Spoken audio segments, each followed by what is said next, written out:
这个男人意外获得了 DNF 罐子系统，于是便抢占了塞利亚的房间，在诸天万界做起了卖罐子的生意。只要将罐子出售给有缘人，便可获得10倍爆率的专属罐子，以及10万积分。等积分足够时，便会开启新的位面通道。选一个看看吧，绝对没有空的。这是什么破罐子？一个居然敢要10万金币，这纯纯就是在诈骗！敢在乌坦城上搞这种坑人的把戏，我看这店老板真是活腻歪了。走，咱们快回去禀报萧家。萧炎哥哥，你看前面那家小店门口围了好多人呀，咱们也去看看热闹吧。行，今天答应陪你出来逛逛，你说去哪，咱们就去哪。幸运罐子强化店，好奇怪的店名嘛。而此时的萧炎早已经呆愣在原地，牌匾上罐子和强化2个词，他简直太熟悉了。因为就在他从蓝星穿越而来的头一天晚上，他还在网吧整整刷了一个通宵的 DNI。难道是阿拉德的罐子生意做到了斗气大陆吗？阿拉德大陆那是哪里？薰儿怎么从未听过？没事，薰儿，咱们进小店里面瞧瞧吧。斗破位面的商店来客人了啊！斗破苍穹吗？这位面的人可没多少油水啊！店内陈设简单，一张老旧的柜台，柜台后面是高高的货架，货架上放着一个个看起来毫不起眼的罐子。这里好像并没有什么可买的呀。小姑娘，这你就不懂了。这就是我要卖的东西，它叫做幸运罐子。幸运罐子，这里面装的都有什么啊？这里面什么都有，什么武器装备首饰，什么设计图符货币。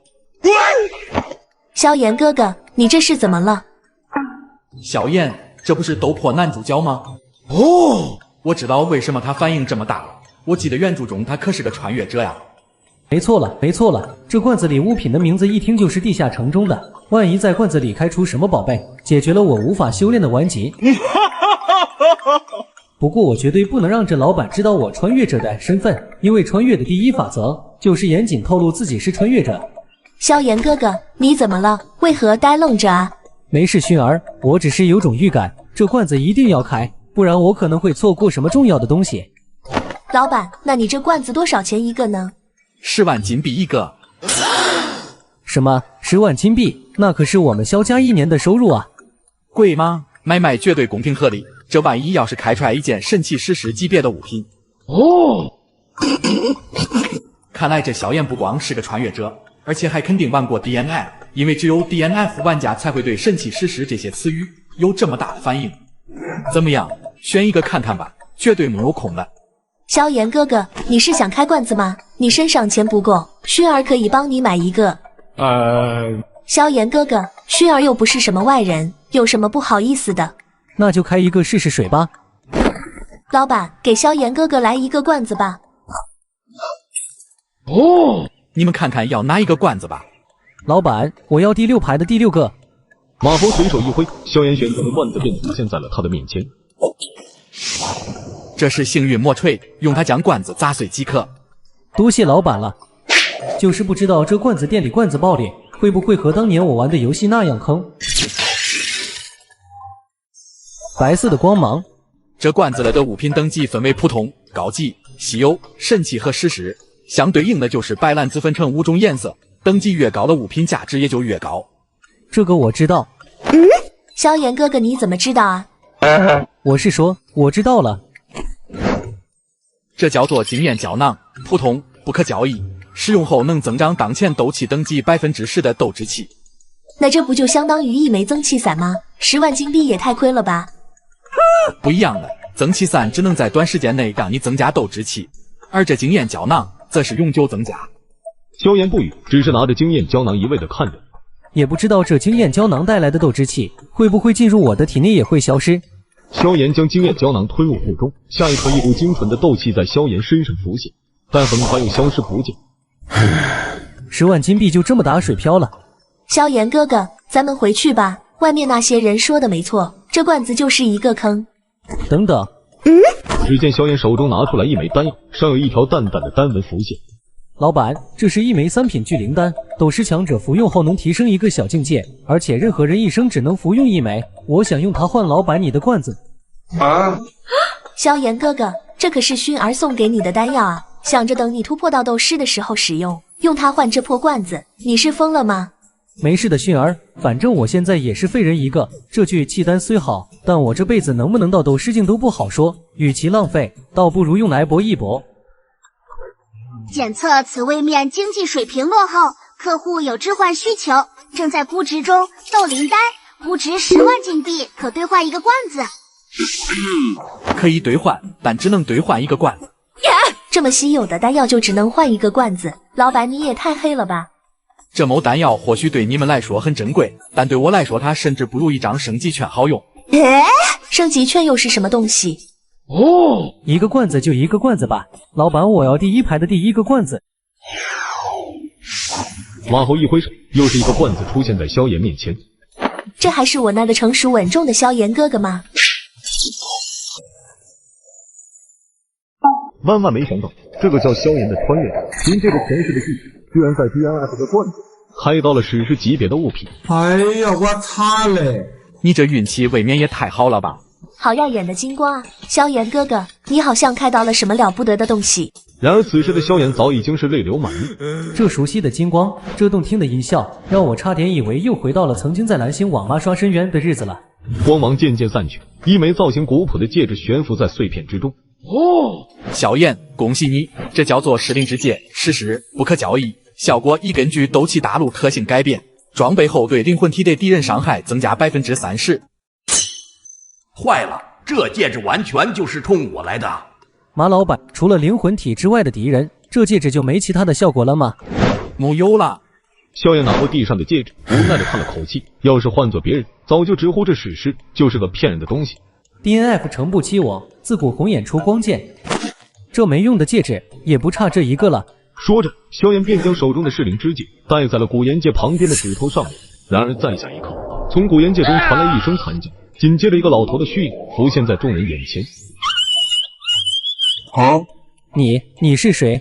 我不就是吸了你2年半的斗之气吗？有必要置我于死地吗？难道说这些年我的修为无故消失，一切的原因都是因为你？小伙子，何必这么生气呢？老家伙，既然你一直躲在戒指里，那你应该知道这2年半里我承受了多少嘲笑吧？没有这2年半的嘲笑，你哪能拥有现在远超常人的隐忍力呢？那我还得谢谢你了。那倒不必了，真让你谢，你又不高兴了。没想到啊，这噬灵之戒竟然还能对藏身其他戒指中的灵魂体造成伤害。阁下，你到底是什么人？为何要将装有此等宝物的罐子给他？我叫马后，就是一个卖罐子的商人罢了。那你为何要多管闲事？再吸收这小子半年的斗之气，我的灵魂体差不多就要修复，你却要这小子谋害于我，我倒要看看你是什么货色。古灵冷火，雕虫小技啊！这是什么情况？为何我的异火毫无作用？药尘，中州大陆第一炼药师，8品炼药师，9转斗尊巅峰强者，人称药尊者，喜欢别人称呼你为药老，但是被自己的弟子寒风的出卖而陨落。好在你灵魂力强大，外加这孤灵冷火的保险，你的灵魂才得以保存。你怎么知道？难道你也住在戒指里偷窥别人的私生活吗？我可蒙你的那些特殊癖好，不过如果你不想灵魂消散，就不要这么张狂。马老板，我错了，还请饶我一条小命。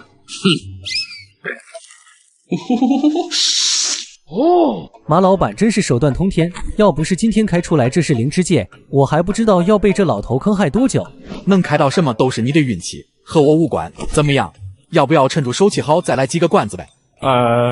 还没等萧炎开口，药老就忍不住问道：马老板，请问这罐子里有能让我恢复成正常人的宝物吗？别说是恢复肉身了，就连满血复活的宝物都有，但能不能开到就看你的运气了。若是脸黑，可能一辈子都开不到心仪的宝物；若是运气逆天，那就会像萧炎刚才一样，开出的戒指还有意外之喜。原来如此，老板，那就麻烦把你店里所有的罐子都拿给我吧，我包圆了。我操！不好意思，罐子限购，每人每周最多只能购买10个，就算有钱也不行。我现在这状态应该不算是人吧？算不算人都一样。马老板，那这位药老的状态应该算是灵魂体吧？是的。你想要干嘛？没事，我就是想试试这是灵之界的效果究竟如何。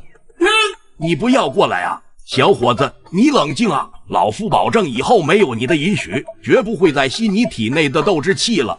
你以为这样就行了吗？外加炼药之术，让你成为尊贵的炼药师。你说，如果你的弟子寒风知道你住在我这枚戒指里，会发生什么呢？外加我的古灵冷火也一并给你。成交。好家伙，你这是直接盯着我的异火来的吧？不过这异火难以吸收，你现在的实力恐怕你是无法掌握。异火的事情随后再说，现在先把你手中值钱的东西都给我拿出来吧。这是一本地阶低级斗技，名叫燕分式浪尺。此斗技非常厉害，举手投足间就能劈山断浪。哦，马老板，这本地阶低级斗技能换多少个罐子？可以兑换5个罐子。才5个吗？我以为这本地阶功法起码能换几十上百个罐子。这马老板未免也太黑了吧？那就麻烦马老板帮我换5个罐子吧。没问题。很快，马猴便将萧炎选的5个罐子放在了他的面前。当 DNF 枪炮这个技能成为斗气大陆的斗技，会是一种什么样的体验？马老板，这是何物？这是一本名叫聚焦喷火器的技能书啊，你们可以把它理解为一种斗技。聚焦喷火器，那不是南大强35级的技能吗？这我可太熟了，当年我小号就是个大强，不过我得装作不知道。马老板，那这斗技有什么特别之处呢？学习此技能后，能使用聚焦喷火器向前方敌人喷射火焰，使敌人受到火属性伤害。哼，原来只是一个火属性的斗技啊！我还以为会是多么了不得的宝贝呢。不是我吹，这种斗技我有一大堆。哼，这只是罐子中稀有级别的技能，网上还有更高品级的呢。熄火还只是稀有级的，那要是给我开出来几个更高级的量子爆弹和卫星射线什么的，我还修炼什么斗气啊？直接转职枪炮师得了。马老板，那这聚焦喷火器应该属于什么级别的斗技啊 ？DNF 的技能那么多，而这聚焦喷火器又属于低等级技能，不过放在斗破苍穹，应该也能算得上是玄阶斗技。玄阶中级。一本地阶斗技足以抵得上100本的玄阶斗技了，没想到却被你小子拿来换罐子，哎，真是亏大了。我乐意。马老板，这本技能书我该如何使用？心中默念使用即可。萧炎闭上双眼，心中默念使用。Let's fly。火焰竟然还能这样控制，将其压缩后提升威力，这斗技有点东西啊。此技能是吃火墙的，你的火属性强化越高，伤害也就越高。强化火属性吗？我好像明白了。药老，把你的古灵冷火给我用用。你要干什么？以你现在3段的斗志气，是根本无法吸收和掌控异火的。我有说要吸收吗？赶紧给我吧，小心我跟你徒弟寒风告状。妖老有些不舍，但还是交给了你。若是能把这一火附加在喷火器上，那该有多棒啊！你小子想要干什么？只见萧炎将异火直接放入喷火器的燃料之中，下一刻一股散发着寒气的森白火焰从枪口喷涌而出，让整个小店的温度都骤然下降。竟然真的可以添加了古灵冷火的喷火器，不就是以前游戏中的寒冰喷射器吗？那个曾经在游戏中因为不合理而被删除的技能，在这里好像很合理啊。一本玄阶斗技竟然连异火都能控制，经过压缩，甚至连威力都变强了许多。这技能书未免也太离谱了吧？你的焚诀不也是黄阶低级的吗？啊！你怎么知道我有焚诀的？这焚诀凶险得很，修炼者一不小心就会要了自己的命。各位股东们，补充一个设定啊，马猴可是 DNF 中那位知晓一切的师徒。萧炎哥哥真厉害，第一个罐子就开出了这么强的斗技。侥幸而已，有时候运气也是实力的一部分。继续开罐子吧。这3颗叫做野草莓，使用后能恢复一些伤势，效果和回春散差不多。回春散最多也就价值100金币，你10万金币的罐子里放这些野草莓，它和空的有区别吗？当然有区别了。如果什么都不放，那我不就是在骗人吗？马老板果然诚不起我。紫色，又是紫色的光芒，是稀有级别的物品。难道又是一本斗技吗？这叫升级券，稀有，不可交易。使用后能提升一个小境界的实力，比如你现在是斗之气3段，使用之后能直接提升至4段。那这效果很一般啊。哼，假如你在斗宗级别使用，那也是可以提升一个星级的。什么？在场的所有人顿时震惊无比，他们都听明白了这升级券的可怕性，甚至已经举一反三，做出了更长远的打算。看来境界越高，这升级券的效果就越可怕啊。这要是等萧炎哥哥成为斗圣的时候使用，起码能省去数十年的苦功呢。然而一旁的萧炎并没有回话，反而将手中的升级券直接撕去，随着一股磅礴的斗气立即在萧炎身上浮现。停滞2年半的修为终于突破了。你敢相信，眼前这个叫做萧炎的废物少年，只因为使用了一张 DNF 中免费送的升级券，竟然直接打破这股，原地起飞。这么简单就突破到斗之气4段了吗？甚至还十分凝实，和自身修炼的斗气没有任何区别。而此时的萧炎早已经是泪流满面，毕竟从天之骄子沦落成为遭人白眼的废柴，这几年他受了太多委屈。多谢马老板，您对我简直有再造之恩。是你自己的运气好，开到了失灵之界，找到了斗气倒退的原因。还要继续开罐子吗？这周再开3个罐子，最后一个罐子可是双倍奖励哦。双倍奖励。听闻此言的萧炎不怀好意地看向了药老。小子，你就别打我的主意了，我的那些功法拿去拍卖可比直接换罐子划算得多。确实有些不太划算。马老板，是不是我只要7天内开够10个，最后一个罐子都是双倍奖励吗？没错了，在你购买的那一刻起，7天内无论什么时候购买到10个罐子都能获得双倍奖励。老家伙，你若是再敢吸我斗之气，我就把这戒指交给你的弟子韩风了。萧炎哥哥，那我们赶快回去吧。薰儿，你要开几个罐子吗？薰儿身上也没钱了。没事，人只会穷一阵子，不会穷一辈子。等我把药老的功法宝物拿去拍卖换成金币，然后再带你来开罐子。好的，萧炎哥哥。马老板，我们就先告辞了。欢迎下次光临。五坛城这小地方，消费能力确实有限啊。而此时在小店门口，萧薰儿的追求者，乌坦城3大家族之一的加列家族少族长加辽也来到了罐子店门口。你们确定刚才就是薰儿小姐带着萧家那个废物从这个店走出去的吗？没错，老大，我们看得一清二楚。幸运罐子强化店，我以前怎么没有印象这里有这家店呢？少爷，您有所不知，这家店是最近新开的，听闻里面卖的罐子一个就10万金币。有意思，我倒要看看这10万金币的罐子里装着什么名堂。走，咱们进去瞅一瞅。欢迎光临。你就是小店的老板吗？是的。听说你这里的罐子10万金币一个，告诉我他凭什么卖10万金币？贵有贵的道理，他就值10万金币，你爱买不买？好嚣张的店主，居然敢这么说话！你知道我家少爷是谁吗？你们是想闹事吗？马猴眉头一皱，声音顿时冷了下来。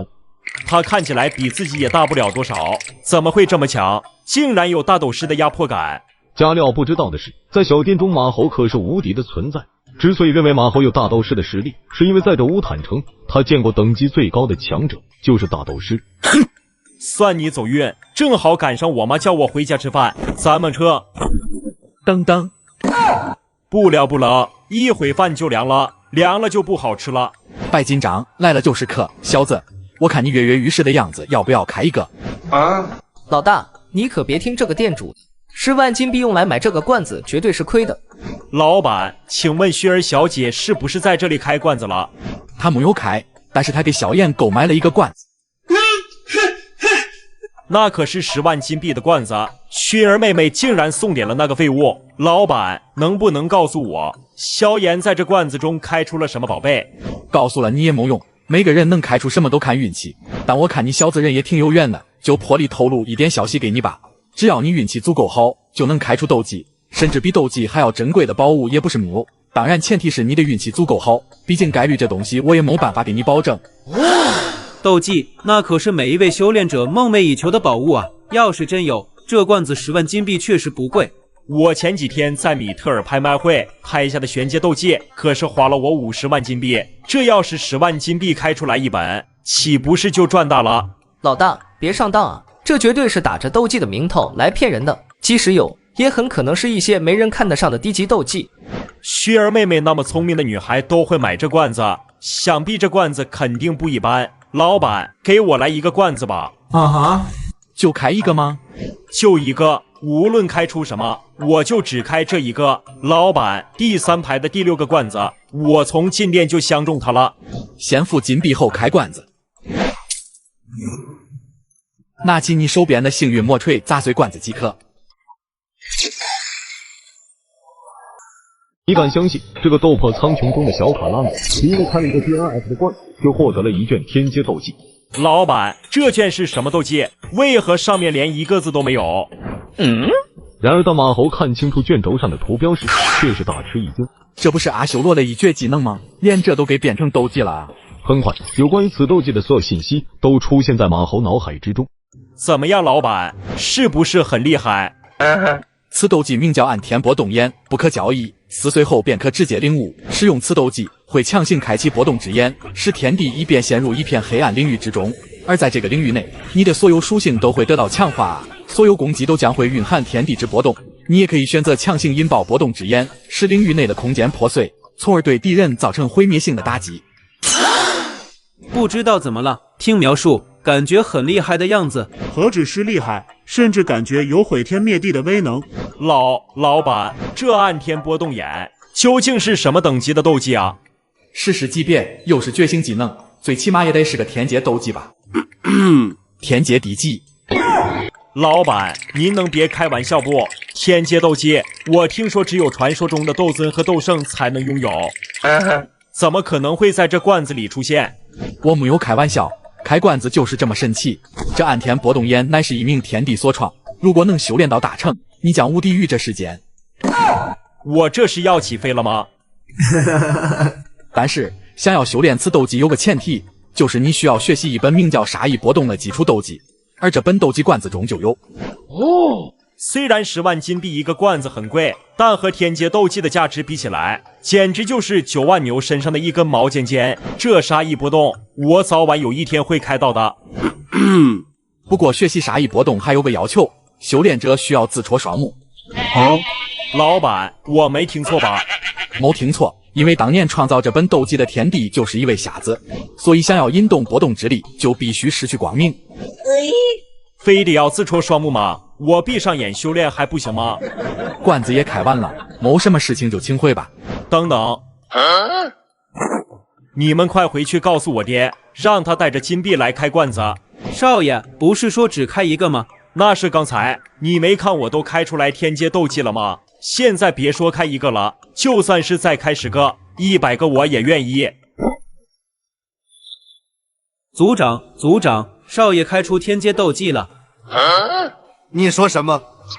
家丁绘声绘色添油加醋的讲解今天在罐子店中的奇遇，听得加列比一脸懵逼。不过很快他就得出了一个结论：他这纯是被骗了。那家罐子店在哪里？我现在就去。儿子，你确定这卷斗技就是从你身后的罐子开出来的吗？父亲，这还能有假吗？天阶斗技我虽然也没见过，但确实听说越高级的斗技对修炼者的要求就越苛刻。可是需要自戳双目，也太邪门了吧？其实能开出什么都是有运气成分的，运气不够好，可能什么也开不到。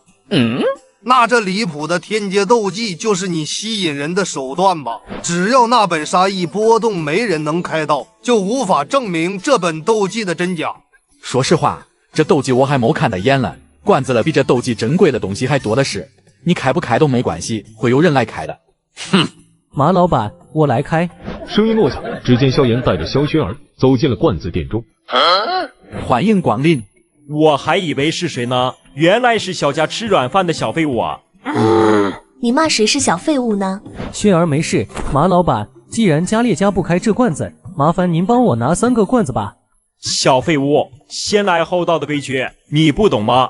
你们不是不开吗？没实力的话，哪凉快哪待着去。我加列家还轮不到2个娃娃骑在头上拉屎。老板，给我儿子拿9个罐子。老板果然出手不凡，一共90万金币，先付金币后开罐。加列比一脸肉疼的拿出来一大袋金币交给了马猴，这可是他们家族将近10年的收益。选你想要的罐子吧。接着刚才我开的那个罐子，给我往后拿9个吧。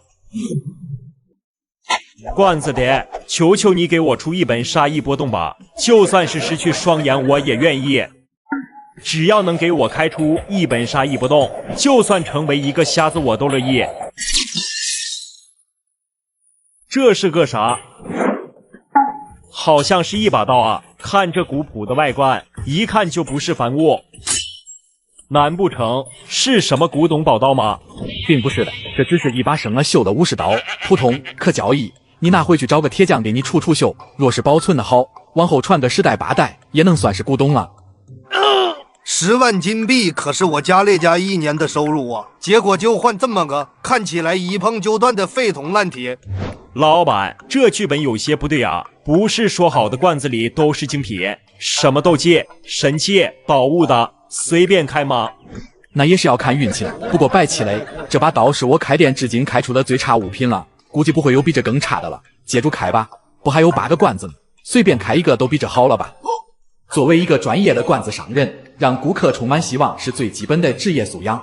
老板，你说的很对，还能出现比这个罐子还差的情况吗？绝对不可能了。收起了生锈的武士刀，加料再次拿起了杏核锤。哎呀，我擦嘞！大意了啊！比开出一把武士刀更差的情况出现了，那就是连开2把武士刀。要不是第一个罐子是我亲手开出来了的天阶斗技，我都甚至怀疑这罐子里是不是全都是这破武士刀。接住继续开吧。俗话说得好，只有再1再2，没有再3再4，说不定下一个罐子就逆天改命开出你想要的杀意波动了呢。马后的声音仿佛有魔力一般，萦绕在加里奥的耳边。加里奥咬了咬牙，再次挥舞起了杏眼魔锤。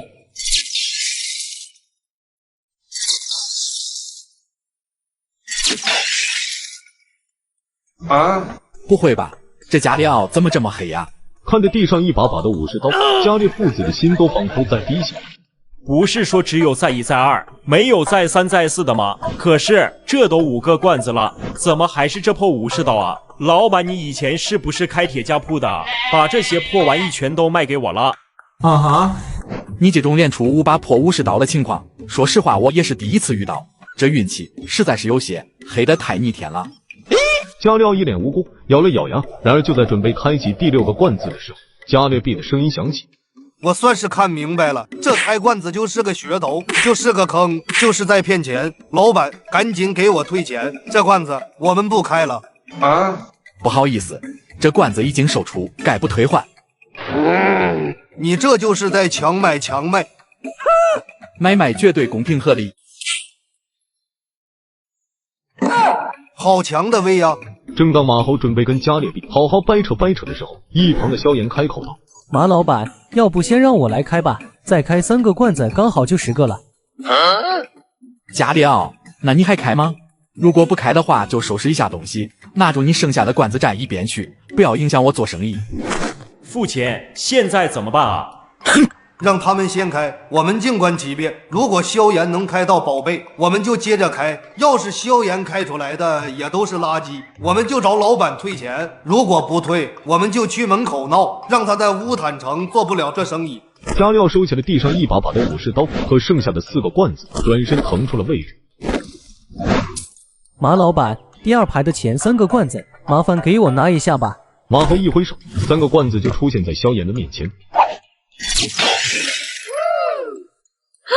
紫色是稀有级别的物品。所有人闻声望去，只见一本散发着紫色光芒的书籍悬浮在碎片之上。然而当众人看清楚书本上的4个大字后，原本静观其变的加列父子瞬间就不淡定了。不是说好的罐子里都是武士刀吗？这怎么换个人开就开出了我梦寐以求的杀意波动啊？我原本以为只是个噱头，没想到这罐子里还真有这本斗技啊！这本斗技就是杀意波动，稀有，不可交易。使用后可直接领悟此斗技，使用此斗技可将杀气在周身范围内实质化，通过不断的消耗体内斗之气，从而对敌人持续造成无视防御的伤害。不过有一点，为了更好的感受波动的变化，领悟此斗技后，使用者将失去双目。连杀气都能实质化，还能造成伤害，这恐怕连斗王级别强者都无法做到吧？加列父子心中一阵懊悔，反观萧炎却是一脸嫌弃。要不是当年我玩过几天阿修罗，我差点就信了。这技能伤害刮痧不说，而且极其费蓝，以我现在的等级，最多3秒就能给我的斗气给抽干了。这斗气对我没用。开罐子就是这样，只有最适合自己的才是最好的。马猴并没有瞎说，因为在 DNF 里，自古红眼出光剑就是最真实的写照。再来。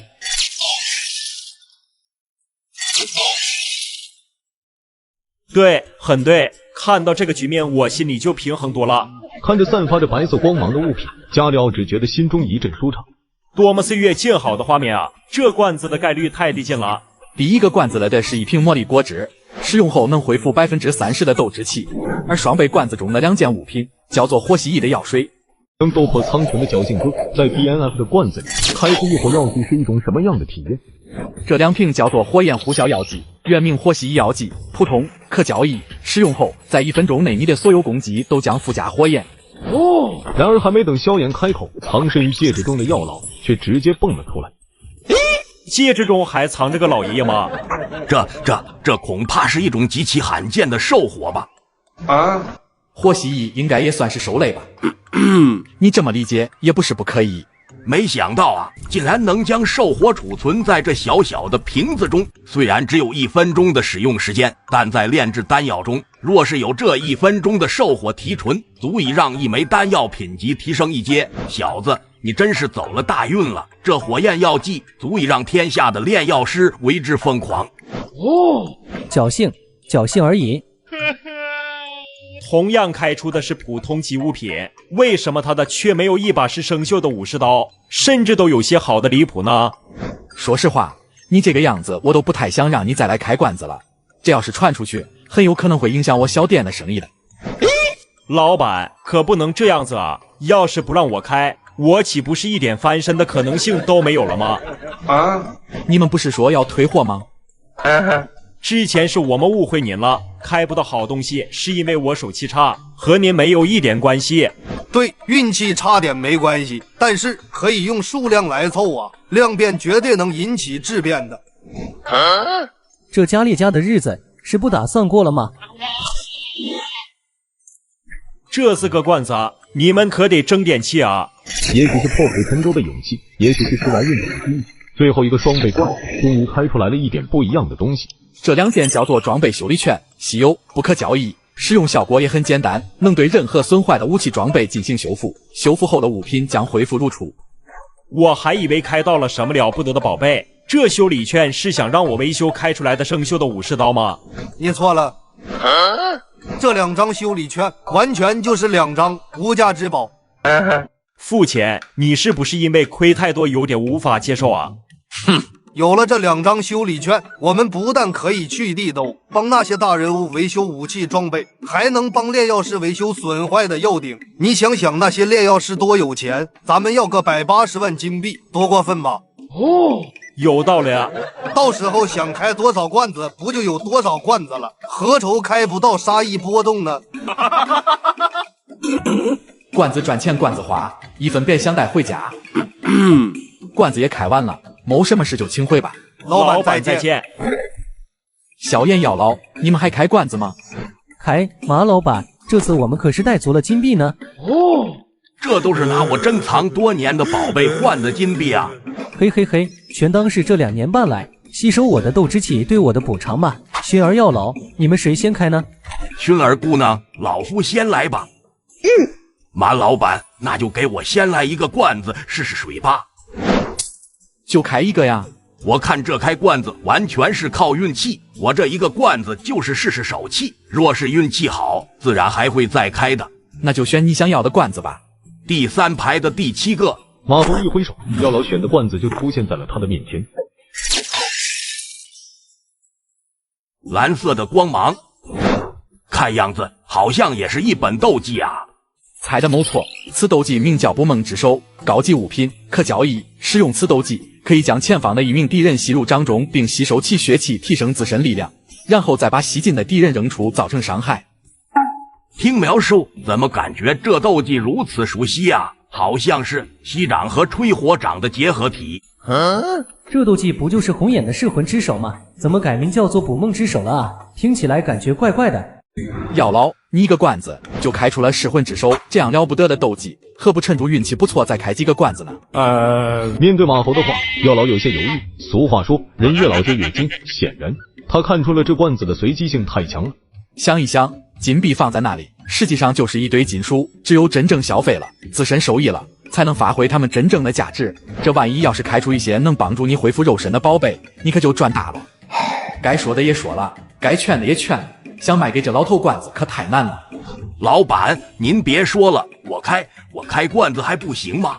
还是只开一个吗？不，接着之前的位置，您再给我拿9个罐子。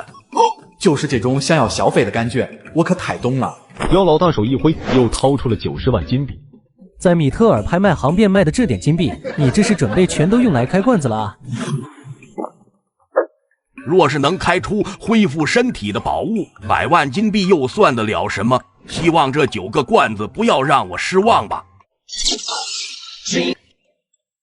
老板，这草莓怎么感觉比萧炎开出来的大呢？是不是吃了也就能填饱肚子用啊？这和普通的野草莓不一样的，它叫做突变草莓，高级，可交易。服用后身体会产生极强的愈合能力，不但解除受伤出血状态，并且能恢复固定数值的血气之力，让你能重新进入战斗状态。哦，这颗小小的果实这么神奇，那它能恢复我的肉身吗？你的情况比较特殊，具体效果得试试才能知道。药老二话没说，直接便将突变草莓服用。下一刻，只见一股血气之力正在缓慢地修复着药老的身体，竟然真的有效果！这突变草莓至少让我的血气恢复了5%，若是再多开出来一些，我还真有望能恢复肉身。这突变草莓还只是高级物品，罐子中还有效果更好、品级更高的呢，接住开吧。不亏，能瞬间恢复30%斗之气的果汁，完全抵得上一枚3品的丹药了。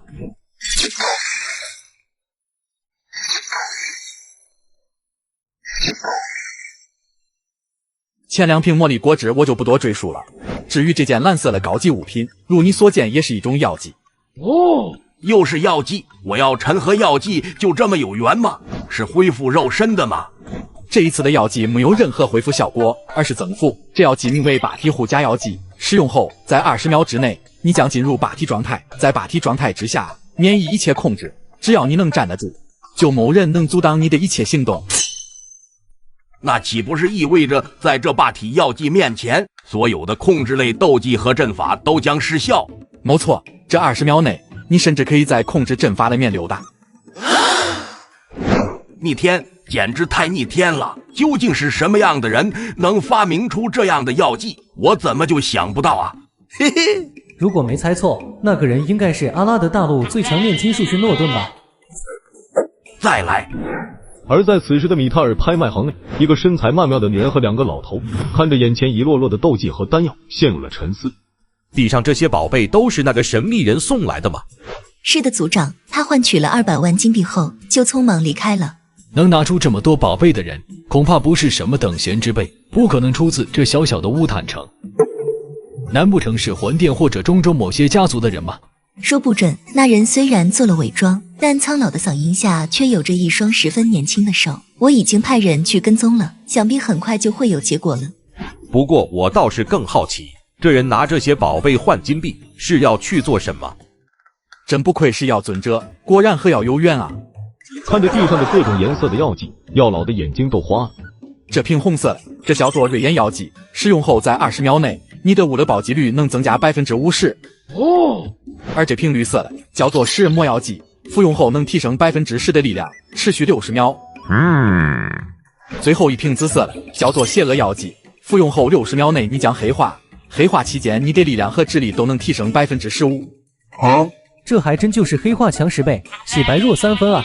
哦，对了，这些药剂都是可以一起服用的，而且毫无副作用。若是一起服用，说不定还会有意想不到的效果呢。还能打组合拳，这些药剂简直绝配呀！今天这些罐子真是让我这个8品炼药师大开眼界了。这些算什么？在 DNF 了，你要是没个鸡排棒都不好意思进团的。就剩最后一个罐子了，一起开了吧。最后一个罐子了，给我开出个能恢复肉身的宝物吧。药老，你最后一个罐子出稀有了。众人望去，只见2个透明的玻璃瓶中浸泡着一个长相丑陋的怪物。萧炎哥哥，这是什么鬼东西？眼睛长在肚皮上，好丑了。这怪物我也没见过，不过不得不说，真是丑到家了。所有人都在好奇这是什么东西，只有马猴的记忆飘飞到了上一部和七宝琉璃宗一起攻坚安图恩的场景。也不知道什么时候会开启斗罗位面，那边的老客户如今怎么样了？老板，您能解释一下这2瓶是什么吗？这是厄加勒变身药水，稀有，不可交易。顾名思义，使用之后你就能变成瓶子中的那只魔兽，战斗300秒。值得一提的是，此魔兽的战斗力和防御力都不弱，关键时刻使用，也许能给你意想不到的收获。可是变身成为一只魔兽，真的合理吗？况且还是这么丑的。哼，如果他能拥有堪比8阶魔兽的实力呢？什么？我没听错吧？8阶魔兽那可是相当于斗尊级别的强者。没错，甚至连斗圣在不了解这厄加勒弱点的情况下，都不能强杀他。马猴没有乱说，因为在游戏中，你要是不懂对付厄加勒的技巧，就算是115级的强者，也只能给他刮伤。堪比8阶魔兽的肉体啊，这东西使用后怎么也能爆发我全盛时期的战斗力吧？甚至在这300秒内，我的防御力相当于无敌。药老认识到了这药水的可怕性，若是在关键时刻使用，甚至能保他性命。药老，你这也算是开出能恢复肉体的宝物了，除了丑了点，时间短了点，其他的都挺不错。丑吗？我觉得这模样麻麻咧咧的，还挺可爱。小雪儿，你来开罐子吧。老板，今天的罐子我就先不开了。怎么了，薰儿？这开罐子的钱可是药老出呢。没事，萧炎哥哥，薰儿只是觉得最近运气不好，他开不出好东西反而浪费。外面天都要黑了，咱们回去吧。若是叔叔知道你恢复了斗之气，肯定很开心的。老板，我们就告辞了。欢迎下次光临。送走众人，马猴结束了今天的营业，转身来到了罐子店2楼。这原本是塞利亚的闺房，据传有800万勇士都曾来过，但现在却是独属于马猴的独立空间。拜恒基了。系统积分查询，当前售卖罐子共计30个，积分余额300万，新位面解锁进度10%。看来需要出售300个罐子才能解锁新的位面，我得更努力的推销罐子了。系统，先兑换10个10倍宝率罐子吧。检测到宿主目前所处位面战斗力水平较高，为保宿主安全，罐子内已添加更高级别物品。系统什么时候这么良心了？居然还进行了升级，我倒要看看能开出什么好东西。这就出神奇了，居然是10万经验书，这一本下去不知道我能提升多少个等级。马猴二话没做，便将经验书服用，下一刻大量的经验值便涌入马猴的身体之中。这就提升到了30级吗？换算成斗破的斗之气，应该相当于斗10境了吧？别看马猴在商店里是无敌的，但出了门他就是个战五渣。之前虽然在斗罗大陆到达了100级，可系统升级为诸天罐子系统后，100级经验直接缩水了10倍。玄幻下水道的经验治水的有些过分，现在难得拥有了诸天系统，我可不想躲在商店内过一辈子。另一边，萧炎和萧薰儿已经回到了快乐老家。父亲，您来了。呵呵，妍儿，这么晚了还没睡啊？薰儿呢？父亲，您不也还没休息吗？薰儿说有事就先离开了。哦，妍儿，你快16岁了吧？对，父亲，还有2个月，孩儿就要过16岁生日了。那看来也快进行成年仪式了。妍儿，对不起了，恐怕父亲要给你分配到家族的产业中去了。毕竟这个家族并不是父亲一人说的算，那几个老家伙可随时等着父亲犯错呢。这是父亲在米特尔拍卖行拍下的神秘灵液，你拿去试试，看能不能恢复斗之气。这不是我和药老一起去出售的筑基灵液吗？萧炎瞬间明白了是怎么回事，一时间泪如雨下。劳烦父亲费心了，你看这是什么？妍儿，你的斗之气竟然回来了！而在此时的罐子店，马猴一阵哀嚎。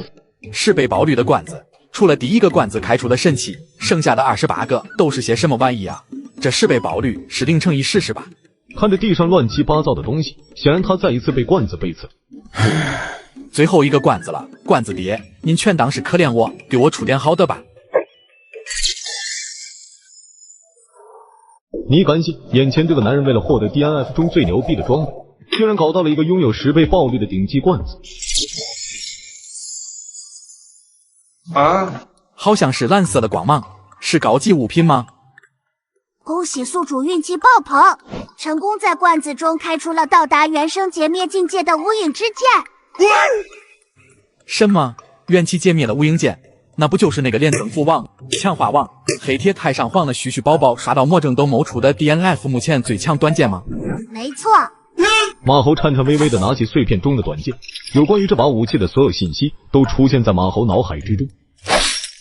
这就是传说中的天下第一短吗？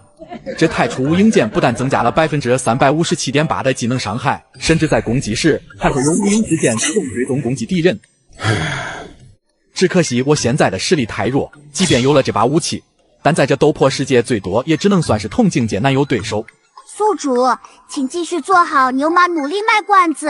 这罐子中还同期别的其他首饰装备，只要你运气好，说不定就能开到呢。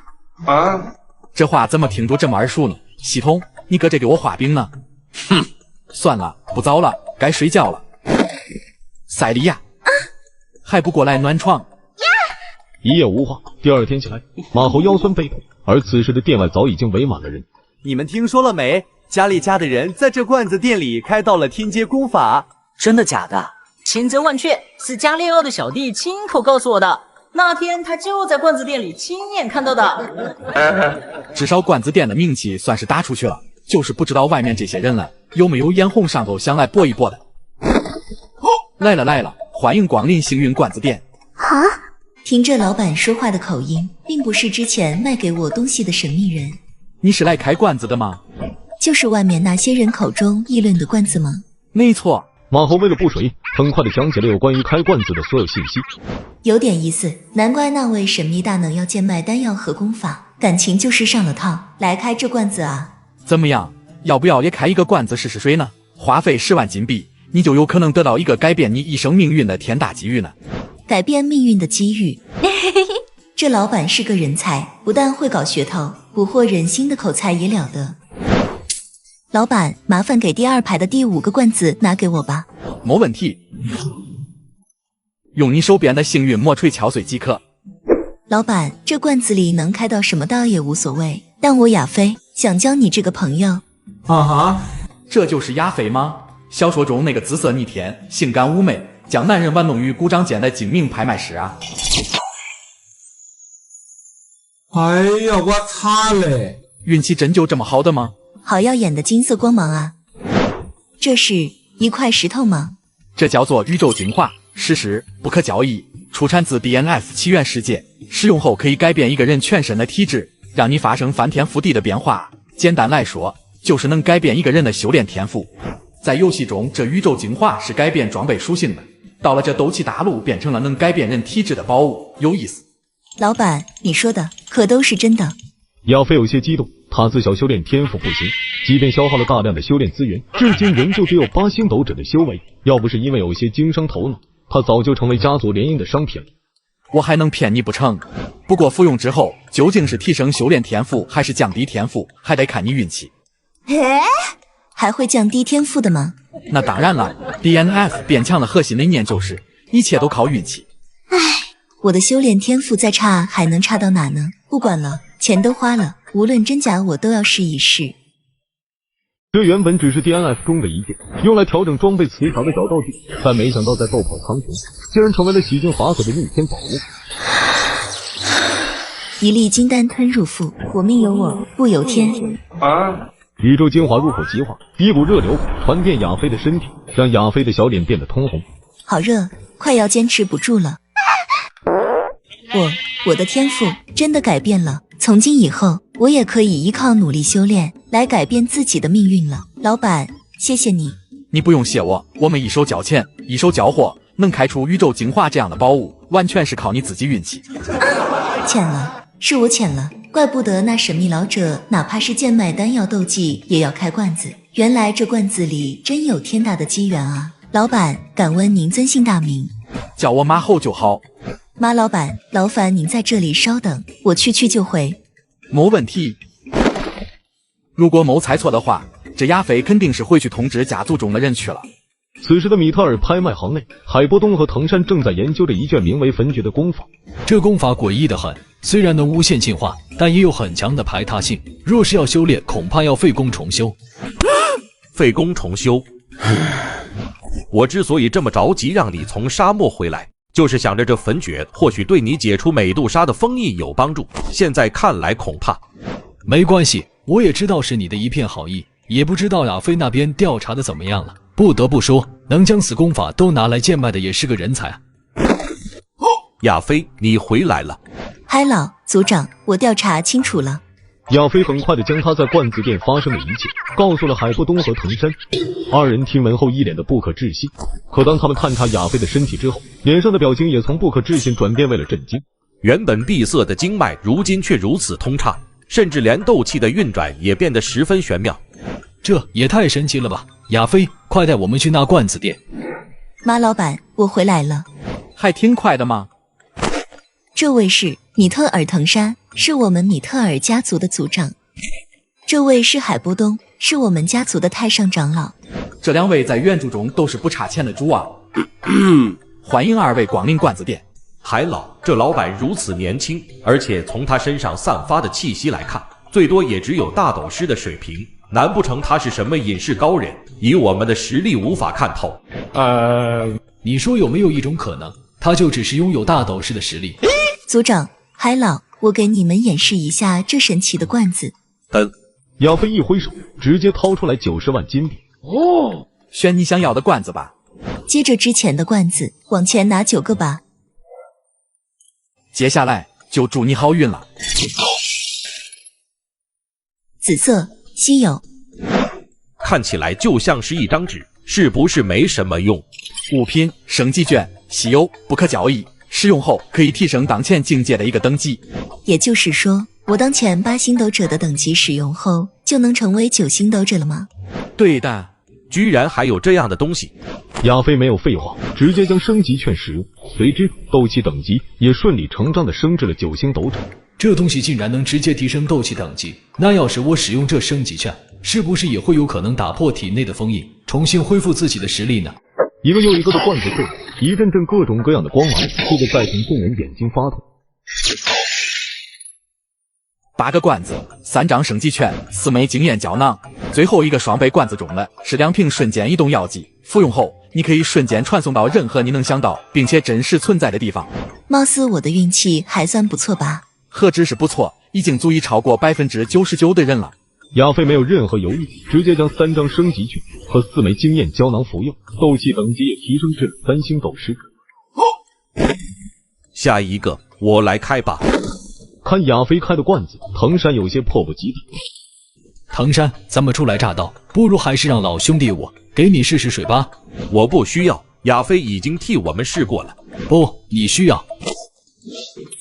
老板，这是100万金币，给我随便拿10个罐子。规矩都懂吧？用你手边的幸运魔锤砸碎罐子即可。让斗破苍穹的冰皇海波东在 DNF 的罐子里拍出冰人斯卡萨的领土粉，是一种什么样的体验？粉色的光芒竟然是神器级别的物品，看起来好像是一把刀呀。亚飞，你说的这个神器级别，它很强吗？很强，甚至说是极强。亚飞很快给二人说明有关于罐子中物品的等级之分，听得藤山的脸色是越来越难看。哈哈哈，那岂不是说这个罐子我赚大了？要不是我让你先开，这神器就是我的了。并不是说罐子中品级越高的物品效果就会越好，而是只有最适合自己的才是最好的。哦，老板，那是不是这件神器它并不适合海波东啊？很合适的。这叫斯卡萨的冰息之刃，领主神器，不可交易。这把太刀乃是使用冰龙斯卡萨的晶核打造，不但自带冰属性攻击，攻击时更有12%的几率出现冰龙窒息。一旦敌人被气息触碰，将被直接冰冻，丧失行动能力，甚至是被活活冻炸。我本就是冰属性的斗气，这冰龙太刀的属性简直就是为我量身打造的。藤山，就算你开到了也没什么用。哼，再来。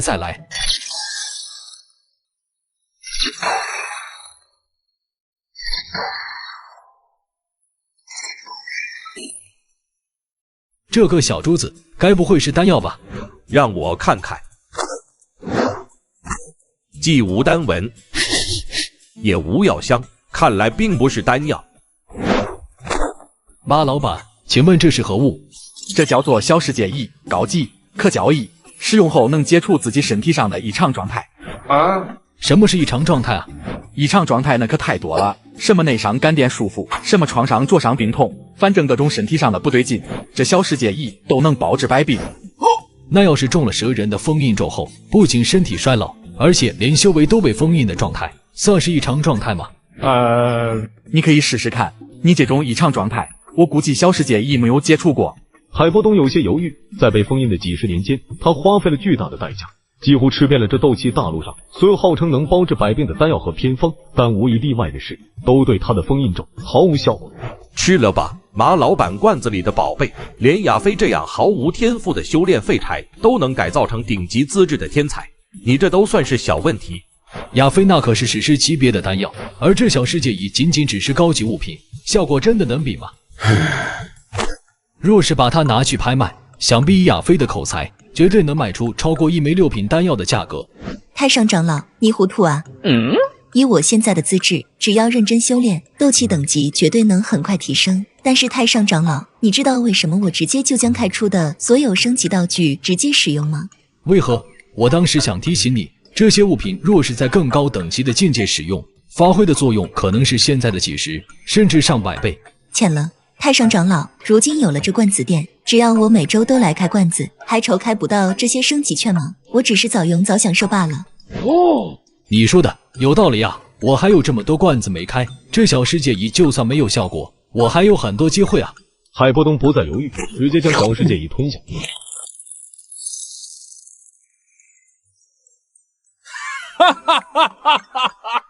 这该死的封印终于滚蛋了，老夫又成为斗皇了。这是又让他开到宝了。多谢马老板。不用谢我，多帮我宣传罐子店就行。放心吧，老板，等我开完罐子，我一定带着我的那些老伙计前来捧场。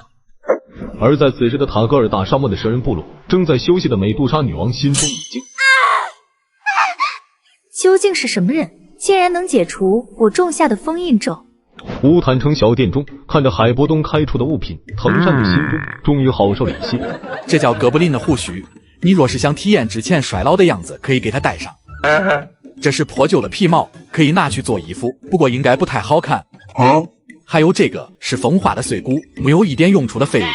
这个是石头，可以用来攻击敌人。怎么攻击？用来砸吗？猜的没错。这40万金币简直就是血亏啊！冰老头，人要学会知足，你这次开罐子已经很赚了，开出点垃圾也是情有可原的嘛，毕竟吃亏是福。有道理，这次能开出冰息太刀和解除封印咒，我就已经很满意了。这最后一个双倍罐子里能开出什么，我都能接受。这2件是史诗级别的物品吗？没错，这2件叫做冰之力机械链甲，史诗，不可交易，穿戴后冰属性强化增加15点。其实马猴看到这冰甲的时候，心中也充满了意外，在手游中他就曾拥有过这件装备。意外之喜，意外之喜啊！不过老板，这15点的强化能为我带来多少的提升啊？大约有7%左右。7%？海波东一愣，这数字看起来不大，但是对于他这种已经达到了斗皇级别的强者来说，每一分提升都算是重大的突破了。海波东没有任何迟疑，将一件冰甲直接穿在了身上，瞬间周围温度骤降。冰老头，穿上感觉怎么样？我能清晰地感受到，我所有冰属性的斗气增强了近乎1/10。看来游戏和实际还是有些偏差的。马老板，我若是再穿上一件，是不是就能提升20%了？不行了，一个部位最多只能穿1件装备，再多也不会产生效果的。这史诗装备又不能交易，多出这一件不就浪费了吗？这罐子中有能将史诗装备转化为可交易物品的道具，不过能不能开出来，就看你的运气了。海波东眼神一亮，充满了期待。冰老头，你赶紧过来，我已经迫不及待要开罐子。老板，来10个罐子。选你想要的罐子吧。老板，我就要第6排的前10个罐子。马猴一挥手，10个罐子就出现在了藤山面前。这叫天空树果实，可以交易，使用后会发生爆炸。凡是在爆炸范围内的生物，无论是敌是友，100%都会被震倒在地，但不会造成伤害。连斗宗强者都能被震倒在地吗？别说是斗宗了，就算是斗帝来了，只要在爆炸范围内都不能幸免。好宝贝，虽然不能造成伤害，但若是运用得当，绝对能产生意想不到的效果。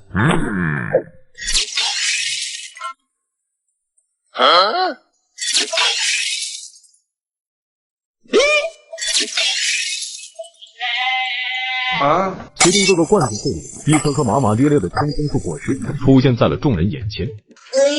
连出8颗，这真的合理吗？其他人开的罐子，你可是亲眼看住了。老板，我不是在说这罐子有问题，只是有些接受不了是吗？是啊，特别是看到别人开出来各种各样的宝贝，这一比较真的很搞心态的。那就继续吧，这不还有2个罐子呢，至少也要把它们开完才能收手。没错，不能就这么放弃。说着，藤山再次拿起了幸运魔锤。天啊，粉色光芒，是神器啊！啊哈，难道说这藤山是时来运转了吗？马猴心里嘀咕了一句，看向了罐子中的物品，心中顿时一怔。怎么样，老板，我的这件宝贝是不是很厉害？藤山，恭喜你开到了神器级别的物品。人生真是充满了大起大落啊！我就知道，我藤山肯定不会那么黑的。老板，还请详细说说这神器有什么特别之处？这件神器叫做元世界之。哦，好别致的名字。然后呢？木有了啊？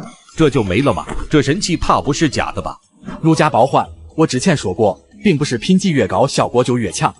问题是，它就没有任何效果啊！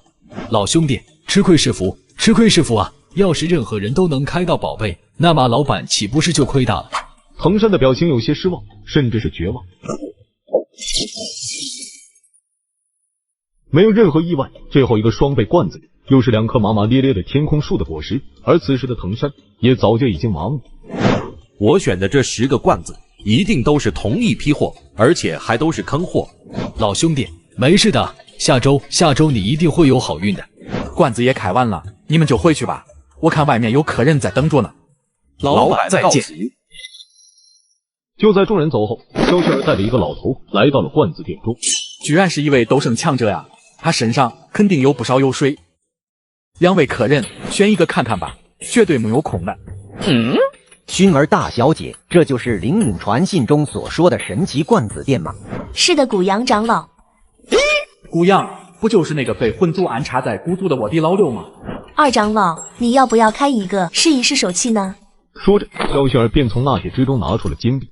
大小姐，等等。怎么了，二长老？这罐子上有古怪。你这是要抢吗？这罐子上竟然有远古封印，白费斗气了。就算你是斗圣，没有付钱，也休想打开这罐子，更别想探知罐子内的物品。此人身上散发的实力明明只有斗师境界，可却为何能看清楚我的境界？你究竟是什么人？我就是这罐子店的主人罢了。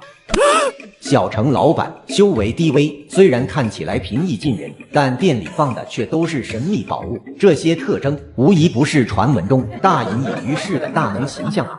古阳越细想，越是觉得恐怖。那他岂不是也早就看穿了我的真实身份吗？我就是一个开门做生意的商人，无论是谁，只要你买罐子，那你就是我的客人。没错了，这老板是在提点我，他肯定是看清楚了我的身份，只是他不愿参与这世间的纷争，我得上道啊，不能让这老板失望。前辈，我要开罐子。今天这古阳长老怎么感觉怪怪的？咋就突然称呼马老板为前辈了呢？规矩都懂吧？懂。来之前，薰儿小姐就已经详细跟我说过小店的规矩了。老板，这里有1000万金币，给我来10个罐子。你不是懂规矩吗？10个罐子100万金币就够了，多的我是不会收的。马猴虽然嘴上说着不收，但心里却实打实的想要。要知道，这1000万可是能换100个10倍暴利的罐子。前辈，您误会了，多出来的这900万金币全当是预存，接下来每周我都会来开罐子的。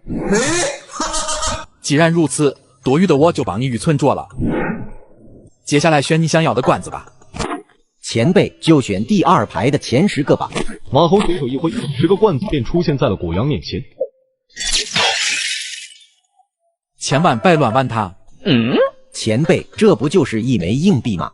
这叫做命运硬币，普通，可交易。使用它的方法很简单，只需要抛向空中即可。那它有什么效果呢？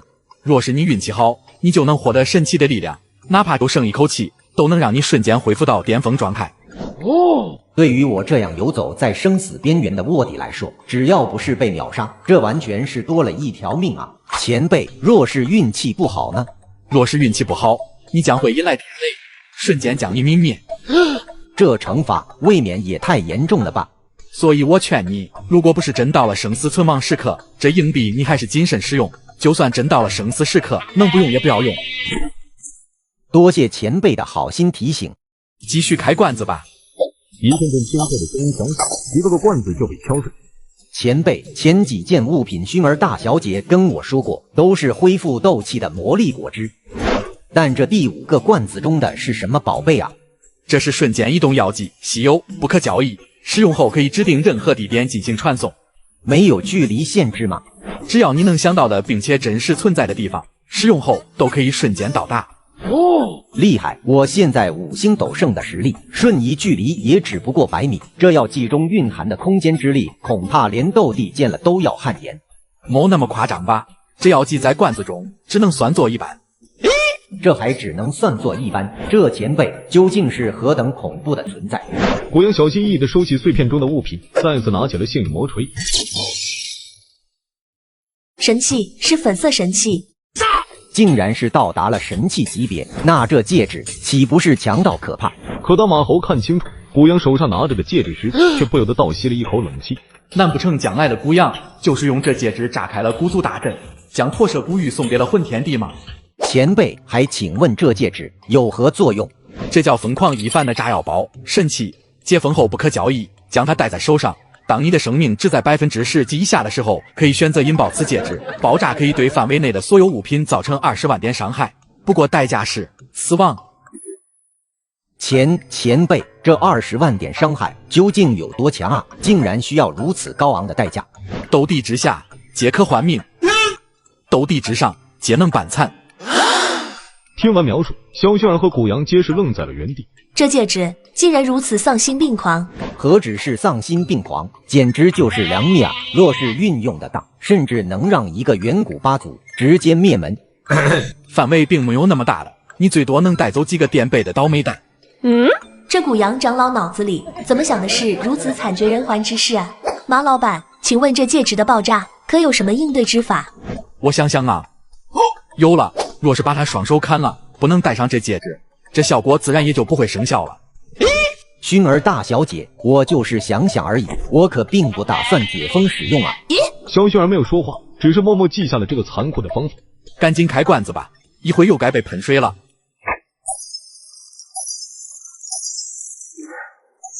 不错不错，又是2瓶瞬间移动药剂。薰儿大小姐，换你来开吧。马老板，我一直都有选择困难症，就劳烦您帮我挑选10个罐子吧。没问题，若是没开出好东西，可不要怪我哦。自然不会。乌坦城萧家大院，小炎斗之气4段，等级初级。4段，这废物停滞3年的修为，怎么又开始增长了？难道萧家的那个天才少年又回来了？无妨，就算回来了又怎样？就剩不到2个月的时间，就要举行成年仪式了。若那时他无法到达斗之气7段，他还是会被安排到家族其他产业中去的。耶稣也留不住。这些人都是如此刻薄势利吗？我做废物的时候嘲笑我就算了，如今却还是这般的冷嘲热讽。哼，2个月我一定能到达斗之气7段，到时候你们就瞧好吧。嫣儿，薰儿还没回来吗？还没有，父亲不必担心，薰儿这样的情况又不是第一次了。嫣儿，不早了，赶紧回去休息吧。这2天家族中会有贵客，到时候你可别失了礼。贵客是谁啊？到时你就知道了。小子，你不觉得现在1周的时间过得很慢吗？是啊，一想到开罐子，我感觉浑身好像是有蚂蚁在爬。而在此时的小店中，萧薰儿就没了好运了。一连9个罐子，9个都是白色，今天的运气就这么差吗？幸好其他位面的店铺还没开启，这要是被剑斗罗看到了，绝对是要来投机的。薰儿大小姐，这不是还有最后一个双倍罐子还没开吗？运气好不好还不一定呢。这2件叫做骨戒，顾名思义是用骨头做成的戒指，其他没有任何效果。这下就肯定了，薰儿小姐今天的运气确实不太行。哼，有没有一种可能，是因为马老板的手气差，所以给我选的罐子都开不出来宝贝？你们本周的罐子已经开完了，没什么事情就可以回去了。薰儿小姐，你赶快回萧家去吧，你一个人出来的太久了，别让萧家的人有所怀疑。古阳长老，那你呢？我也要赶回家族，将这罐子店的事情告知族长。好的，长老，那我就先回去了。这瞬间移动药剂真的有那么神奇吗？前往魂族魂界。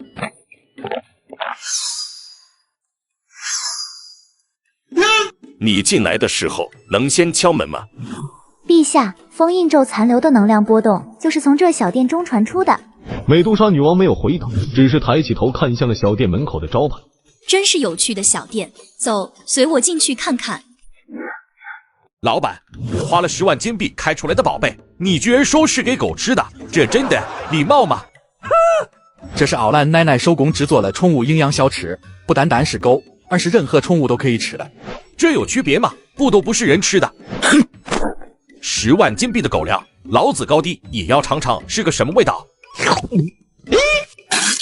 这玩意还真就不是人吃的东西，这破罐子简直就是坑人的。中年斗王气冲冲的离去，而此时刚进来的美杜莎2人正好被吐在地上的宠物小吃吸引了目光。女王大人，不知道怎么了，感觉地上的那坨好像很美味的样子，甚至感觉里面还蕴含着极其浓郁的斗气。欢迎光临罐子店，请问你们是来买罐子的吗？闻声望去，美杜莎不由得打量起了眼前这位帅气青年。此人散发的实力最多只有斗师境界，可为何却给我一种看不透的感觉？是你将海波东身上的封印咒解除了吗？他身上的封印咒，我可没那个本事给他解开。可是他身上的封印咒就是在这里消散的。那是因为他在罐子里开到了能解除封印咒的物品。女王大人，这老板绝对是骗人的，你的封印咒连您自己都没办法解除，怎么可能罐子里的1瓶药水就给轻易解除了？咱们走吧，他就是想骗我们买他的破罐子。这些其实都不重要。老板，刚才地上的那坨美味是这罐子里开到的吗？没错，那叫宠物美味小吃，是喂养宠物用的。这纳戒中的宝物应该够换10个罐子了吧？难道蛇人也算是宠物吗？这里面的宝物价值最多50万金币，只能换5个罐子。这老板也太黑了吧！5个就5个吧，若是能让我尝尝那小吃，倒也不算亏。老板，我要第3排的前5个罐子。马头一挥手，5个罐子就出现在美杜莎的面前。用你手边的幸运魔锤砸碎罐子即可。运气不错呀，第1个罐子就开出了稀有级别的物品。这是什么？感觉很美味的样子。这叫怪味铁板烧，稀有，不可交易。服用后能增加25000点经验值，仅限宠物使用，人类无法使用。这铁板烧不但好吃，而且还让我9星斗皇的修为提升了1/5。看来这蛇人不完全算是人啊。这相当于50万金币，1个罐子就回本了啊！再来。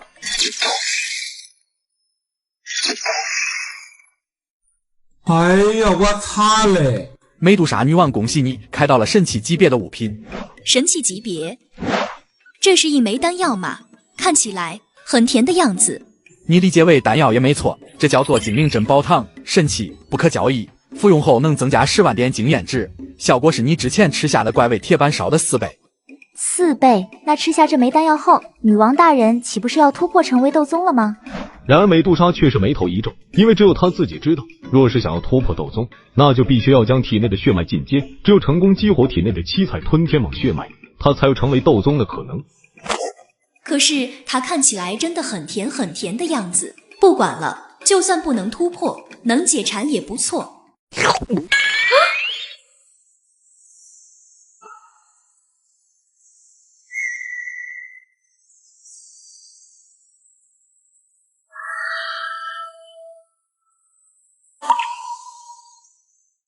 这珍宝糖简直是太好吃了，明明看起来十分甜美，可是入口却有一种宛如火山喷发的辛辣刺激，就连我的斗气都忍不住地提高到了9星斗皇大圆满。若不是血脉的原因，我甚至都感觉要突破到斗宗了。这精灵珍宝糖简直就是极品啊！这罐子简直血赚。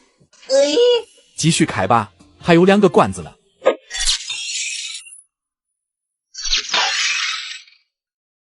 啊！又是紫色，这美杜莎的运气和亚菲一样逆天啊！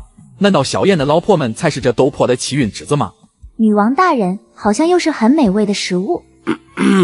这叫宠物饼干，稀有，不可交易。喂养宠物后可以提升宠物的血脉等级。什么？闻言，美杜莎大惊失色。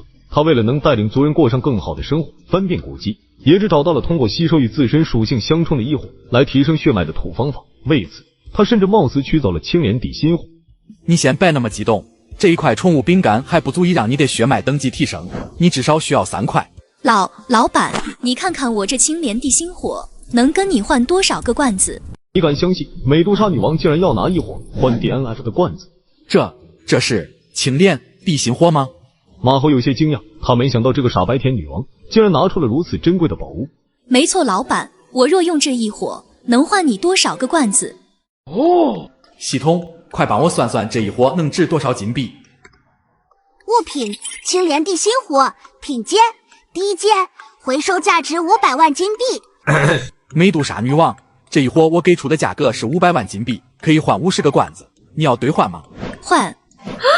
女王大人，这可是一火啊，就这么换罐子，会不会太亏了？传闻加玛帝国的丹王古河可是愿意用7品丹药换取一火的。哼，那个丹王古河虽然身为6品炼药师，不过也是一个想空手套白狼的家伙罢了。况且那些加玛帝国的人是绝对不会允许一个蛇人拥有此等宝物的。我这青莲地心火就算贱卖给马老板，也不会交给那些虚伪的人类。这么说，我还算是捡漏了。恭喜宿主获取到此位面的北元宝物，奖励新位面进度增加30%，奖励理想之黄金镶史诗装备袖珍罐1个，已存于系统仓库。哎呀，我擦嘞！居然是黄金镶，这里面开出的任何一件装备，对我来说都是巨大的提升啊！马老板，将第5排的后5个罐子拿给我吧，剩下的预存。没问题。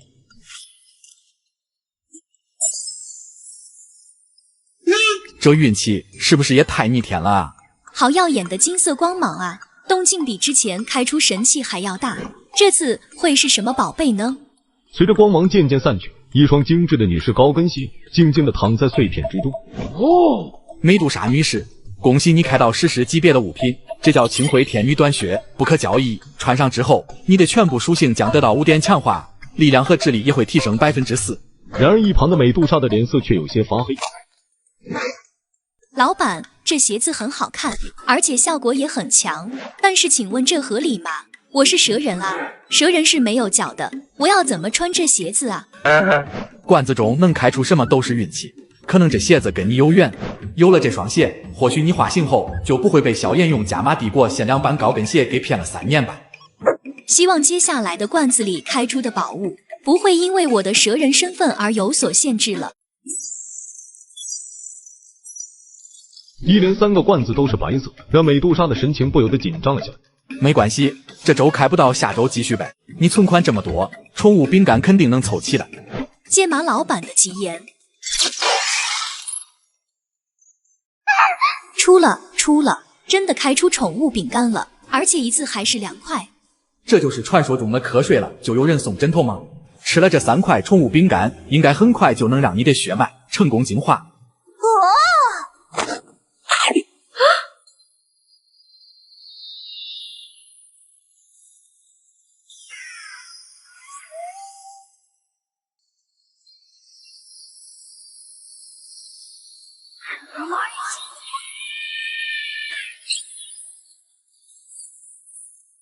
我体内的血脉竟然真的进化成了七彩吞天蟒。女王大人，你的尾巴，我的尾巴怎么了？美杜莎低头向下看，我居然化形了。没想到血脉的净化还顺便让你化形了，你这运气真是谋谁了。多谢马老板了，我不但省去了异火炼体的痛苦，甚至还躲过了化形经历雷劫九死一生的过程。这是你敢拿一火钵一钵开罐子赢得的。这周的罐子也开完了，没什么事情就可以回去了。哦，对了，只见美杜莎拿出刚才开出的青灰天女短靴，轻轻地穿在了脚上，大小正好合适，而且也很好看。这是不充钱就能给看的吗？嫣然，你去收拾一下，晚会就随我和葛叶执事一同前往乌坦城。老师，不是说好的明天才去萧家吗？怎么突然就提前了？莫非是有什么变故？没事的，嫣然，想必你也听说了乌坦城罐子店的事情吧？听说过，如今整个加玛帝国都在传，在那罐子店，只要花钱开罐子就能变强。确有此事，听说海伯东都在那罐子店得到了机缘，实力恢复到斗皇。咱们正好趁着此次退婚的机会，前去开几个罐子看看究竟是什么情况。好的，老师。与此同时，正在密室修炼的魂天帝额头上不断冒出冷汗。究竟是怎么回事？为何我的内心突然有一种不祥的预感？结，魂天帝想去开罐子就去吧。若是按那古阳所说，你万一开到什么一步成帝的宝贝，你不就圆了帝梦吗？虚无，叫上几位斗圣以上的强者，现在就随我前去乌坦城。结，没问题。老板你好，我叫云韵，这位是我的弟子嫣然。我们听说你的小店之中有能让人变强的宝物，这消息保真吗？云云和那来嫣然，他们怎么来这乌坦城啊？难不成是来退婚的吗？老板，我老是问你话呢，这消息保真吗？不好意思，刚才分神了。你们所听的小道消息倒是保真，不过能从罐子中获取什么物品，那完全是靠运气了。运气有意思，不过比起运气，我更相信努力。老板，你这小店中的罐子我全要了。每人一周最多只能开启10个罐子，多一个我都不会卖的。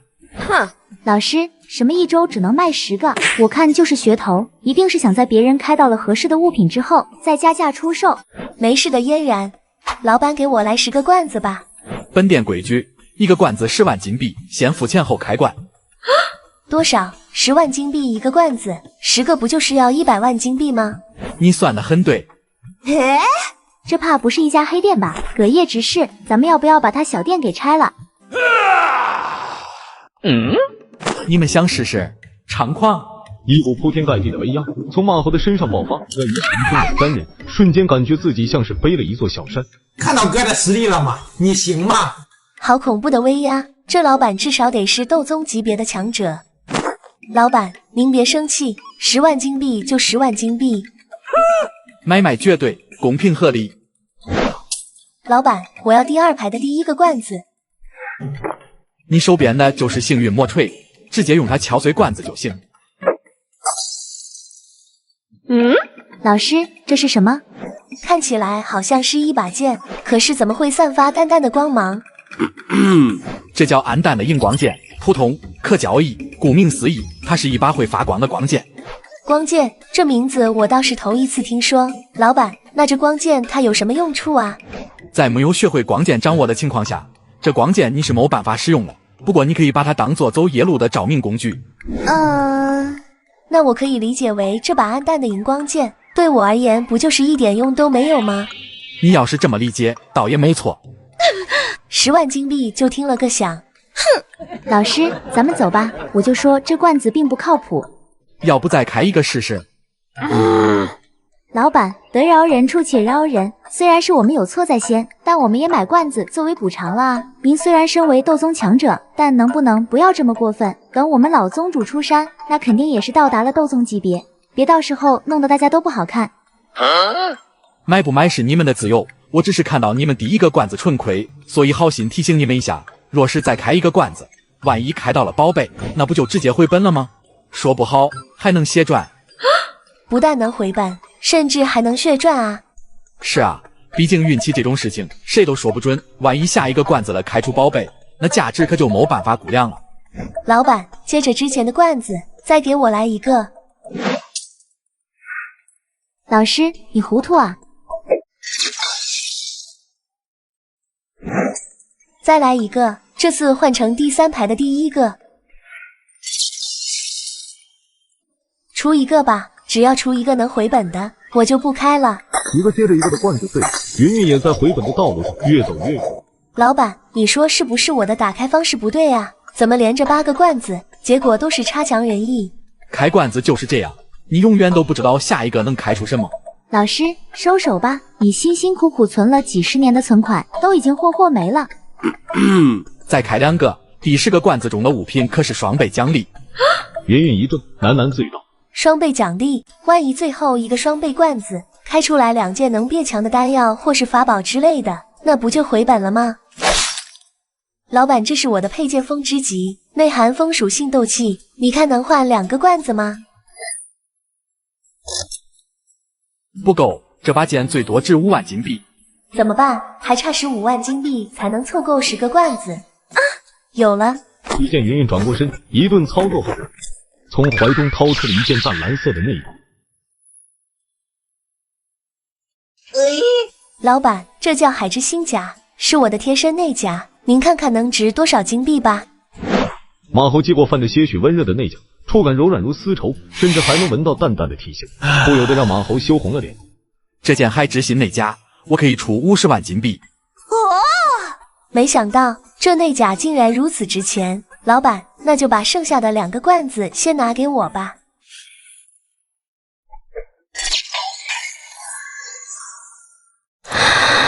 云岚宗的宗主公然脱下了自己的贴身内甲，然后以50万金币的价格卖给了罐子商人，换取了据说能开出宝物的神秘罐子。事实是事实级别的物品。终于是开出宝贝了吗？金光渐渐散去，只见一把散发着淡蓝色光芒的长刀，宛如月下美人一般，悬浮在碎片之上。啊，这把刀好好看呀！不得不说，这月之光芒的外观和云云还挺配的。它叫月之光芒，是一把史诗级别的太刀，不可交易。装备后能提高你4%的斗技释放速度。增加斗技的释放速度，那岂不是在同等条件下，完全就是不给别人出手的机会啊！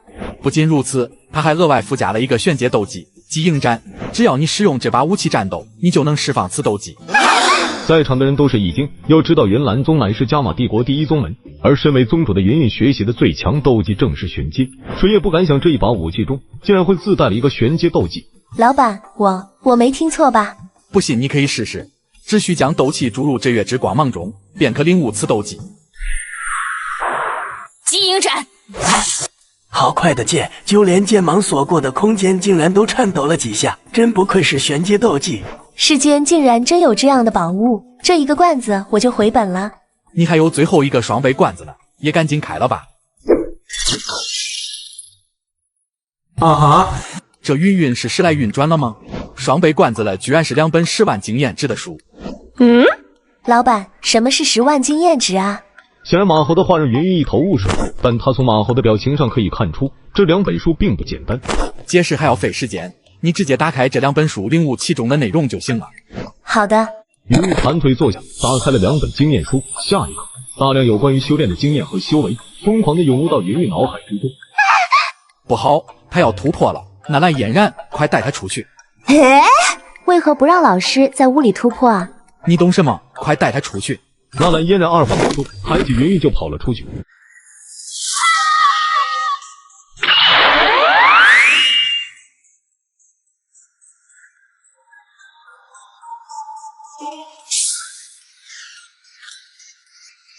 怪不得马老板不让老师在屋里突破，没想到突破到斗宗，竟然要飞这么高。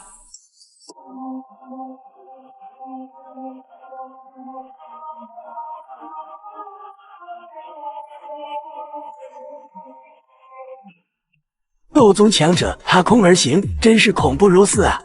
我就这样突破到了斗宗境界吗？这2本书上的记载的经验内容，竟然直接让我省去了30年的苦功，我得去感谢马老板。宗主大人的实力竟然超越了老宗主，老师你也太强了吧！侥幸而已。韵韵，罐子也开完了，会手那家多出来的30万金币我给你记账上了。谋什么事情该忙就忙去吧。等等，怎么了嫣然？老师，现在去萧家的时间还早，我也想开一个罐子。好的。哦，老规矩，10万金币一个。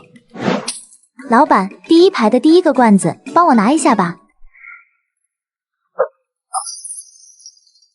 这那烂嫣然的运气也这么好的吗？马老板，这是什么东西？看起来像是一枚很古朴的金币。这叫复活币。复活币？难道这枚小小的硬币能让人死而复生吗？没错，有了这枚硬币，便相当于多了一条命。如果你不幸嘎了，10秒内趁着灵魂还没有消散，你便可以使用这复活币满状态复活一次。当然，你也可以选择为他人使用这复活币，同样也需要在10秒内使用。这完全是多了一条命啊！这复活币的价值简直不可估量。嫣然，你的运气真的太好了。隔夜长老，我也只是侥幸而已。还要继续开吗？不好意思啊，老板，我没钱了，等我处理完自己的私事，再带钱来开罐子。老板，我也想开罐子。葛叶长老，你有钱吗？10万金币我暂时倒是没有，不过那家我倒是也有一件。滚！虚无，你刚才看见了没？好像有一个老头飞过去了。结，好像就是从下面的罐子店里飞出去的。不是斗宗，却能踏空飞行，这小店有意思啊。虚无，你陪我下去开罐子去，其他人隐匿气息，在此守候。嘿嘿，选一个看看吧，绝对没有空的。整个斗气大陆上，让我都觉得看不透的人不多，这位神秘的罐子店老板绝对算是其中一个。如果所料不差，绝对是超越我的存在。难不成他是一位斗帝？他很可能是来自大千世界的强者，切记对此人态度一定要谦卑。嘿，你俩在那区取啥呢？请问要开罐子不？老板，我叫魂天，今天是特地来拜访您的。魂天，换个化名，以为我就不知道你是魂天帝了，太看不起我知晓一切的设定了。拜访倒不必了，我就是个卖罐子的商人，请问魂天，你要开罐子吗？当然要开，老板，这里是100万金币，劳烦您给拿10个罐子吧。哦，看来你是做过功课，规矩很懂哦。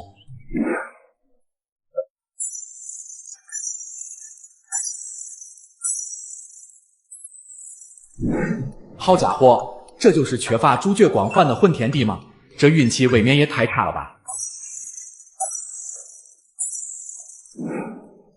该说不说，这混天帝即便黑成这样，也没有露出不满的情绪，这份心态和风度倒是不错。终于，在开到第9个罐子的时候，出现了不一样的色彩。紫色，这是开到了稀有级别的物品了。老板，这是什么？这叫灾难的征兆，稀有，可交易，使用之后便能看到有关于自己未来的某一件灾难的征兆。魂天帝先是一愣，随即眼神逐渐变得复杂起来。能预见未来灾难的征兆吗？老板，我要怎么使用？很简单，将你的斗气注入到这宝珠中即可。魂天帝闻言，便向宝珠内注入了斗气，随后一幅画面出现在了魂天帝的脑海之中。纳兰小姐，看在纳兰老爷子的面子上，我萧炎奉劝你几句话：30年河东，30年河西，莫欺少年穷。哼，你凭什么教育我？现在的你就算恢复了斗之气，那又怎样？你若有本事，就让我看看你如何翻身。父亲，3年之后，伢儿定会去云岚宗，为您亲自洗刷今日退婚之辱。结，魂天，你看到什么了？刚才从罐子店出去的3人，他们是要去萧家退婚。退婚就退婚嘛，这跟你有什么关系？一定有关联的。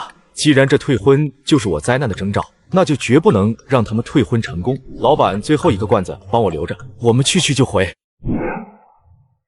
还好赶上了。混天帝，罐子都没开完，就是为了带着我来看这一家子吵架吗？你懂个屁！这就是眼下最大的事。如果我猜的没错，这被退婚的萧家小子以后绝对能成大事，然后我就栽在这家伙的手里了。要不我直接下去一巴掌拍死算球？不，绝对没有拍死那么简单。死了一个萧炎，肯定还会有古炎、药炎什么的。那怎么办？此时纳兰嫣然正在趾高气扬地提出退婚要求，弄得萧家十分下不来台。人群中的萧炎更是脸色阴沉，显得十分无助。TMD 的打人不打脸，这云岚宗真是欺人太甚。你别说，这小子忍辱的样子还真有点斗帝之姿。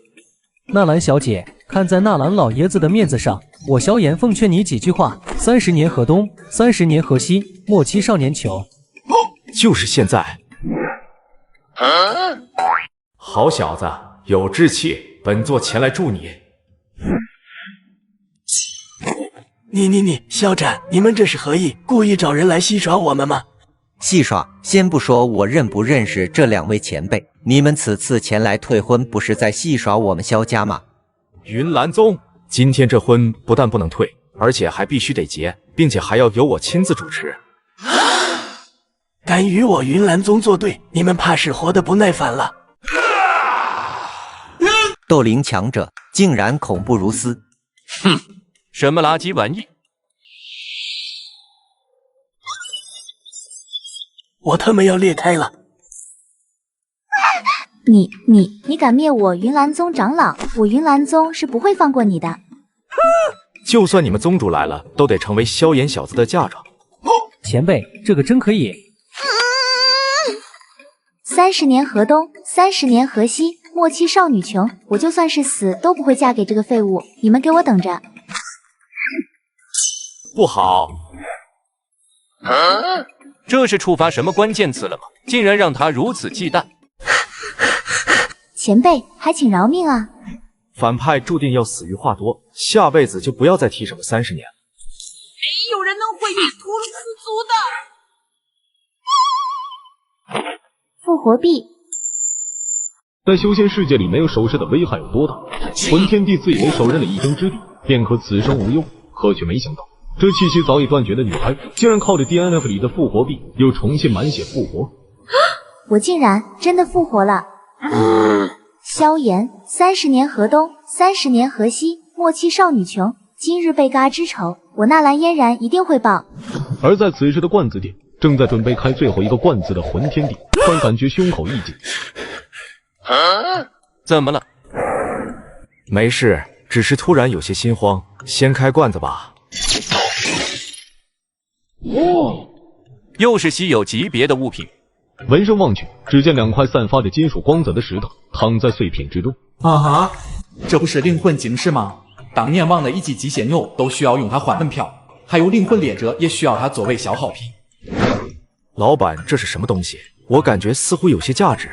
你的感觉没错，这叫做灵魂晶石，稀有，可交易。它是由众多灵魂实体化后形成的晶体，里面充满了灵魂之力，修士吸收后对提升灵魂等级有极大的帮助。哦，这小小的石头里竟然会有灵魂之力，看来这次真是捡到宝了。魂天，你真的相信了？貌似除了我们魂族拥有强行吸收他人灵魂的秘法之外，其他人唯有在实力进阶时，灵魂力才能有所提升吧？哼，我信。下一刻，魂天帝直接将2块灵魂晶石吸收吞噬。感觉怎么样？我的灵魂力还差一点就能到达地境灵魂了，竟然比我还强。2人皆是一脸的不可置信。要知道，想要成为斗帝，无论是斗气还是灵魂，都需要达到地境，但凡缺一，都只能算作半帝。这2枚小小的灵魂晶石蕴含的灵魂力，足以抵得上我吸收几十甚至上百位五品炼药师的灵魂了。你还怪残忍呢，小伙子，我看你跃跃欲试的样子，要不要也开几个？开，老板，我早就饥渴难耐了。老板，您帮我随便拿10个罐子就行。许愿开出灵魂晶石，然后灵魂力到达地境。3块生锈的钢铁片，连结实都省了，似乎有点黑暗。没关系的，我前几个罐子不也都是一些普通物品吗？好，那我就再试试。不一样的颜色，似乎时来运转了。这是高级黄金格布林 cos 装扮，高级物品，不可交易。使用后可以变身为高级黄金格布林战斗，效果持续5分钟。哥布林是什么东西？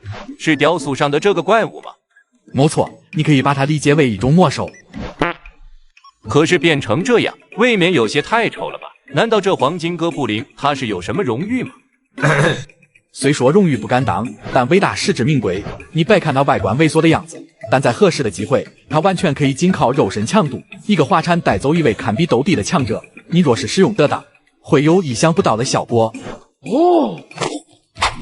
而在此时的纳兰家，云云和纳兰杰的脸色一个比一个难看。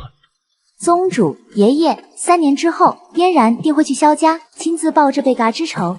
还有葛叶长老的死，一定要有个说法。可按照嫣然所说，那人的境界恐怕在你我之上。这样吧，嫣然，你先带上金币前去罐子店，把剩下的9个罐子开了，不回宗门，请老宗主出山。老板，10个罐子里9个都是钢铁片，这真的合理吗？理论上来说，接连开到相同物品的概率应该很低，但实际上这种可能性还是存在的。看着虚无吞言一副有苦难言的表情，魂天帝感觉自己心中说不出的畅快。老弟，你要坚强，不要灰心，下次你一定能开出宝贝的。罐子也开完了，没什么事情就回去吧，小店马上也就打烊了。老板再见。前辈，您又来了。前辈，此次多谢您出手助我萧家。哪里的话，萧族长，你萧族与我魂族上古便是亲如一家，而今我们2族更是情同手足。若是您愿意，随时可以来我们魂族，我可以让族人无偿帮您和萧家提升实力，争取让萧家重回上古荣光。前辈，这未免也太贵重了，您究竟是想……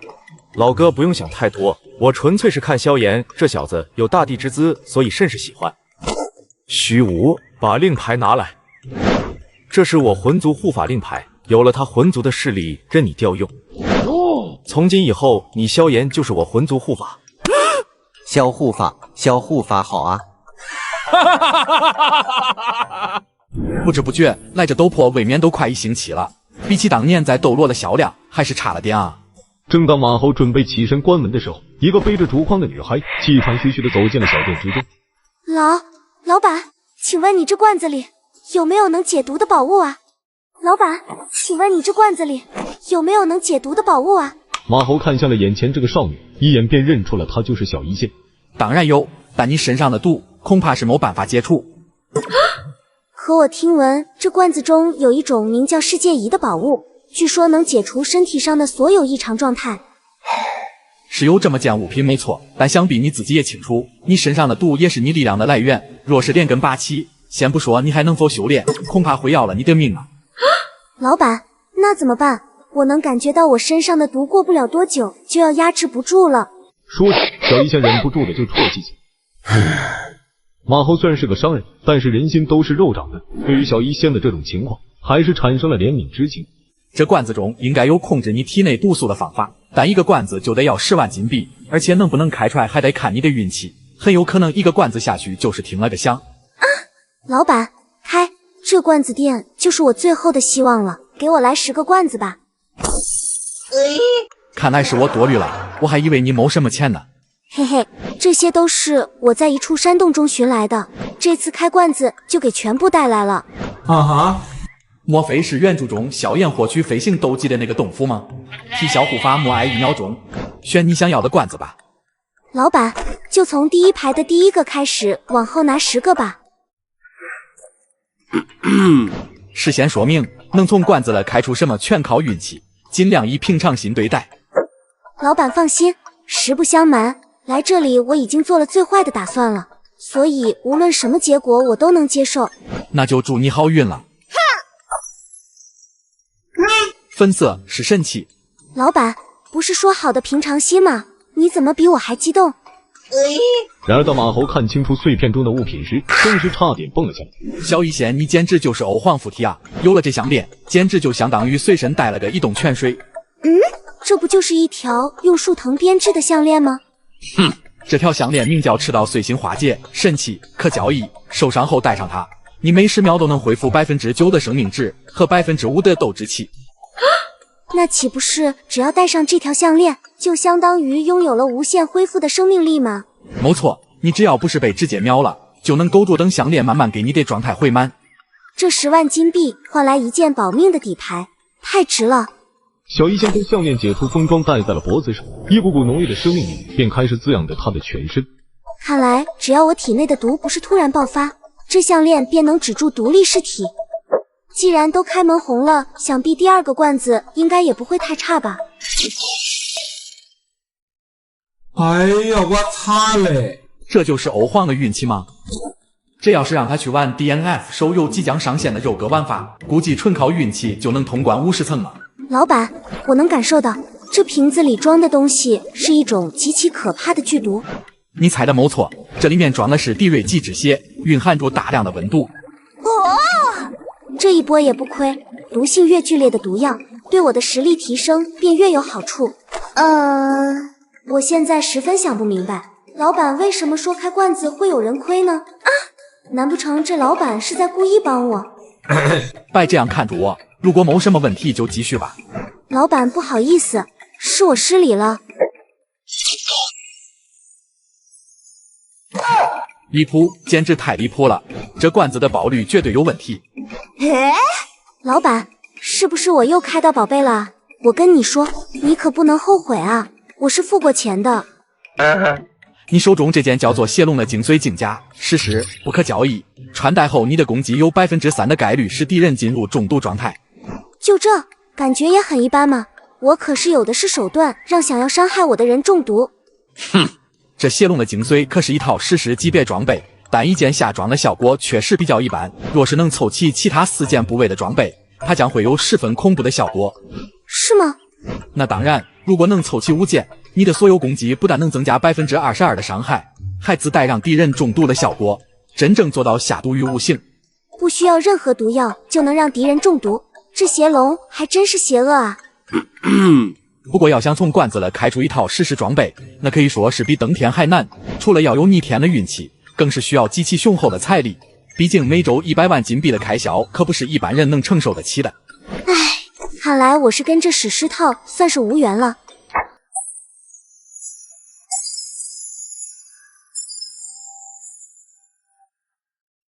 唉，看来我是跟这史诗套算是无缘了。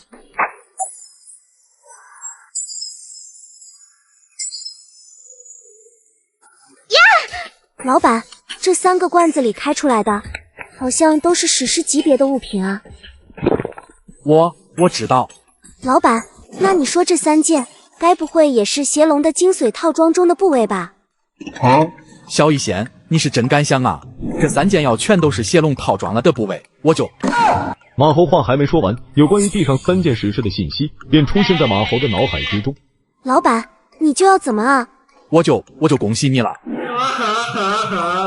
这会不会有点太离谱了？就算是在游戏了刷深渊，想要连续在4把深渊中爆到同一套装中的不同部位，都几乎是不可能的事。看来这史诗套装也没老板你说的那么难开嘛。老板，这几件都是什么部位的？第1件是护肩，第2件是长靴，第3件则是腰带了。算上之前开出的护腿，你还差1件胸甲就凑齐了一整套邪龙的精髓轻甲套装了。我还有4个罐子没开，按照这个概率来看，想要凑齐这一套史诗装备，倒也不是什么难事。哼，4等1才是真正的开始。演都不带演了是吧？5个罐子直接开出一整套史诗装备，真的合理吗？老板，这应该就是最后1件邪龙胸甲了吧？这最后1件正是邪龙的精髓胸甲，同时也恭喜你成为这斗气大陆上第1个凑齐史诗套装的欧皇。你这要干嘛？我想穿上这套装备试一试。你这是一点都不比外人啊！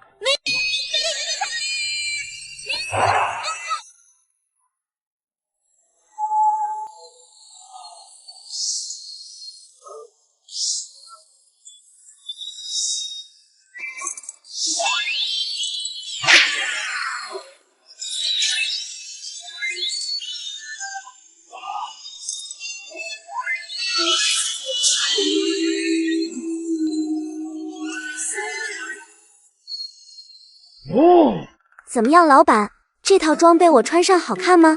不错，不错。若是等他鹅难肚体爆发后，头发变成白色，应该更有味道。你怎么又把衣服给换回来了？我觉得自己的衣服给我带来了好运，这套史诗装备，等我回去了再穿。宣不改命，可不就废？继续开罐子吧。老板，这又是一件史诗级别的物品啊！我知道。看来你也能平常心对待罐子里开出的东西了。嘿嘿，能不平常心吗？我算是想明白了，对于一个采药都能发现仙人洞府的奇运之子来说，就算他从罐子里开出的是天阶功法，我都毫不意外。不过这次好像是一本书啊，万毒是心诀。老板，什么是万毒是心诀啊？万毒是心诀，不就是毒王的2绝技能吗？还真给他开出来了。这本书很厉害吗？岂止是厉害，这可是一本天阶功法。老板，您是在跟我开玩笑吗？我听说天阶功法都是曾经斗帝飞升时候留下的，这罐子中怎么会开到啊？你问我怎么开到了，我还想请教你呢。这万毒是心诀，按照斗破的等级划分，应该属于天阶中级功法。将它修炼后，你将掌握所有的用毒奥义，你的所有攻击将会有毒气化射，并且附带剧毒。若是你能将此功法修炼到大成，更是能将全身毒气瞬间释放，随后万毒化龙，吞噬所有生灵，恐怖无比。不过有一点，这功法一旦开始修炼，你便无法再修炼其他功法。没办法修炼就没办法修炼吧，这万毒是心诀，简直就是为我量身打造的。等回去后，我一定要好好闭关修炼这本功法。哎呀，我擦嘞！终于开出来了稀有级别的物品了，好漂亮的手镯啊！这叫毒系手镯，稀有，解封后不可交易，被攻击时有50%的几率向敌人喷射毒气，并返还10%的伤害。好神奇的功能呀！如果触发了反伤效果，还不得吓敌人一跳。没想到这些在 DNF 了早就被人遗忘的东西，还能在其他世界了散发第二春。这2瓶我知道是迪瑞吉之血，喝下它就会有神奇的力量。罐子也开完了，外面天也要黑了，没什么事情就请回吧。老板再见，下次再来看望您。欢迎下次光临。小医仙走后，马猴走到了柜台前，关闭了店门。系统借助小医仙的怄气，赶紧给我预存的黄金香罐子拿出来。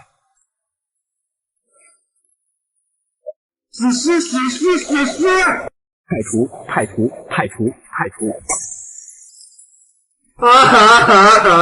马哥，我求求你了，一定要出史诗啊！七彩光芒，竟然是太除黄金香。光芒渐渐散去，只见一个精致的手镯悬浮在碎片之中。是太除手镯。真不愧是太除级别的首饰啊！攻击强化增加4000%，这相当于是翻了4倍的伤害啊！还有这增加的68%的斗技伤害，完全能让任何一个阶段的低级斗技媲美高级斗技了。马猴开心地将手镯戴在手上，一股光芒能量流遍全身。真是巨大的提升啊！系统商城积分查询。近期销售了101个罐子，积分余额1010万，可以兑换101个10倍爆率罐子，新位面解锁进度73%，请宿主再接再厉。不错，差不多再出售100个罐子就能解锁新位面了。系统，先给我兑换100个10倍爆率的罐子吧，今天晚上我通宵干。建议宿主保留积分，本月内系统商城内将上架第3期天空装扮。第3期天空套终于来了吗？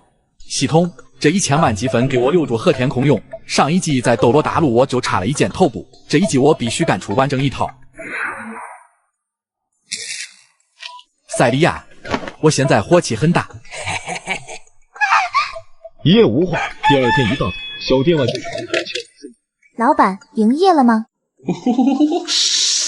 昨晚真是给我累坏了，都忘记开门了。你进来吧。老板，早上好。原来是你啊，纳兰小姐，今天怎么这么早就来了？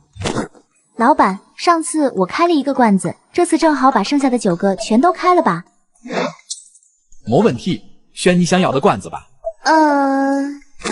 第5排的前9个吧。马猴随手一挥，纳兰嫣然选的罐子便出现在他的面前。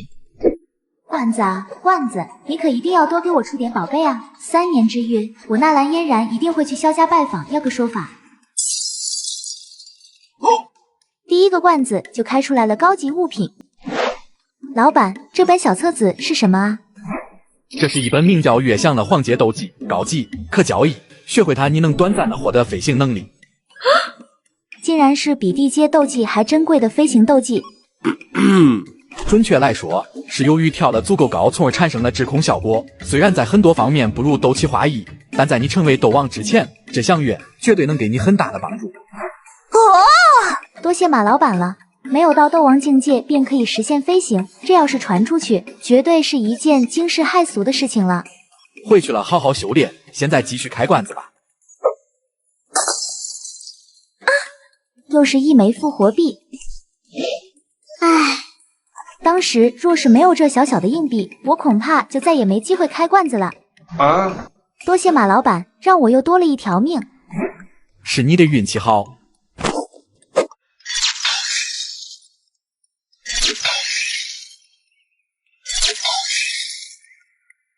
再来。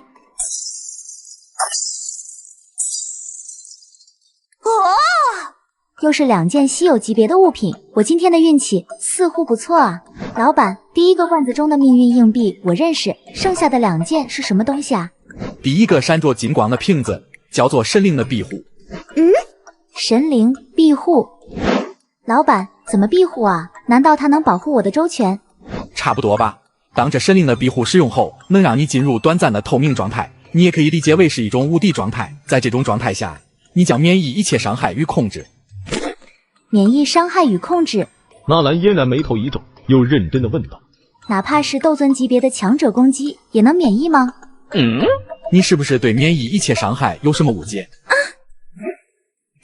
别说是斗尊了，只要在有效时间内，就算是斗帝来了，都不能把你怎样。我相信老板的。对了，此物若是与命运硬币一同使用，会有奇效。我明白了，若是命运硬币触发了恢复效果，我就等于是多了1条命。若是触发天谴，我也能免疫被秒杀的风险。没错，这第2件叫做神圣的祝福药水，使用后，如果你在20分钟内不幸死亡，便会立即复活，并恢复1/3的生命值。不错不错，这神圣的祝福药水和复活币比起来虽然差了点，但在面临未知的危险时使用，也是多了1道保障。最后1个双倍罐子也开了吧。好。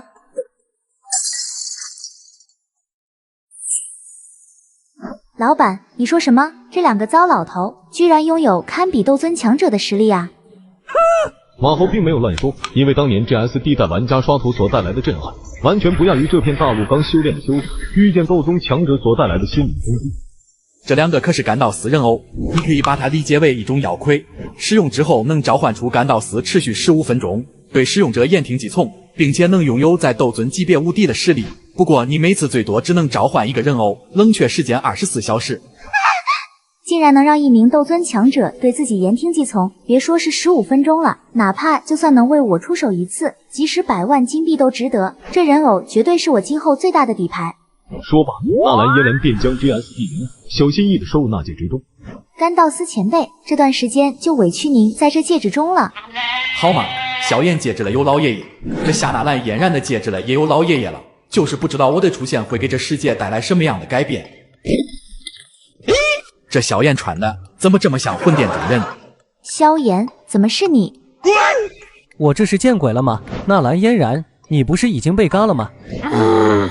萧炎，3年后我纳兰嫣然必要去你萧家讨回那日被嘎之仇。姐，我萧炎等你。斗吧，都多买点罐子才好，都成为我的打工仔才好。反正你们开的越多，我越强。老板，我今天就先告辞了。欢迎下次光临。萧炎，今天又是来开罐子的吗？是的，前辈。老板，这1周的时间过得太慢了，我感觉好像浑身有蚂蚁在爬。那今天你们谁先来开呢？师傅，您都期待了这么久，这次就您先来吧。好，真是好徒儿啊！看来小燕还是拜了药老为师，这两人之间的师徒缘分倒是不浅。老板，从第6排左边开始，给我拿10个罐子吧。马猴随手一挥，10个罐子便出现在药老面前。小子，为师上周开完罐子后回去反复琢磨，我发现这开罐子是有技巧的。什么技巧？那就是开罐子的手一定要硬，绝对不能犹豫，否则就会败北。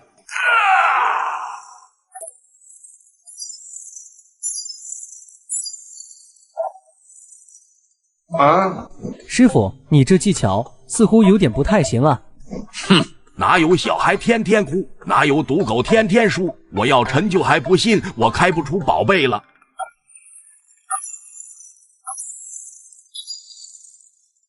一阵又一阵的白色光芒映衬着药老的脸色有些发黑。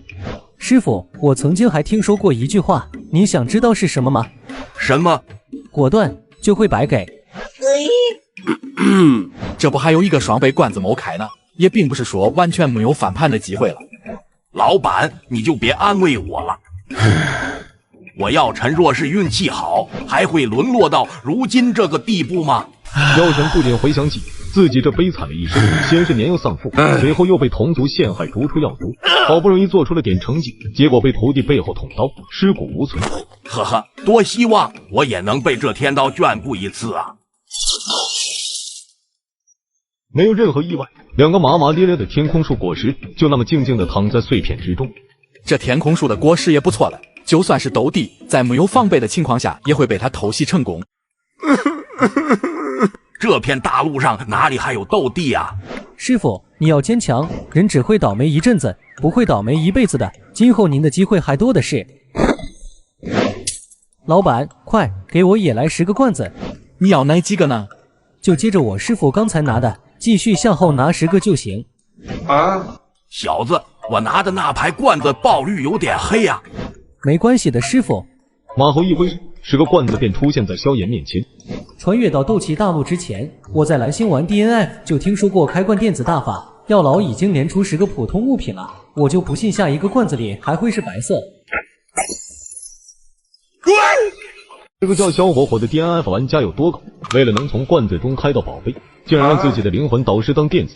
药老已经连出10个普通级别的物品了，按照十全十美开罐大法里面的说法，这第11个罐子里变出宝贝。粉色是神器。哎呀，我擦嘞！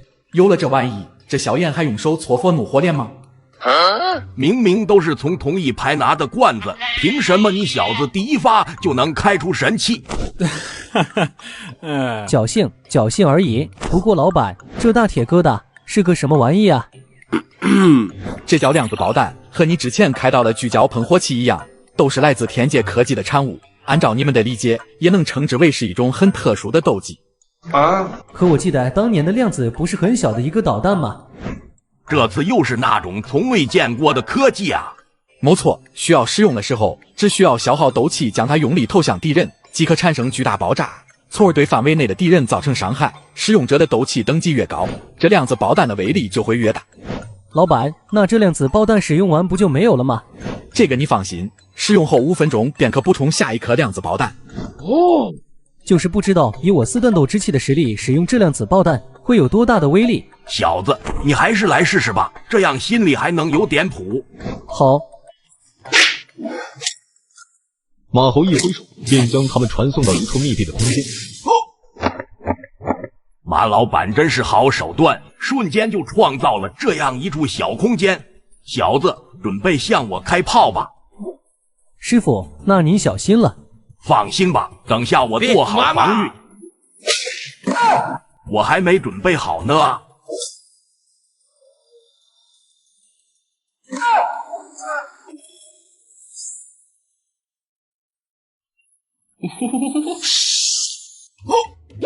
竟然这么快就痊愈了，多谢马老板了。小问题。哼，现在的年轻人不讲武德，来骗来偷袭我这个连防御都没准备好的老同志。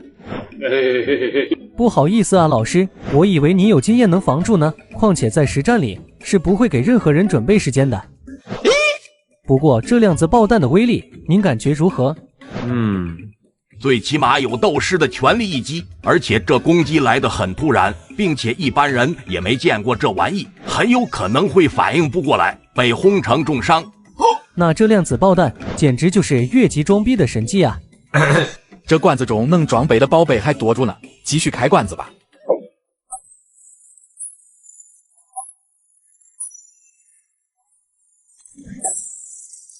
这爆率才对位吗？看着一连串的普通物品，药老心中那叫一个舒畅。不过一旁的萧炎从始至终脸上都没有露出什么不满的神情。魂族的金币果然用着是一点都不心疼啊！居然是紫色的光芒，会是什么宝贝呢？萧炎拿过碎片中的卷轴，上面赫然写着3个大字：复职业控偶师。老板，什么是复职业啊？是用来赚外快的吗？也不是不可以。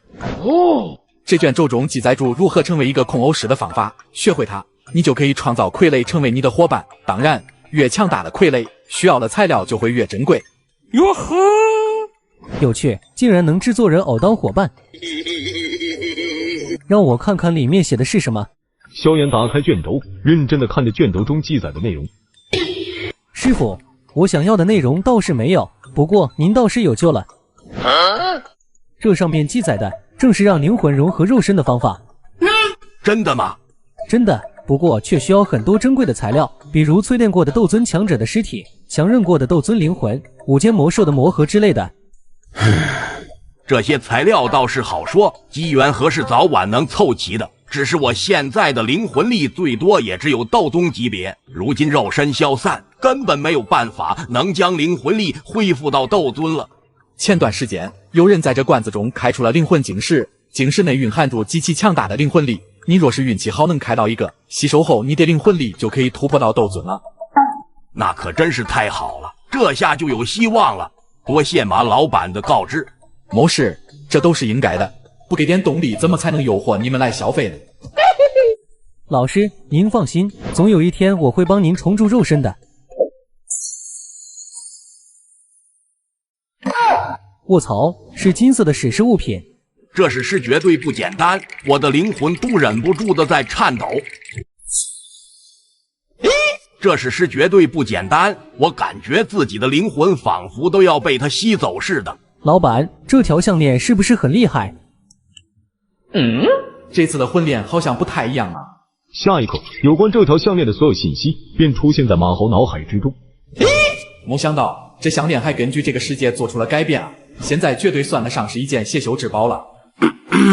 这叫灵魂列者，实时不可交易。它的用法有点类似万魂幡，只要把它拿出，然后储存在这项链。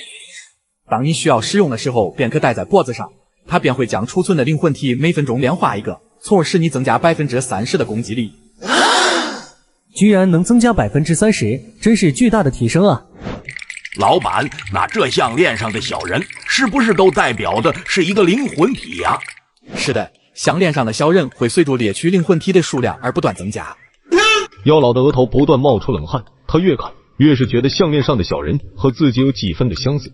师傅，您放心吧，本护法绝对是不会给你炼化的。魂族那么多资源，就算我每天都带着这项链，也轮不到您的。看来这小燕是准备拿魂族当充电宝了。突然觉得住在戒指里还是挺幸运的一件事。各位徒儿，你快把这项链收起吧，为师看着就很不舒服。好的，师傅。还有就是别放在那戒里。萧炎将魂念挂在腰间，再次拿起了性魔锤。老板，罐子也开完了，我们就先告辞了。欢迎下次光临。而在此时的云岚宗后山，一道倩影降临在山洞之外。老师，弟子云韵求见。韵儿，她怎么来了？莫非是云岚宗出了什么事？弟子拜见老师。韵儿，你找为师，你的修为竟然突破到斗宗了。老师，弟子贸然打扰您闭关，此事正是其中之一。云云很快的向云山讲解了从如何开罐子再到纳兰嫣然退婚的事。猖狂！既然连我云岚宗的人都敢杀，等我突破斗宗，定要为他们讨个说法。还有就是月儿，你刚才说的罐子店真有那么神奇吗？老师，弟子这斗宗修为可做不得假。好，准备好金币，为师也要去开开眼界。乌坦城小店中，海波东带着他的老伙计也来到了罐子店中。从他体内散发出来的斗气来看，竟然没有我强。这老板究竟是什么来历？我也不清楚，但海波东说他的真实实力深不可测。哼，我倒要看看这罐子里到底卖的是什么药。老板，这位是法马，乃是我们加玛帝国炼药师工会会长，五品炼药师，5星斗尊强者。这位是嘉信天，是我们加玛帝国皇室的守护者，更是9星斗皇巅峰的强者。今天我是特地带他们来开罐子的。哦，原来是加玛帝国2大废物。嘿，强者，欢迎欢迎！想必小店的规矩海波东肯定也都跟你们说了吧？你们谁先来开罐子的？我先来吧，老板给我来一个罐子。就开一个吗？是啊，毕竟10万金币也不是大风刮来的，还是觉得稳妥一点比较好。老板，第一排的第6个，给我拿一下吧。用你手边的幸运魔锤砸碎罐子即可。此次是稀有级别的物品，嘉信天，你运气可以啊。这是一枚纳戒吗？嘉信天试着将斗气注入戒指之中，却发现无论如何都没办法注入。这并不是一谋纳戒，它叫做贤者之戒，稀有，解封后不可交易。戴上这枚戒指，能让你所有斗技的释放速度增加8%。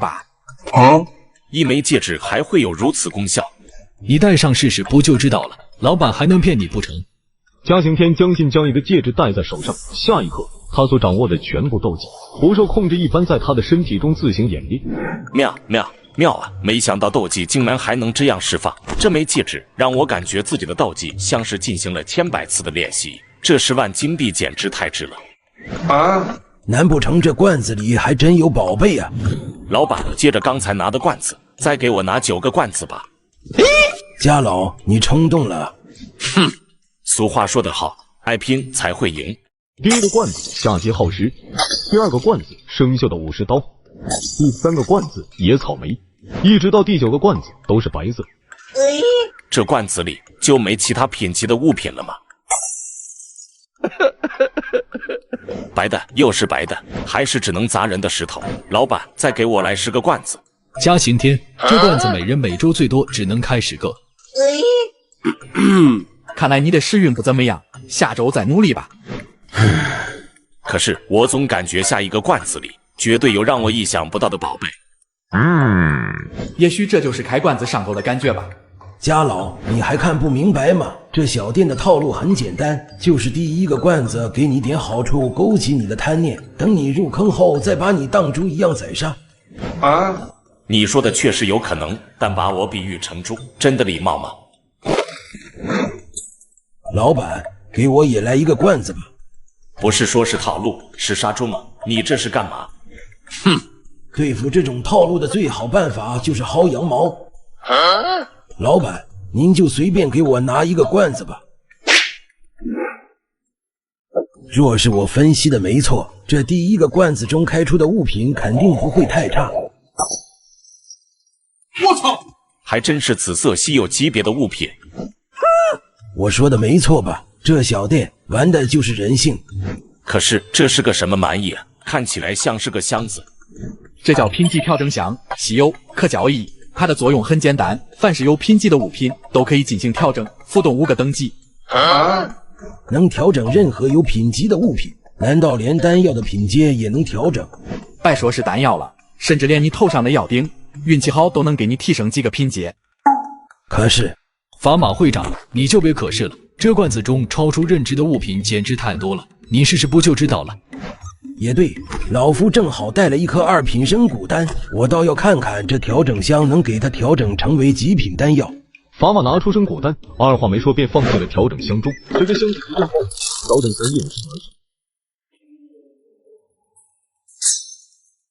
居然引起了天地异象。这丹药的品级恐怕不弱于我炼制的5品丹药。光珠渐渐散去，只见一枚绿色丹药静静地悬浮在半空中。法马会长，这丹药是什么品级的？竟然比我炼制的还强。我一辈子都没炼制出来过的6品丹药就这么成了，而且还是能增加10年寿命的清明寿丹。怎么样，谋骗你们吧？接下来你们还打算开罐子吗？法马没有回话，只是默默地看着手中的这枚6品丹药，良久后才开口道：“都开了。有了这6品清明寿丹，我就可以晋升到6品炼药师了。这对于我来说足够了。”这丹药明明是用品级调整箱提升上去的，怎么就成你炼制的了？哼，你说这6品丹药不是我炼制的是吧？那我问你，这2品神古丹是不是我炼制的？回答我！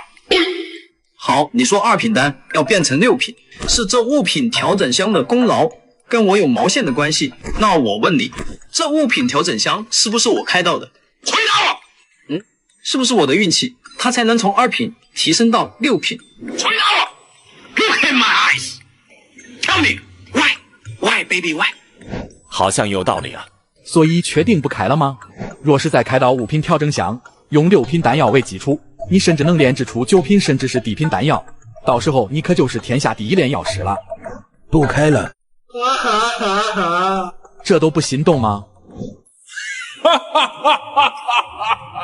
这小老头不开，就让我来开吧。是谁竟敢如此猖狂？只见一身白衣的男子背负巨大的斗气化翼出现在众人面前。想要维持如此巨大的斗气化翼，恐怕每分钟都需要消耗不少的斗气吧。哼，连嘉行天、法马你们2个老家伙都过来了，还有海波东。我以为当年你已经被美杜莎女王给击杀了。我也以为你这老家伙已经死了。哼，想必这位就是马老板吧？气度倒是不错，不过实力便是弱了一些。不是，说话的时候能不能把回声先给关了？你现在才9星斗皇，就已经这么装了，这要是突破斗宗后，岂不更加猖狂？老板，这并不是装，而是我与生俱来的气质。既然你知道我来开罐子是为了突破斗宗，那就麻烦您给我拿10个装有提升修为的罐子。能开出什么都看运气，罐子你自己选吧。行，那就从第2排右边开始给我拿10个吧。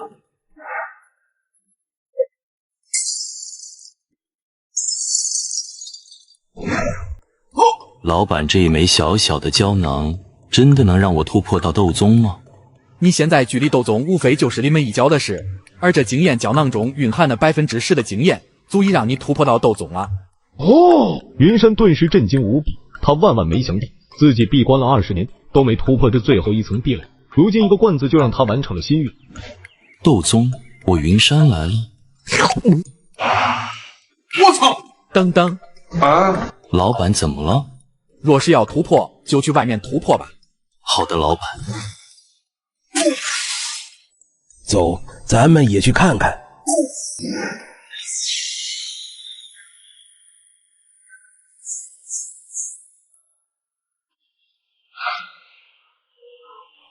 我勒个洞！从他体内所散发的气势，竟然比我还强。你这不是纯废话吗？人家可是突破到了斗宗，你一个斗皇还真以为自己是斗尊了啊！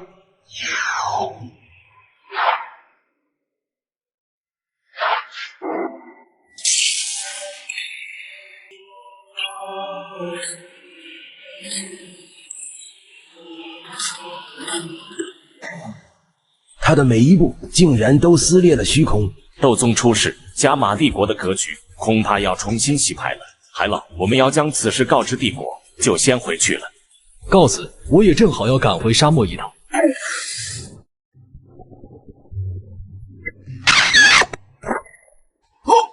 没想到我刚来老师你就已经突破到斗宗了。我也没想到第一个罐子就开出了如此神奇的宝物。老板，这是我亲手炖的鸡汤，您趁热喝。多谢多谢。老板，您是来自中州大陆的人吗？并不是。难不成您是来自上界？否则也不可能有这么神奇的罐子。我来自哪里并不重要，你只要记得我是行走诸天万界做生意的商人就行了。而我所卖的罐子里面装的宝物，也不过是我老家的一些特产罢了。能行走于诸天万界，老板你的实力得何其恐怖啊！别好奇了，你继续开罐子吧。命运硬币，第3个罐子，魔力果汁，第4个罐子，野草莓。而在第5个罐子中出现了不一样的色彩。蓝色高级物品。光剑掌握，听名字好像是一本基础斗技。光剑掌握，好熟悉的名字啊！我知道了，老师，有了这本斗技，你就可以使用光剑作为自己的武器了。光剑真是有意思的名字，我倒是头一次听说。老师，就是这种会发光的剑。这剑的造型倒也别致，这不过这把剑为何给人一种一碰就要碎的感觉？这把荧光剑身上的光早就暗淡了，把它收藏当做古董倒是不错，但用来作为武器多少有些勉强了。原来如此，那看来我想使用这光剑掌握，还需要一把趁手的光剑了。粉色是神器。哎呀，我擦嘞！不是，怎么还真给他开出了一把不错的光剑啊？老板这话怎么听起来感觉有些不太乐意啊？难不成这光剑跟你还有什么故事不成？这当年可是我的第一把毕业光剑啊！这把剑叫做泰拉式光剑，用它作为武器，不但能增加你10%的伤害，还能让你的攻击速度、移动速度以及斗技释放速度都能增加12%。竟然如此厉害！那么这把泰拉式光剑，恐怕一般的斗宗可不是我的对手。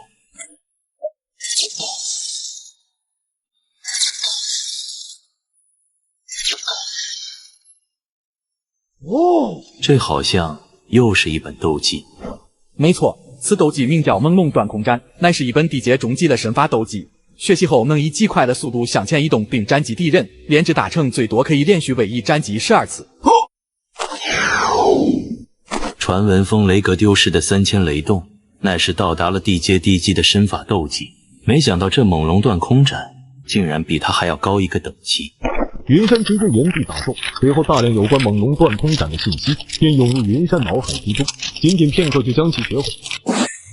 这猛龙断空斩不光速度快，而且发力技巧和出招方式更是玄妙，真不知道是什么样的大能才能研究出这样完美的斗技。这还只是紫色稀有级别的斗技，比他强的还有很多呢。看来这一次开罐子倒是我云山的一场机缘啊！等我开完这最后一个罐子，就要去和萧家好好算算账了。这竟然是原始祭坛的门票。毕竟门票，难道还有一场机缘造化在等着我吗？老板，这秘境在哪里？快带我去看看。把你手中的这2张门票投入到这扇门中吧。你跟我来吧。没想到斗气大陆最猖狂的斗宗云山，竟然在罐子里开到了通往 DNF 原始祭坛秘境的门票。没想到老板你这小店中竟还隐藏着一处独立的小空间，这么多金币，看来老板你是没少赚啊。白看了，继续跟我往里面走。这里就是祭坛吗？怎么感觉有些空荡荡的？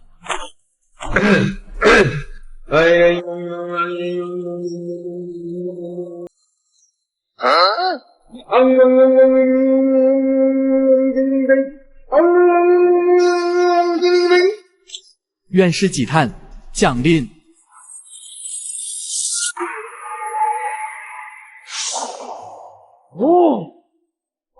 云山，攻击这祭坛深渊柱即可，最好是一下一下的攻击。好。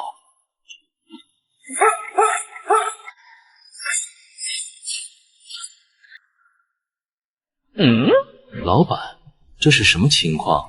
竟然谋碎，看来你的运气算不错。这是原始祭坛的第2个阶段。还有第2阶段，倒是有趣。继续攻击这祭坛深渊柱吧。祭坛内的宝贝还没出现呢，切记还是一下一下的攻击。老板，为何不让我直接一个大招将他毁去呢？这样一下下的，是不是太麻烦了些？据说一下一下的攻击这深渊柱，出现宝贝的几率就越大，在我们那边称之为一种玄学。玄学倒是头一次听说。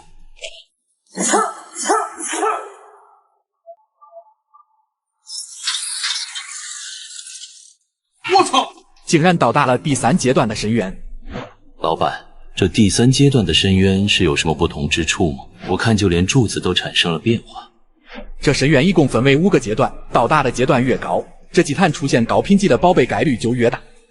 看来我的运气还算不错。打碎它吧，看看这祭坛中究竟藏住什么宝贝。好的。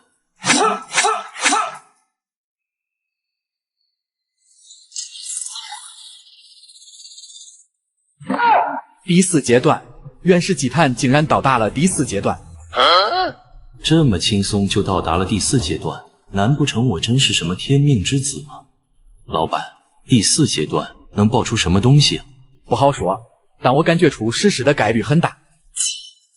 史诗不就是罐子中最高的品级吗？没错，但我提醒你，就算是到了第5阶段，我也没办法保障它一定能出史诗，因为这祭坛能爆出什么和开罐子一样，纯靠运气。马猴说的没错，在 DNF 中，就算是100倍暴力的道具，仍是有开出垃圾的可能。毕竟马猴的概率，玩过的人都懂的。来吧，给我出史诗，史诗，史诗！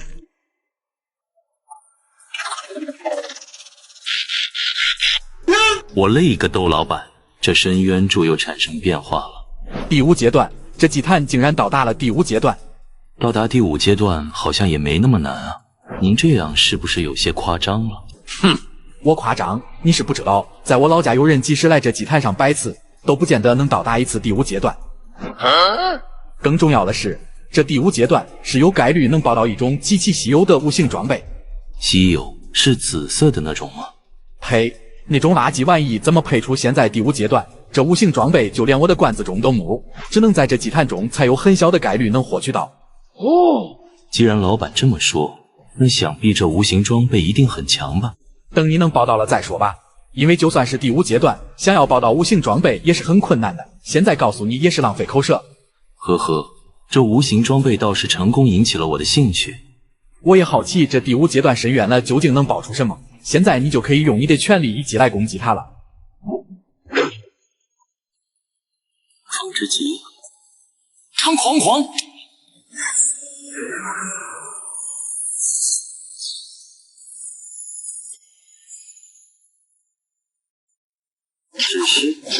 只是。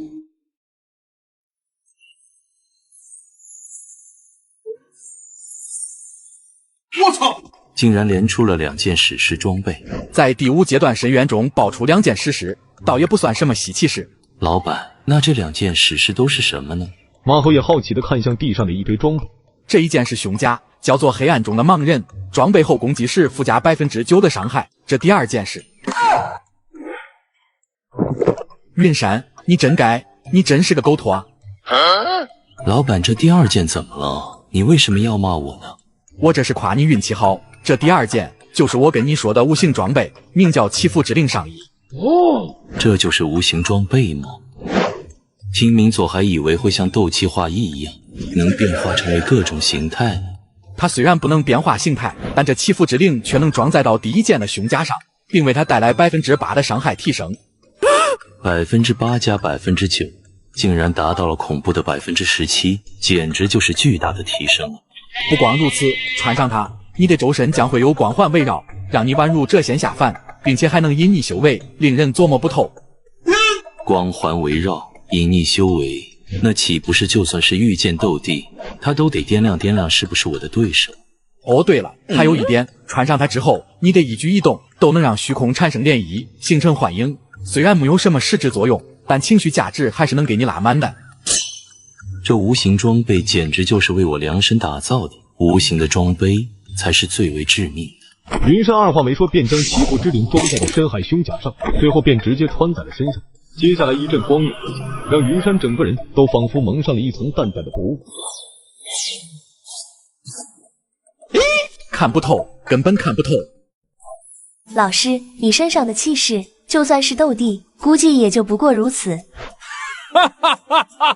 现在别说萧家那神秘人是斗尊了，就算他是个斗圣，为师也要为嫣然讨个公道。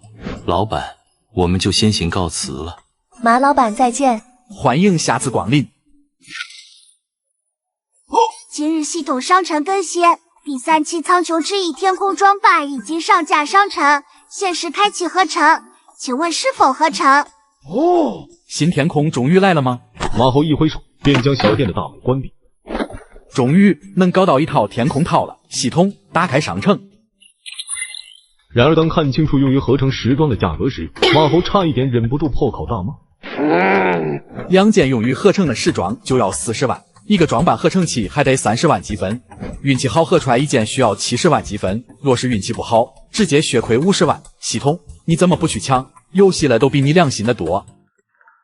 还请宿主淡定，咱们的是专属合成器，能合出超稀有的白色帝国款苍穹之翼。就是那款仅限少数人拥有的超级无敌尊贵且孤傲不可一世的顶级纯白天空吗？没错。若真是这样，这70万一手倒也不算贵，甚至是说超级划算。系统，给我兑换8个合成器和16件合成用的装扮。兑换成功，共计消耗640万金币积分，余额670万金币积分。下一刻，一个个帝国合成器和一件件不可翻盖的时装出现在马猴的面前。激动的心，颤抖的手，马猴拿了2件时装放在了装扮合成器中。我操！第一手就成了吗？这稀有天空也没想象中那么难出啊！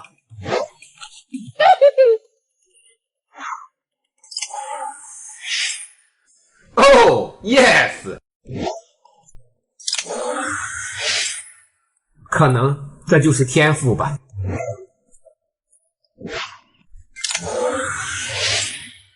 哎呀，又来一个！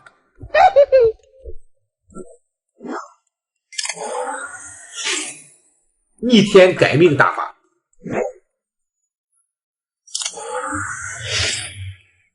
都过去7年了，没找过女朋友。哎呦哎呦，好生硬啊！嘿嘿。一件件的合成，一件件的成功，一连7件全是成功。然而马猴的眉头却是越皱越紧。不会又像之前一样，差最后一件天空合不出来吧？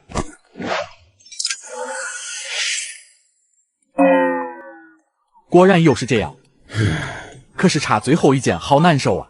稀有装备合成器消耗完毕，请问宿主是否继续充值合成？TMD 充。就这样，从黑夜河到第2天早晨，无一例外全部失败。上头，太上头了，就剩这最后50万积分了。最后一手，若是再不成功，我马后再也不合天空了。系统，再给我兑换最后一件装备和合成器。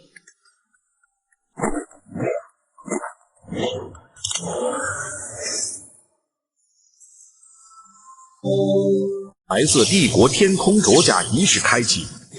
来呀，合体！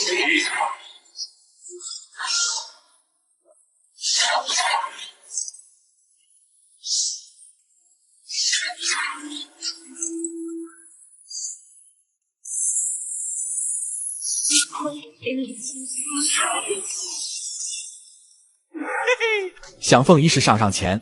大家好，我是练习时长2年半的动画新人小马小猴。虽然记不得是第几百次做动画了，但依旧不是很熟练。这身稀有的第3套天空，将作为我的新形象与大家见面。你们感觉怎么样？狗宿主不好好刷深渊，又来水视频吧？我真没有。新位面门店建设中，新门店建设成功，新传送通道已开启。南天门，看样子这里好像是稀有世界啊。新位面门店建设中，当前建设进度60%。怎么新位面刚开启就又出现了一个位面？这不是武魂城我的老店吗？由于宿主之前在斗罗位面谈号开出的奥兹玛宠物实力过于强大，如今更是已经进入了成熟期。一旦奥兹玛降临，恐怕整个斗罗位面都将灭亡。还请宿主加快卖罐子的进度，开启位面通道，组织人手前往斗罗世界攻坚奥兹玛。让我组织人手？系统，你的意思是所有人都可以通过小店的位面通道传送到其他位面吗？只有得到你的允许，他们才能使用传送通道。哦，原来如此，这下小店就热闹了。搏一搏单车变摩托，拼一拼黄土变成金，以钱赚钱。敖表，这南天门门口什么时候开了这么奇怪的一家店啊？我也不知道啊，不过看起来倒是有趣。走，一起进去瞧瞧。哪吒，你还别说，这10万金币的一个罐子，我倒是很感兴趣，里面装的是什么？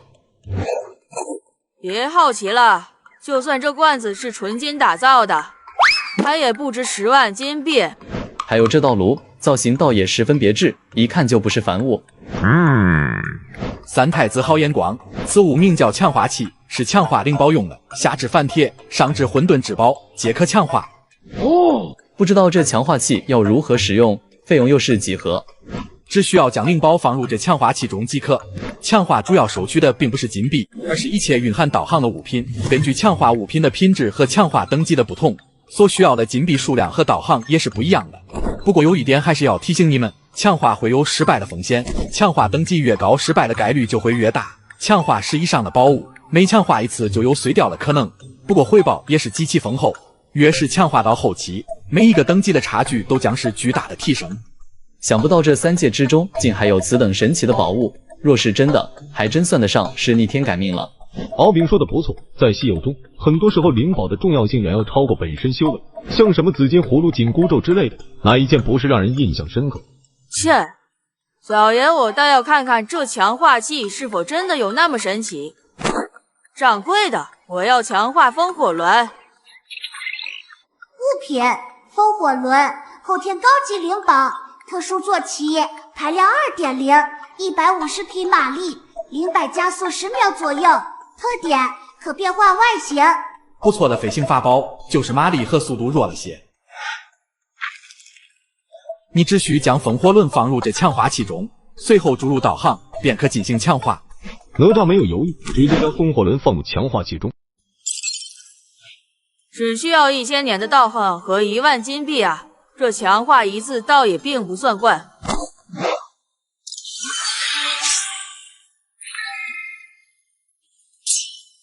强，太强了！仅仅一眼，哪吒就感受到了风火轮上产生的变化。强化加1就有接近50%的提升，这要是强化加10，恐怕连筋斗云都看不见我的尾灯。再来！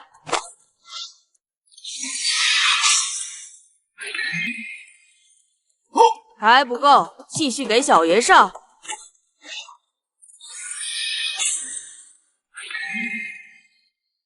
哦，强化加3以上，每次需要的导航将到达1万年，还要继续吗？哪吒，要不收手吧？1万年道行会不会有点太多了？这强化带来的提升，就算是用10万年的道行换都不算亏。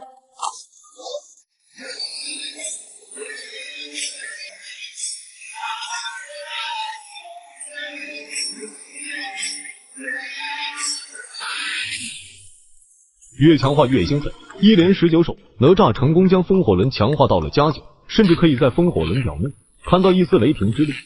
强化，继续给小爷强化。提醒你一下，9上时一旦失败，会有归零的风险。哪吒，加9已经就很不错了，若是失败了，你这200多万年的道行不就白白浪费了？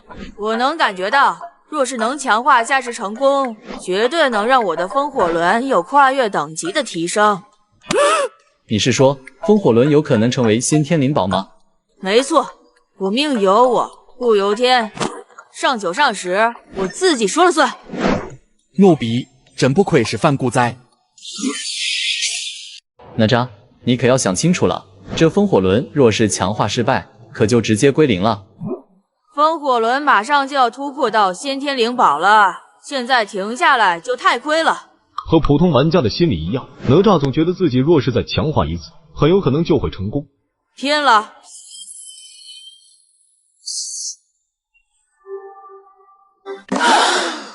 成了，我的风火轮成功进阶成为先天灵宝了。感受着风火轮上那股令人心悸的雷霆之力，哪吒开心起来。从150匹马力的老古董强化到1500匹的新能源，这风火轮简直就是巨大的提升啊！老板在吗？请进。哦，原来店里有客人啊！大胆蛇妖，竟然敢出现在天庭！好强大的血脉压制，竟然是真龙之威！马猴一挥手，便解除了镇压在美杜莎身上的威压。竟然是龙！我居然见到龙了！别害怕，他们是来自其他位面的人，在这小店中，除了我，某人能对你出手的。我的威压就这样轻易的被这老板解除了吗？听掌柜的意思是说，这小店竟然还能连通到其他位面？没错，任何位面的客人都可以通过门店直接来到这小店中。好手段，看来掌柜的您还真是深藏不露啊，怪不得能拥有强化气磁挡命人上头且逆天的法宝。幸好在小店了，我是无敌的，还能装一装，要不这美杜莎我可保不住。美杜莎，你是来开罐子的吗？老板，这是我们蛇人族收集的魔兽魔盒，你看能不能换一些罐子？美杜莎打开麻袋，只见里面装满了各种各样的魔兽魔盒。你在这里还有450万的存款呢，怎么又来换罐子了？这些都是族人辛辛苦苦猎取魔兽攒下的，我带来就是想看看能不能换些罐子，让他们也有改变命运的机会。这些魔盒的品级都太低了，炼药师看了都嫌弃。这么一大袋，我给你出50万金币，你看怎么样？就只能换5个罐子啊！然而此时的哪吒看着袋子中的魔盒，眼神有些发直。这些魔盒中居然蕴含有道行之力，这些魔盒乃是妖兽多年修炼而来，蕴含道行倒也不稀奇。掌柜的，这些魔盒能用来强化吗？只要是蕴含道行的物品，皆可用作强化材料，这魔盒自然可以。蛇妖姐姐，我出200万金币，可否将你的这袋魔盒让与我？成交。我好像价钱给高了。我看这袋魔盒中至少蕴含20万年的道行，200万金币倒也划算。敢问道友，这样的魔盒还有多少？若是还有多余，我们愿意全部按照现价收购。哦，真的吗？自然是真的。这里就有200万金币，这袋魔盒我就先留下了。我好像找到了一条可以让族人发家致富的路子了。老板，我还有点事，就先告辞了。有什么事比开罐子还重要的吗？带领族人前去搬砖。魔兽山脉这是要沦为不万家专场了吗？哪吒，你还要继续强吗？若不强化了，我就把强化器收起来了。不了，强化驾驶以上的风险太大了，这要是一不小心给风火轮干碎了，那就太亏了。不是说好的天庭第一反骨仔吗？这哪吒怎么稳得宛如老狗？这还要我怎么赚钱啊？我这罐子里有概率能开出2种东西，一种叫幸运符，能增加1倍的强化成功率，还有一种叫做强化保护圈，能让你的灵宝在强化失败的情况下不至于破碎。我靠，牛逼！闻言，哪吒的眼神由冷静变得兴奋，没有任何思考，直接就开口道：掌柜，快给我直接来上10个罐子。这才对嘛，年轻人就应该努力拼搏，100万金币，先付钱后开罐。存了几千万年的金币，终于有地方消费了。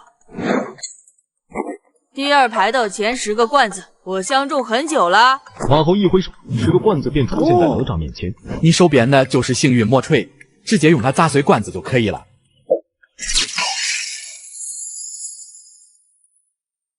哎呀，我擦嘞！第一件就给开出史诗了吗？史诗？他很强吗？这么短，有个屁用！好家伙，这么猛的吗？这下连解释都给省了。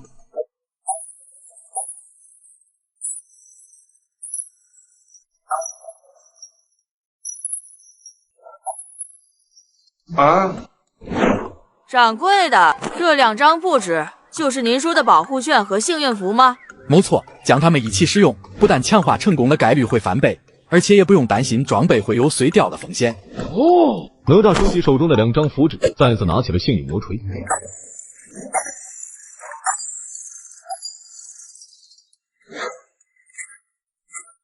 掌柜的，劳烦您再把强化器搬出来吧。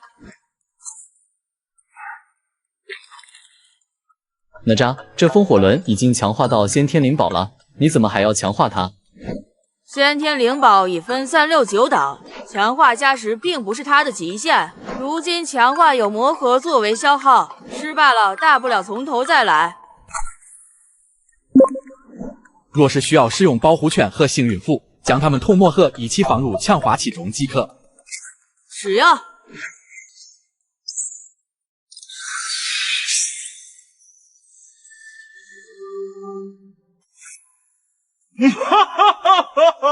成了，又成了！而且强化保护圈的效果还在生效中。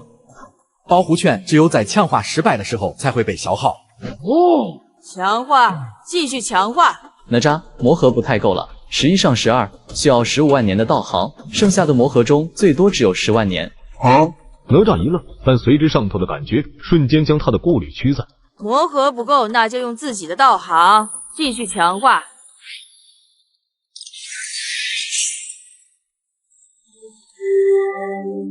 啊哈，就这么顺利的强化到加12了吗？强化的最高等级是多少？目前最高的是强化加20。此时的哪吒双眼已经发红。再强化8次，就能到强化加20了。那时我的风火轮将会有何等恐怖的提升，停不下来，根本停不下来。他究竟是魔是仙？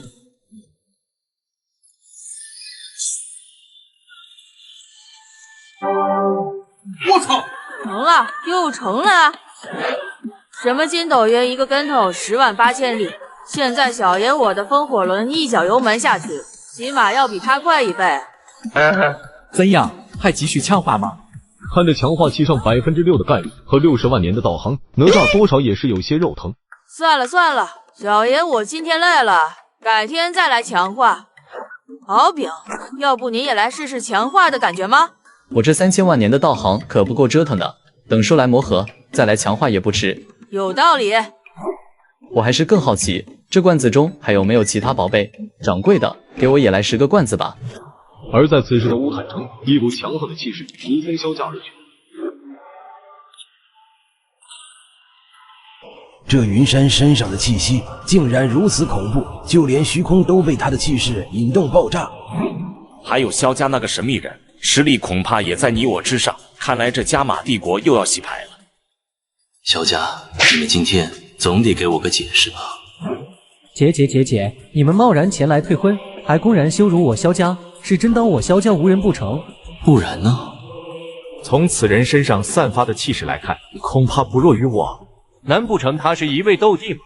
魂天帝没有回话，只是淡淡打量着悬浮在空中的云山。他就是帮助萧家的强者，为何他的实力我居然看不透？不过看来这无形装备带来的强者光环果然有用，恐怕他也不敢贸然对我出手。就这样，场面一时间有些尬住。魂天帝和云山2人四目相望，谁也不敢轻易出手。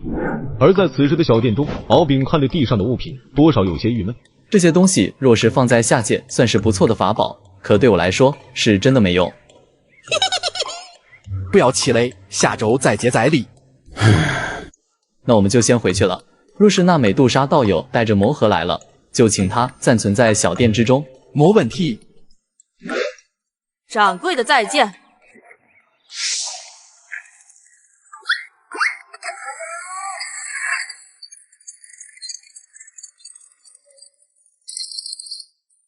就在2人走后没多久，美杜莎带着一个陌生男子来到了罐子店。老板，那2位收魔核的异乡人呢？他们刚走没多久，不过你们可以把这些魔核先留在这里，等他们下次来自然会收购。好的，老板。萧鼎，把咱们一起收集的这些魔核交给马老板吧。好的。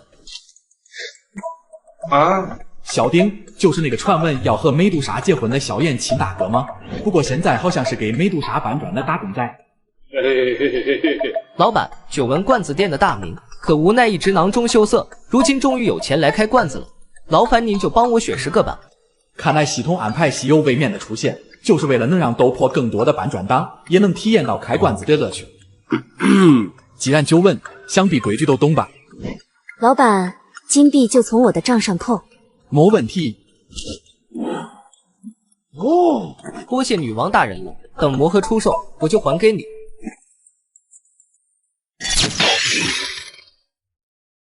你敢信美杜莎的绯闻老公居然在 DNF 的罐子开到了斗技血之狂暴？什么？老板，我没听错吧？这血之狂暴居然是一卷玄阶斗技？没错。我的天啊！如此高等级的斗技，论价值也绝对抵得上10万金币了。老板能详细讲讲这血之狂暴吗？简单来说，这血之狂暴是一门通过消耗自身血气，从而提升伤害和改变攻击方式的一门基础斗技。在你修炼之后，你的攻击方式将会转变成2到6，在2到6的状态下攻击敌人，就可以吸收他的血气补充自身。听起来就很强的样子。萧鼎二话没说，盘腿坐下，不消片刻，便将血之狂暴融会贯通。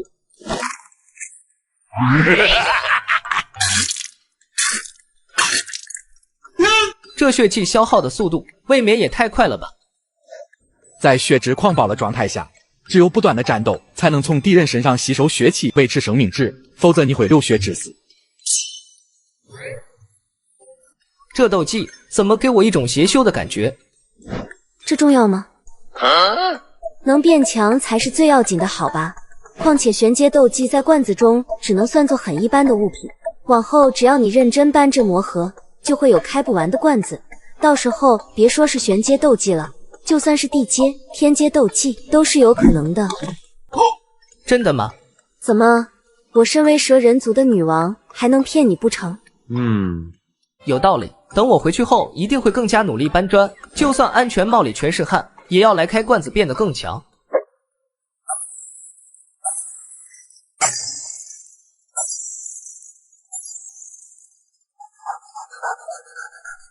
不行了，不行了，这开罐子太刺激了，再开下去我的心脏就要跳出来了。这就不行了。这第一个罐子的是魔力果汁，使用之后能恢复你30%的斗气。第二个罐子的是突变草莓，使用之后能恢复体表全部伤势。剩下的3枚都是经验胶囊，使用后能增加当前斗气等级上限的10%。魔力果汁与这突变草莓配合使用，对于我这种在刀口上讨生活的佣兵来说，完全相当于多了半条命。就是不知道这3枚经验胶囊能不能助我突破到大斗师。萧鼎盘腿坐下，拿出1枚经验胶囊放在口中。还不够，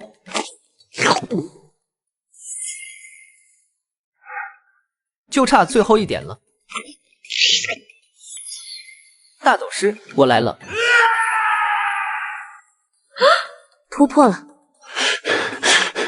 我做梦都没想过这一天会这么早来临。萧鼎不可置信的再次感受了一下体内流转的斗气，这斗气的凝实程度竟然一点也不虚浮，完全和自己修炼得来的一样。马老板，谢谢你。罐子的能开出什么都是你的机遇而已，运气不好血本无归也是有可能的。接下来的几个罐子一并开了吧。哼！萧鼎再次拿起魔锤向下一个罐子敲去。神器，出神器了！这神器它很强吗？怎么看起来破破烂烂的？所有人的目光都好奇地打量着萧鼎手中的物品。这不是连奥兹玛都能硬控的鹿骨的皮残片吗？老板，这块皮子有什么用啊？它叫鹿骨的皮残片，神器，可交易。它的效果很简单，被攻击时，若单次伤害导致你被削减10%以上的生命值时，则会让半径500米以内的敌人都会进入石化状态5秒。闻言两人皆是一惊，显然他们都认识到了这鹿骨的皮残片的可怕性。5秒钟的控制时间，只要不是被对方直接秒杀，有了这件神器，完全可以选择保命逃生，或是反杀敌人。美杜莎女王，这鹿骨的皮残片就送给你吧。这怎么可以？如此珍贵的神器，怎么能说送人就送人呢？我们漠北佣兵团全靠您的照顾，才能在塔格尔沙漠发展的如此迅速。如今更是给我们找来了搬砖的工作，才让我有机会开这10万金币的罐子。若是我二弟来了，肯定也会这样做的，您就收下吧。既然如此，我就收下了。嘿嘿，小丁这小子是针对美杜莎有想法吗？不过美杜莎身为蛇人，会石化，倒也十分合理。我就先开罐子了。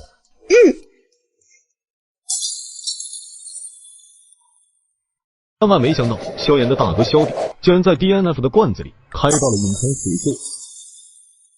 哎呀，我擦嘞！你小子可以啊，刚开出来一件神器，这紧接着可就又开出了一件史诗啊！运气罢了。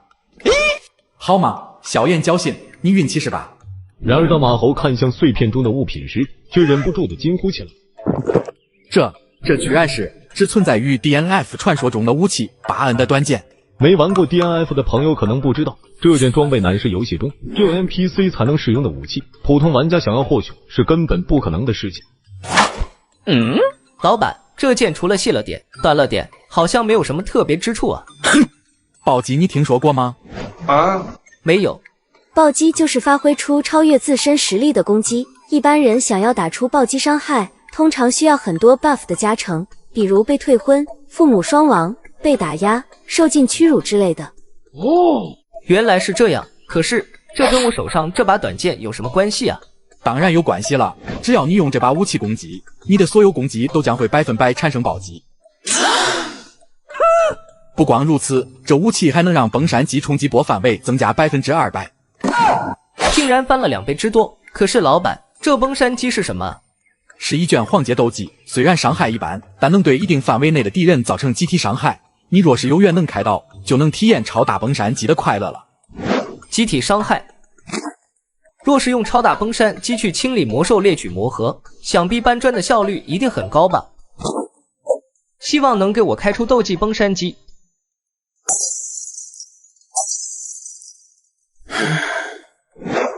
可惜没能开出崩山击，机会总会有的，下次开罐子再接再厉。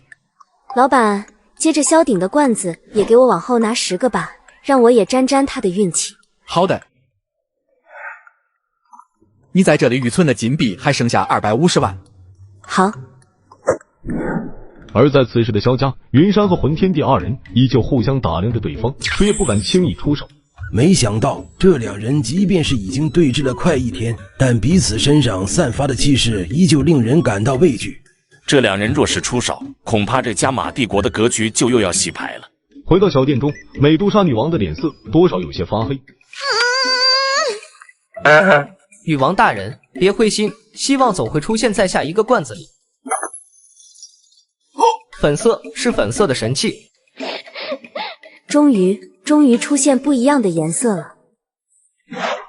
这是一枚蛋吗？恭喜你美杜莎小姐，你手中的是一枚光明圣麒麟的宠物蛋，如果孵化出来的话，它在幼年期就能拥有6阶魔兽的实力，若是细心培养，进入成熟期它就能成长为8阶魔兽。刚出生就能拥有斗皇的实力，老板，这光明圣麒麟我要怎么孵化？就和孵化小鸡一样，用斗气滋养这枚宠物蛋就可以了。这和孵化小鸡有关系吗？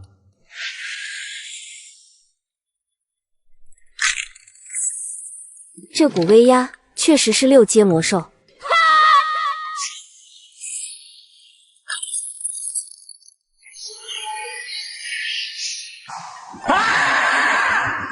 这就是8阶魔兽的幼崽吗？这气势，感觉一口就能把我吞了。老板，这光明圣麒麟如何才能成长到8阶魔兽？罐子中的宠物饼干和精灵珍宝糖之类的宠物食品都可以让它快速成长。原来如此。不过你最好从小就照顾好它，罐子了开出的宠物多少都有点反骨。放心吧，马老板，这光明圣麒麟今后绝对能成为我最好的伙伴。也不知道唐昊开出的奥兹玛宠物如今给斗罗位面霍成什么样。是怪味铁板烧。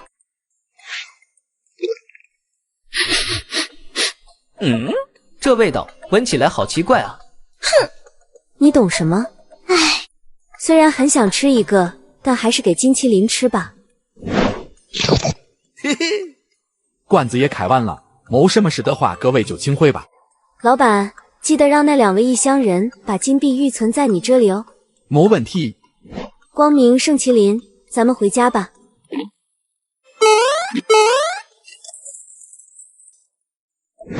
时间也不早了，终于要下班了。然而，正当马猴准备起身关门的时候，一阵结结结的笑声从小店门外传来。哟呵，反派要登场了！这身打扮，还有衣服上的刺绣，这2人不正是一同谋划被刺要牢的韩风和木谷老人吗？这里真是在大陆上传的神乎其神的罐子店吗？我看不都是一些腌咸菜的普通陶罐吗？具体情况我也不清楚，但别小看这罐子店。据说魂族有大人物光临过这里。看来你们是不懂规矩啊！规矩？什么规矩？马猴很快的向2人讲解了有关于开罐子的所有信息。哦，师叔别说，你还真别说，这罐子倒是有点意思。怎么样，要不要开几个试试？开，这罐子我开了。韩风大手一挥，拿出1袋金币，顿声豪气：10万金币一个罐子，先交钱后开罐。多少？10万金币？是不是太贵了些？10万金币一个罐子，童叟无欺。你要是接受不了，没关系，等你能接受了再来吧。外面天都要黑了，小店马上就要打烊了。显然马猴的话激起了韩风骨子里极强的好胜心。我堂堂药皇开不起，瞧不起谁呢？老板，这枚纳戒你看看，能给换180个罐子吧？这戒指里有这么多药材呢？那必须的，这可是我师父多年云游天下收集而来的。只是可惜了，这些药绝大多数都有残缺，药效大打折扣。这么多一共给你算30万金币，怎么样？残的，又都是残的。老家伙给我修炼的焚诀是残卷的不说，连这些药材都是残的。老子被刺你100次都算少的了。30万就30万，给我来3个罐子。选你想要的罐子吧。既然开罐子是看运气的事情，我就随便选了。说着，韩风真就毫无规律地选择了3个罐子。用你手边的幸运魔锤砸碎罐子就行。新鲜玩意啊！老板，这是何物？看起来好像是一枚徽章。没错，准确来说是一枚白金徽章，名叫火焰爆炸。将它佩戴在胸口，能强化自身对火属性的感悟，从而提高对火焰的操控能力。有点意思，我天生就有着火木双重属性的完美体质，我倒要看看这徽章是否真有那么神奇。韩风二话没说，便将徽章佩戴到胸口之上。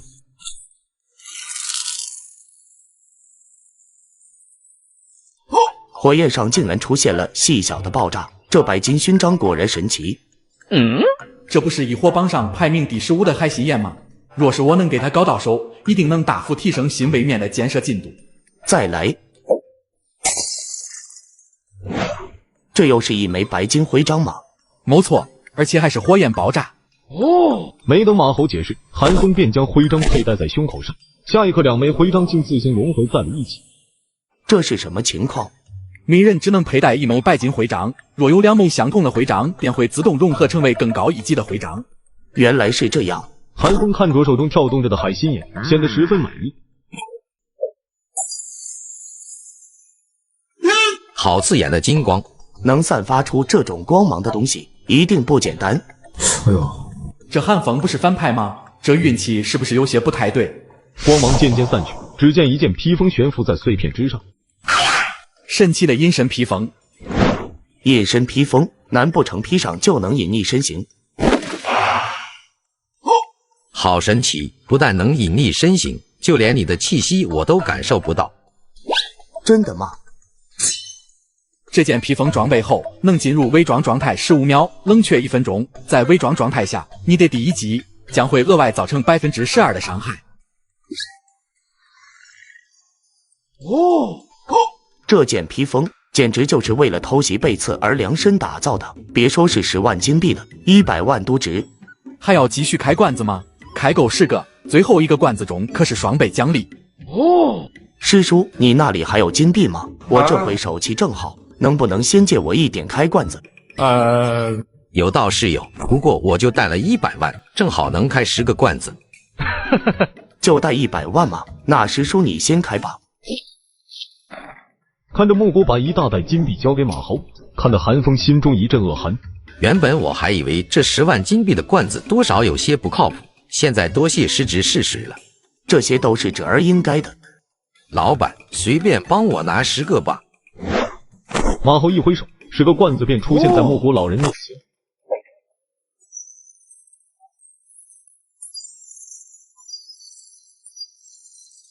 转眼间，10个罐子碎裂，不算太好，倒也不算太差。罐子也开完了，没什么事情就请回吧。外面天都黑了，小店要下班了。老板再见。老东西，我理解你，现在就别怪我自己取了。男人穿着 DNF 里的隐身披风，拿着带有剧毒的匕首，突然施展天阶斗技背刺，将匕首狠狠地插入了老头的后腰。失职，你竟敢！哼，我连师傅都敢背刺，你又算个什么东西？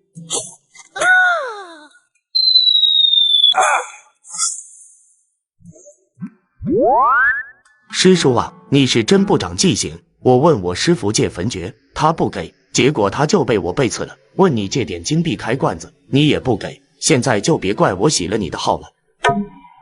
韩风拿起炼化好的纳戒，向里面望了去，结果再下一刻，直接忍不住大骂起来：“超金币呢？除了这墨竹手镯还算有点用，其他的都是些什么破烂？有必要给纳戒搞那么多禁制吗？真耽误老子时间。”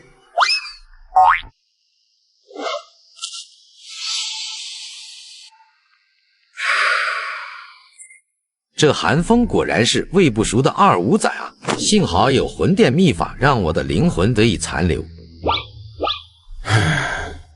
就先住这戒指里吧。第二天，乌坦城，云云早早的就来到了罐子店中。老板，上次的那家，很香。嘿嘿，逗你玩呢。上次的海信家兑换了50万金币，你还剩30万的余额。你今天是要换成罐子吗？是的。我又东拼西凑了20万，老板给我来5个罐子吧。这斗破还是穷嘛！堂堂的一宗之主，竟然连10个罐子都开不起。你要哪几个罐子呢？我就选第5排的前5个吧。没问题。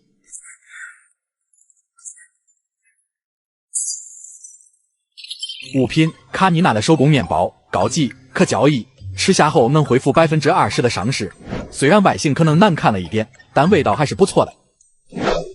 不错，效果相当于1颗2品的疗伤丹了。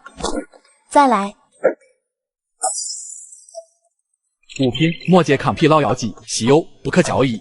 饮用后能让你横扫疲惫，充满力量，重新投入到牛马搬砖的状态中。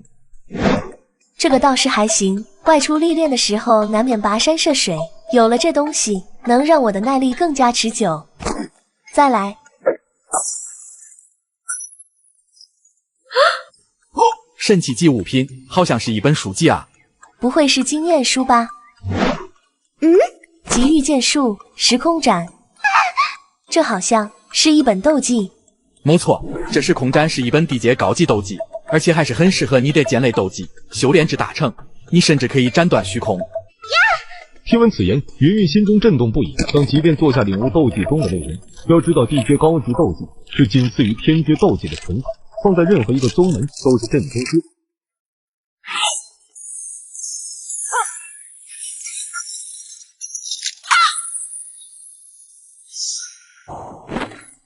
不错嘛，这么快就掌握了这时空斩。这斗技太神奇了，所有招式与技巧直接就融入到了我的脑海之中。继续开罐子吧。手指垂落，罐子中一团白光出现在众人眼前。这是一团光，这好像是奥兹玛团本的门票。检测到斗破位面有人开出净化之匣，通往斗罗宫间奥兹玛通道现在开启，请宿主邀请拥有净化之匣的客人前往斗罗位面，协助攻坚奥兹玛。攻坚成功，宿主和打手都将获得丰厚的奖励。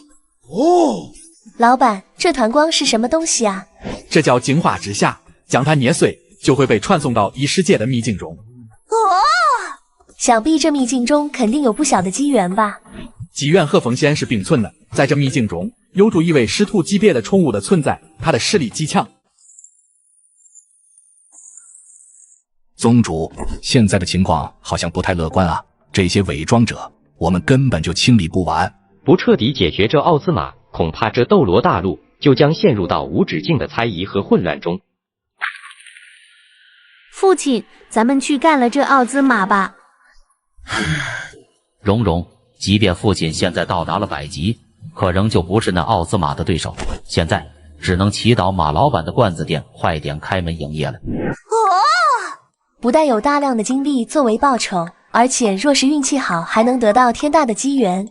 没错，若是去做打手，那我不就有钱能开罐子了吗？老板，钱不钱的无所谓，我身为云岚宗宗主，以行侠仗义为己任，最见不得的就是那些无辜的人生活在中水深火热之中，就算是异界的人也不行。这奥兹玛打手的3个名额一定要给我留一个。云宗主真是仁义无双啊，到时候我会通知你的。老板多谢了，我就先告辞了。嘿嘿，谁会是下一位打手呢？正当马猴好奇地望着小店门口的时候，背着竹筐的小医仙来到了罐子店中。这小医仙又来进货了。老板，你看我这些草药能跟你换多少个罐子？玄天阴阳火、冰灵金锁阳、蒙毒肉苁蓉，这都是一些比较珍贵的灵药啊。小医仙，这一箩筐最多只能换2个罐子。唉，2个罐子就2个罐子吧，和我预计的价格差不多。上次来开罐子，开出了一整套史诗装备，这次我就少开点罐子，不让您亏那么多了。你这哪是来开罐子的，分明就是来进货的，好吧？马老板，店里有客人啊。是的，若是开罐子，你得稍等一会。没关系，先来后到，规矩我懂。老板，第2排的前2个罐子，您帮我拿一下吧。没问题。一次就开2个罐子吗？看来智少女也并不是什么有钱人啊。哼，你以为谁都跟你一样有魂族用不完的资源吗？寻常人家恐怕一辈子的积蓄都开不起这一个罐子。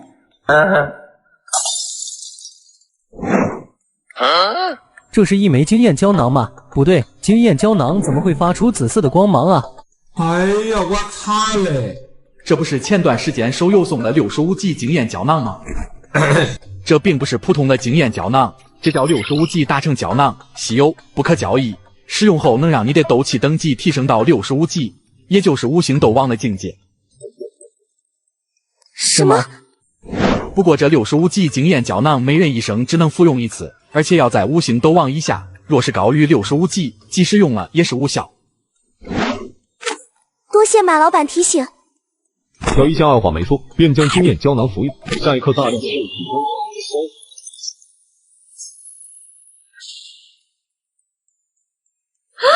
出现斗气翅膀，斗气化翼，真的是斗王境。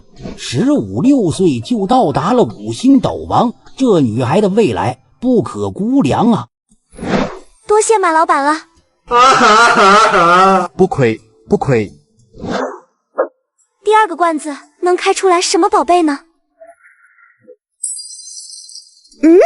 罐子套罐子，还挺沉的。老板，这是什么罐子啊？你真是个狗托啊！这叫土罐的黄金袖珍罐，稀有，可交易。整个罐子都是用纯黄金打造而成，所以并不是用来开的，而是拿用来收藏的。如果你不喜欢，我也可以高价回收。高价有多高呢？1000万金币。天哪，1000万金币足够开10周的罐子了。老板，那就帮我换1000万金币吧。这里面有1000万金币，你收好。小姑娘，这些金币反正都要开罐子，你倒不如把这些金币寄存在马老板这里多好了。老爷爷，若是每周都能开到这黄金袖珍罐，都存在马老板这里，什么时候才能开得完啊？你是真敢想啊！老板，接着第2排的罐子，再给我拿8个罐子吧。马猴一挥手，8个罐便出现在了小医仙的面前。出现了，第2个净化之下出现了。老板，这团光是什么啊？为何您如此激动？这净化之下是前往异世界副本的门票。马后很快的向小一仙解释有关于斗罗大陆上降临奥兹玛的所有信息。这么说，我也是被选中的打手吗？去不去的决定权在你手中，有了这门票，你才有资格前往这奥兹玛团本。原来如此，那等我开完罐子再做决定吧。萧炎小子，你有没有感觉今天的罐子爆率有点不太对？4个罐子，3件稀有，1件神器，爆率高的有点可怕。没错，等这小姑娘开完，咱们一定要把握住这次机会。哇，爆率真的很高。老板，好漂亮的一把刀啊，红红的颜色，好鲜艳。这把太刀叫做烈创心灵之刃。烈创，这是烈创。小子，你认识这把刀？不认识，只是听这名字就觉得这把太刀很不一般。是吗？这烈创心灵之刃，攻击时有2%的几率减少敌人20%的生命值。就这减少20%的生命值，听起来很厉害的样子，但这2%的触发概率几乎可以忽略不计。你们懂什么？这烈创在我穿越来之前，我们区能卖几千万的售价。不过这精致的外观我还是很喜欢的。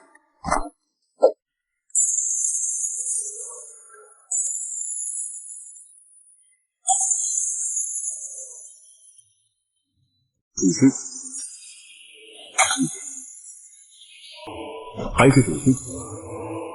小一仙一连开了3个罐子，直接让在场的所有人目瞪口呆。这是人能开出来的罐子吗？开了，这绝对是开了，连着3件史诗，演都不演了是吧？能开出什么都是靠运气。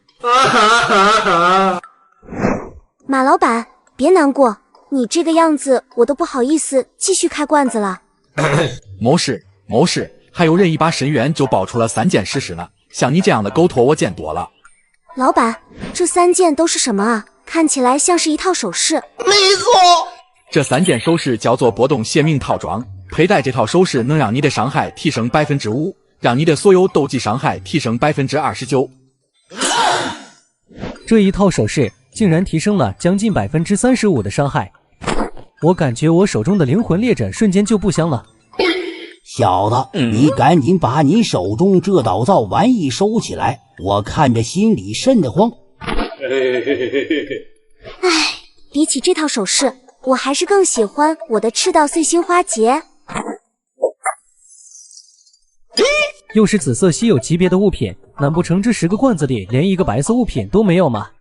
这罐子里最差的，不就是这种散发着紫色光芒的稀有物品吗？这好像是一枚蛋呀。物品无限猫头鹰的蛋，孵化后便可获得一只1阶魔兽无限猫头鹰。这只猫头鹰可以在你需要的时候随时召唤到身边，以极快速度的帮你运送或是储存物资。竟然还有如此神奇的魔兽！老师还好吧？我们不是有那戒吗？就那戒中那点小空间，对于炼药师来说完全就不够用。有了这猫头鹰，就相当于一个移动的药材大仓库啊！不错，老板，我要怎么孵化这枚宠物蛋呢？将斗气注入宠物蛋中即可。好的。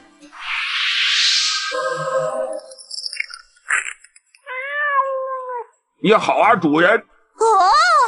好可爱的猫头鹰啊！看你长得这么可爱，就叫你小兰怎么样？这名字和可爱有什么关系呢？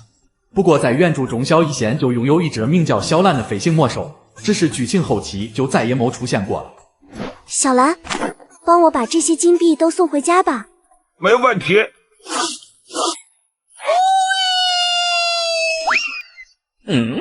感情你来我这里进货，这小兰就是帮你送货的呗。确实很方便。蓝色是蓝色高级物品。哎呀，我擦嘞！可算开出来一件高级物品了。这小一仙开出低品级物品的概率，比 TM 开出史诗都难。这种颜色的物品倒是第一次见，看起来好像是一种单方。准确的说，这是诺顿的生命药水制作图。按照制作图上的方法，可以制作出恢复伤势的药水，伤者喝下后能瞬间恢复部分伤势。药效相当于1某2品生骨丹。生骨丹的药效生效还需要时间，而这药水却能瞬间恢复，这制作图不简单啊！有了这制作图，说不定我也能钻研出一条自己成为炼药师的方法。最后一个双倍罐子，祝你好运咯！好猛烈的剧毒！这2瓶叫做地瑞剂止泻，你上次开到过了。啊！如此猛烈的剧毒就这样喝下了，甜甜的水果味。毒药在他体内直接转换成了毒斗气，难不成这小姑娘是恶男毒体？罐子也开完了，小一仙，你打算去异世界攻坚奥兹玛吗？嘿嘿嘿，老板帮了我这么多忙，又让我赚了这么多金币，不去会不会有点不太好意思啊？没关系，去不去都是自己的选择，我并不会强求。老板，那我先考虑考虑，让他们先开罐子吧。老板，劳烦您接着小一仙姑娘的罐子，继续往后给我拿10个吧。我手中的幸运魔锤早就已经饥渴难耐了。我手中的幸运魔锤早就已经饥渴难耐了。史诗是史诗，还真就一发入魂了。小医仙的气运真不是一般的强啊！这玩意怎么看起来有点眼熟啊？好像是大哥大手机，但我怎么不记得地下城里有这玩意呢？马老板，这是何物？物品：远古接收器，觉醒任务道具。启动后，便可向天界外太空的人造卫星发送坐标，随后卫星便会向坐标位置发射威力强大的旋转激光束，并且自动追击敌人，持续时间8秒，威力相当于天界低级斗技。这是大强的一绝技能。马老板，这又是你口中的科技吗？没错。现在量子爆弹有了，聚焦喷火器也有了，如今又开出了卫星射线。若是再给我开出来几个大强的技能，还修炼什么斗之气啊？直接用科技给这斗气大陆来点不一样的震撼。再来。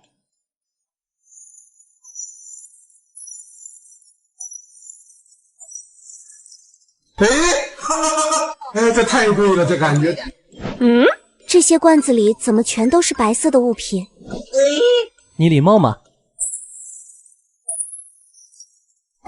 这是什么？这一次开出来的东西好像的确不凡。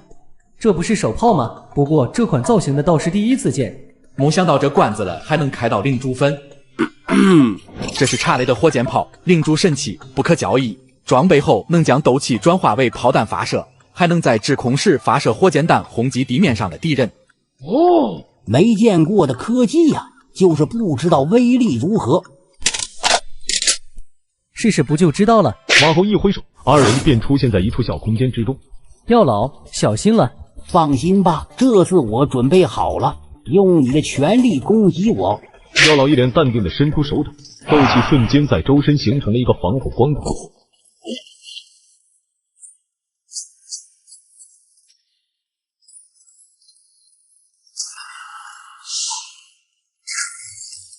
哦，这攻击的确很猛。等你拥有斗气化翼之后，在空中你就是人形轰炸机。小子，你要干什么？老师，反正在马老板的小空间里你也嘎不了，我正好试试这卫星射线的威力。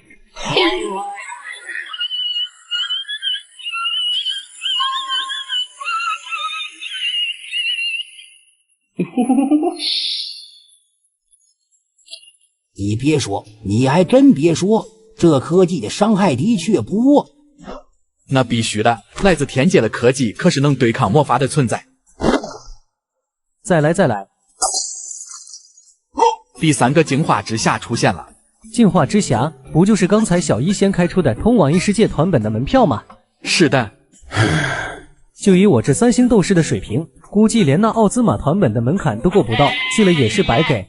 风险和机遇是并存的，若是作为打手通关这奥兹玛，不但可以获得一笔丰厚的报酬，更是有机会从那奥兹玛身上翻出极品宝物。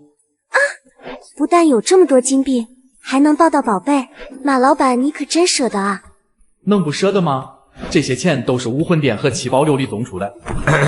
不过每个人能抱到什么奖励，谁也说不准，主要还是要靠运气的。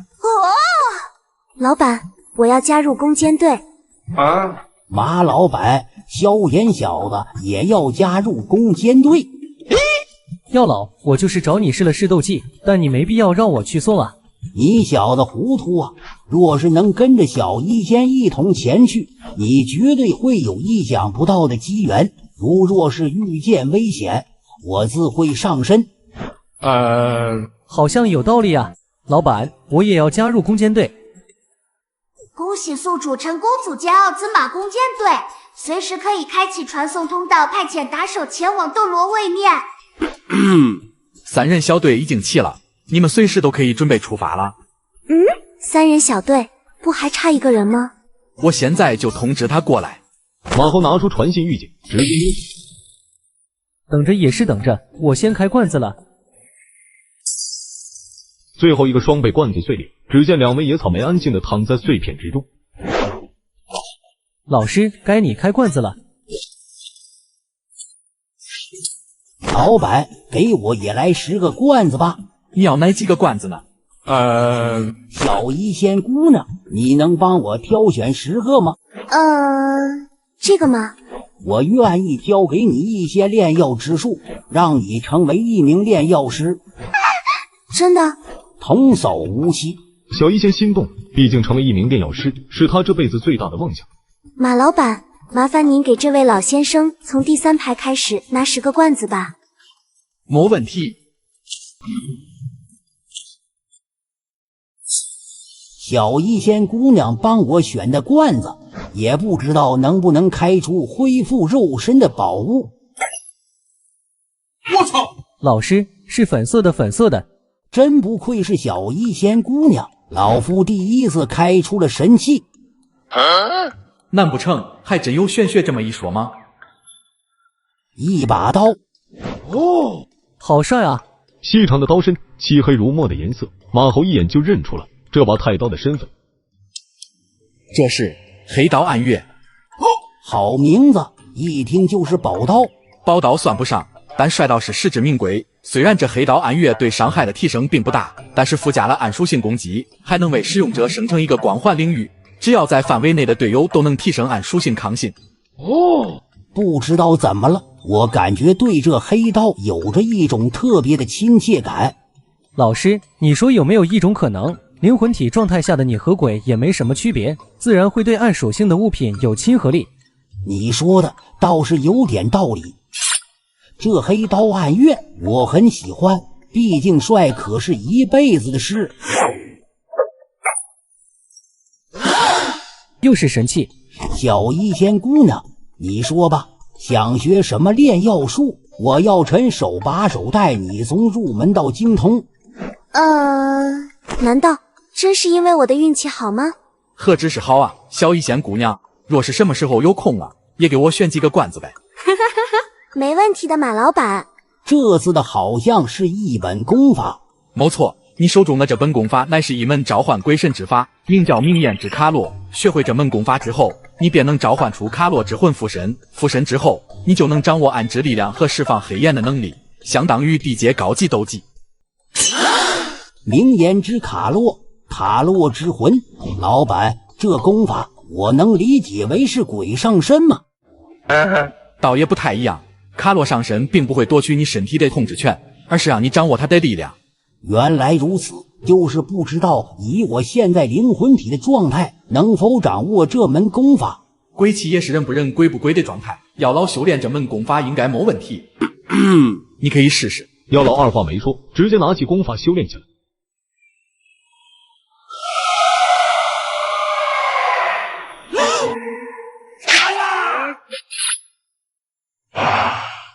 真是活久见，鬼身上鬼上身。这就是来自鬼神的力量吗？强大而又美妙，我不敢相信他们生前会有多么强的实力。继续开罐子吧，若是运气好，说不定还能开到其他召唤鬼神的功法呢。对，我得赶紧开罐子。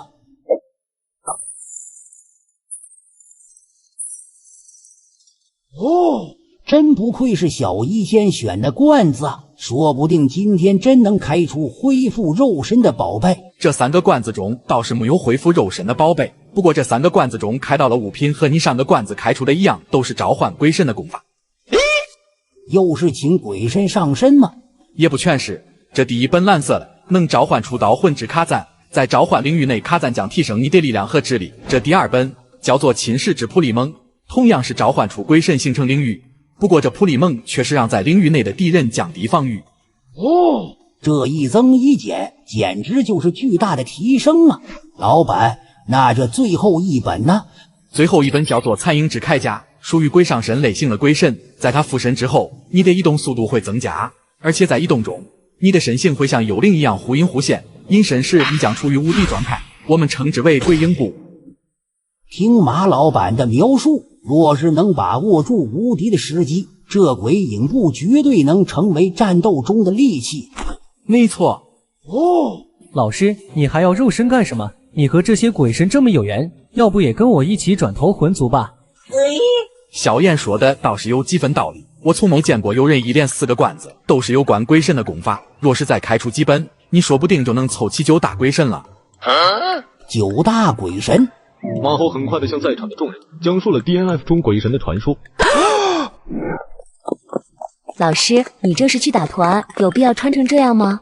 你懂什么？这打团之事非同小可。还有，你穿的布也……那是什么东西？是一枚纳戒。怎么里面是空的？别研究这纳戒了，咱们得抓紧时间去罐子店了。好的，老师。我觉得鬼泣这个职业很适合你。若是能集齐9大鬼神，成为老板口中的鬼泣，就算是身为灵魂体，也不是什么坏事。我要老本就是鬼魂，所以再给我开出来一本鬼泣的功法很合理吧？我操！史诗，居然是史诗！哎呀，我操！是个猴子的我。会是掌握鬼神之力的功法吗？金光渐渐散去，只见一本印着鱼头的功法悬浮在碎片之上。哎呀，我擦嘞！药老，你真是想什么就来什么。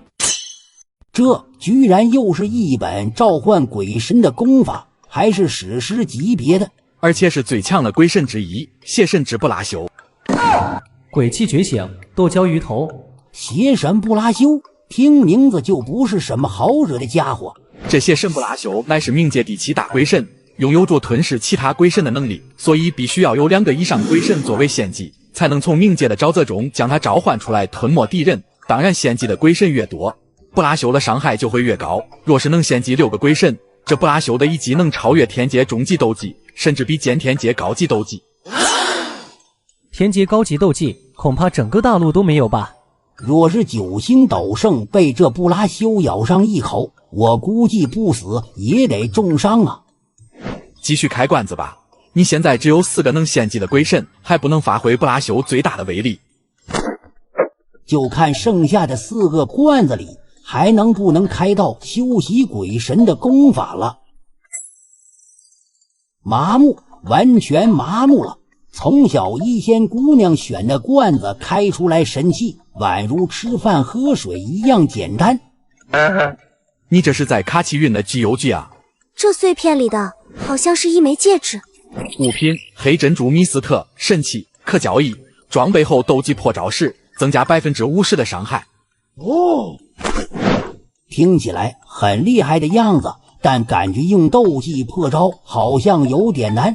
老师，这我说啊，看准对方放斗技的时机，随便放一个小斗技偷袭他，这不就是斗技破招吗？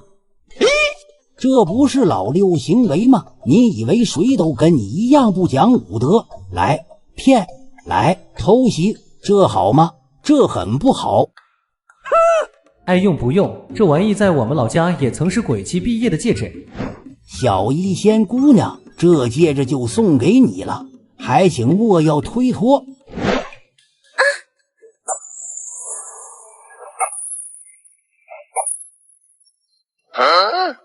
史诗、神器，甚至连双倍罐子中都是2件神器级别的物品。看老师开出这么多好东西，真是比嘎了我都难受啊！这3个罐子了开出的物品怎么那么像前几天手游补偿的东西啊？除了少了混沌结晶，其他的简直是一模一样的。老板，我是不是转麻了？第一件叫做原始痕迹，是制作无形装备的材料，不过需要250个才能制作一件，对你来说没用。第2件是无根之源，是用来制作混沌武器的材料，但对你来说能当做一个摆件。最后2张是幸运符，可能会提升你开罐子的运气。2个不能用，2张幻想符，这不是约等于没开出一件有用的东西吗？正当马猴准备解释一下这几件物品的良苦用心时，云云和纳兰嫣然来到了罐子店中。纳兰嫣然，怎么是你？马老板开门做生意，难道就只允许你来开罐子吗？哼，像你这样的坏女人，出门真不怕被人笑话。哼，我只是不想跟一个从未谋面的陌生人结婚罢了。可是你让我和我的父亲，甚至是整个萧家都丢尽了颜面。我承认上门退婚的方式确实不对，那我问你，3倍退彩礼够不够顶？好，你说3倍彩礼买不回你萧家的面子，那再贴一个玄阶斗技加聚气伞当做赔礼，你觉得够不够？回答我！其实不少了。行，你要是觉得还不够，那我是不是还说过，能让你进入云岚宗内门修炼，还能帮你们萧家获得一个方氏的经营权？哎呀，我擦嘞！这在烂刑，那相当于轻化的保送名额和一整条街的铺面。难道你不知道，在斗气大陆上被退婚是一件极其羞辱的事？怎么不退婚？难道要我跟你结婚，然后再离婚，分走你1.5段斗之气的修为吗？在场的众人一时间陷入了沉思，原本对纳兰嫣然的刻板印象也产生了一些改观。这萧炎穿越来的时间估计就是08、09年的时候，很可能这纳兰嫣然就是他见过最坏的女人了。要是放在烂刑，也摆3年之约了，直接3年牢狱了。云云，你和萧炎和萧逸仙现在就可以出发攻坚奥兹玛了。老板，我们要怎么做？马猴详细的向3人讲解了奥兹玛团本的有关信息。通过这个位面通道，你们就能和斗罗位面的人集合了。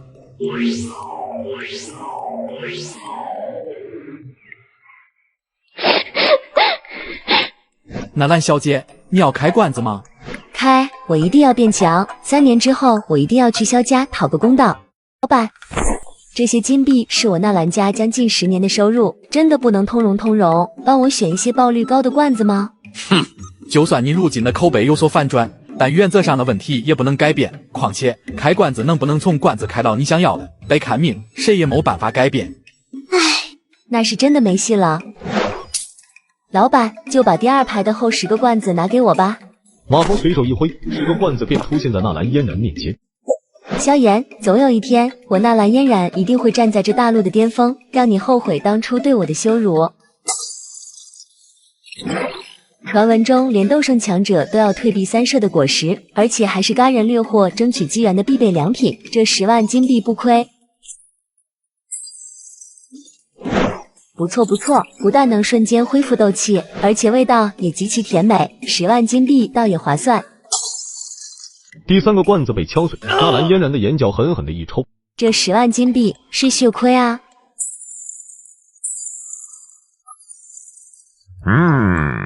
看来口碑的反转对开罐子能不能出货是没有影响的。这30万金币听了个响就没了。罐子啊，罐子，我的要求也不高，能让我回个本就行了。粉色，粉色，马老板，我开出神器了，这下真的回本了。哎呀，好像是一本斗技。闪电之舞。哎呀，我擦嘞！这不是女散打的核心技能吗？这是一本斗技。没错。这闪电之舞乃是一门顶级的身法斗技，练成之后能如闪电般的在多个敌人之间移动，并且造成伤害，速度和瞬移差不多，威力相当于地阶高级斗技。什么？堪比地阶高级的身法斗技？这闪电之舞还是很玄妙的，你自己翻阅就能领悟了。纳兰嫣然二话没说，直接坐下翻看手中的斗技。而在此时的斗罗大陆，奥兹玛打手团已经和宁风致一行人会合。这昊天宗的人真是太可恶了，明明是他们养的奥兹玛宠物捅出的篓子，却任由他祸乱人间。还有那唐三，获得海神传承后，自己直接跑到神界躲着，连老师朋友都不管了，真是自私。若是我成此大陆的神，一定会带你们一起走向神界。事到如今，诸位异世界的强者还能来此帮助我们，宁某人在这里多谢了。林宗主心系天下，我们答应了马老板来帮您，自然也会义不容辞。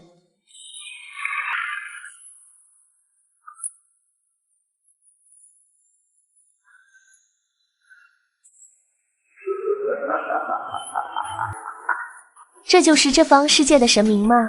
异世界的蝼蚁见到本神为何还不跪下？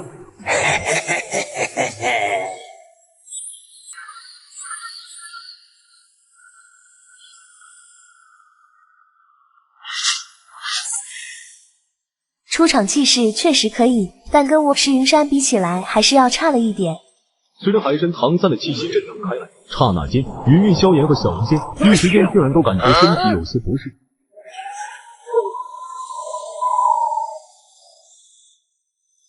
这是什么情况？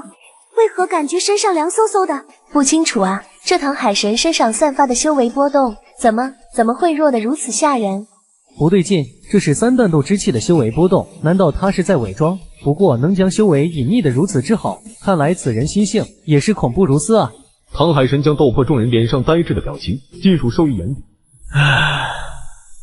令那马猴派来的异界强者震惊失色的感觉，真是太美妙了！结！该死！我魂足不羁的笑声在他口中竟然如此难听刺耳，让我去会会他。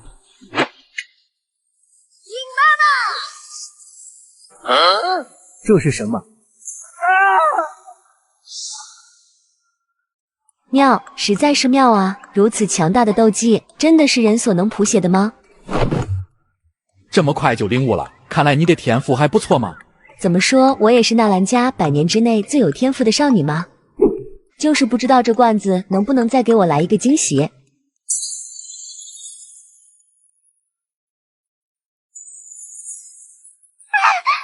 金光，那蓝嫣然的运气似乎有点逆天啊！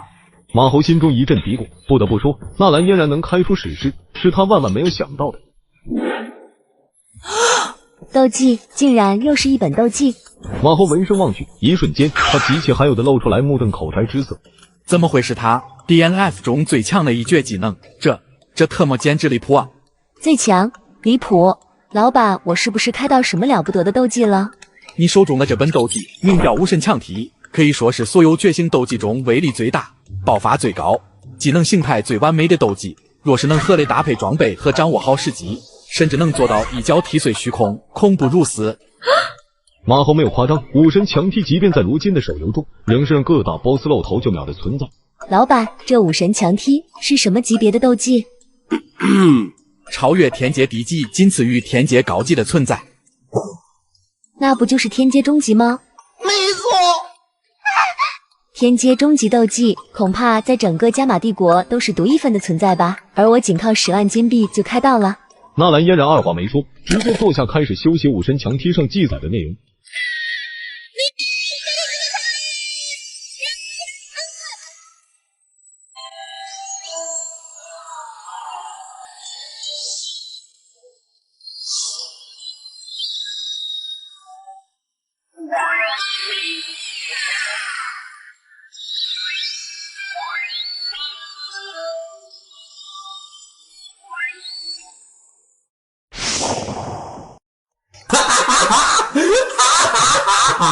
这天阶斗技这么猛的吗？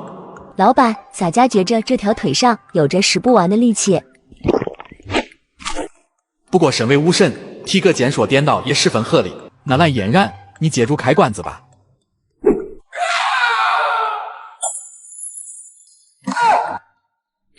这怎么可能连住2件实施？系统，你是不是看纳兰嫣然口碑反转，所以故意的？这老板嘴上说不能给我拿爆率高的罐子，可是连着2个罐子开出的都是史诗，这爆率未免也……难不成马老板是喜欢自己吗？纳兰嫣然，恭喜你开到了青龙腾海碧铠。碧铠倒是头一次听说，老板，这碧铠很强吗？这碧铠我也是第一次见。传闻中，用它锤击大地就会发生地震，用它锤击海面就会发生海啸。天哪，我没听错吧？居然能引起天地异变！你可以把它带上试试。纳兰嫣然二话没说，便将碧铠安装在了手臂上。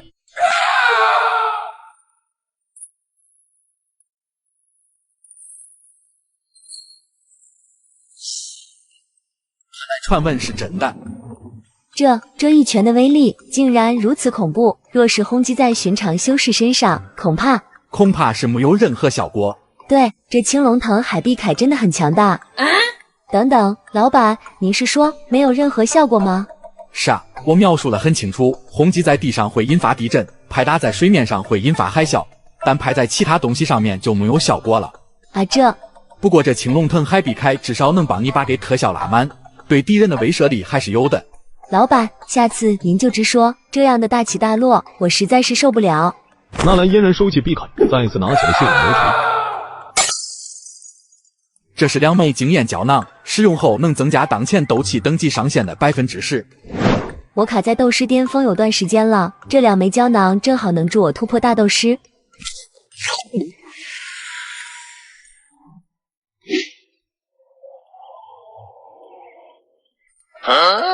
奇怪，明明感觉斗气已经融入到了体内，可是为何又无故消失了？老板，这经验胶囊是过期了吗？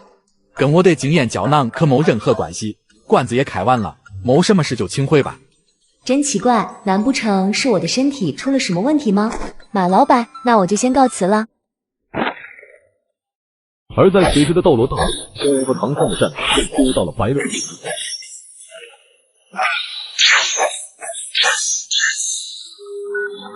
卫星射线，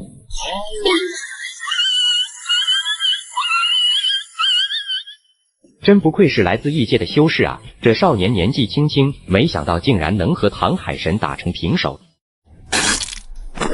真是让我意外啊！没想到你小子还真有2把刷子，演，继续演，还在故意隐藏修为吗？哼！虽然不知道你小子用了什么不讲武德的招数和本神王战成了平手，但你可知你已经有了取死之道，武魂真身。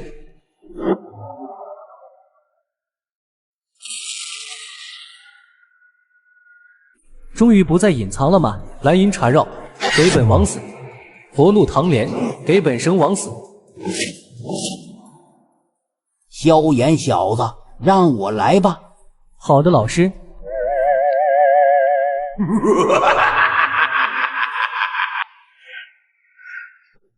伟大的极客大人啊，把我的祭品化作一世之风，请于这片黑色的沼泽之中现身吧，地级鬼神布拉修。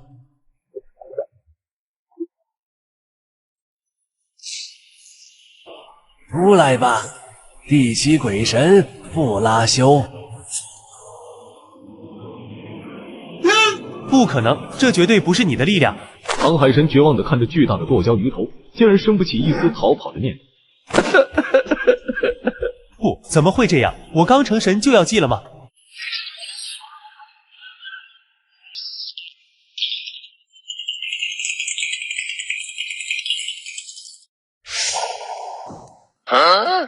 我竟然还活着！唐三看了看自己毫发无伤的身体，一脸的懵逼。老师，这是什么情况？我也不知道啊。这应该是密斯了，用马老板的话来说，就是空大了。剁椒鱼头空大，倒也十分正常。老师，要不要再试一次？召唤这布拉修就已经消耗了我极大的灵魂力了，再试一次，你是想让我透支吗？老师，你这有点虚啊。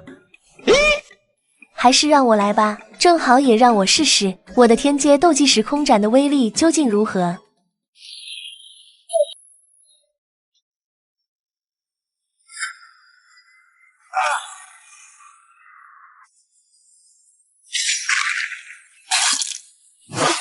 你真是这个世界的神吗？怎么害怕了吗？我只是纳闷，此方世界的神为何只有斗宗境的实力？还是说你还在压制修为？我能感受到你的实力比他们强，但我告诉你，千万不要扮猪吃老虎，否则真的很容易变成猪。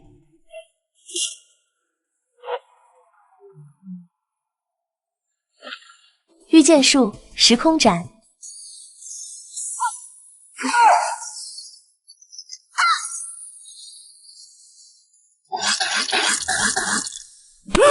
竟然一招就差点秒了唐海神啊！这么弱的吗？有没有一种可能，其实这唐海神自始至终都没有伪装自己，他没有压制自己的实力，相反，他已经竭尽全力了。有此等强者助阵，咱们斗罗有救了。快阻止他播放音响！怎么了？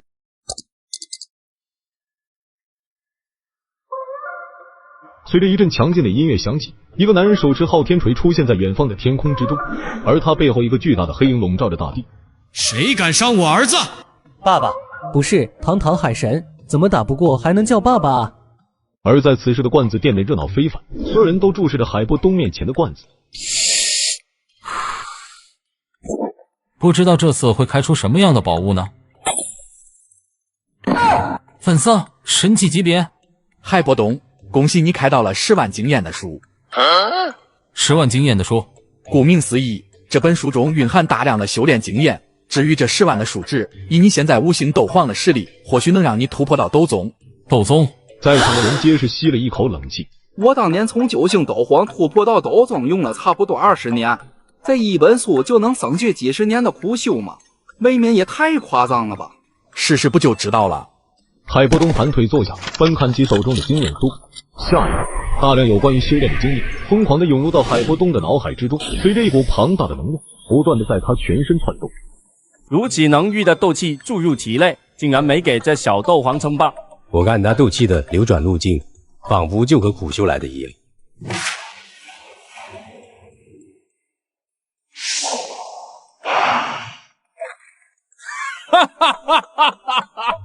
想不到我海波东居然会有如此造化，竟然真的突破到了斗宗。没错，确实是斗宗的气息。能开出连升5个境界的宝物，看来这罐子里确实有点东西。海波东先生还开罐子吗？这次就带了10万金币。你还是一如既往的穷啊！放心吧，马老板，我海波东只要能凑够10万金币，就再来开罐子。那就欢迎下次光临了。老板再见。诸位别愣着了，你们也是来开罐子的吗？显然，众人还沉浸在经验书带来的震撼中，不能自拔。你好，老板，久闻罐子店大名，今日得见，确实名不虚传。我是星陨阁的副阁主，严正风尊者。我是万剑阁阁主剑尊者。我是黄泉阁阁主黄泉尊者。我是风雷阁阁主雷尊者。没想到是中州4方阁的阁主，每一个都有斗尊级别的实力，身上肯定有不少油水。就问4方阁诸位阁主大名，想必刚才那位客人开的罐子你们也看见了，规矩我就不多说了。你们谁先来开罐子的？风尊者，这小店是您眼见的，不如就您先开吧。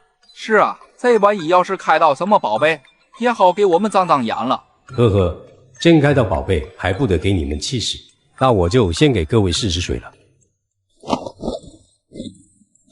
风尊者大手一挥，100万金币就出现在手中。选你想要的罐子吧。老板，第3排的前10个，老板你拿一下吧。马后一挥手，10个罐子便出现在风尊者的面前。你手边的就是幸运魔锤，用它砸碎罐子即可。1个罐子破损的武士刀，12个罐子弹破的木棒，第3个罐子劣质的太剑，一连7个罐子全是没用的老破物件。饶是中州的4方阁主都感觉有些肉疼。哎呀，70万金币可是我黄泉阁半年的收入了，就开出这么点破石头烂铁片也太亏了吧！我估计连10金币的价值都没有，血亏69万999啊！开罐子就是这样，不到最后一个罐子是赚是赔都不好说了。对，也许下一个罐子就开到宝贝了呢。我操！只是还真给他开出好东西了吗？看着精致的造型，不像是什么俗物。这叫狩猎之王，是一把稀有级别的左轮手枪。左轮枪倒是头一次听说。老板，还请问这狩猎之王有什么用？你可以把它理解为一种远程攻击武器，只需要消耗1丝斗气便可发射1次攻击，生如雷，快如电，寻常修士很难躲过，而且一旦被击中，就会被束缚在原地3秒，动弹不得。嚯，那这狩猎之王简直就是速度型斗士的克星啊！切，就这小破玩意还敢在我风雷哥面前班门弄斧？风尊者，来让我领教领教这左轮枪的速度和威力吧！瞄准后直接扣动扳机即可。好的，老板。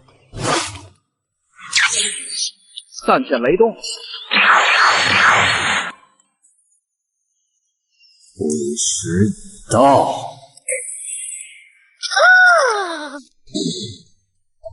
真不愧是狩猎之王啊！雷尊者，你的3间雷动还是慢了点呀。你这是偷袭！若是在实战中，这狩猎之王确实能做到出其不意的效果，只可惜伤害弱了点。这狩猎之王只是稀有品质而已，稀有之上还有神奇史诗呢，绝对比你手中的这玩意威力大得多。希望我能开到吧。白色，又是白色，看来风尊者手气确实不假啊！所有人的目光都投向了碎片中的物品。怎么会是他？在 DNF 中失传很久的技能。这次的白色物品好像有些不太一样。老板，请问这是？这是一本射术，你可以把它理解为一种用左轮枪使用的斗技。射术斗技，那是不是只有我使用狩猎之王的时候才能使用这斗技吗？没错。我们不就是在站着呢？这本射术名叫至死，普通，不可交易，效果在你使用左轮枪攻击敌人时，有一定的概率使中弹的敌人立即死亡，无论对手是斗圣或者是斗帝，皆是一枪秒掉，品级相当于黄阶斗技。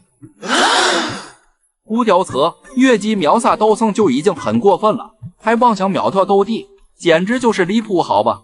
白色的黄阶斗技都能秒斗帝，那要是来个高级物品，岂不是直接秒了斗帝他爹？而此时，正在魂殿卡卡炫丹药的肖战突然打了个喷嚏。义父，这是受了风寒吗？不知道，但感觉有人在背后蛐蛐我。哦，对了，啥时候咱们回一下乌坦城，也去一下罐子店吧？没问题。不过现在的乌坦城可真是藏龙卧虎啊！拿着，这是赏你的。又有钱能去开罐子了。这至死之所以只有黄阶，是因为能触发致死的概率极低，仅有1/1000。那怪不得是白色物品，毕竟哪个斗帝没事会在哪让你突突1000下呢？哼，概率这东西谁也说不准，这致使一旦触发可是会要命的。雷哥主要不要试试呢？不了不了。最后一个双倍罐子能开出什么宝贝呢？这2块是林纳斯的金锭，乃是由纯金打造，我这边可以回收1块，价值10万金币。不错不错，至少这个双倍罐子没亏。接下来你们还有要开罐子的吗？看着沉默的众人，马猴也能理解，毕竟风尊者并不算开了一个好头。我来开。剑尊者可要三思啊！星云阁财大气粗，随便亏个180万伤不了元气，但对你们万剑阁来说，可是近1年的收入了。可惜我总有一种感觉，这罐机一定要开，不然我可能会错过什么重要的东西。是错觉吧？给我来一个啊！就一个？对，就一个，第3排的第6个，您给我拿一下吧。我有一种感觉，这罐机我一定得开，不然我很可能错过什么重要的东西。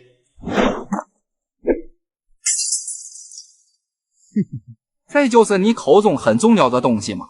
不应该呀，难道真是错觉吗？不对，绝对不对。老板，再给我来一个罐机。剑尊者，不是说好只开一个吗？10万金币都花了，现在收手不就太亏了？万一下一个罐机里开出宝贝了呢？你说的很对。老板，再给我来一发，这一气就第6排的第6个，6这个数顺。没问题。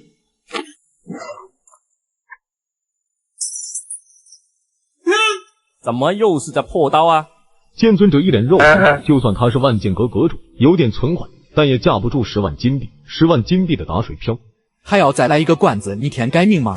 反正20万都花了。然而这一次剑尊者却犹豫了，兜里就剩30万金币了，若是再开出来点废铁，传出去岂不是要城中州的笑话？可惜我真感觉下一个罐级类能开出宝贝。就这样，剑尊者在开与不开中反复纠结，过了好久，终于做出了决定。爱拼才会赢，老板再给我来3个罐级。30万金币可是一笔巨款了，剑尊者这是上头了。这次要哪几个罐子呢？第8排的第8个，第9排的第9个，和第1排的第1个。收了钱，马猴将剑尊者选的罐子放在了他的面前。不会吧，这么黑吗？一阵金光爆射，让在场众人睁不开眼睛。这是开到傻瓜蛋了吗？运气还不错，居然是史诗级别的物品，剑尊者这次应该能回本了。我就说这罐级中肯定有什么东西在等着我。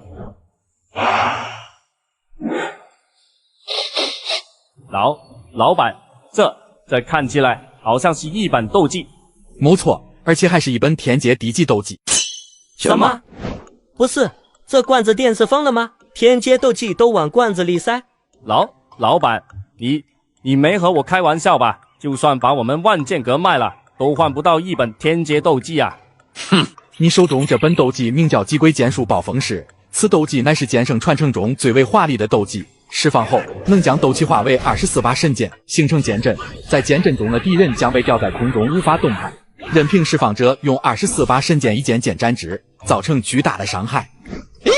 没想到还是最适合我们剑修的天阶斗技，也许这就是缘分吧。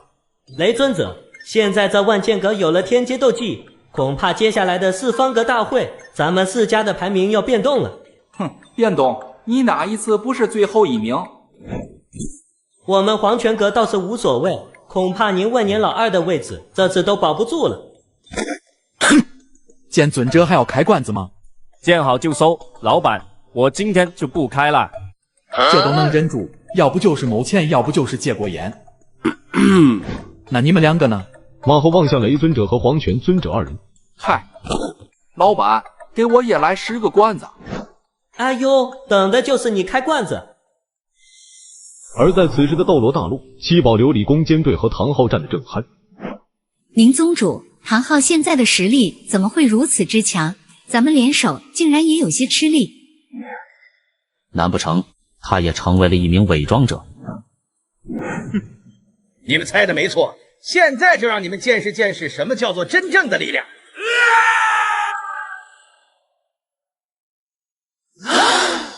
他竟然是伪装者中最强的复仇者，一定要拖住唐昊，绝不能让他影响到奥兹玛的正面战场。九宝转出有琉璃，九曰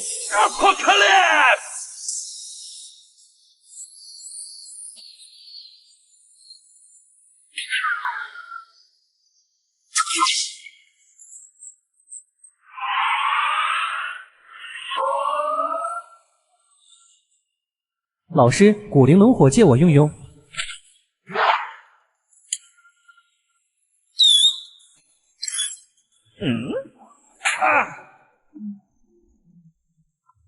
个、十、百、千、万、3万，没开玩笑吧？我一个量子才打掉1条，这奥兹玛的血量未免也太厚了一些吧？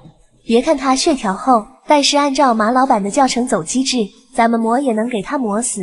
话音刚落，从奥兹玛的嘴里就传来了一阵阵惨叫。恐怕斗罗的那些人坚持不了多久了。这奥兹玛，就让我来吧。这是烈创心灵之刃。这是烈创心灵之刃。我之前在罐子里开到的。马老板说，对付血量厚的怪物就用它。可是2%的血概率，想要触发真的太难了。万一呢？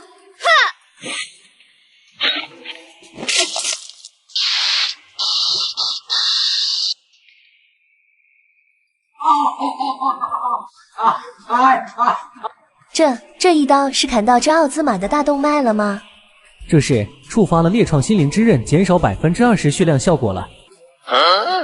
不是只有2%的触发概率吗？怎么可能一刀就触发了？这小医仙姑娘的气愿，不是你我等人能揣摩的。你这紫皮大个子，为何不老老实实待着，非要把这里弄得乱七八糟的？勇士姐姐，我知道错了。鹞子翻身。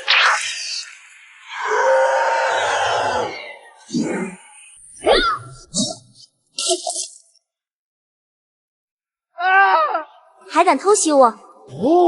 踩，一刀9999。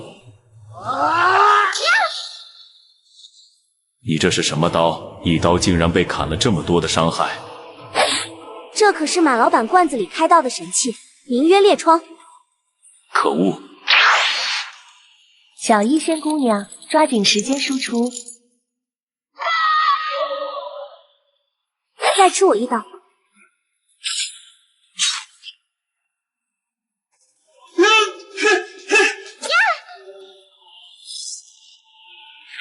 你能不能别用这把破刀了？不能。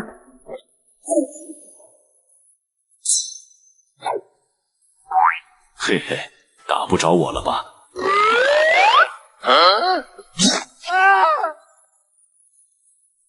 很好，你们这些蝼蚁成功激怒了我。不好，他可能要放大招了。他好像是逃跑了。而在此时的罐子店，风雷阁阁主已经选好了自己想要的10个罐子。我的要求也不高，给我开出文天界功法我就满意了。这四方阁老大的位置也该我做了。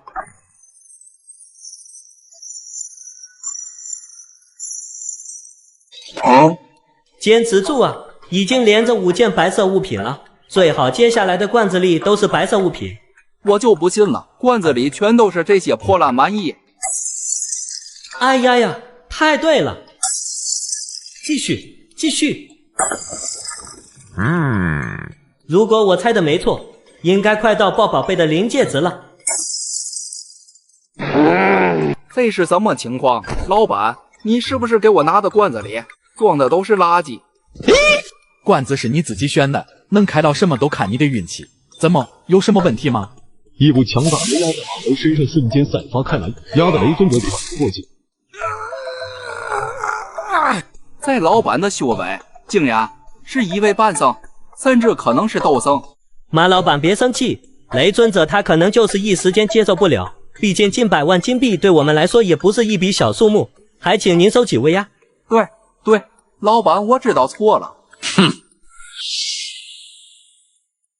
雷尊者，要不你先歇会，我开几个罐子给你换换手气。平时你小子满肚子坏水，今天怎么这么好心了？人心中的成见就像一座大山，任你如何努力也无法搬动。雷尊者很纠结，眼下就剩最后一个双倍罐子，若是再开不出来好东西，这100万金币就是血亏。行，那你先开。这最后一个双倍罐子，我最后再开。嘿嘿，如果我猜的没错，这开罐子的套路应该是有吃有吐。雷尊者已经连出9件白色物品了，想必很快就会放水了。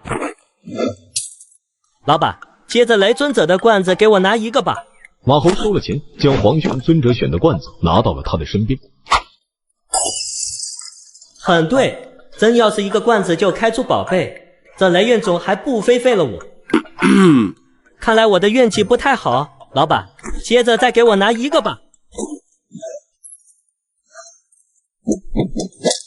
红日升东方，霉运全扫光，财气滚滚来，好运长又长。哼，又是一个企图炫血的家伙。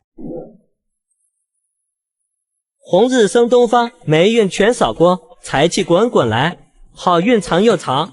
哼，又是一个企图靠玄学开罐子的家伙，殊不知玄不该飞。看着口中念念有词的黄泉尊者，马猴不屑一笑。为了刷无形，他不知道试了多少种玄学方法，但一次都没有效果。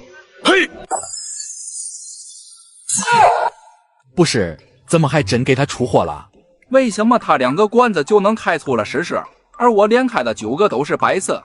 金光逐渐收敛，所有人都紧盯着碎片中的物品，眼光中有得意，有羡慕，有不甘。然而当马猴看清楚黄泉尊者手上的项链时，表情瞬间呆住。去年 DNF 收入刚开服的时候，这条项链是多少玩家的梦想？老板，怎么样？我这条项链是不是很厉害？黄泉尊者二话没说，就把项链戴在了脖子上，而在下一刻，身子瞬间燃烧起来。哎呀！老板，这是什么情况？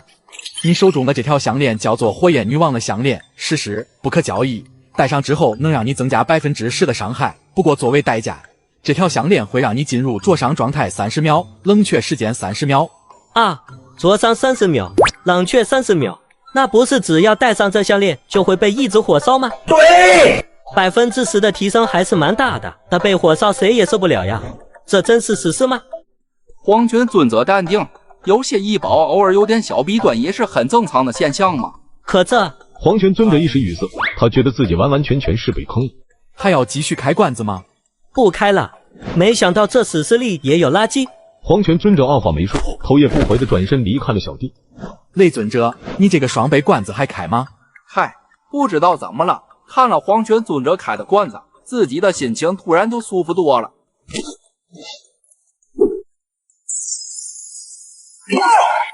时来运转，时来运转。不过这罐子里的物品怎么看着如此眼熟？没开2度是吧？又是火焰女王的项链，而且还是2条。有时候连着2个罐子开出一样的物品也是很合理的事。而在此时的斗罗位面，小医仙等人紧追着早已残血的奥兹玛。没想到我堂堂使徒，竟然有一天被追得如此狼狈。别让老娘追上，追上就是，嘿嘿嘿嘿。勇士，你们不就是想要打劫装备吗？不行，你们一人挑选几件，放我一条生路可好？哼，我们全都要。小医仙姑娘，剩下的交给我吧。妈的，你一个混子，是还不知道自己几斤几两吗？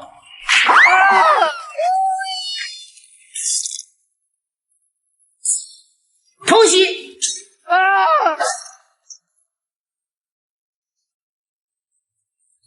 好卑鄙的人类！我堂堂第11使徒奥兹玛，竟然被人5刀尬了。敢说我是混子，这叫战术，懂吗？如此强大的奥兹玛就这样被消灭了，多谢诸位的出手相助了。侥幸而已。只可惜让那唐家父子跑了。这是此次攻坚我们准备的酬劳，一共3000万金币，一点心意，还请诸位收下。多少？3000万？不是，这里的人都这么有钱吗？3000万连眼睛都不眨一下的。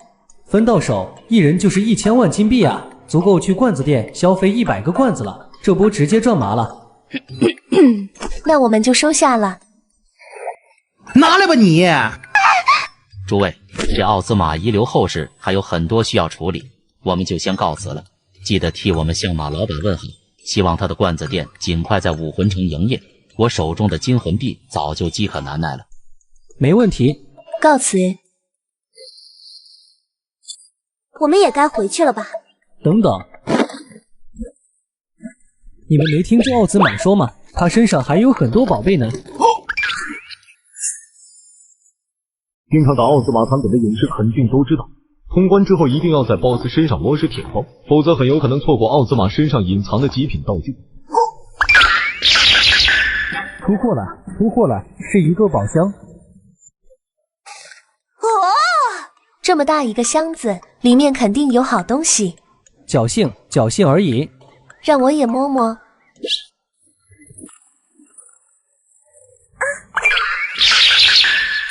居然还有一个箱子。看来这奥兹玛身上的宝贝确实不少啊。小医仙姑娘，你也摸摸试试吧。好。小医仙也伸出手，在奥兹玛身上摸索了下。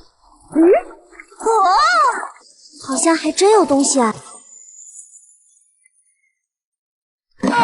卧槽，黄金做的箱子，看这材质，和我们的箱子就完全不是一个品级。不行，让我再摸摸。萧炎不死心，使劲在奥兹玛身上到处揉搓搓。看来真是一滴都没有了。这箱子里具体有什么，我们都不知道。咱们还是回去打开，让马老板看看吧。好的。众人拿出净化之下，随后一阵白光包裹，没一会就出现在小店之中。你这罐子店就是骗人的。马老板，这是什么情况？没事，一个在第16级没开出来东西的客人，今天可能情绪有些不太好。可是他朝您扔鸡蛋啊！他们朝我扔鸡蛋，我拿鸡蛋做蛋炒饭。哦，这都能接？没错。这次攻坚奥兹玛情况如何呢？马老板，你不知道我用这把猎创。三人很快向马猴讲述起这次攻坚奥兹玛的经历。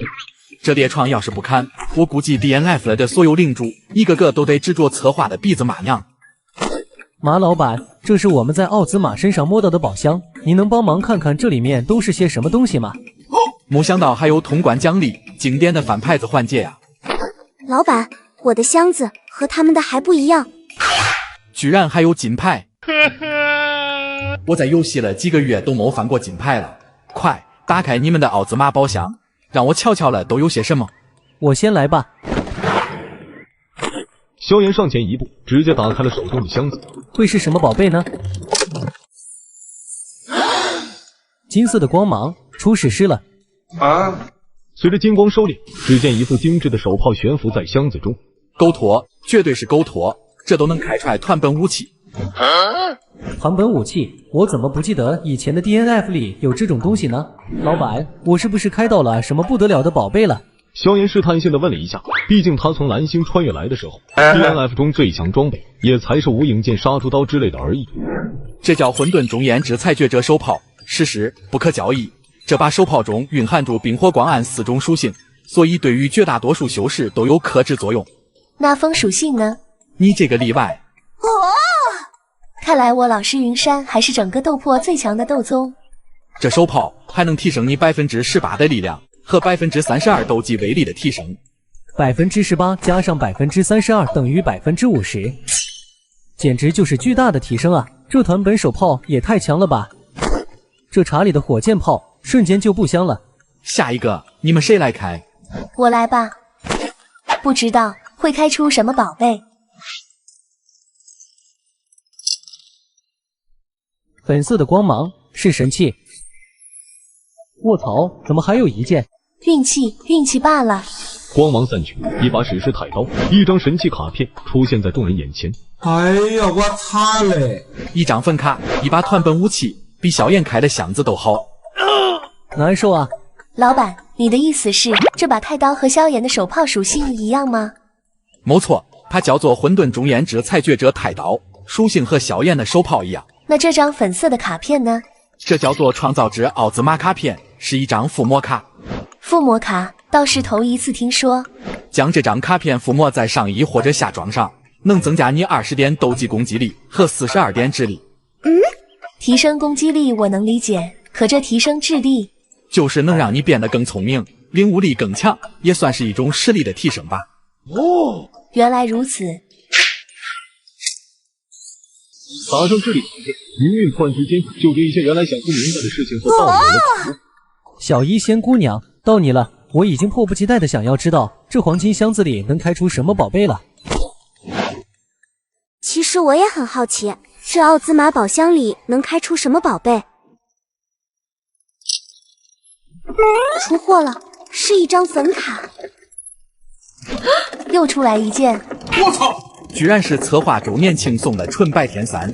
箱子还在晃动，里面肯定还有宝物。史诗是史诗，不过怎么感觉跟我们的混沌武器不太一样呢？随着箱子彻底停止晃动，马猴早已经呆愣在原地。奥兹玛啊奥兹玛，你随身带住自拍照，咱也就不说什么了。但是这女士天空和无形装备是该从你身上爆出来的吗？难不成你是有女装的特殊爱好吗？联想到 DNF 剧情中奥兹玛和卡赞还有米歇尔三者之间说不清的川剧，马猴不由得菊花一紧。老板，这些都是什么东西啊？这张粉色的卡片叫做物质奥兹玛，神器，可交易。将它附魔到头肩上，能增加45点的力量和智力，以及49点的物理魔法暴击。同样是粉色级别的附魔卡片，为何我的创造奥兹玛卡片比小一线的属性少了那么多？能一样吗？这张是奥兹玛最强形态下的自拍照，一张价值就几百万泰拉。你的那张是年轻时候的，最多10几万泰拉，两者的战斗力完全不是一个水平。那这件呢？这套是白色帝国款苍穹之翼稀有装扮。稀有装扮怎么这么耳熟呢？想起来了，是天空套，居然是天空套。萧炎差点一嗓子喊了出来。当年他玩 DNF 的时候，做梦都想弄一套天空，但无奈囊中羞涩，只能看着穿天空的大佬背影在城镇中快速移动。稀有装扮看起来也没什么稀奇的嘛。这套衣服可不简单，我背上的翅膀就属于这天空套中的一件。穿上之后，不但能提升自身的全部基础属性，还能大幅增加自己逛街的速度。最重要的是，这时装永远不会过时淘汰。马猴没有乱说 ，DNF 里装备的淘汰速度很快，但天空套却格外坚挺。老板，请问这罐子里能开到天空套吗？罐子的有，但能不能开到就不好说了。那就好，那就好。没想到这辈子我还有机会能圆梦天空。老板，那这最后一件呢？1000多把祭坛，一件都爆不出来的物品，这叫祈福之灵上衣，能装载到胸甲上，并为它带来8%的伤害提升，而且还能隐匿修为，令人琢磨不透。我老师也有一件，8%的伤害提升也很一般啊。不过对于武道带走奥兹玛的欧皇来说，的确好像没什么用。老板，外面天色也不早了，我就先回去了。我也该回去了。马老板再见，欢迎下次光临。众人刚走，熟悉的系统声音便在马猴耳边响起。恭喜宿主成功组织人手前往斗罗位面，完成攻坚奥兹玛团本，现在开始发放系统奖励。会是什么奖励呢？奖励1，职业转职券1份；奖励2，罐子店1周年祝福光环礼盒1份；奖励3，1周年纪念称号1件；奖励4，1周年纪念罐子店装扮1份。这些不都是手游1周年上线送的福利吗？光环称号我暂时也用不上了。武器装扮换成了罐子店装扮。这是转职券，使用之后，你可选择任意一个职业作为自己的本命职业，并随等级提升可不断获取相对应的技能作为斗技。主线成长任务终于来了吗？上次在斗罗我转职成为。恭喜宿主转职选择成功。战斗法师技能树绑定中，绑定成功。系统，你是不是搞错了？使用者触发了关键词斗罗，已经为您转职成为战斗萝莉。如果不满意，可使用转职券再次转职。马猴一脸难受，毕竟在地下城中，选错职业就宛如投错了胎，很有可能会一辈子待在下水道。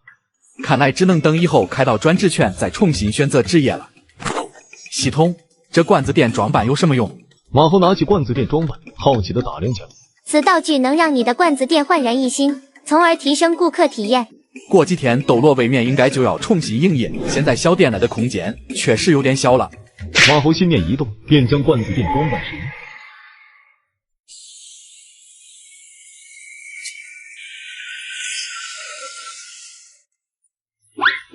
居然是索西亚月光酒馆，嘿，现在应该叫月光罐子店了。一夜无话，第二天一大早，罐子店便开始了新一天的营业。不得不说，小店这次装修的蛮有品味嘛。是啊，宽敞了不少。这里有200万，是上次收购魔盒的异乡人留下的。多谢马老板了。不客气，不过这位可认识。老板，我叫肖立，是萧鼎的弟弟，萧炎的哥。我大哥说这罐子店神奇的很，今天就一起跟着来开罐子了。哦，那我也就不废话了，你们谁先来开罐子呢？老板，我先来吧。老规矩，选你想要的罐子吧。第7排的前10个。店铺装修后的第一个客人，也不知道运气如何。我操！怎么 DNF 手游刚出弹药这个新职业，这年儿狙击就出现了？第一个罐子墨竹手镯，第二个罐子贤者之点，第三个罐子贝尔马尔之心。肖丽一连开的3个罐子都是紫色。小丽啊，小丽，你小子这是踩到狗屎运了吗？是啊，连着3个罐子开出稀有物品，我也是第一次见。我就是闭着眼随便那么一开。老板，这3件物品都是什么？我看看。哦，这第一件叫做墨竹手镯，解封后不可交易，效果可以增加3%的移动速度和20点跳跃力。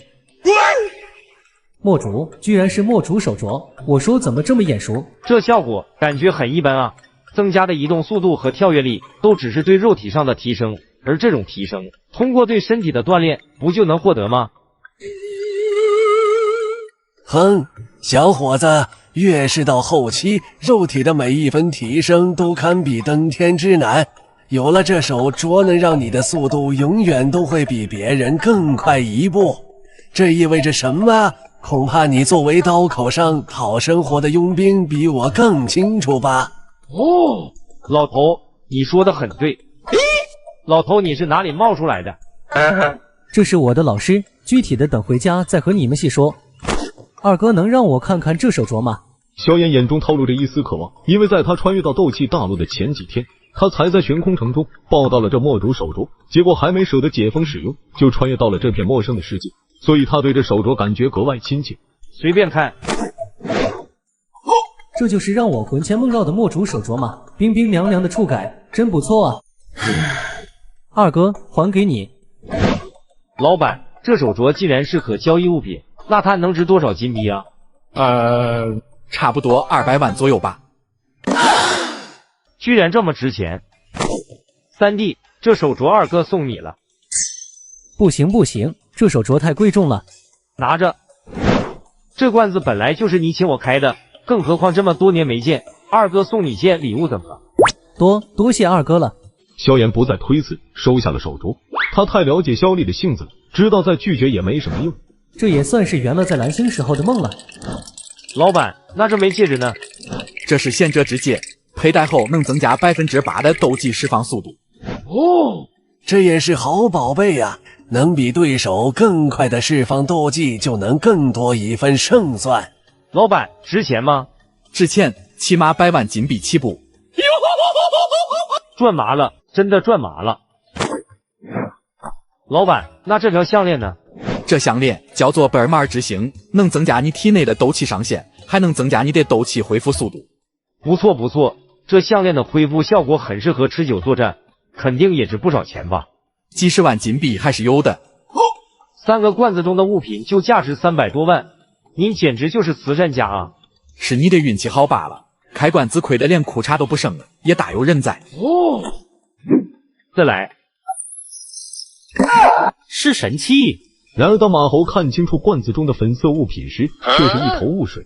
这不是机械师身边飞出的小直升机吗？这玩意能有啥用？很快，有关于马波斯的信息便出现在了马猴脑海之中。哎呀，我擦嘞！萧家3兄弟现在一个枪炮师，一个弹药专家，这下又来了个机械师。马老板，这是什么宝贝？摸起来好像是一个铁疙瘩。这叫马波斯的仆人，神器，任务物品，不可交易。他是一位名叫马波斯的天才机械师发明的机器人，能为使用者制作 RX78 追击者和 EZ 自爆者。知道众人难以理解，马猴耐心地讲解了有关机械师的相关内容。追着人自爆，还有定时炸弹。马老板口中的天界人，一个个都是狼灭啊！何止是狼灭，简直就是丧心病狂。不过我的雷属性斗气，简直是为这些新能源机器人量身打造的。这小机器人还挺可爱的，这罐子真是让我大开眼界。而在此时的斗罗大陆，唐三和唐昊在一个神秘女人面前瑟瑟发抖。小三，你要的神威我帮你弄到了，可是你太让我失望了。二姐，那罐子里东西有多强，你又不是不知道。5刀就带走了奥兹玛，你要是敢亮血条，估计也得背。大胆！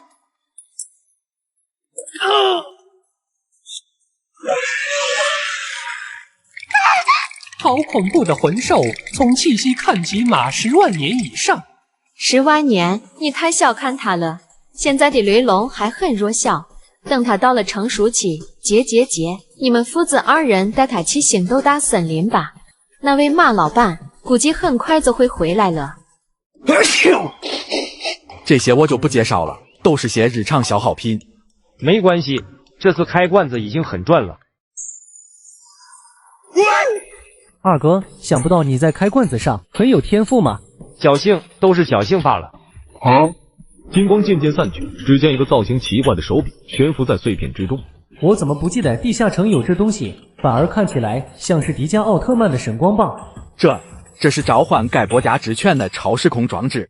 在手游玩了几天机械的马猴一眼就认出了，这是机械战神使用觉醒技能时手中拿的召唤技。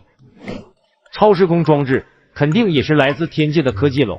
没错，它能开启连接异界空间的移动裂口，并从中召唤出准备就绪的盖博加，发出长距离的一拳，直接给予前方敌人威力强大的攻击。小心！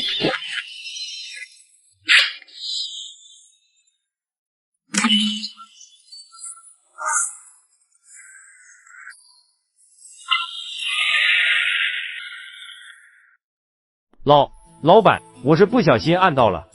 没事。这一拳的威力，竟然连我都有些忌惮。这真是一个大斗师能发挥出来的吗？以钢铁撼神明，这天界的科技不是你我能想象的。最后一个罐子了，还会有惊喜吗？美杜莎女士，你准备好了吗？我早就等不及了。这还是原著那个高冷女王吗？请选择你需要的罐子吧。老板，就把这几个拿给我吧。马猴转身将美杜莎挑选的罐子放在了他的面前。这么选罐子是有什么说法吗？那当然，这是对，很对的意思。众人纳闷，向柜台望去，只见美杜莎的挑选的罐子连在一起，形成了一个大大的对号。这也算是玄学的一种吗？没错。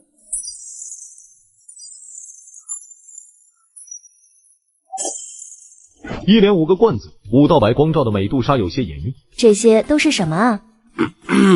第一谋是命运硬币，使用成功自身恢复巅峰状态，使用失败则会遭受天界被雷劈死。主播这边不建议使用。第二件是斯卡迪印章，具有一定的收藏价值。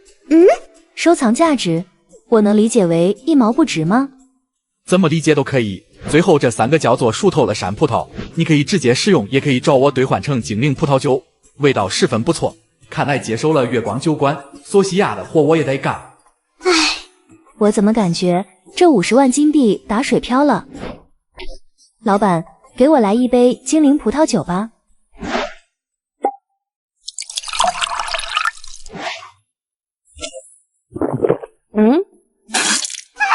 好辣，这也能叫好喝？完全不如精灵珍宝糖。可能是人类的食物，并不适合蛇人的口味吧。还有5个罐子，一定要给我出点宝贝啊！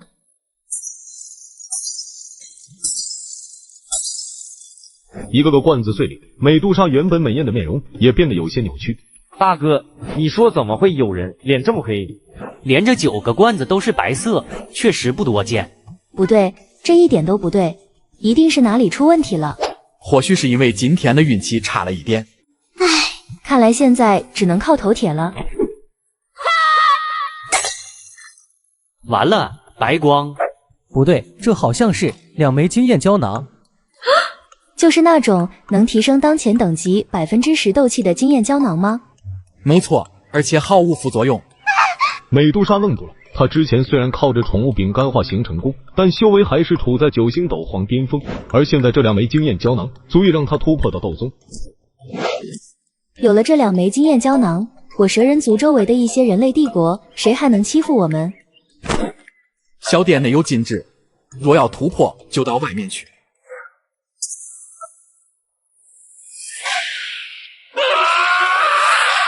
斗宗，我来了。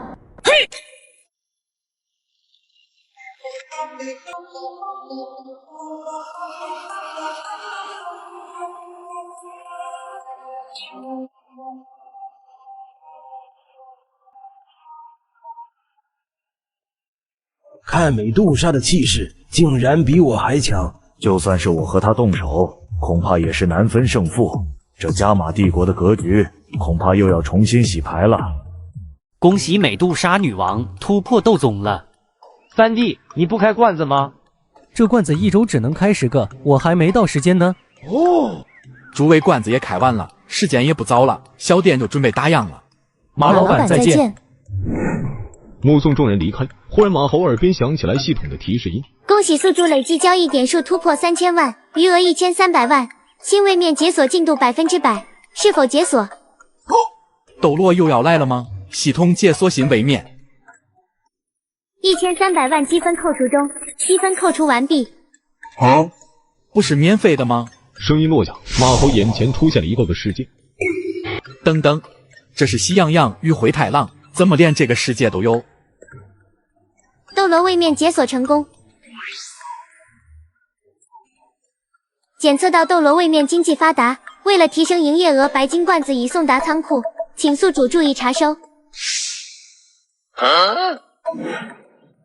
白金罐子，100万金币，100万金币一个的罐子，真的会有院主买吗？正当马猴发愁如何将白金罐子卖出去的时候，来自斗破位面级传送门出现了反应。奇怪，怎么不是斗罗的人都这么久没开罐子了？他们不应该都是饥渴难耐的吗？马老板，好久不见。是混天啊，欢迎光临。今天是来开罐子的吗？是啊。马老板，你手上这个罐子，我怎么上次来没见过？这是小店最新上架的白金罐子。白金罐子和之前开的罐子有什么不一样的吗？这白金罐子了能开出2件不同的物品，最差的也是稀有级别的宝物，而且出神器和史诗的概率也会更高，运气好甚至能开出至尊光环。保底就是稀有，马老板这是良心发现了吗？而且这至尊光环，光听名字就是那种屌炸天的宝贝。老板，这白金罐子肯定价值不菲吧？是啊，一个就要100万金币，而且每月仅限开3个。什么？老板，这会不会太贵了些？显然这100万金币的价格，即使对于财力雄厚的魂族来说，仍然是一笔巨款。机遇和风险永远都是共存的嘛，价钱高了，自然出宝贝的概率也就更高。万一开出来点能助你成帝的宝贝，这100万金币又算得了什么呢？作为一个合格的销售，马猴还是很能理解客户的痛处。成帝2字一出口，魂天帝瞬间就上了头。老板，快给我来一个白金罐子！老大，冷静点，这可是100万啊！能成帝啊？你让我怎么冷静？最上面那一排，选一个吧。老板，我就要你手中的这一个。可以。真不愧是白金罐子，这么大个，里面得放多少宝贝？这是幸运大勺，用它在罐子里面捞宝贝就可以了。老板，是这样吗？没错。有东西。一件保底紫色，还有一件神器，这100万应该不亏吧？保底的紫色是1万金币宝箱，打开后里面有1万金币。这保底会不会也太空了点？老板，那这第2件呢？第2件是高级品级调整箱，神器不可交易。它的作用很简单，无论是斗技还是丹药，凡是有品阶的都可以向上提升一个品级。听完马猴的话，魂天帝和虚无吞炎差点眼泪都掉了下来。有了这，岂不是就能将地阶高级斗技提升至天阶了吗？浅了，有了这调整箱，就能将地品除丹提升至地丹了。我怎么没想到？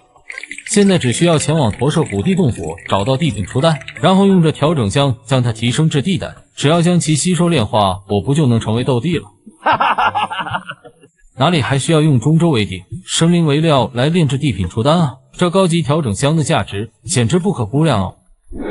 就是不知道这地品除丹有几个等级。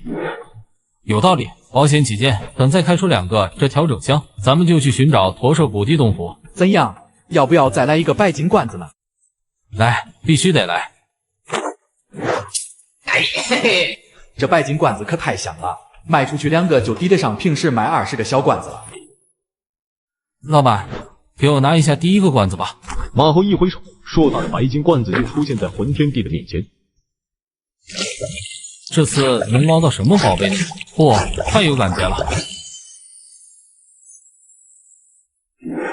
没猜错的话，这应该是保底的2万金币。没错。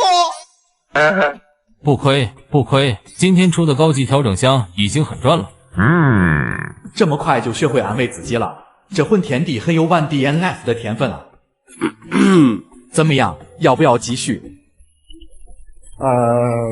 好像今天带的金币不太够了。没事，这个月内来开都是可以的。虚无吞咽，你要开吗？这个，想起自己上次10个罐子开出10个钢铁片，虚无吞咽有些犹豫。要不这次你也开白金罐子吧，保底都是紫色的呢。紫色的1万金币宝箱是吧？哪有小孩天天哭，哪有赌狗天天输，说不定这次就时来运转了呢。时来运转了呢，时来运转了呢。老板，您别说了，我开还不成吗？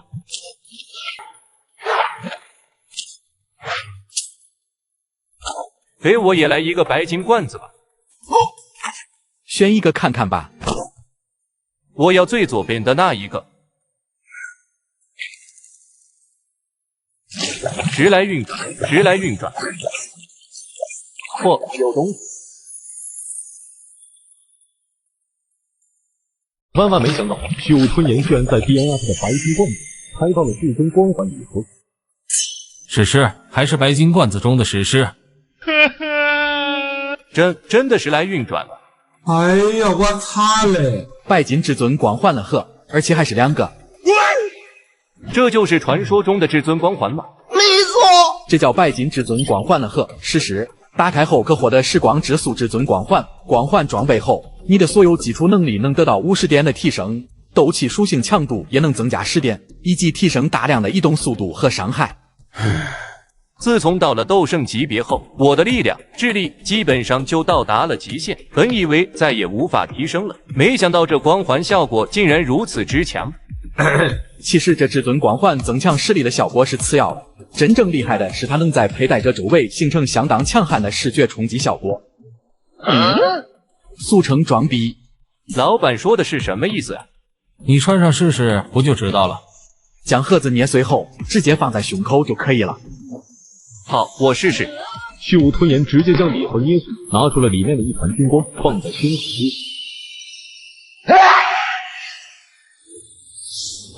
这魂天帝呆住了，他自诩在这斗破大陆也算是见过世面的人，但看着虚无吞炎身上散发的光环，他还是忍不住的流下了眼泪。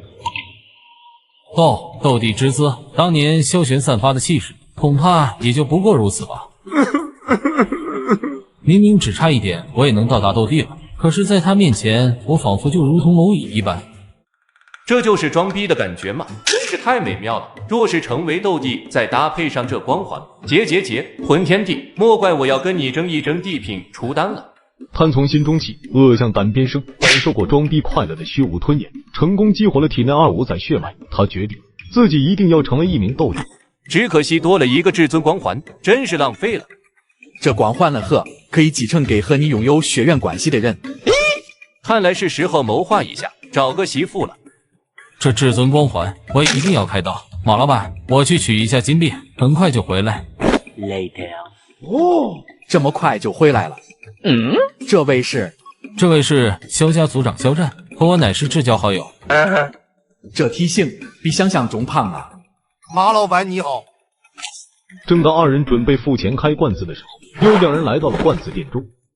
薰儿，这里就是罐子店吗？没错，不过好像是重新装修了。那人是魂天帝，这不是古族族长古元吗？你是肖战，怎么你也在？这罐子是你能消费得起的吗？呵呵，承蒙魂族照顾，开个罐子还不是问题。哼，魂族照顾，肖战，你个白眼狼，真是白忘了我古族庇佑照顾了你们萧家上1000年之久。被你们古族庇佑照顾上1000年的萧家族长，竟然只是一个拥有玄界终极功法的大斗师，恐怕我老祖萧玄在世都想不起来大斗师是什么境界吧？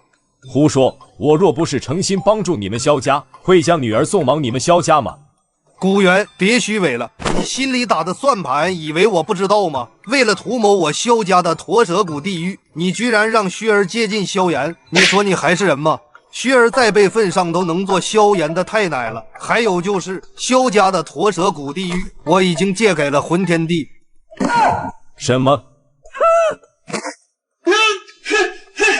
好了好了，瓜也吃够了，你们还开罐子吗？开，我先来。哼，堂堂古族族长，竟然连先来后到的规矩都不懂。萧族长莫要生气，让他们先开。开罐子拼的是运气，而不是顺序。哦，选你要开的罐子吧。最上面的那一排银色的，给我来10个吧。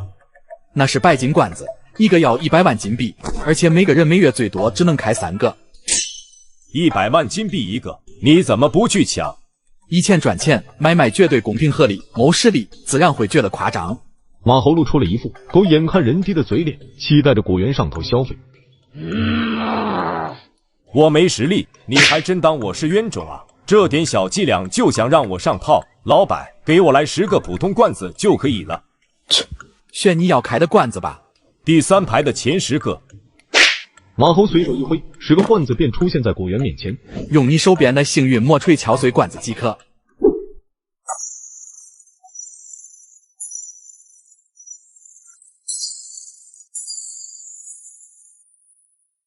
万万没想到，古族族长果园竟然在 DNF 的罐子开出了史诗装备。史诗，居然是史诗！这狗东西是踩了什么狗屎运吗？就是不知道会是什么宝贝。魂天帝心里有些发虚，这么多年来他与古元的实力一直不相上下，若是这平衡被打破，输的那家恐怕要付出极大的代价。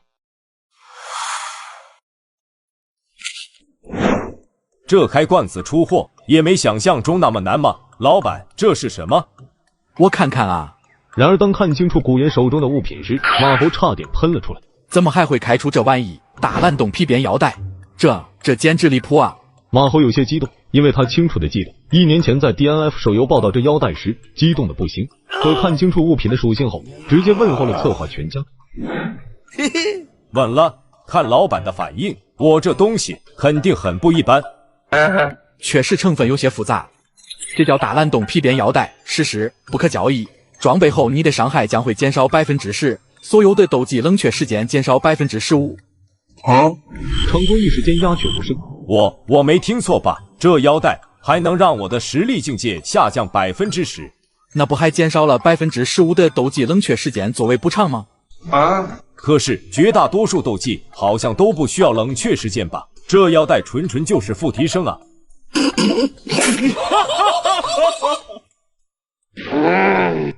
别生气，这种比较特殊的史诗在罐子中也是比较少见的，能被开到，证明你的运气也还不错。还有4个罐子呢，继续开吧。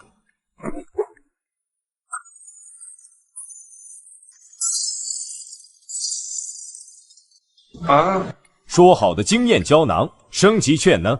这垃圾罐子就是纯的在诈骗。呵呵，古元，多年未见，没想到你还是跟以前一样魄力不足，这才开10个罐子，心态可就绷不住了。我倒要看看你能开出什么花样。放心，肯定比你强得多。开白金罐子还是普通罐子呢？老板，先给我随便拿10个普通罐子试试水。没问题。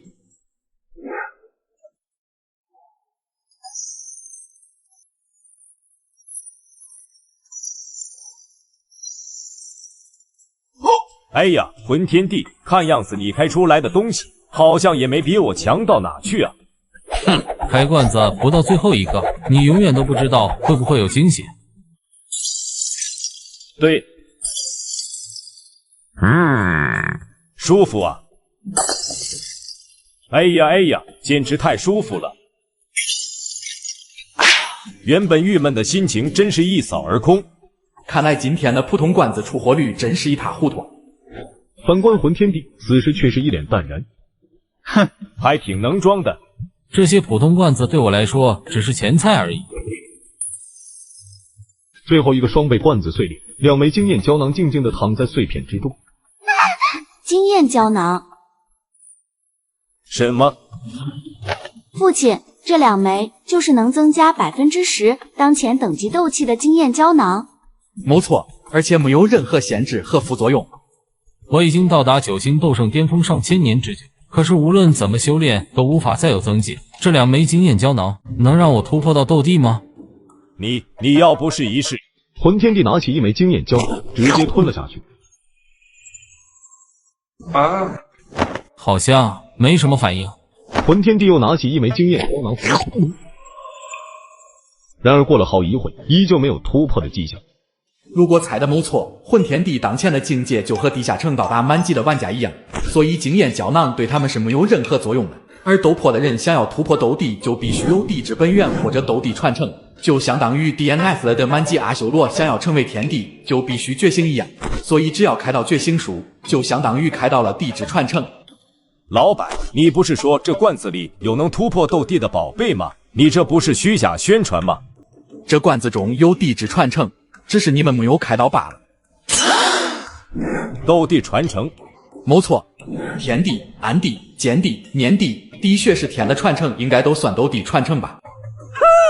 这些都是开罐子的小插曲罢了，现在才是此行的真正目的。老板，最上面那排的第2个白金罐子，麻烦给我拿一下吧。100万金币一个的罐子，居然真有傻子会开。这个月最后一个白金罐子了，给我来一个惊喜吧！出货，出货，出货！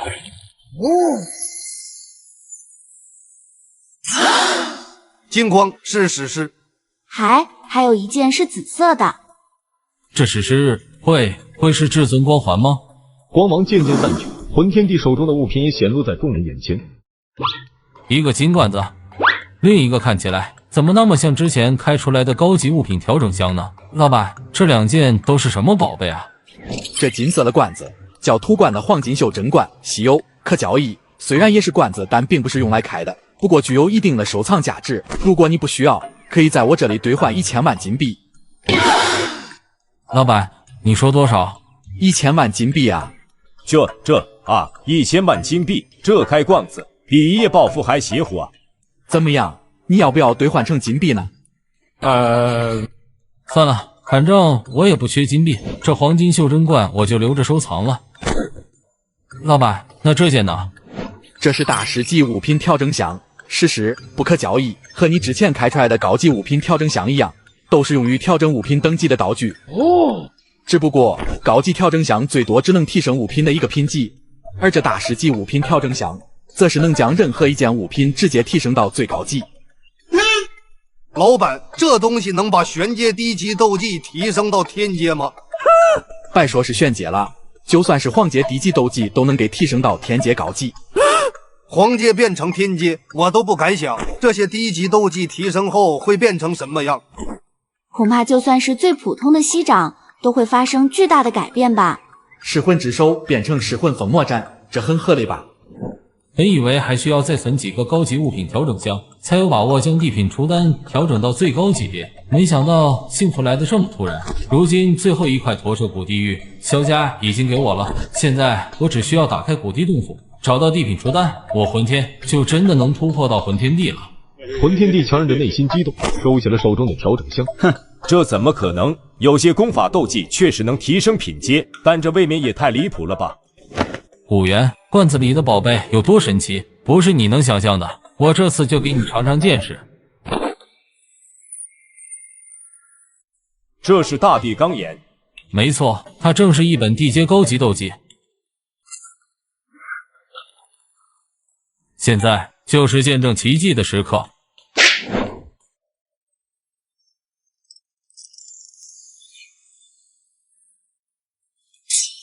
真的变成了天阶低级斗技。古元不可置信地揉了揉自己的眼睛，可大地钢岩上散发的宝光依旧如此。若是有了这高级物品调整箱，我古族的地印诀也能晋升到天阶了。这白金罐子一定得开。小组长，你不是正好没有合适的斗技吗？这大地钢岩就送你了。哦，这可是天阶斗技啊，足以成为一个顶级宗门的镇宗之宝。就这么送人了，他一个斗王学的明白吗？学不学的明白是我的事。多谢魂天帝了。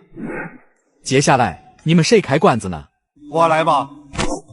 等等，老板，给我也来一个白金罐子。你能不能有点素质，不插队吗？小组长，静观其变。哼，你要哪一个呢？左边第一个。马猴随手一挥，硕大的白金罐子就出现在古猿的面前。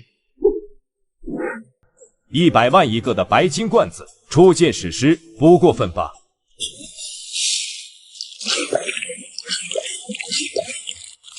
有东西。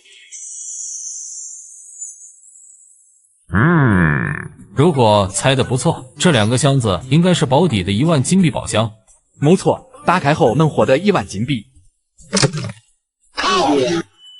3秒就血亏98万，还要继续开吗？开，再给我来一个白金罐子。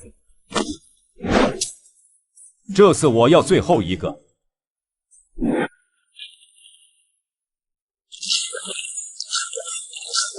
坏了，手感和上次一样。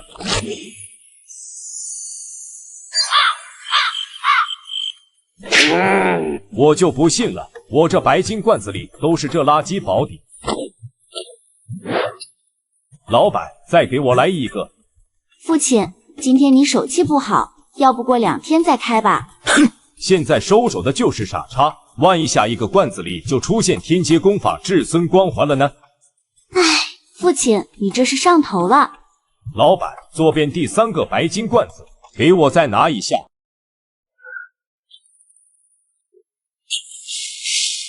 出，给我出！手感不对。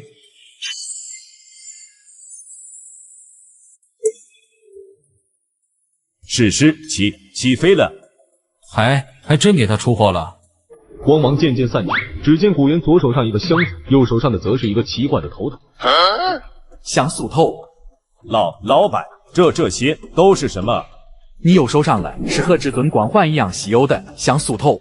万万没想到，古族族长古猿竟然在 DNF 的白金罐子里开到了像素头光。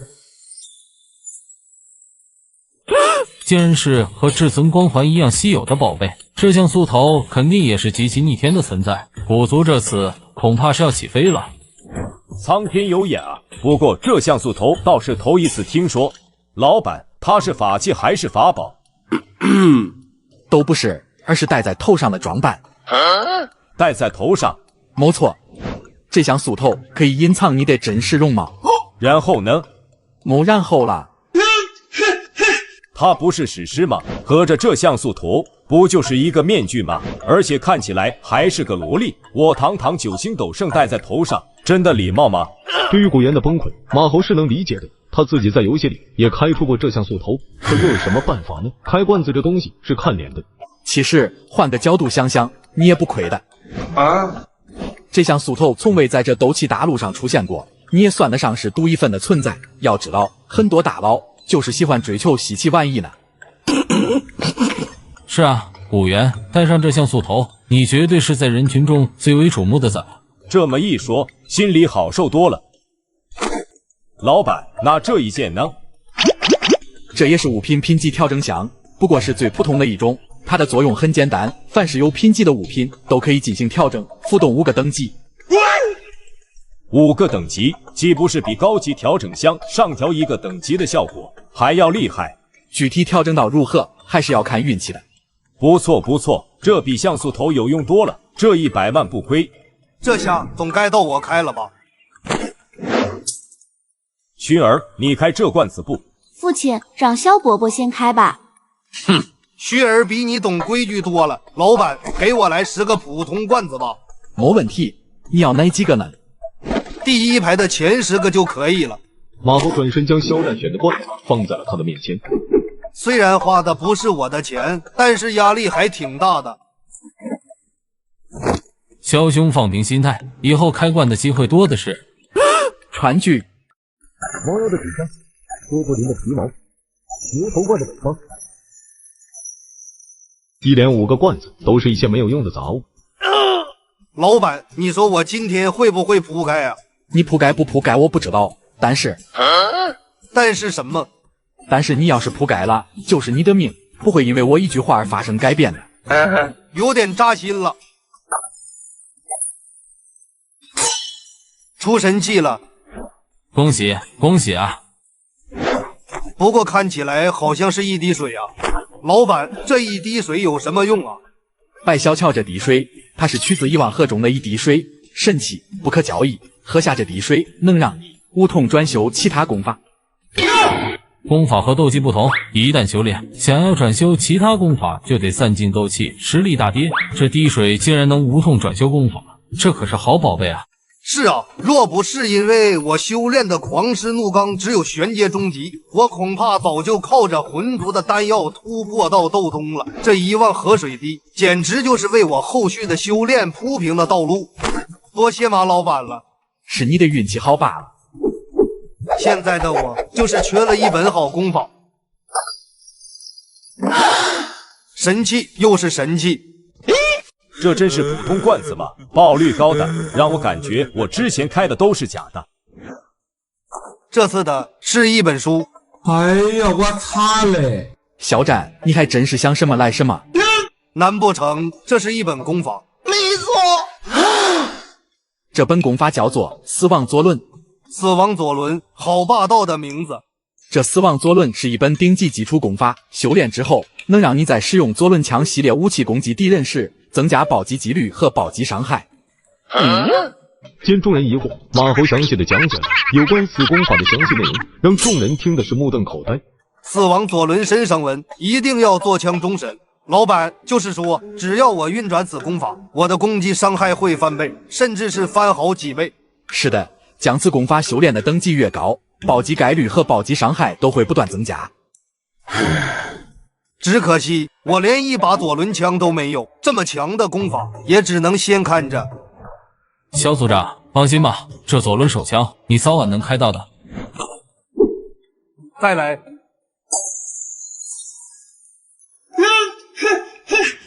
这罐子绝对是假的，怎么连史诗都能开出来啊？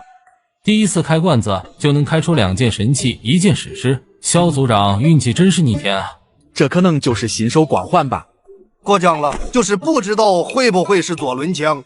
在众人的好奇中，金光渐渐散去，只见一枚金色的胶囊悬浮在碎片之中。这是一枚丹药吗？这是我曾经开出来过的鱼油黄金成长胶囊。老板，您说句话，您现在这个表情真的很吓人啊！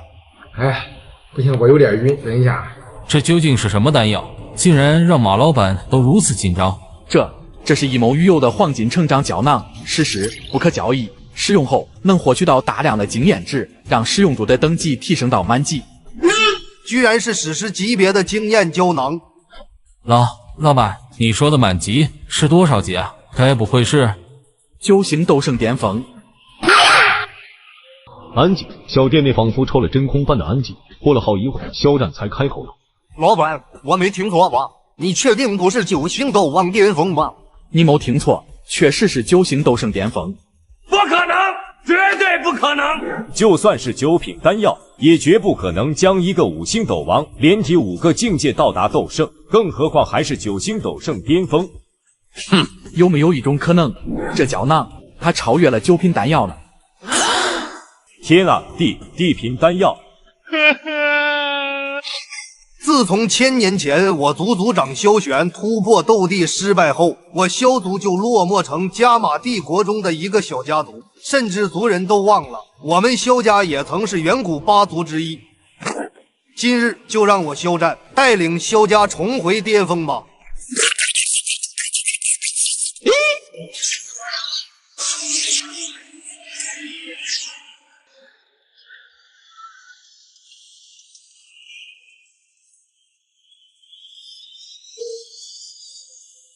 如此庞大的斗气，他一个斗王能撑得住吗？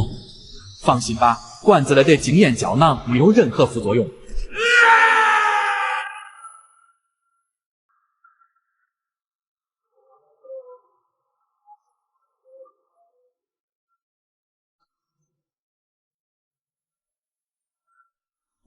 他变秃了，还和我们一样成为了熊猫头，而且也变强了。从他身上散发的斗气来看，甚至和我不相上下。如今萧家也有了9星斗圣巅峰，恐怕这斗破今后的格局就要变成3足鼎立了。这一枚小小的胶囊，让我省去了几百甚至上千年的苦修。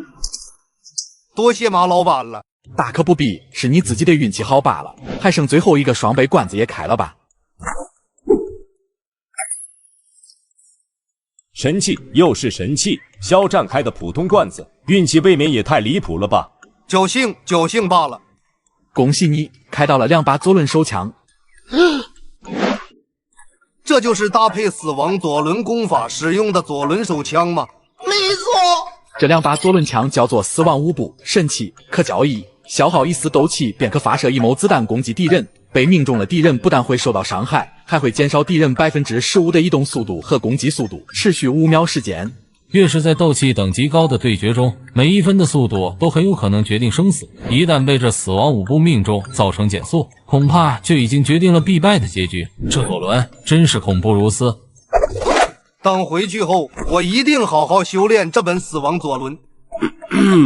普通罐子也开完了，要不要趁住运气好，再来3个白金罐子呢？这样真的好吗？马老板，我会不会让你亏太多了？亏得让老马坐公交是吧？放心大胆的开，做生意有赚有赔都是很正常的。行，那我就趁热打铁。混天兄，再借我300万金币。开玩笑，咱们2家的关系还用说借吗？老板，给我肖兄来3个白金罐子。肖战，选你想要的罐子吧。老板，先从第一个给我拿吧。马头一挥手，肖战选的白金罐子便落在了他的面前。100万的罐子会捞出什么宝贝呢？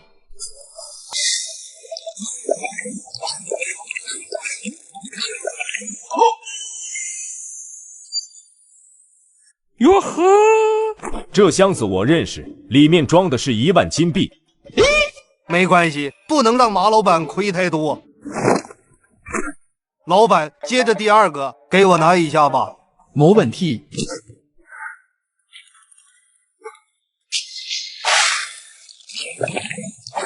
完了，这手感和上次一样。这才是罐子该有的爆率啊！难道是好运结束了吗？肖兄别气馁，说不定最后一个白金罐子就直接开出至尊光环了呢。没关系，今天开罐子已经很赚了，不能让马老板亏太多。选最后一个白金罐子吧。这次我要最后一个。罐子啊，罐子！虽然我嘴上说不能让马老板亏太多，但是你若真想给我出宝贝，也不是不可以的。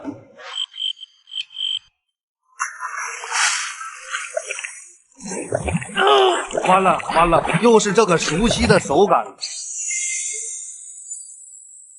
看着肖战手中2个1万金币宝箱，在场的所有人都松了一口气。这要是再给他开到点宝贝，我古族恐怕就要在远古8大族中排第3了。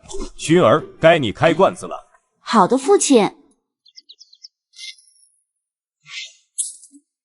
老板，麻烦接着肖叔叔刚才拿的普通罐子，也给我拿10个吧。没问题。我有一种感觉，这罐子里一定有宝贝在等我。红色的武士刀，红枫树的果实，金花的戒指，金叶。大黑蛋子肖薰儿一连5个罐子，都是一些普通物品。这些东西我就不用多介绍了吧，想必你们应该都认识。薰儿，要不先缓一缓？不用，开罐子就要一鼓作气。不一样的颜色。这是什么？物品瞬间移动药剂，稀有可交易。使用之后，身体会产生神奇的力量，带你去任何想去的地方。听起来倒是不错，可是又感觉没有提升实力来的实际。唉，不管怎么说，还算有用。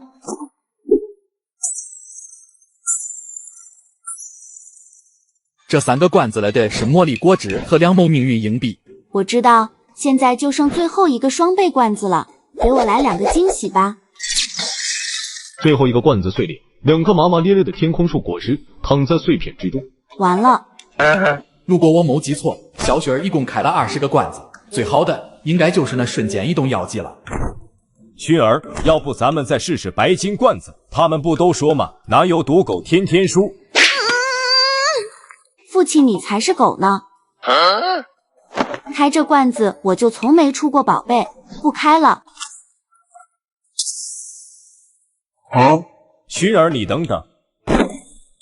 马老板，我这边也有点事，今天就不叨扰了。马老板，下次见。欢迎下次光临。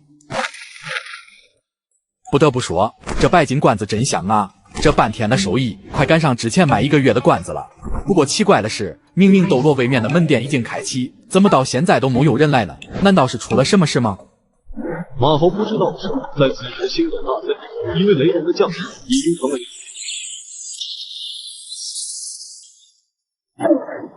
小刚，你老实跟我说，这星斗大森林里的雷龙是不是跟你蓝电霸王龙家族有关？你血口喷人，7大宗门只有昊天宗没来，肯定又是他们搞的鬼。报告教皇冕下，除了森林中心和雷龙占领区域暂未探明外，其他区域除了一种绿色人形魂兽，已经没有任何其他魂兽活动的迹象了，恐怕都已经被雷龙全部吞噬。星斗大森林中若是没有了魂兽，就等于断了所有魂师修炼的道路，这样下去，整个斗罗大陆恐怕都将陷入灾难之中。宗主，宗门传来消息，武魂城的罐子店开门营业了。什么？简叔、龙叔，咱们现在就出发前往武魂城。而在此时的小店中，已经迎来了2位新的客人。一个可爱的小萝莉，一个性感的御姐，一看都就是不差钱的主啊！这里就是黄爷爷口中的罐子店吗？看样子应该没错了。2位小姐欢迎光临，在下是这罐子店的老板马后，请问2位是来开罐子的吗？你就是黄爷爷口中高深莫测的马老板啊！我还以为会是和黄爷爷一样的老头子呢。邀月，不得无礼。马老板，在下邀月，这位是我妹妹邀月。我们黄爷爷说，您店里的罐子十分神奇，能开出各种各样的宝物，所以特地让我们前来开罐子。邀月、邀爷，这2位不就是加玛帝国皇室的大公主和2公主吗？他们的黄爷爷不就是贾刑天吗？既然是你们爷爷让来开罐子的，想必规矩肯定都懂吧？明白。邀月，拿钱。诺，这里有20万金币。20万？对。20万只够开2个罐子。嘿嘿，我黄爷爷说了，开罐子一般第一个开出宝贝的概率大，所以我们商量着先开一个试试水。好吧，那你们谁先开呢？姐姐，我先来吧，我太好奇这罐子里能开到什么了。好的，月儿。小姑娘，选你想要的罐子吧。哼，别叫我小姑娘，我都已经16岁了。好，邀月小姐，选你想要的罐子吧。我看看啊，我要第3排的第3个吧。还挺纠结，用你手边的幸运魔锤砸碎罐子就可以了。万万没想到，邀月小公主居然在 DNF 的罐子里开到了东方钻孔车。哎呀，我擦嘞！不是，怎么这玩意也能被开出来啊？这算是斗技吗？姐姐，这是什么东西？脑袋尖尖的。我也不清楚，不过紫色的光芒是稀有级别物品，想必不会太差。老板，这是冰霜钻孔车，稀有，不可交易。需要时可以通过消耗斗气将它召唤出来，既能乘坐，也可以控制它冲撞攻击敌人，威力相当于地阶低级斗技。地阶低级斗技似乎很强啊！老板，我能在这里试试这冰霜钻孔车吗？显然，这小萝莉对开大车这件事情产生了很浓厚的兴趣。没问题。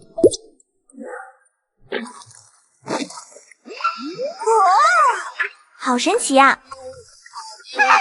老板，这是怎么回事？开车的时候要专注，努力用意念控制方向。好的。姐姐，我学会开车了。邀月兴高采烈地开着冰霜钻孔车，但很快他就发现一个问题。老板，我要怎么停下来？忘了跟你说，一旦坐上这冰霜钻孔车，就没办法中途下车，只有等到它自行爆炸。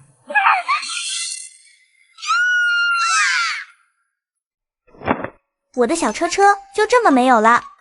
不会的，下次需要使用的时候，你心念一动，便能将它召唤出来。哦，这也太神奇了吧！姐姐，到你开罐子了。好，老板，帮我拿一下第2排的第2个罐子吧。好的。呼，这一锤子下去，就是我们皇室1个月的开销。这开罐子的压力还真是蛮大的。姐姐加油！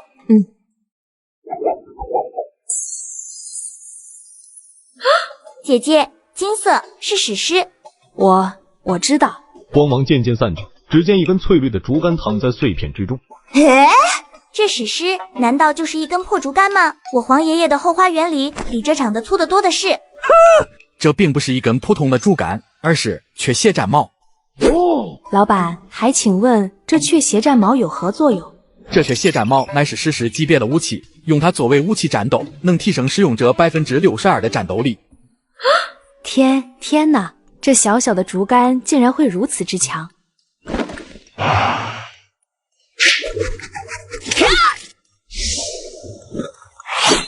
有了这雀血战矛，我在皇族年轻一辈中将再无对手。老板，我还要开罐子。邀月，皇爷爷不是说只让我们来开一个罐子吗？看到姐姐有这么趁手的武器，月儿也想要一个。可是月儿，你是炼药师啊，要武器也没什么用吧？我不管，反正是我自己炼药赚的钱，我想开就开。老板，第2排的第1个给我拿一下吧。没问题。而在此时的古族大殿中，古元首拿着品级调整箱坐在诸位长老面前。族长，这黑箱子真的能提升金地粉天炎在异火榜上的排名吗？我还能骗你们不成？那罐子殿的出现已经让斗破大陆的格局发生了改变，你们敢信？我亲眼看见一个斗王靠着一枚丹药进阶到9星斗圣巅峰，今后保不准就是斗圣满地走，斗尊多如果若是我们再畏畏缩缩，恐怕古族的地位就不保了。若是能将金地焚天眼在异火榜上的排名提升，威力必定会暴涨，我古族的实力也会大增。古元不再犹豫，直接将金地焚天眼放入物品调整箱中。上！火焰真的变了，但怎么感觉好像比以前弱了许多，散发的威压甚至不如排名第9的3000焰炎火。还掉了5个等级，这调整箱和罐子一样都是假货。父亲别难过，下次再开到这调整箱，说不定就能调整回来了。现在也只能这样了。薰儿，那马老板说这项素头能继承给小浩，我这大老爷们带上也不合适，你拿去用吧。多谢父亲，这项素头这么可爱，我已经心仪很久了。哎，父亲怎么我带不上啊？薰儿，你难道真的姓萧？而在此时的小店中，邀月已经连开了8个罐子，但无一例外全是白色。月儿，你太上头了，说好的再开一个罐子，结果一而再再而3、4、5、6、7、8个。我就是想回本而已。唉，要不要再来一个呢？第10个可是双倍奖励哦。最后一个不出货，我绝对也不开了。唉，还差这最后一个罐子吗？老板，这2沓卡片是什么东西啊？灾难神器召唤卡包，好像并不是以前的变身卡或者是附魔卡呀。很快，有关于召唤卡包的信息便出现在马猴脑海之中。不是，还能这样玩的吗？物品：灾难神器召唤卡包，出产自灾难雷龙，不可交易。使用后可随即在卡组中抽取一张怪物卡片。老板，那这怪物卡片有什么用啊？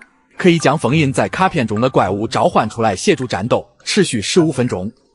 月儿，这召唤卡简直就是为你这样的炼药师准备的。就是不知道这卡片中的怪物实力如何。若是运气好，开到堪比8阶魔兽的怪物也不是不可能。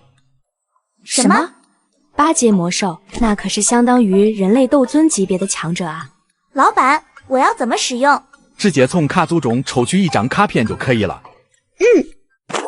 现在是我的回合，我将一切赌在这张卡上。嘟噜、大胃王、马克。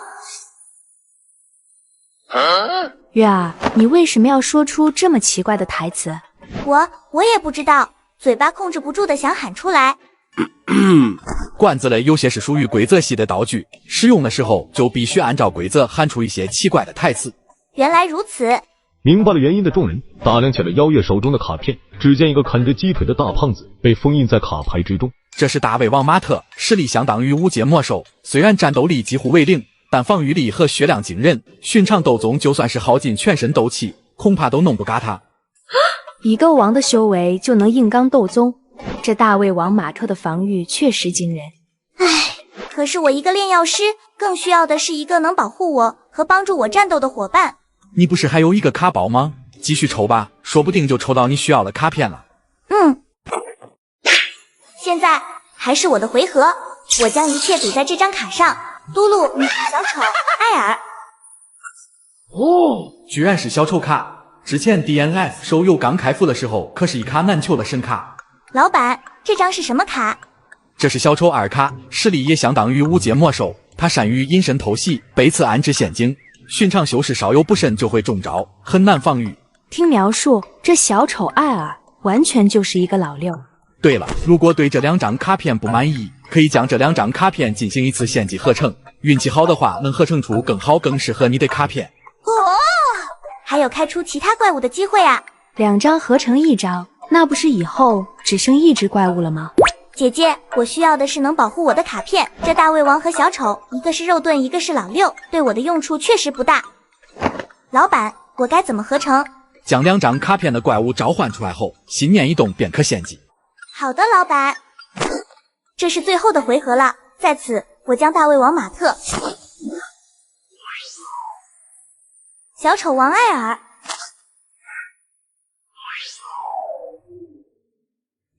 作为给马哥的献祭，出来吧，深夜之瑞符。姐姐，好大的一头熊，这就是召唤出来的怪物吗？好强大的威压！妖月，恭喜你，他叫福瑞，能扛能打，而且十分护主，实力更是相当于一头6阶魔兽。6阶魔兽，也就是说，眼前这只大熊居然能跟咱们黄爷爷一战。10万金币就拥有了一只如此强的宠物，我简直赚麻了！多谢马老板了。怎么样？小店还有100万金币一个的白金罐子，爆率可要比普通罐子高得多，而且罐子中的物品也更好一些。要不要再开一个呢？100万金币一个的罐子。看着2人惊讶的表情，马猴很快的讲起了有关于白金罐子的所有信息，听得2人是心动不已。哎，只可惜我们没有钱了。不着急的，普通罐子1周内只能开10个，白金罐子1个月内也只能开3个。老板，我们这就回去找黄爷爷要钱来开罐子。说完，2人头也不回的跑出了罐子里。忽然，马猴耳边响起了系统的提示音：恭喜宿主，由于系统版本更新，限时开启大话西游位面联动，请问宿主是否更新？西游位面之前不是开启过吗？可是由于位面等级太高，人家都看不上罐子了这东西，根本就没人来开。请宿主审题，此次联动的是大话西游位面，而且位面联动只是将大话西游中的物品限时加入到罐子中，并不是开启位面。那还等什么？赶紧更新啊！我倒是很好奇，谁能开到紧箍咒、紧箍棒之类的宝贝了。系统更新中，扣除500万金币积分成功。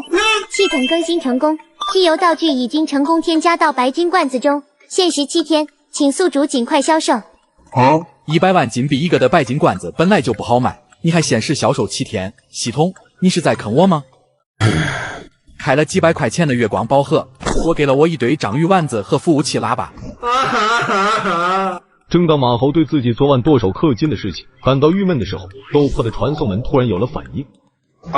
萧家3兄弟，他们不才来开过罐子吗？怎么今天又来了？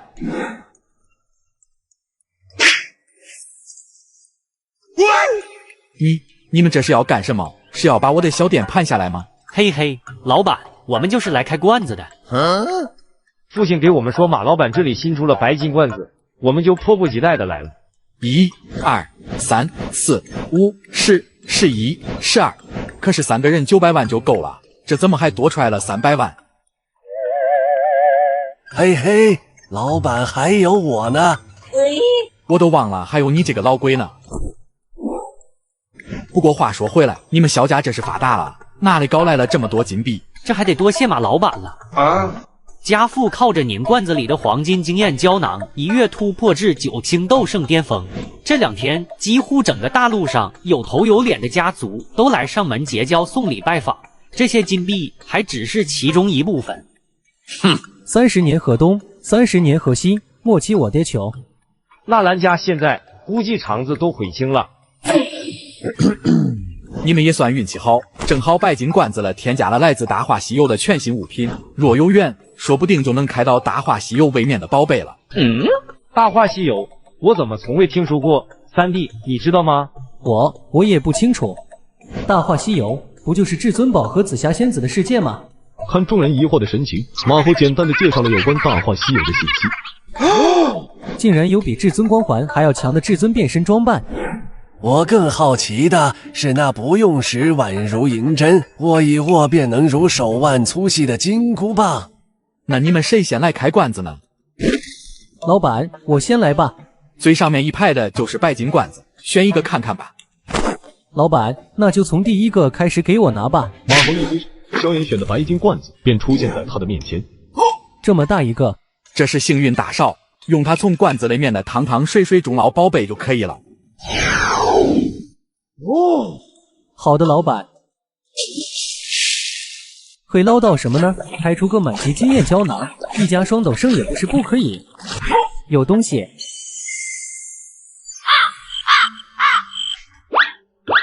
完了！如果猜的没错，这应该是服务器喇叭和蒸鱼烧。身为穿越者的萧炎，一眼就认出了手中的道具。萧炎，你左手上的物品叫做服务器喇叭，使用后可以向自己所在国家的所有人发布消息。能向所有人喊话，这喇叭未免也太神奇了吧！就算是斗帝，恐怕都没有这种手段。那是自然，有了这服务器喇叭，无论是用来消息通知，还是经销营商，甚至是表白马娘，它都可以胜任。具体怎么用，还是看你的选择。这么说，这100万我还赚了。你右手上的是怪味铁板烧了盒，稀有，不可交易。服用后能增加25000点经验值，仅限宠物和魔兽使用，人类无法使用。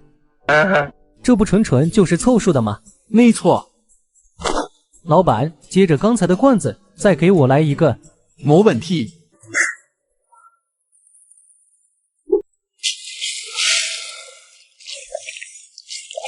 这次感觉分量很重啊。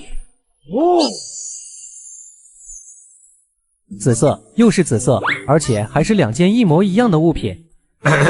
恭喜你啊，萧炎！这2个是黄金哥布林的王冠，稀有，可交易。它乃是一个华产带走旭旭宝宝的传奇哥布林，林哥的御用皇冠，使用纯金打造，具有很强的收藏属性。旭旭宝宝不就是当年山东一区的那个剑魂小土豪吗？老板，那这王冠很值钱吗？100万金币一个，我可以回收。那这2个不就价值200万吗？三弟完全是相当于白开了2个罐子啊！话是这么说没错，但是现在咱们萧家是差着200万金币的家庭嘛，1个月就能开3个白金罐子，这2个王冠就浪费了一次机会，这是实打实的血亏啊！好像有道理啊。老板，接着之前拿的，再给我来一个吧。萧炎小子，要不要拿一个别的位置的罐子换换手气呢？不了，我就不信今天的手气就这么差。确定了吗？我很确定。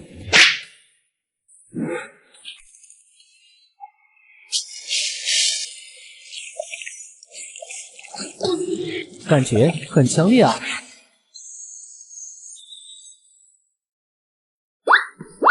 老板，这2件都是什么宝贝啊？闻声望去，马猴很快了解了萧炎手中物品的信息。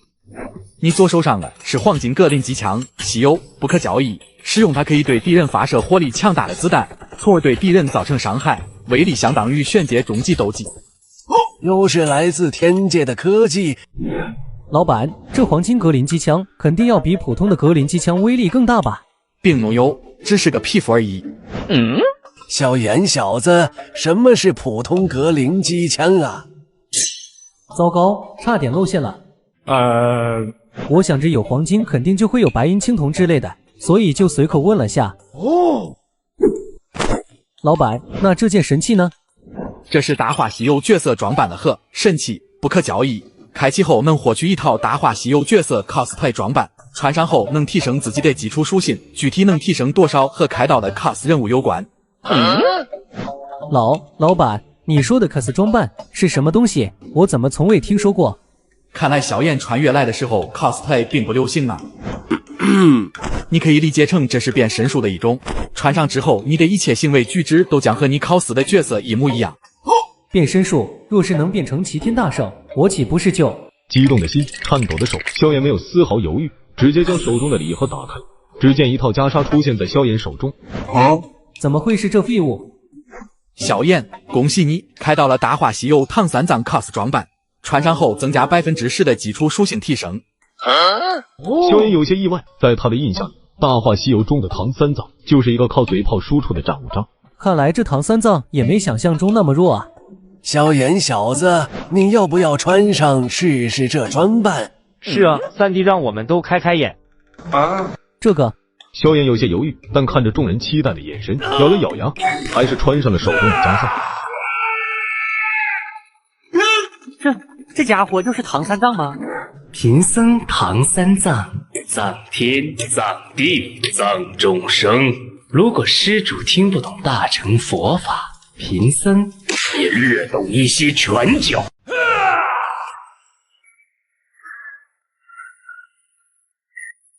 这简直就是暴徒，是悍匪，是狼灭。我说这唐三藏装扮怎么还能增加战斗力？没想到他还有隐藏人格，爽，太爽了！下一个你们谁开呢？我。老板，直接给我把后3个罐子一起拿过来吧。没问题。马猴一挥手，萧鼎选择的白金罐子就落在了他的面前。会开出什么呢？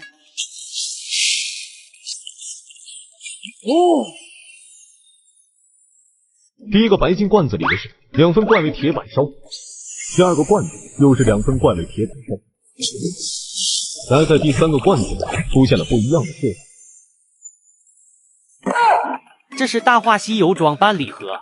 哎呀，我擦嘞！这装扮了盒的爆率还真是高啊！大哥，快打开看看里面的是什么装扮？会是唐三藏吗？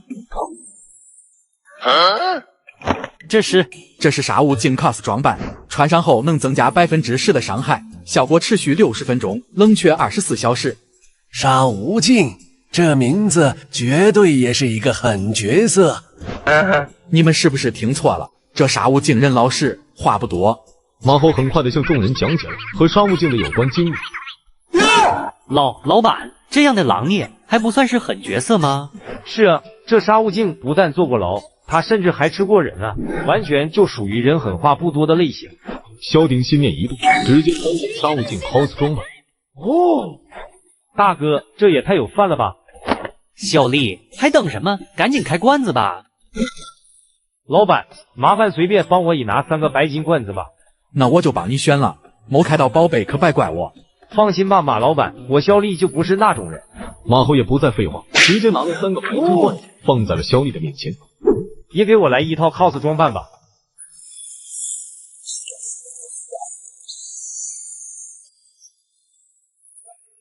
再来。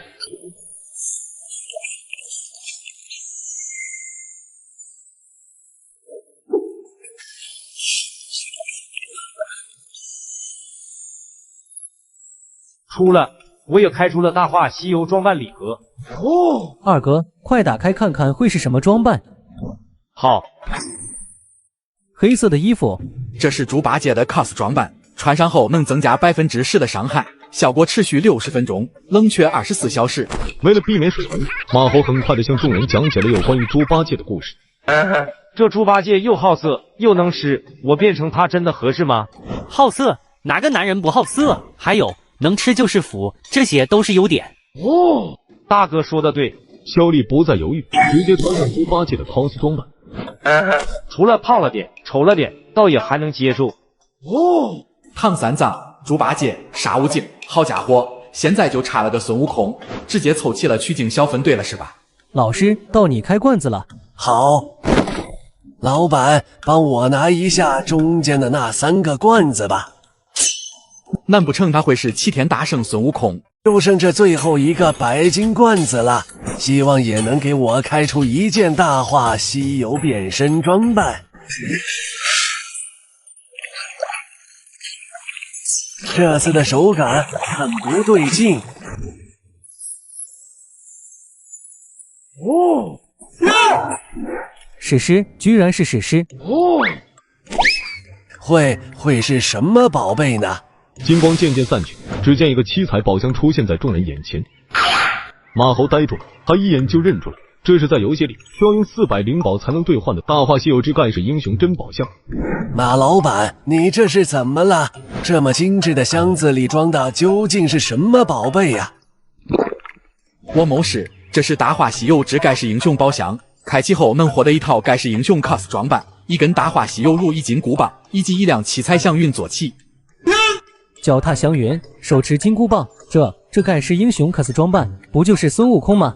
没错，穿上这套搭配，不但能提升使用者20%的伤害，还能拥有专属战斗音乐，逼格直接拉满，效果持续60分钟，冷却24小时。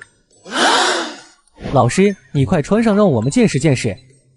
好，妖老心念一动，直接将手中的宝箱打开。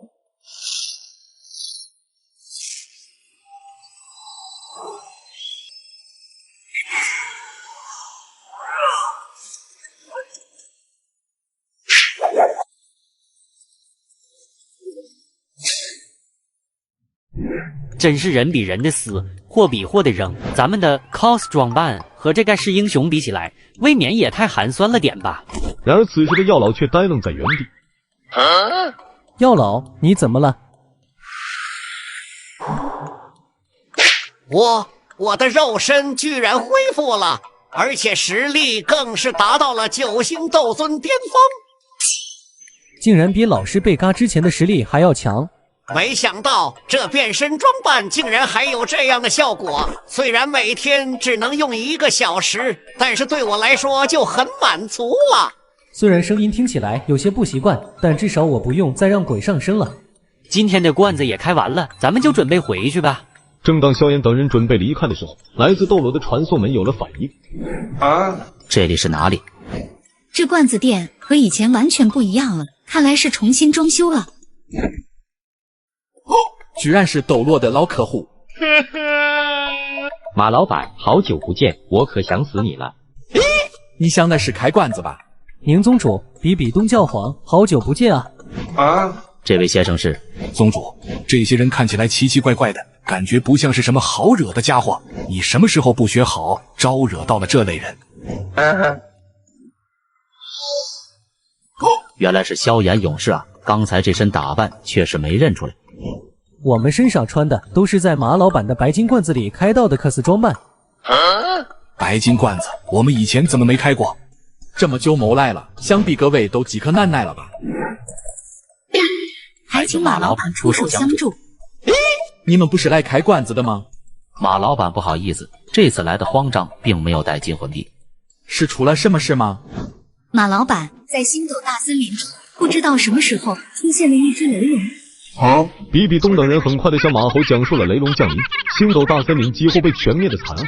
也就是说，你们这些魂师如果没有了魂兽猎取魂环，就几乎等于断了修炼的道路。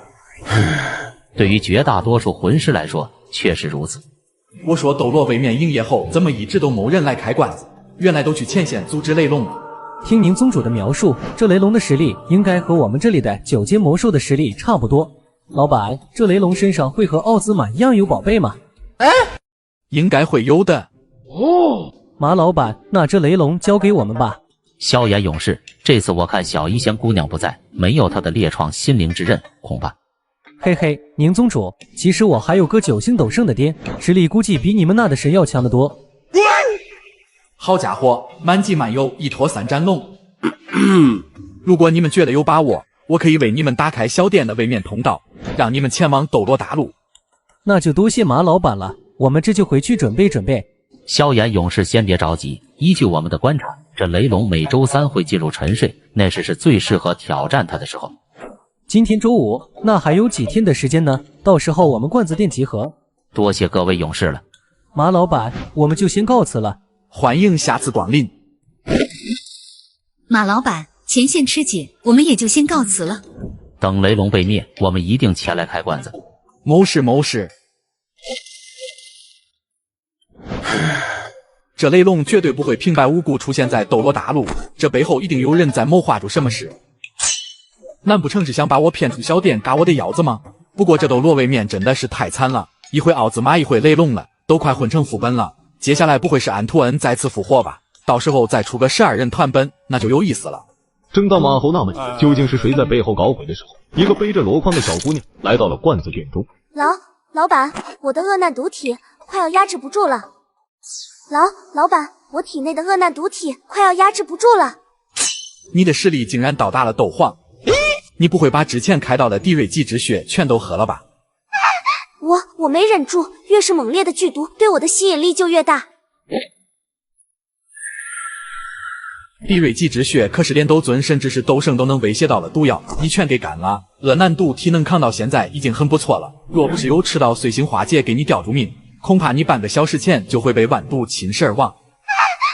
我该怎么办？我知道你很急，但你先别急。系统，小一仙这种情况该怎么办？很快，系统便将有关于解除恶难毒体的所有方法灌输到了马猴脑海之中。然而在了解后，马猴的眉头更皱了。老板，你能别叹气吗？可有治疗的方法？现在有3种方法，第一种是炼制毒丹，将体内淤积毒素尽数聚集，化作一谋毒丹。可是就算现在我找药老帮忙，恐怕也来不及了。那第2种呢？第2种是在罐子中开到大师界仪或者是闪亮的雷鸣圆柱，服用后就能瞬间解除你身上的所有毒素，但你的恶难毒体也会被解除，你也将变成普通人，终身无法修炼。无法修炼，这代价也太大了点吧？老板，那第3种呢？第3种最靠运气，但也是最有希望的。只要你能在罐子中开到毒神2次觉醒术，获得和斗帝传承一样的毒神传承，就能以毒化身，成为万毒之王的毒神诀。你的恶难毒体自然会控制，甚至是成为你的最强外挂。斗帝传承一样的毒神传承，那要是谁开到了，岂不是就能靠着传承成为斗帝了？若是斗气等级能到达9星斗圣巅峰，或许有可能突破斗帝。这样的宝贝恐怕很难开到吧？别人的话可能没什么希望，但是对你这样的狗托来说，还真不一定。那看来我的恶难毒体还是有希望被控制。老板，给我随便拿10个罐子吧。没问题。马猴一随便拿了10个罐子，放在了小一仙的面前。第1个罐子魔力果汁，第2个罐子野草莓，第3个罐子破损的武士刀。一连6个罐子全都是普通物品，仿佛在给小一仙的生命做着倒计时。这宝率和普通人开罐子的一样，难不成是小一仙的气运消失了？小一仙姑娘，要不要休息一下，缓缓手气？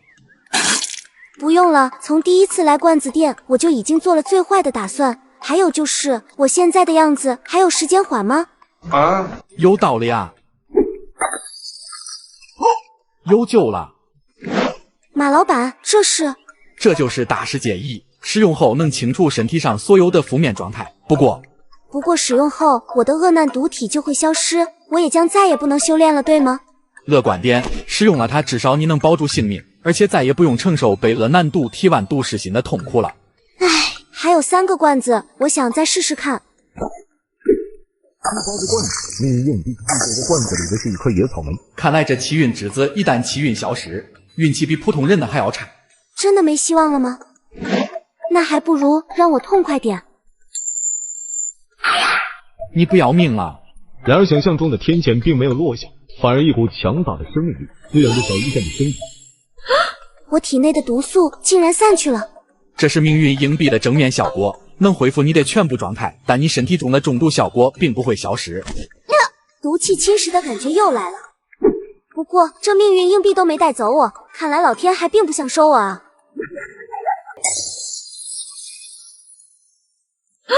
史诗，居然是史诗！小医仙太激动了，以至于他整个人都忍不住的在颤抖。我终于体会到了他们开出史诗的感觉了，真的太刺激了。就算是双倍罐子开出史诗又能怎样？总不可能会出2卷赌神诀的传承吧？光芒渐渐散去，只见2捆精致的卷轴躺在碎片之中。赌神诀的传承，而且还是2卷。老板，你倒是说句话啊！这究竟是什么啦？马头呆住了，他怎么也没想到，小医仙在最后一个双倍罐子中，竟然能开到毒王的2绝书。我本以为小医仙的气运是消失了，但没想到是憋了一坨大。小医仙姑娘，恭喜你了，你的恶难毒体有救了。这2个卷轴难道是斗帝的传承？物品：毒王的2次觉醒卷轴，里面记载了阿德史上第一个毒王路易斯全部的修炼的心得以及感悟，使用后便可领悟他的一生，获得他的传承。当然，还有控制和利用一切毒物的方法。马老板，我该怎么使用？打开卷轴，便能领悟其中的内容。小医仙盘腿坐下，打开了手中的卷轴。下一刻，大量有关于毒神和修炼的问题将小医仙吞没。应该能坚持住吧？不知过了多久，伴随着一丝斗帝元气钻入小医仙的眉心，小医仙身上的毒气开始渐渐消散。毒气竟然真的消失了，就连我都无法从你身上感受到毒气。今后的你可以主动和任何人接近了。多谢马老板了，是你自己的运气好。接下来我会努力修炼，争取到达9星斗圣，然后突破斗帝，并将在毒神诀传承中学到的东西传承下去，创立毒宗。小医仙，有兴趣来做我的秘书吗？马老板，什么是秘书啊？秘书就是助手的意思。是因为小店的生意太忙了吗？倒也不是，我的使命就是游走于诸天万界。或许有一天我去了别的位面，你可以帮我照看一下这里的店铺。马老板，这是要走了吗？还早呢。那就好，马老板，我现在已经有了毒神诀的传承，我想等我突破斗帝后，再来这罐子店做你的秘书，可以吗？没问题，若是有斗帝坐镇罐子店，我还更放心呢。马老板，那我就先回去了。欢迎下次光临。然而就在小医仙走后没多久，涂山和云云来到了罐子店中。原来是猖狂哥和云云啊。怎么那蓝嫣然没有来呢？马老板有所不知，嫣然上次开完罐子回去后，不知道怎么了，他的修为从大斗士一路狂跌，无论怎么修炼都没办法恢复。曾经的天才少女嫣然，现如今已经沦落为了只有3段斗之气的废物。那蓝嫣然和萧炎的剧本互换了是吧？我好像想起来了，第46集的时候，那蓝嫣然最后一个双倍罐子开出了2枚经验胶囊，可是服用后斗气并没有增加，当时还说我的是假药，看来是他的身体出现了什么问题。老板，好久都没开罐子了，给我和老师一人来10个罐子吧。你们谁先来开呢？我先来吧。选你想要的罐子吧。第2排的前10个。马航一挥手，10个罐子便出现在云云面前。有钱连买10个罐子的感觉真好。呀，粉色是神器，手气不错嘛。众人望去，只见一柄造型精美、剑身厚重的巨剑悬浮在碎片之上。如此庞大的剑身，恐怕就算是我也得用2只手才能拿得动吧。这是自然之恩赐巨剑，神器封装。这柄巨剑有一个很特殊的效果，穿戴后它会在火、冰、光、暗4种属性中轮流转换，每一次攻击都会对敌人造成不同的效果，有可能是冰冻，有可能是灼烧，有可能是雷电，还有可能是让敌人陷入失明的黑暗。4种属性轮流攻击，单一属性的武器就已经十分罕见了，4种属性轮转，简直是闻所未闻。竟然也没想象中的沉重，这巨剑仿佛就是为我量身打造的。今天真是开门红啊！接住开罐子吧，说不定还有其他宝贝在等你呢。第2个罐子破旧的皮革，第3个罐子野草莓，第4个罐子，生锈的铁皮，一个又一个的罐子碎了，一件又一件的白色物品，像是对云云无情的嘲讽。说好的开门红呢？怎么直接就拉闸了？拜回心，这不还有最后一个双倍罐子呢？上一个开完罐子的萧逸贤，就是在最后一个罐子开出了2本斗帝传承。什么？二人直接亚麻呆住了。就算云山是整个斗破大陆最猖狂的斗宗，但获取斗帝传承是他想都不敢想的事。成为斗帝，那得多猖狂啊！唉，可是我没小医仙姑娘那样的好运气。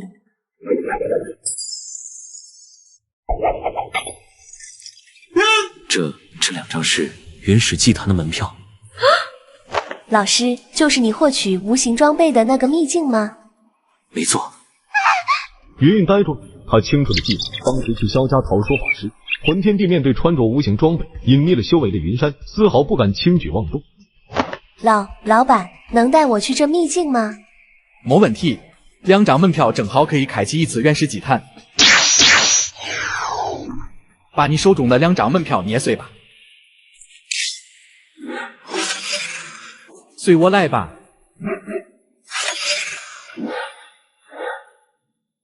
哎，这里怎么空荡荡的？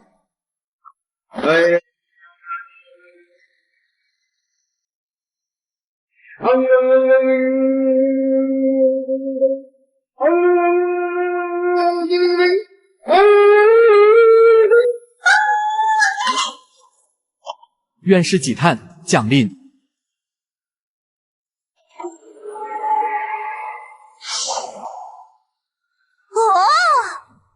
现在就用你的全力将这祭坛打碎，切记，只要这祭坛不碎，就不要停手。好。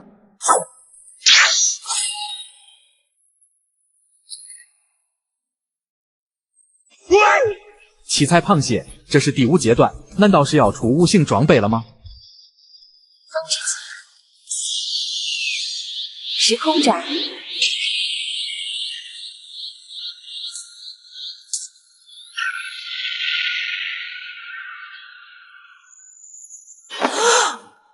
出史诗了。原始祭坛在第5阶段爆出史诗是很正常的，就是不知道会不会是无形装备。金光渐渐散去，只见一颗散发氤氲之气的宝珠躺在一堆蓝天白云之中。居然是强化宝珠了盒。马老板，这强化宝珠礼盒究竟是什么宝贝啊？竟然比无形装备还难爆出来。物品加16至18强化宝珠了盒，开启后可以按照概率获得加16至18的强化宝珠。老板，那这强化宝珠有什么用啊？这强化宝珠可以用于强化武器装备，能让他们的伤害或是防御变得更高更强。我简单举个例子，若是你用一件没有强化过的史诗武器去攻击一件强化加20的史诗防具，你的攻击几乎对它造不成任何伤害。强化过和没强化过的装备，简直就是云泥之别啊！但我怎么感觉还是没有无形装备带来的装逼效果更为直接？云儿，快把这礼盒打开，看能获得强化多少的宝珠。等等，怎么了，老板？这强化宝珠了盒是可交易物品。可交易这3个字一出口，二人瞬间明白了这礼盒的爆率为什么比无形装备还低。老板，那这礼盒它能值多少钱？买卖自由，价格上就看你的心情了。如果你愿意出售，我可以给你1个亿的金币收购。天哪，1个亿金币都能买下我几个云岚宗了，这赚钱的速度比买彩票中大奖都邪乎啊！老板，我卖。你不再考虑？不考虑了，有了这1个亿金币，我还差这1枚宝珠吗？连开100周罐子，恐怕连斗帝传承都能被我雄厚的财力开出来。买定离手，成交。虽然买了这宝珠，我就没办法兑换金币积分开罐子了，但若是再多来几颗，我也能搞一身全身加20了。老板，接着云云的罐子也给我拿10个吧。没问题。姐，我的要求并不高，给我来卷斗帝传承就行。第1个罐子白光，第2个罐子还是白光，紧接着第3个、第4个，一连6个罐子都是白光。看来老师的运气也不是那么好啊。这算什么？马老板不是说那个小医仙在最后1个罐子里开出了斗帝传承吗？我这还有3个罐子呢，不到最后1个结果都不好说。第7个罐子碎裂，罐子里终于出现了不一样的色彩。蓝色高级物品，这好像是一本斗技啊。没错，这本斗技叫做荧光落刃，高级，不可交易。学习后可以用剑从空中向下发动刺激，并在落地时产生冲击波。冲击波会将范围内的敌人震倒并造成伤害，威力相当于黄阶高级斗技。只有黄阶吗？韵儿，你还记得为师喜欢怎么出场吗？从天空快速坠落。我明白了。我那拉风的出场，再搭配上这荧光落刃的冲击效果，别管它是不是黄阶的，至少气质和压迫感这一块配得上我斗破最强斗宗这个名号。粉色，是粉色，我开出神器了。老师，这好像是一颗蛋啊。马猴闻声望去，只见一颗粉粉的宠物蛋躺在碎片之中。安托恩大人的蛋啊！老板，这是什么东西？看起来好像是一颗蛋。这是一谋宠物蛋，而且还是一谋使徒宠物蛋。啥玩意儿？使徒宠物蛋？它是用来吃的吗？哼，能吃，但是你敢吃吗？这宠物蛋呢，孕育着一只能吞噬一切火焰的巨兽，孵化之后便会与你缔结契约，协助你战斗。若是你能将它抚养制成熟期，它将拥有毁灭一切的力量。这是一只魔兽吗？可以这么理解。竟然能将魔兽驯服当做宠物来养，这简直太不可思议了。就是不知道这蛋里的安图恩，他的实力如何？听老板的描述，起码拥有8阶魔兽的力量。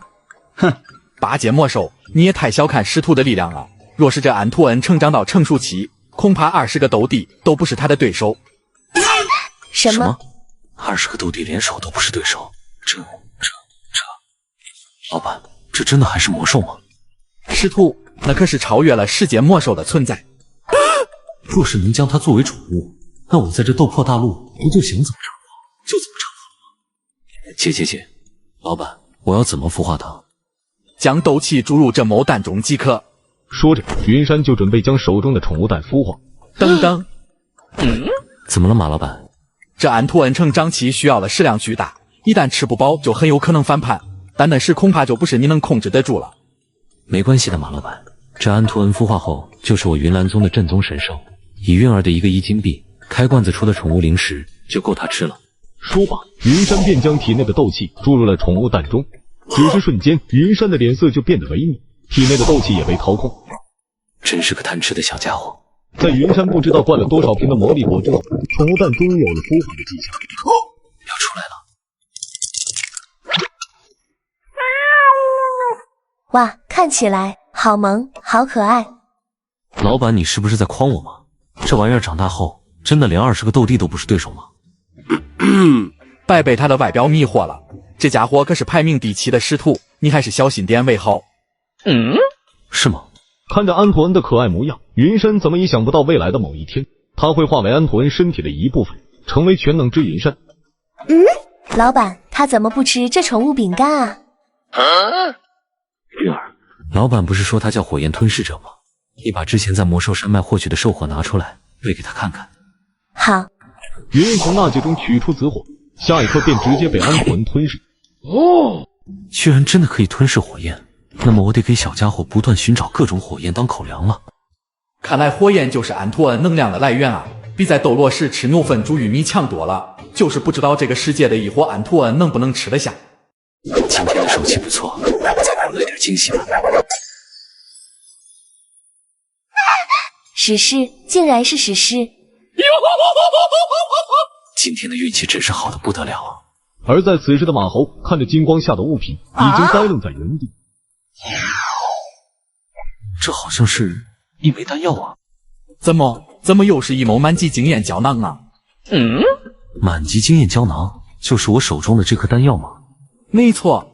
老板，那它有什么用啊？服用后能让你的斗气等级到达9星斗圣巅峰。老板，你没开玩笑吧？就算是我云岚宗的开山老祖云破天，都未曾到达过斗圣啊！这9星斗圣巅峰，恐怕整个斗破也没几个吧？我开玩笑，你吃了不就知道了？这个云山将余额的黄金胶囊放在了嘴边，可还是有些犹豫。老师，吃了吧。马老板开门做生意这么久，从来没有骗过人。我知道，但真的要突破到斗圣，不知道我的身体能否撑得住。放心吧，这满级经验胶囊没有任何副作用，它不但会提升你的斗气实力，还会改变你的体质，让你的身体能承受住这磅礴的斗气。闻言，云山不再犹豫，直接将经验胶囊吞下。一口气化，9星斗圣，我来了。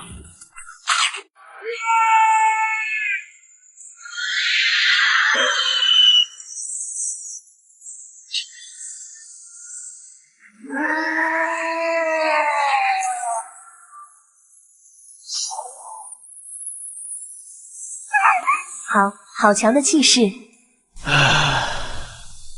这就是9星斗圣的感觉吗？强大，充满了力量。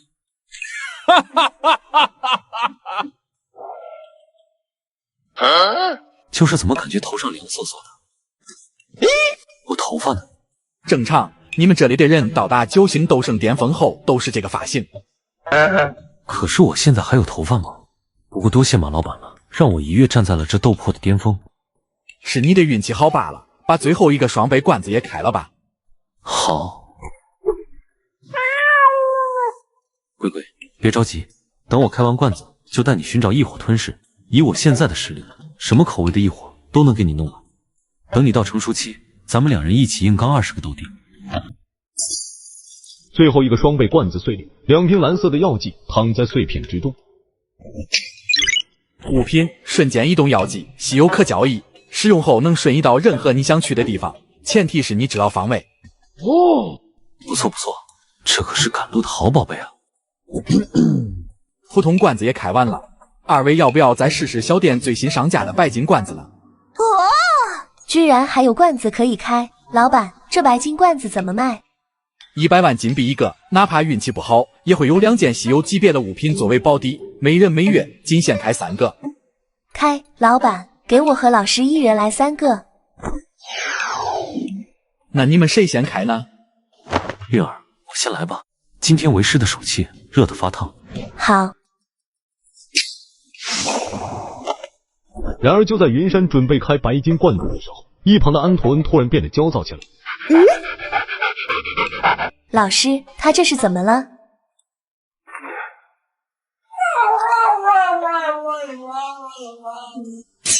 你是说有异火出现，你要吃异火？韵儿，今天白金罐子怕是开不了了。马老板，不好意思，这白金罐子今天先不开了，我们还有些要事要去处理。没关系，这个月什么时候来开都可以的。老师，我们去哪？迦兰学院。而在此时的迦兰学院地下空间内，魂天帝和虚无吞炎2人站在古地洞府门前。千年，我魂天谋划了上千年，如今只要打开这扇门，得到地品除丹，将其炼化，我就能突破，成为魂天帝了。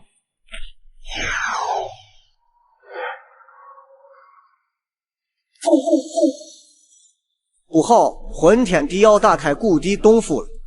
该死的魂天帝，绝不能让他得逞。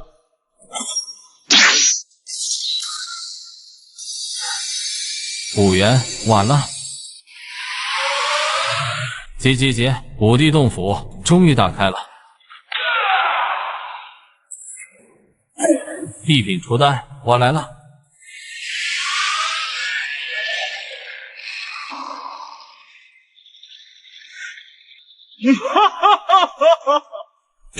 本皇终于重见天日了。这洞府中竟然还有此等强者，没想到竟然还真有人能得到驼蛇谷地狱，打开这该死的驼蛇谷地空间。在下魂族族长魂天帝，敢问阁下是？魂族似乎在当年算不得什么大族啊，不过竟然能够得到驼蛇谷地狱，是我没想到的。侥幸罢了。够谦虚，说起来本皇倒是也欠了你一点情了。进去吧，本皇被困这么多年，用了无数办法都未能打开的洞府，今日总算是见到了这一幕。快跟上他，绝不能让魂族得到机缘。谷地豆腐。蓝图人说异火就在这里面了，月儿，咱们进去瞧瞧。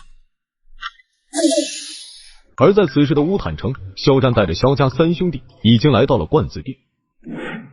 父亲，斗罗的人还没来，我们不如先把蜘蛛的罐子给开了吧。行，马老板，麻烦给我这3个儿子一人来10个罐子吧。没问题，今天你们谁先来开呢？我先来吧。老板，麻烦把第2排的前10个罐子给我拿一下吧。马猴一挥手，10个罐子就出现在了萧鼎面前。然而，正当萧鼎准备开罐子的时候，来自斗罗的传送门有了反应。宁宗主，比比东教皇是你们来了啊！让诸位久等了。是我们提前来了，这位就是家父肖战，9星斗圣巅峰强者。萧炎很快地向众人介绍了彼此。这就是9星斗圣强者吗？这性感的肌肉，紧致的线条，深不可测的气势呀！我们斗罗的神完全不能比拟啊！有此等强者助阵，那雷龙还不是随便拿捏？2位，等我的3个儿子开完罐子，咱们就去攻坚雷龙。若是开出来点什么宝贝，也是多一点保障。没关系，攻坚雷龙的时间还早，你们先开。第1个罐子生锈的武士刀，第2个罐子破损的刀刃，第3个罐子锋利的尖刺。看来罐子还是那个熟悉的罐子。不是吧，3连白测，今天的手气这么差的吗？早知道我就不第1个开了。谁让您是我们的好大哥呢？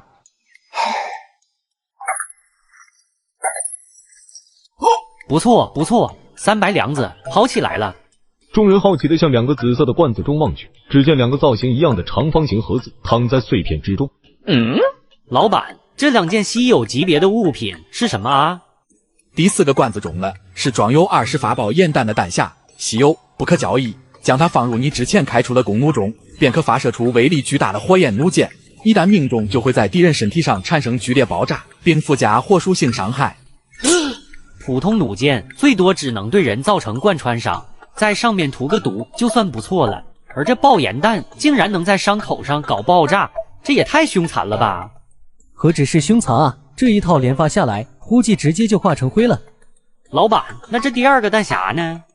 第2的弹匣中装的是20发冰冻弹，和爆焰弹匣一样，可以替换掉你弓弩中的弩箭，不过发射出来的却是极度寒冰，凡是冰属性抗性稍差的敌人，就会被瞬间冻成冰柱，无法动弹。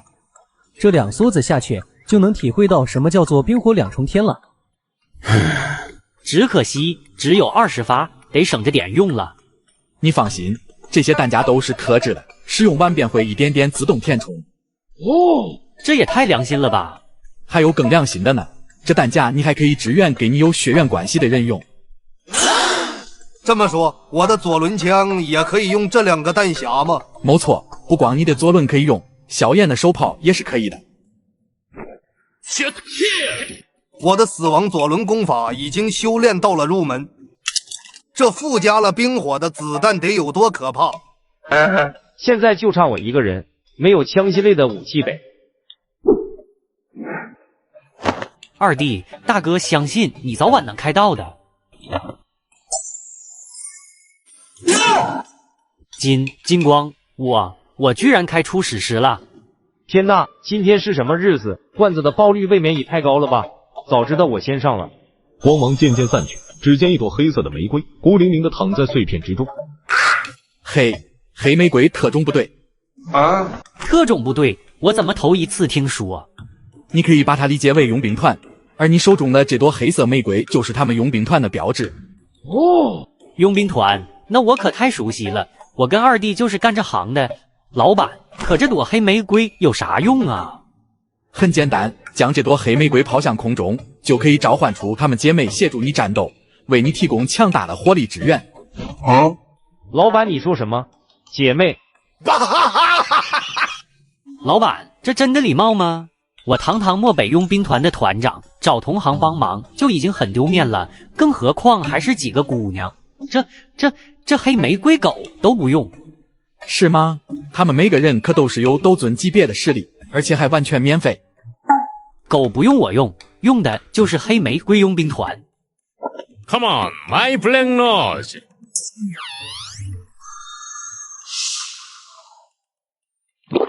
好强的气势，人家这才是雇佣兵团啊！打架带4个妹子，这也太拉风了吧！4个斗尊强者的火力输出，恐怕就算是斗圣都要忌惮3分吧。回来吧，好的，主人。大哥，你赶紧开罐子吧，我已经迫不及待了。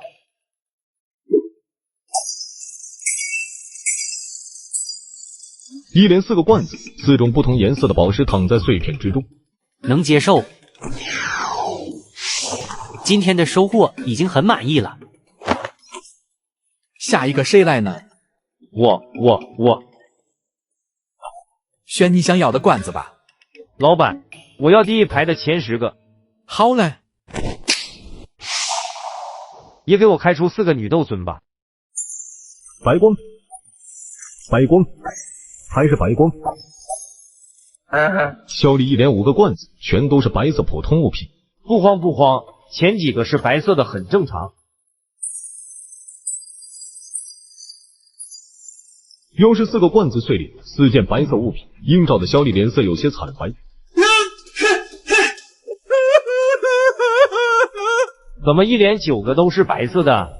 二哥，别灰心，想必你们也都听说了，小医仙姑娘就是在最后一个双倍罐子中绝杀，开到了2件斗帝传承。消息传的这么快吗？是啊，你要坚强。马老板说过，人只会点背一阵子，不会点背一辈子的。哦，是吗？完了，这10个罐子全都拉了。已经连着14个罐子是白色了。如果按照剑书的开罐电子大法来说，白色存积的越多，气运就越足。只要能开出史诗，绝对会是逆天级别的存在。罐子里已经连着开出14件白色普通物品了，接下来的罐子中很有可能开出极品宝贝。宁宗主，这是有什么说法吗？宁风致很快地向众人解释了什么是开罐电子大法，听得萧家众人是一脸的不可思议。还能这样玩？合着我就是那个垫子呗。这开罐电子大法并没有理论支持，具体能不能出货还是靠运气的。马老板，快给我来10个罐子，我来帮你们验证一下这开罐电子大法。选你想要的罐子吧。第3排的前10个。马猴一挥手，10个罐子就出现在了萧炎面前。会不会下一件就是史诗呢？不知道怎么了，感觉十分紧张了。是啊，这罐子开的心惊肉跳的。再来。第16件白色，第17件白色，第18件还是白色，第19件依旧还是白色。在场的所有人的心都提到了嗓子眼，谁也不知道下一个罐子中究竟会不会爆发出不一样的色彩。宁宗主，这都快连出20件白色物品了，怎么还没出货啊？萧炎勇士，我在斗罗开了1年的罐子，你这种情况我也是第一次见。要么出货，要么拉库，干了兄弟们！蓝光，不是啊，高级物品什么时候还有光秀了啊？不对，这光芒绝对不简单。这是超凡级别的物品。超凡级别？老板，这罐子里不是只有普通、高级、稀有、神奇和史诗吗？没想到这罐子里的物品还会随着游戏更新而出现新鲜玩意儿。这超凡级别可是超越了史诗级别的存在。我举个例子，假如一个顶级工匠制作了一批相同的装备，品质差一点的可能是神奇级别的，正常品质的就是史诗，而倾注了所有心血的杰作，那就是超凡级别。马猴很快的解释和超凡级别有关的信息，让众人皆是吃惊不已。相同一件装备，超凡级别竟然比史诗级别强了20%，我就说这罐子里一定在憋着个大的。就是不知道会是什么宝贝。光芒渐渐散去，只见一个镶着星星的手镯躺在碎片之中。女明星的勾引。很快有关这手镯的信息便出现在马猴脑海之中。真不愧是超凡级别的装备，连名字都如此的别致。老板，这东西是哪位女明星的？这叫其明星的银行，超凡级别不可交易。它是恍惚之境首饰套装中的一件，装备后所有斗技伤害增加32%。攻击伤害增加25%，超凡小波增加4%的额外斗技伤害。全场呆住了，他们想过超凡装备强，但也没想过会这么离谱。斗技伤害和攻击伤害的提升加起来竟然达到了恐怖的61%，这简直就是巨大的提升啊！去年我们开罐子，一个古剑能破招增加50%伤害就已经强的可怕，如今罐子里的超凡装备简直是逆天啊！侥幸都是侥幸罢了。有了这手镯，攻坚雷龙也就多了一份把握。再来，金光史诗，这次是史诗。人家开的才是罐子，我开的都是垫子。二哥别难过，下次我给你当垫子。真的吗？真的。光芒渐渐散去，只见一条散发着氤氲之气的项链躺在碎片之中。气气之息。老板，就是你说的恍惚之境首饰套装中的项链吗？没错。可它不是史诗吗？能和我超凡级别的启明星手镯搭配吗？没问题的，这气气之息项链装备后能附加25%的伤害，虽然是史诗品质，但这依旧能和你上一个罐子中开到的女明星的勾引手镯搭配。现在你只差最后一枚清泉流香戒指，就能凑齐恍惚之境套装了。狗托，纯纯的狗托。三弟，下次你一定要给二哥当一次垫子。没问题的，二哥。还剩3个罐子，许愿清泉流响。罐子啊罐子，我就差最后一枚戒指，就能凑齐恍惚之境首饰套装了。求求您大发慈悲，我愿意用我未来老婆的10年阳寿为代价，许愿清泉流响。史诗，又是一件史诗。不会是清泉流响吧？那我弟媳可就要遭殃了。萧炎勇士大可放心，2等1才是开罐子的开始，就算是史诗，也绝不会是清泉流响。你未来老婆的阳寿不会受到影响的。哦。光芒渐渐散去，只见一枚蓝色戒指躺在碎片之中。清泉流香，什么？我。马猴差点骂娘，他没想到当年自己许愿了那么久都没出的戒指，竟然这么容易就被萧炎开了出来。看在他是这斗破的主角，人算。恍惚之境首饰套装就这么简简单单的凑齐了。小子，你还是和那兰家的那个姑娘和好吧，你这为了开罐子发的誓也太狠了。没事，父亲，我不娶媳妇不就没问题了？这怎么能行？实在没办法，我就多娶几个，平摊一下这10年阳寿，也不是不能接受。这也太损了吧！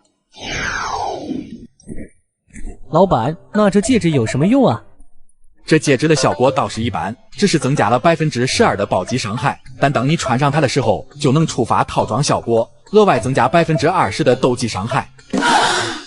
20%加上之前开出的气气之息项链和女明星的指引手镯，这一套首饰就近乎让我的实力翻了1倍啊！萧炎没有犹豫，直接将戒指戴在了手上。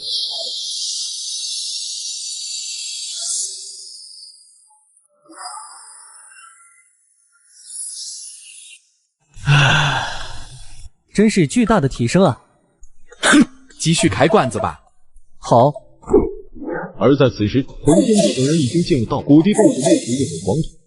这里感觉好熟悉。怎么回事？不清楚，好像以前来过这里一样。这怎么可能？古地洞府乃是第一次被打开，在此之前从来就没听说过有人能进来过，这到底是怎么一回事？万兽灵火，异火榜排名第22。越往前的，似乎异火排名便是越高。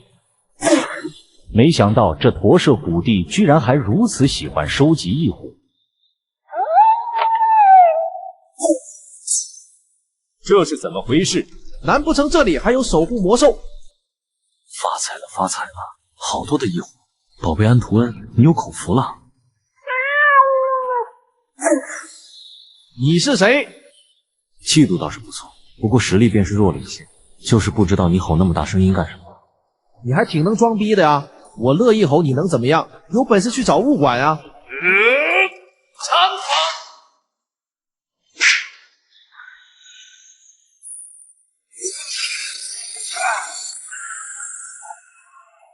竟然是你！没想到你的实力也是9星斗圣巅峰。怎么，很意外吗？现在怎么到处都是9星斗圣了？真棒！没想到这只小魔兽竟然能吞噬一伙。糟糕，这是冲我来的。正当众人对安魂吞噬一伙的能力感到惊讶的时候，没想到安魂再次移动。魂天地快撤！我能感受到这巨兽对我有着巨大的威胁，地品除丹才是我们的目标，绝对不能让他得到先机。吞噬，疯狂吞噬吧！火焰吞噬者安图恩，你吞噬的异火越多，你就能变得越强。以后这片大陆就是我们的天下了。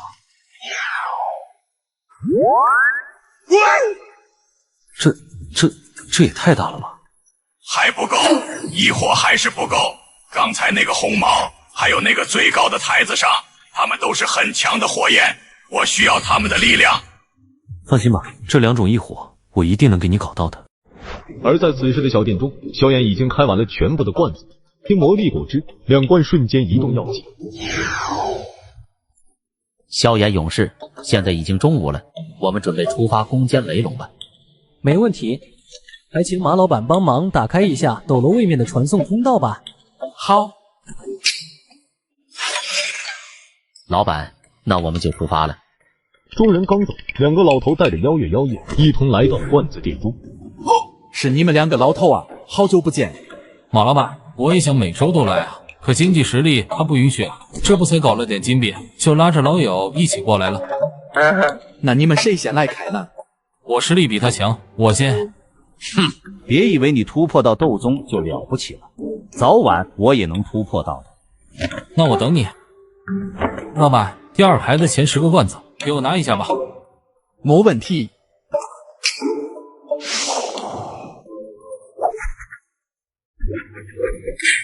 出货吧，神奇的罐子。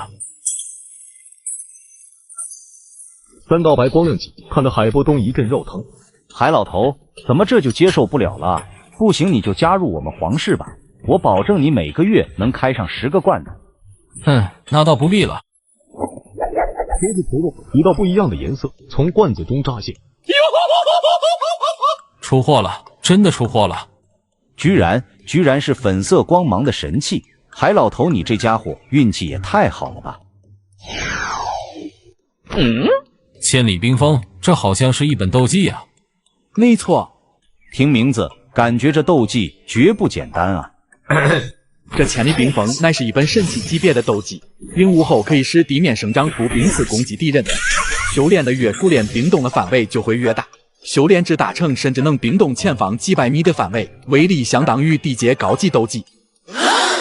地阶高级？不过老板，这斗技范围怎么只有几百米啊？它的名字不是千里冰封吗？可以啊，你要是能凑齐一套名叫冰天雪银的一阶装备，完全能达到冰封千里的效果。可这差距也太大了吧？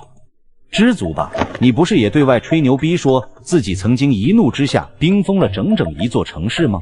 可明眼人都知道，你最强的斗技只是玄阶高级，根本无法做到。你懂什么？出门在外，身份和过往都是自己给的，在这加玛帝国，谁见了老夫不递根烟的？再来。什么？哎呀，我擦嘞！今天海波东是踩了什么狗屎运吗？我竟然开出了史诗级别的物品！海波东看着罐子中的物品，一脸的不可置信。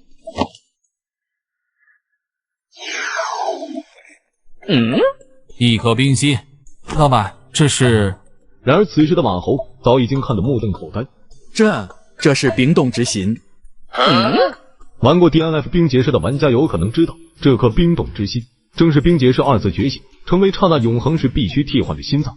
老板，这冰冻之心有什么用啊？这冰冻之心蕴含住极其浓郁的冰系魔法力量，会让你的斗气结晶化。最主要的是，老板，最主要的是什么？最主要的是，这颗心脏中蕴含住冰结石成为刹那永恒的全部力量和传承。冰结师、刹那永恒，这些词语我怎么都没听说过啊。你不需要理解那么多，但你要知道，这颗心中蕴含住的是斗帝传承，有了它，你就拥有了成为斗帝的希望。斗帝传承！天啊，这传承恐怕整个斗破大陆都是没有的存在啊！老板，这传承我该怎样获得？若以后有需要，我可以帮你替换心脏，获取里面的传承。这，海老，放心吧，以马老板的手段，你不会有事的。行，为了这斗帝传承，换颗心脏也值得。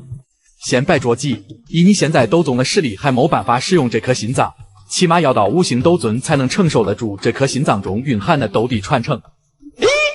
自从我到达斗宗后，感觉增长1星的实力都格外困难，这5星斗尊要到猴年马月了。没办法，规则就是这样的。我记得原著中海波东到了大结局，也不过斗宗巅峰的实力，能不能有所增长，就看他的命了。海老，您这把年纪，可能靠着修炼提升确实困难，但罐子里有提升等级的宝贝啊。可是经验说，经验胶囊这类的物品哪有那么好开啊？这辈子能不能获取到斗帝传承，也只能随缘了。白色，还是白色，转眼间就只剩下最后一个双倍罐子。希望能开出2本经验书吧。这是2本10万经验的书。海波东一眼就认出了罐子中的物品，他从5星斗皇突破到斗宗，就是靠着1本经验书到达的。这还真是瞌睡了就有人送枕头啊！海波东，恭喜你，运气不错。多谢马老板了。和我没关系的，是你自己的运气好。或许这就是命运的安排吧。吞噬一伙的安图恩，可不是一个斗帝就能对付。这20万经验值能让我提升到5星斗尊吗？海波东一把将2本经验书吞下，下一刻，大量的经验值在客厅。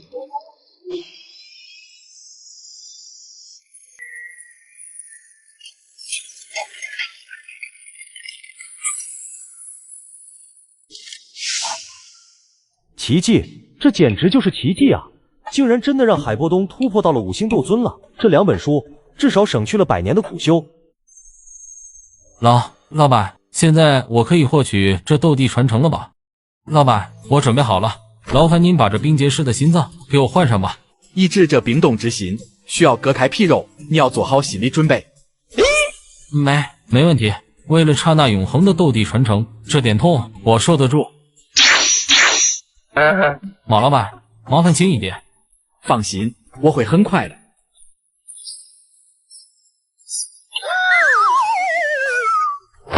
别紧张，头晕是正常的。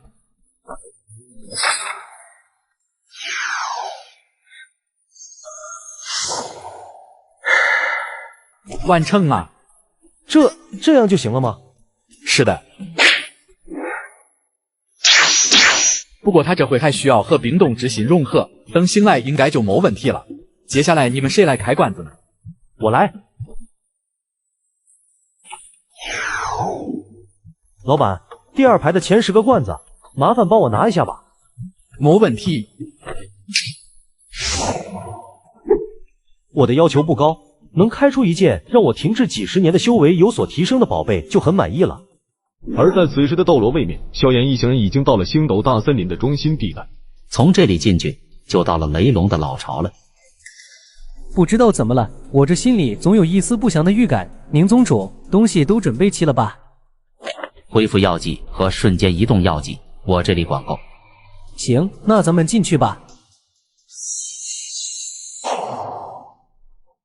这里似乎安静的有些诡异啊。除了星斗大森林中心的湖泊，附近的魂兽几乎都灭绝了。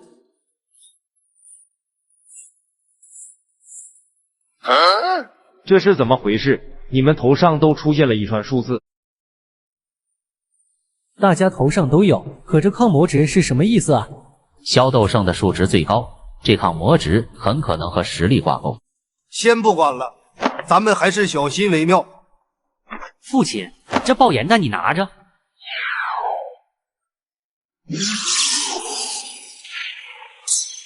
雷龙，他来了！所有人准备。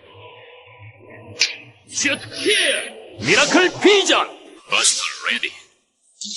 7宝转出有琉璃，1约令，2约送，约。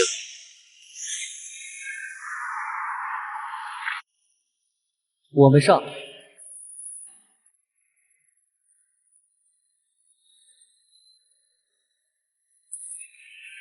这雷龙未免也太硬了吧！萧鼎，把冰冻弹也给我。好的，父亲。Let's go！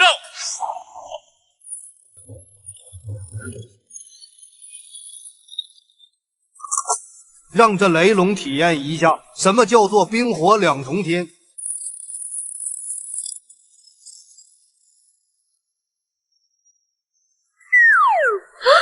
好强，好猛，我好喜欢。这雷龙生气要放大招了。传出有琉璃，8约护体神光。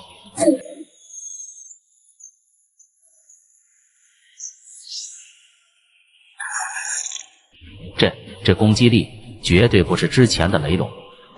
林宗主，这雷龙有异变，我们恐怕不是对手。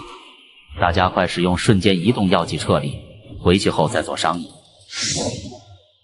好。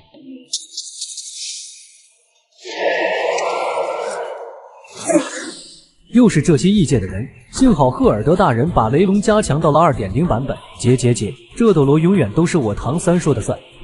而在此时的罐子店中，嘉行天一脸的沮丧。怎么一连10个罐子都是这些魔力果汁和野草莓呀？魔力果汁和野草莓多好了，既美味还能恢复状态，对于你们这种经常战斗的斗者来说，简直就是必备良品。可是这也太多了吧！正当嘉行天感到郁闷的时候，海波东从地上醒了过来。海老头，你醒了。好精纯的斗气，我能感觉现在体内的斗气凝实程度有了大幅提高，甚至连体质和天赋都发生了改变。这就是斗帝传承的作用。接下来你只需要好好修炼提升斗气，要不了多久，别说是斗圣了，甚至连斗帝都不是没有可能的。斗帝，多谢马老板的再造之恩，让我有了能达到曾经连想都无法想象的境界的可能。跟我没关系，这是你的机缘。为什么我没这个机缘呢？黄爷爷别难过，人不会一直这么倒霉的，早晚你也会开出宝贝的。还是我的月儿懂事。马老板，这里有200万金币，给我这2个孙女也来10个罐子吧。没问题的，你们谁先来开呢？妹妹，我先来吧。还是先让我替姐姐试试水吧。行吧，真是争不过你。马老板，第3排的前10个罐子，帮我拿一下吧。没问题。拜托了，罐子，千万不要让我像黄爷爷那么黑，一定要开出好东西呀！第一件就开出了稀有级别的物品，看来月儿今天的手气不错啊。还好，看来黄爷爷的霉运并没有传染给我。不过这根精致的棍子是什么啊？这叫变形魔杖，稀有，封装，将它作为武器，可以增加自身356点的斗气上限。然后呢？没有了。这魔杖的属性未免也太寒酸了吧？还算不错吧，毕竟只是稀有级别的武器，能提升的实力有限。不过斗气是施展一切的基础，上限高一点就能比别人多1分胜算。这变形魔杖带来的356点斗气，完全够你比别人多使用几个斗技了。马老板说的有道理。再来。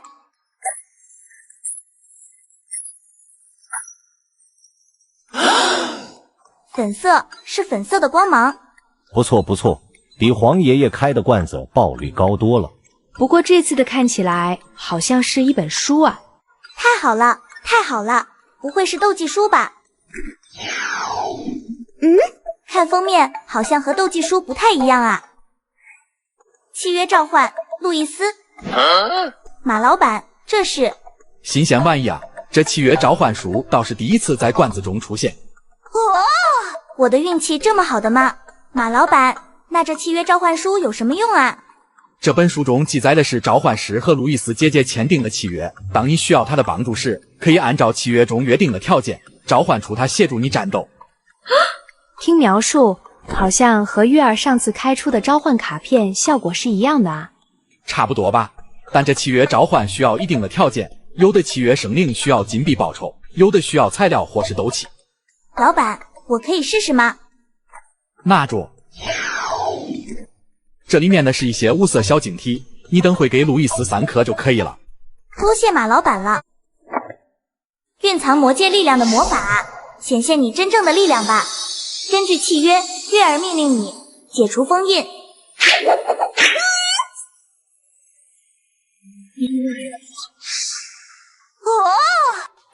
这就是路易斯大姐姐吗？好性感啊！别被她的外表迷惑了，我在她身上能感受到一股不弱于我的气息。这么说，她至少拥有5星斗尊的实力吗？这路易斯竟然这么强，很强吗？这路易斯在契约生灵中的实力只能算作一般。小丫头，找姐姐有什么事吗？没事。没事也是需要付钱的哦。好的。以后有事记得找我，姐姐就先走了哦。真的是太棒了！有了路易斯大姐姐，就相当于有了一个实力不弱于冰尊者的强大帮手。若是能再多开出几本契约书，我就再也不用修炼枯燥的斗气，从而专心炼药了。可是马老板说这契约书是第一次出现，恐怕没那么好开吧。我的直觉告诉我，今天的运气爆棚。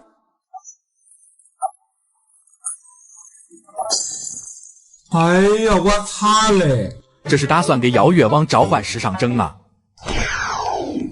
宾奈斯、瑟明特克、亚德言、雷沃斯，这4本高级物品也是契约召唤书。没错，连着出契约召唤书，这真的合理吗？很合理啊！我不也连出了一堆野草莓和魔力果汁吗？这4本书中契约的是4位下级精灵，虽然战斗力不高，但每一种都有不同的属性，若是运用得当，说不定会产生意想不到的效果。那马老板，召唤他们需要什么代价吗？只需要消耗斗气就可以了。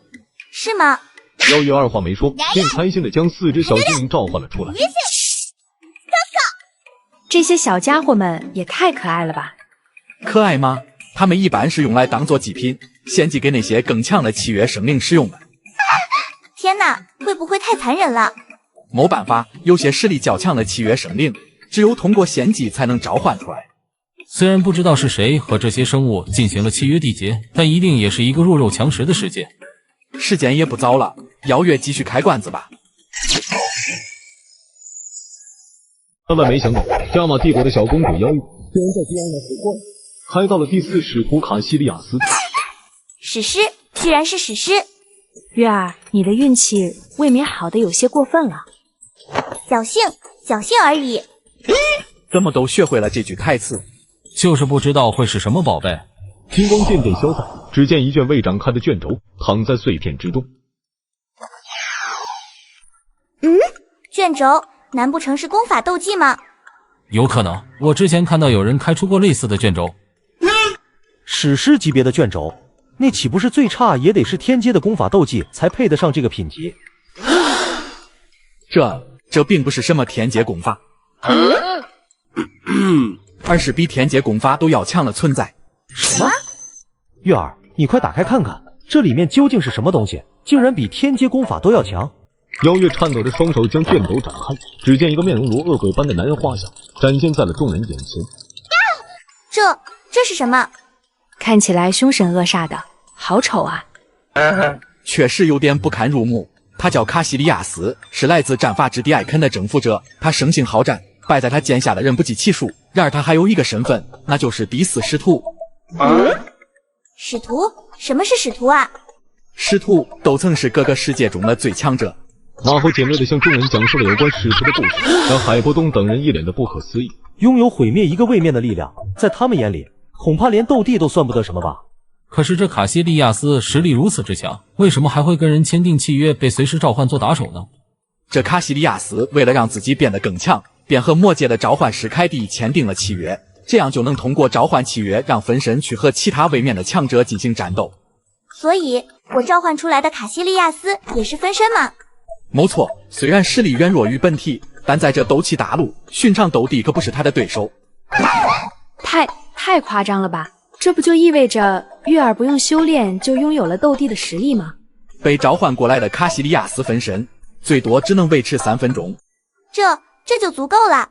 说着，妖月便拿出来5颗无色小晶体，投入到了契约之中。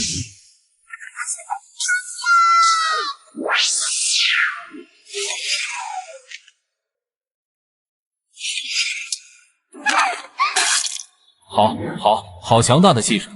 单单是散发的威压，就几乎让我喘不过气。哼！马猴一挥手，便将卡西利亚斯散发的威压驱散。在你身上，我能感受到一股很熟悉的气息。是吗？你的实力很强，有资格做我的对手。怎样？要不要和我战斗？就凭你，在这小店中还不是我的对手。你很有趣，赫尔德大人会很喜欢你的。小姑娘，希望下次召唤我的时候能让我和这个位面的强者战斗。好的。妖月被吓呆住了，只能目送着卡西利亚斯离开。哼，不过是赫尔德的狗罢了，还愣住干嘛？最后一个罐子抓紧开了吧。哦。紫色双倍罐子中的是2件稀有吗？这2件是雪人装扮，稀有，可交易，没有什么效果。将它穿上之后，可以变成可爱的小雪人。啊？就这？哼，黄爷爷你懂什么？这雪人装扮看起来白白软软的，穿上一定很可爱的。是啊，我也很喜欢。姐姐，正好有2件，咱们1人1套。2人拿过罐子中的雪人套，直接便穿在了身上。别说，穿上确实可爱。姐姐，换你来开罐子吧。好。老板，接着月儿的罐子也给我拿10个吧。没问题。马猴一挥手，10个罐子便出现在柜台上。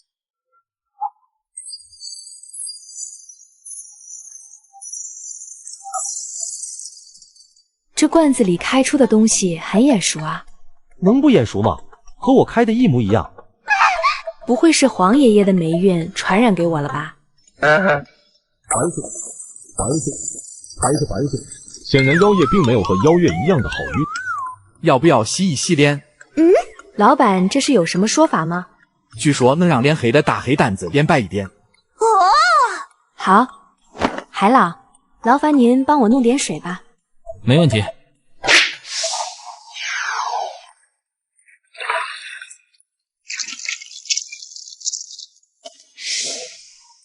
现在能给我开出宝贝了吧？万万没想到，收获苍穹的妖月居然在 DNF 的罐子开到了贝亚娜的变身器。史诗，居然是史诗！终于出货了，我还以为这次开罐子真的什么宝贝都开不到了。这是何物？众人好奇地打量着碎片中的物品，企图得到点什么信息。只有马猴惊讶的像个潮爸，因为他太熟悉了。马老板，这件史诗是什么？看起来好奇怪。马老板，你居然也有一个？能没有吗？上次开到转职书，一不小心说了个斗罗，结果就转职成为了战斗法师，结果就有了这玩意。这是贝亚娜的变身器，史诗不可交易。这变身器中蕴含住强大的旋纹力量，可以让使用者变身成为贝亚娜斗神，拥有近似使徒的战斗力，持续40秒。众人呆住了，使徒的实力有多强，他们是了解的。即便妖月召唤来的卡西利亚斯只是一具分身，但都拥有着斗帝级别的恐怖实力。一国双帝，没想到我的这2个孙女的运气都这么好。加玛帝国这次是要把整个斗破大陆的格局重新洗牌了。贝亚娜只是拥有近似使徒的实力，以现在妖夜的斗气等级根本无法承受他的全部力量。具体能给妖夜带来多大的提升，等他化身成为贝亚娜的时候，自然会知晓。老板，我该怎么使用？上面有个开关，按一下就行了。不过你最好等回去后再使用。然而没等马猴话说完，妖夜就按下了按。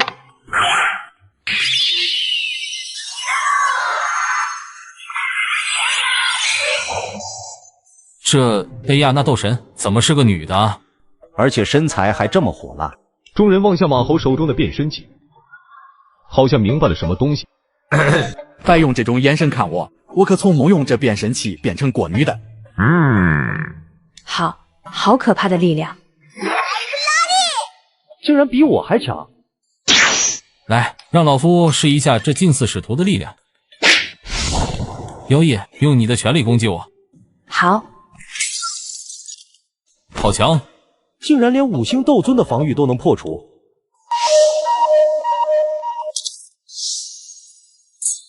这是怎么回事？斗气透支了而已。这贝亚娜对斗气的消耗极大，以他现在的斗气等级根本维持不了多久。你为他点魔力果汁就能醒过来了。好。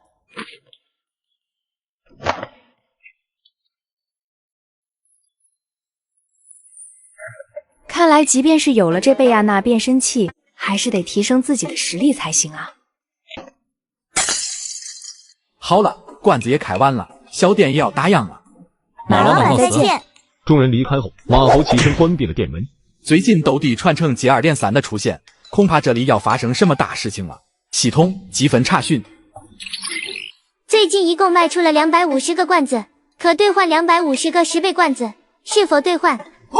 最近销量还算不错嘛。系统，先给我来10个10倍宝绿罐子试试水。不知道能获得点什么宝贝。激动的心，颤抖的手，马猴抡起魔锤，将10个罐子砸下。竟然有2本经验书，真不错。再来，一个又一个的罐子马猴开了一个通宵。出了，开了250个10倍宝绿的罐子，终于出了。没有丝毫的犹豫，马猴直接将手中的职业转出手。系统，我要转职成为剑魂。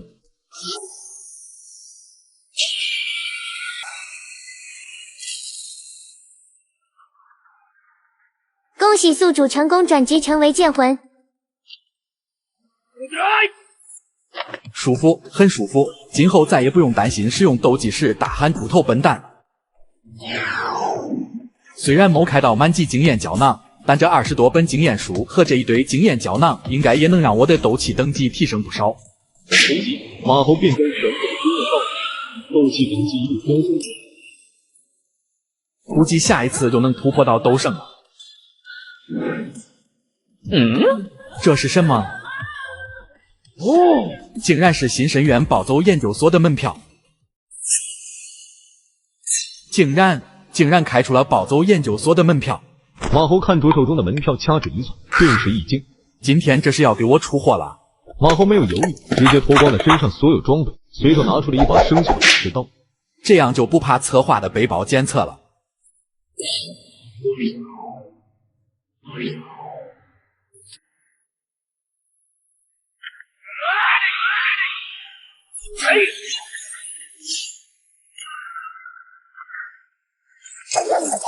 这就是全新深渊柱子吗？事实，竟然到了最后一个阶段，超凡装备真的要来了吗？看我用新设备放出大招！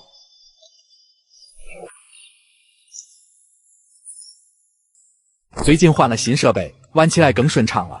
大家换新后，旧的都是怎么处理的？我发现转转最近配合国补发放了大额回收补贴，正好我的旧手机一直想卖又懒得处理，就干脆约了转转上门回收。没想到我那台 iPhone 14 Pro Max 还卖了4000多，而且转转连平板笔记本这种数码产品都能回收。总之二手回收我推荐转转。真不愧是超凡啊！这光小看住就不一般，就是不知道会是什么装备。光芒渐渐散去，只见一柄散发着红色锋芒的光剑安静地躺在地上。这不是手搓光吗？怎么会在手游的深渊中爆出端游的太初武器？老板，你这都看多久了，还没研究明白吗？强，真是太强了！怪不得须须宝宝为了这把武器从红焰转为剑魂。这灭龙剑不但能让斗技伤害增加将近400%，更重要的是其中蕴含的黑龙之力能让我进入霸体状态的同时减少受到的伤害，能抗能打，只能用完美来形容。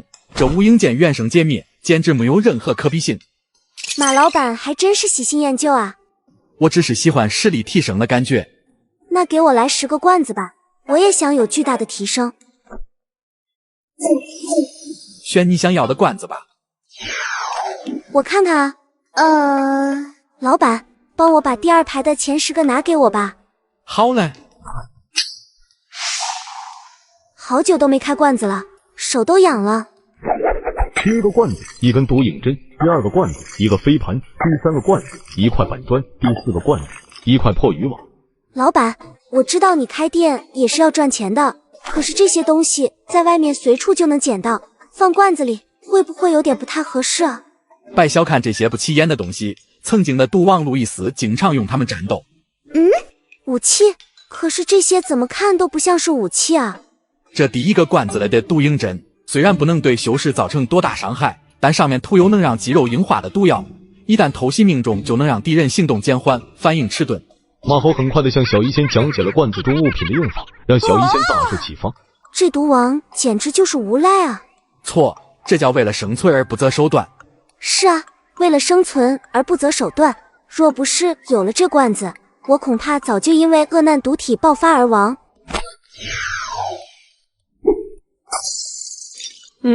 这是什么？这叫挑衅，也是毒王的一种战斗技巧。只需要在敌人面前把它拿出来，就能向周围的敌人发出挑衅，从而让敌人变得异常兴奋且上头，不顾一切的先行对你发动攻击。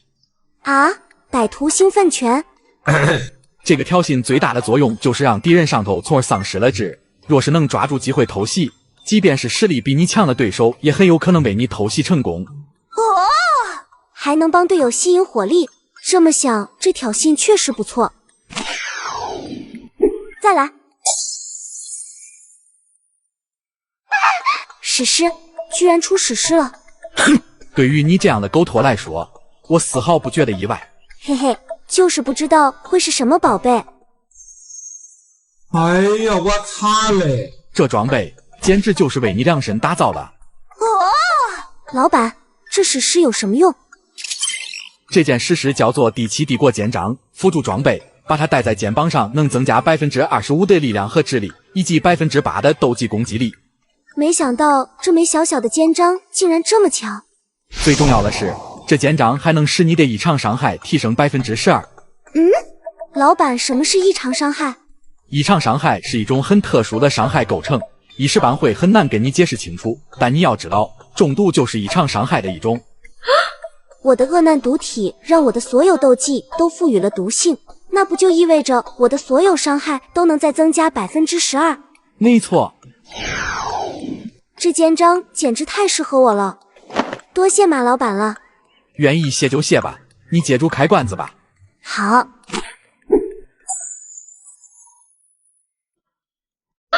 史诗级别的丹药，马老板，这是什么啊？马猴整个人已经呆住了，他怎么也没想到，在这斗破大陆上，第一个要突破斗帝的人，竟然会是小一仙。老板，你怎么不说话啊？你这个样子，我有点害怕。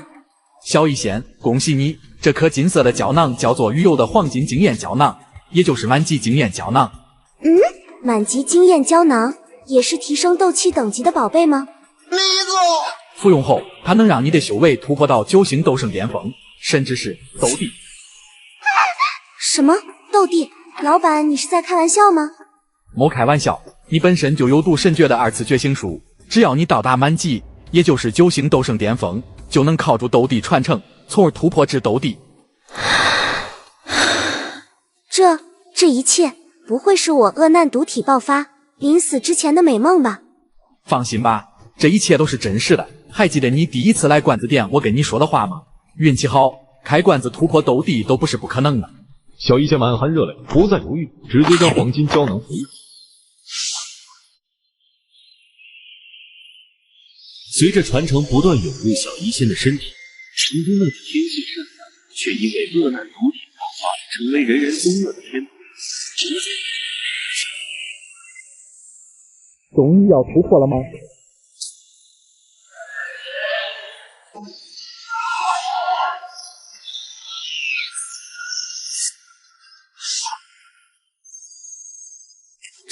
这就是斗帝的力量吗？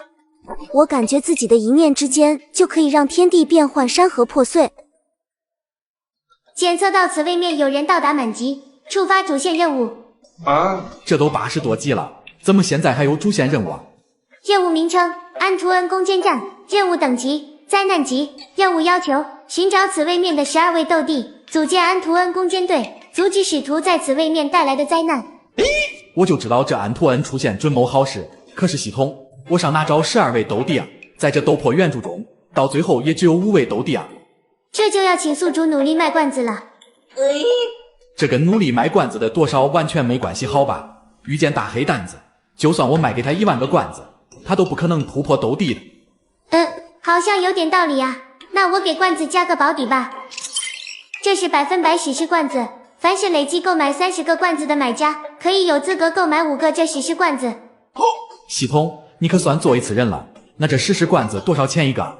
一个仅售200万金币。200万，5个那就是1000万啊！系统，求求你做个人吧。一件史诗物品200万贵吗？简直就是白送的好吧？还请宿主早日完成任务。若是等安图恩将这片大陆的能量来源一火全部吞噬，你恐怕将失去庇护，永远的被困在这个位面。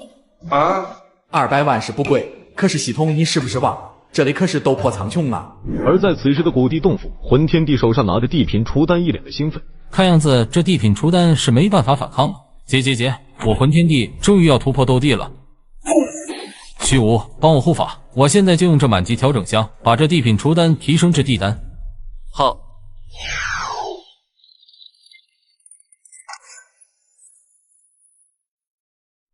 成了，地品丹药成了。就在此时，一股强大的气息席卷了整个斗破岛。竟然有人突破到斗帝。那个方向是罐子店，罐子店里有人突破到了斗帝。罐子店？什么罐子店？难道是萧兄在罐子里又得到了什么机缘吗？等我突破斗帝后，就去罐子店里看一看是什么情况。然而就在魂天帝愣神的时候，一旁的虚无吞炎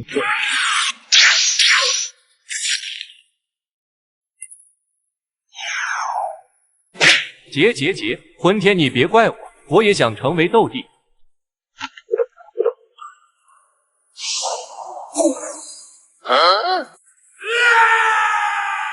虚无吞炎，你个天杀的反骨仔！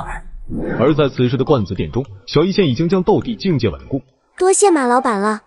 没关系，不过你还记得咱2个的约定吗？突破斗帝后做你的秘书吗？没错，不过现在还早，你把剩下的3个罐子开了吧。好。不过马老板，你手里怎么多出来了一个金色的罐子啊？这是100%史诗罐子，凡是累计购买过30个普通罐子的客户，都可以购买5个，一个只要200万金币。这么贵？还好我现在成为了毒帝，不需要开这么贵的罐子了。等以后斗帝多了，你们就相当于站在了同一起跑线上，那时候比的就是谁的装备法宝更强了。好像有道理，先让我把这3个普通罐子开了，然后再来开5个史诗罐子试一试。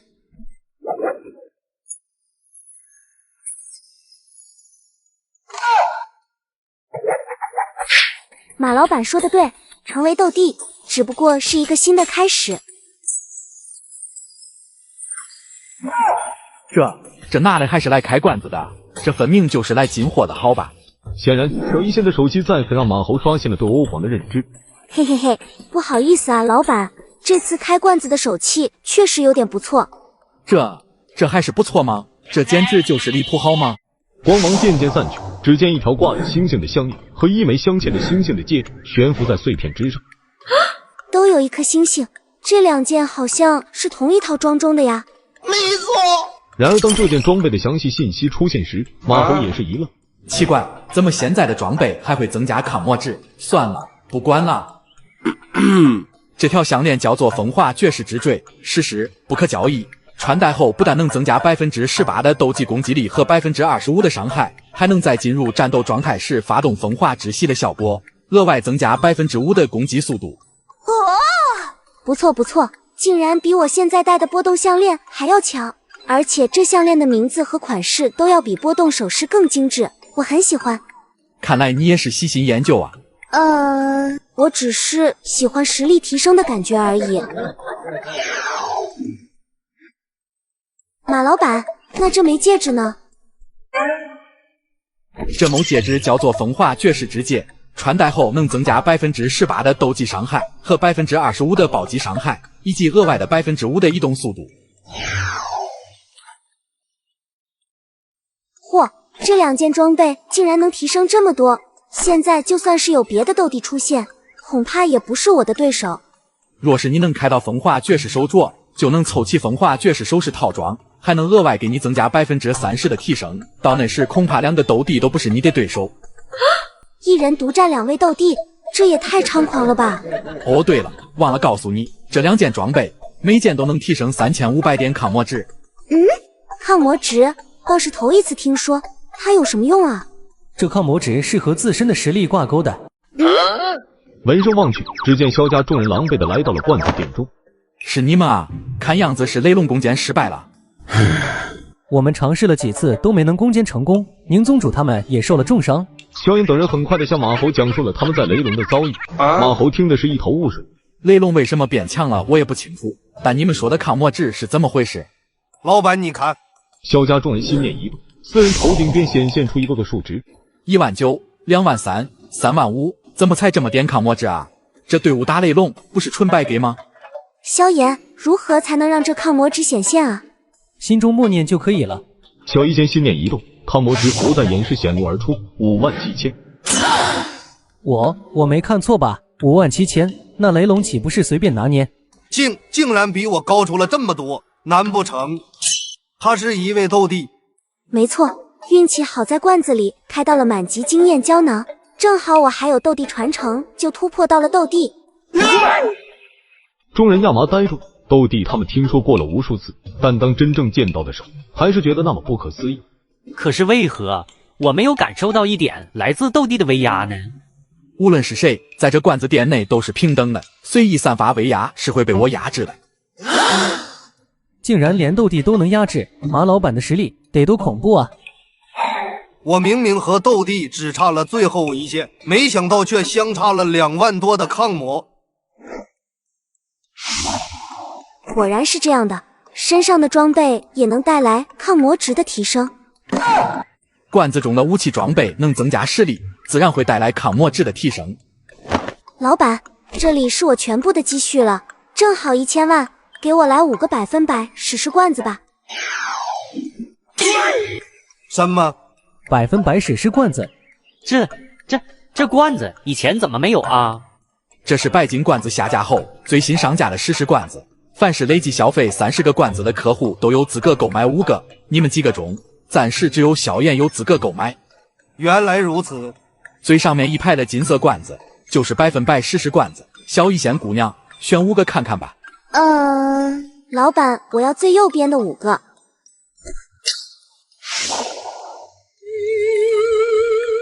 200万一个的罐子，老夫倒是好奇能开出什么宝贝。老师，你的抗魔值怎么只有5？史诗居然开出了史诗？废话，100%史诗罐子开出来的肯定是史诗啊！会是风华绝世手镯吗？光芒渐渐散去，只见一条熟悉的项链躺在碎片之中。啊，怎么又是风华绝世之坠？偶尔开出2件一样的物品是很正常的。萧一仙姑娘，你继续开吧。好的，最后一件手镯一定要出啊！就差最后一件风华绝世手镯，我就能凑齐一整套风华首饰了。风华手镯，风华手镯，风华手镯。这次的好像是一枚戒指。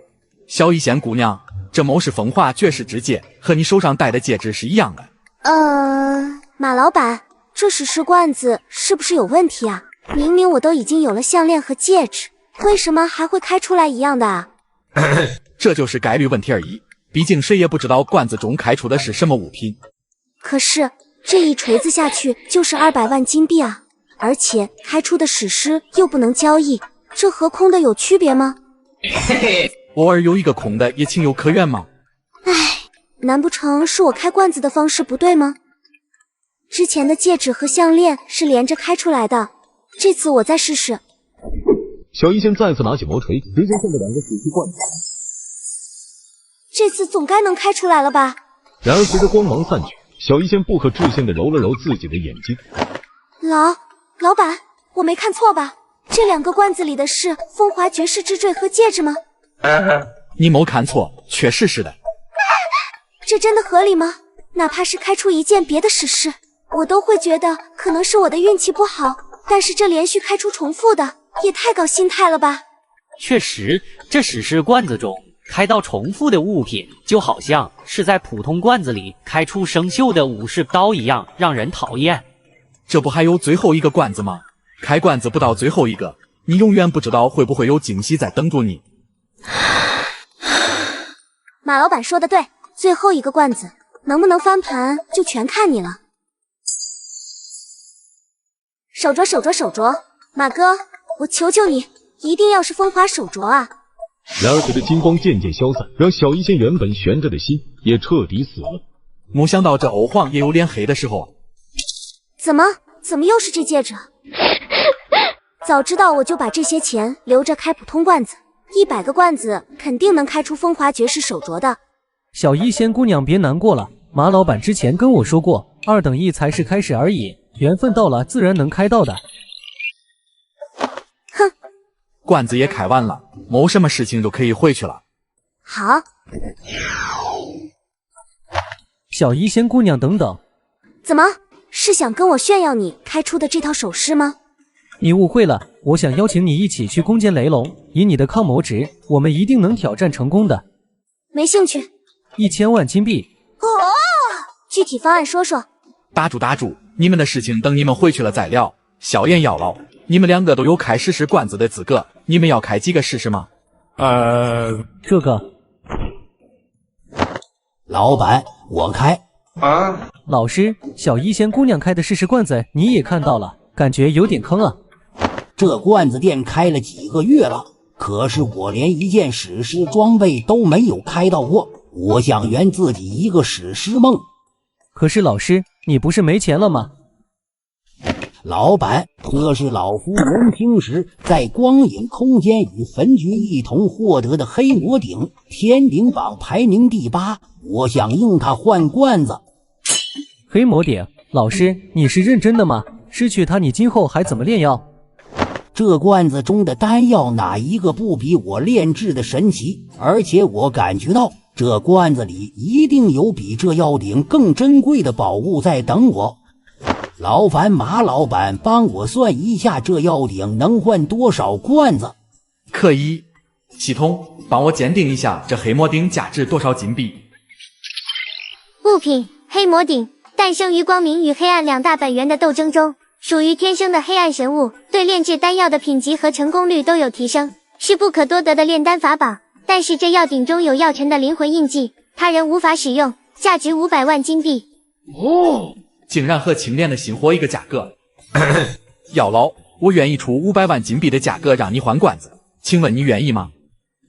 只有500万吗？马老板，是不是太少了点？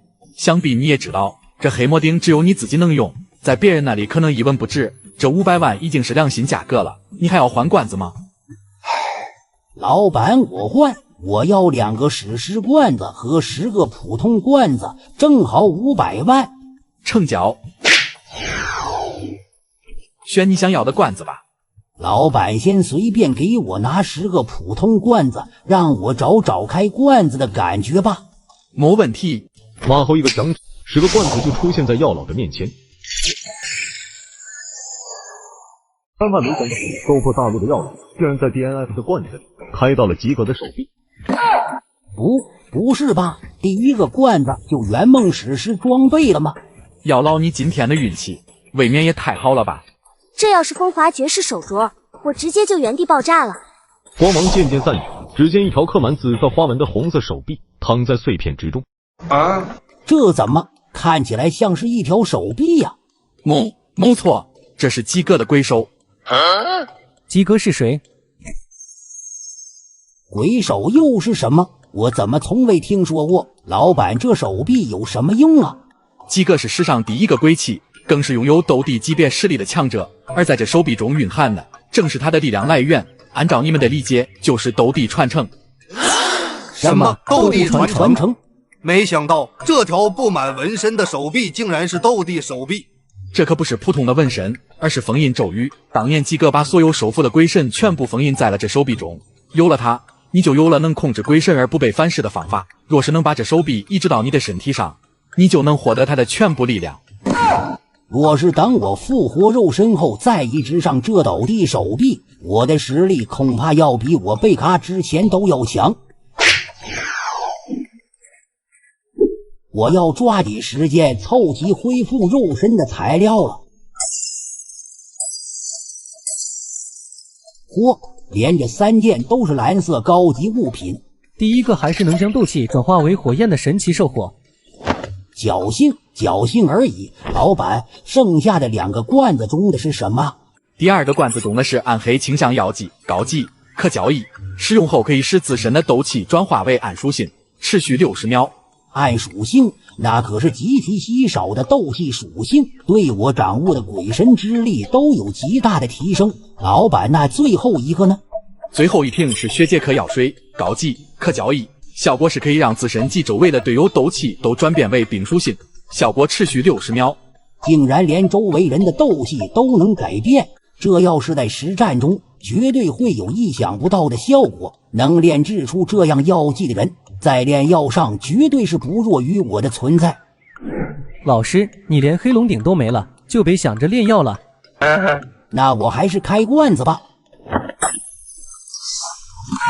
粉色的光芒，神器！我居然又开出了神器！今天的罐子爆率是怎么回事啊？显然，对于大黑蛋子药老来说，今天罐子的爆率让他觉得有些不太真实。一卷卷轴，难不成是功法斗技？老板，这是什么？这是天堂 HP 药剂的制作图，神器不可交易。上面记载的是制作天堂 HP 药剂的方法，只要按照图纸上的制作要求配比药材，你就能制作出天堂 HP 药剂。听起来好像和丹方差不多啊。没错。百年野参、玄天阴阳货、冰灵金锁阳，这些药材都是猛药啊！而且我也只是听说过，从未见过。是这些吗？没错，正是这些药材。诺，送给你了。徒弟大人，这太珍贵了。我一直都对炼药很感兴趣，我也很好奇，用这制作书上的方法，究竟能制作出什么样的宝贝？好，药老二话没说，便尝试着将这些药草进行融合。很快，一瓶红色的药水便出现在众人眼前。这就成功了，连火焰都不需要，未免也太简单了吧？妙，简直太妙了！老夫炼药这么多年，从未见过如此神奇的萃取之法。老板，这天堂 HP 药剂有什么用啊？有了这药剂，无论受了多重的伤，得了多重的病，只要还有一口气在，喝下它，断了的骨头能长回来，流失的血肉也能还原，立即就能将人从鬼门关救活。生死人肉白骨，这瓶药剂竟然和7品巅峰的生血溶骨丹有一样的疗效。药老呆住了，要知道生血溶骨丹正是他恢复肉身最重要的一环。老师，那现在不就差期间魔兽的精血，何能承受你灵魂的躯体，就能将您复活了吗？哈哈哈哈！是啊，距离我药尘重获新生的日子越来越近了，多谢徒弟了。没关系，以后我再找点材料，你也帮我炼制一瓶。没问题。也不知道这罐子还能不能再给我来点惊喜。这4个罐子简直就是白给啊！不慌不慌，我的目标是接下来的100%史诗罐子。然而在最后一个双倍罐子里，再次出现了不一样的色彩。这2瓶是迪瑞吉之血。迪瑞吉之血，难不成是魔兽血精？徒弟，您认识这罐子里的物品吗？我之前也曾在罐子里开到过，里面蕴含着极其浓郁的温毒，服用后让我实力从1星斗宗直接突破到了5星斗尊。连升15个境界，竟然还有这样的效果。那是因为萧逸贤拥有恶难毒体，会自动将毒物转化为斗气。你要是直接服用，我估计得凉凉。不过药老，有一点你猜的没错，这确实算是魔兽血晶，而且还是第60土地瑞级的血晶。马老板，这敌瑞级是几阶魔兽？当年70版本的敌瑞级还很虚弱，但实力怎么说也不弱于斗尊吧。药老，这敌瑞级起码是8阶以上的魔兽。八阶魔兽，他的精血远远超过了炼制肉身需要的要求，现在就差最后一具躯体，我就能恢复肉身了。药老，你看这个可以不？在这梅内界里，有一具4星斗尊的身体。竟然是斗尊！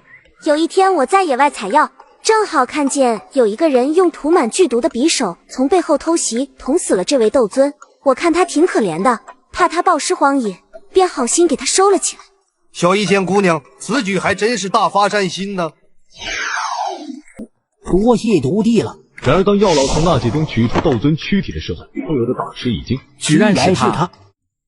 老师，马老板，这位斗尊你们都认识？有点印象，之前来开过一次罐子。他是我的师兄木谷。就是在光影空间中与您争夺坟穴，然后挑拨寒风背刺，造成您现在这个样子的主谋吗？天道好轮回啊，师兄，没想到我还要靠着你的肉体复活。马老板，我已经凑够了炼制肉身的材料，请问能借您这里一用，让我恢复肉身吗？现在也只有这里最为安全，没人敢来打扰。可以，多谢马老板了。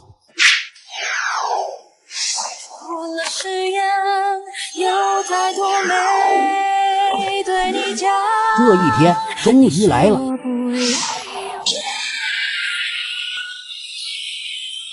老师，放心吧。此等痛苦远不及我当初吞噬苦灵冷火时的半分。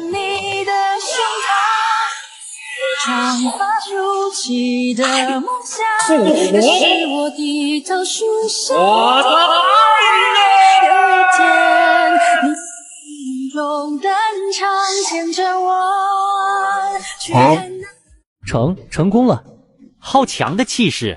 不过抗魔值比起父亲来说还是差了点。看发型和抗魔值，药老现在应该和我处于同一境界。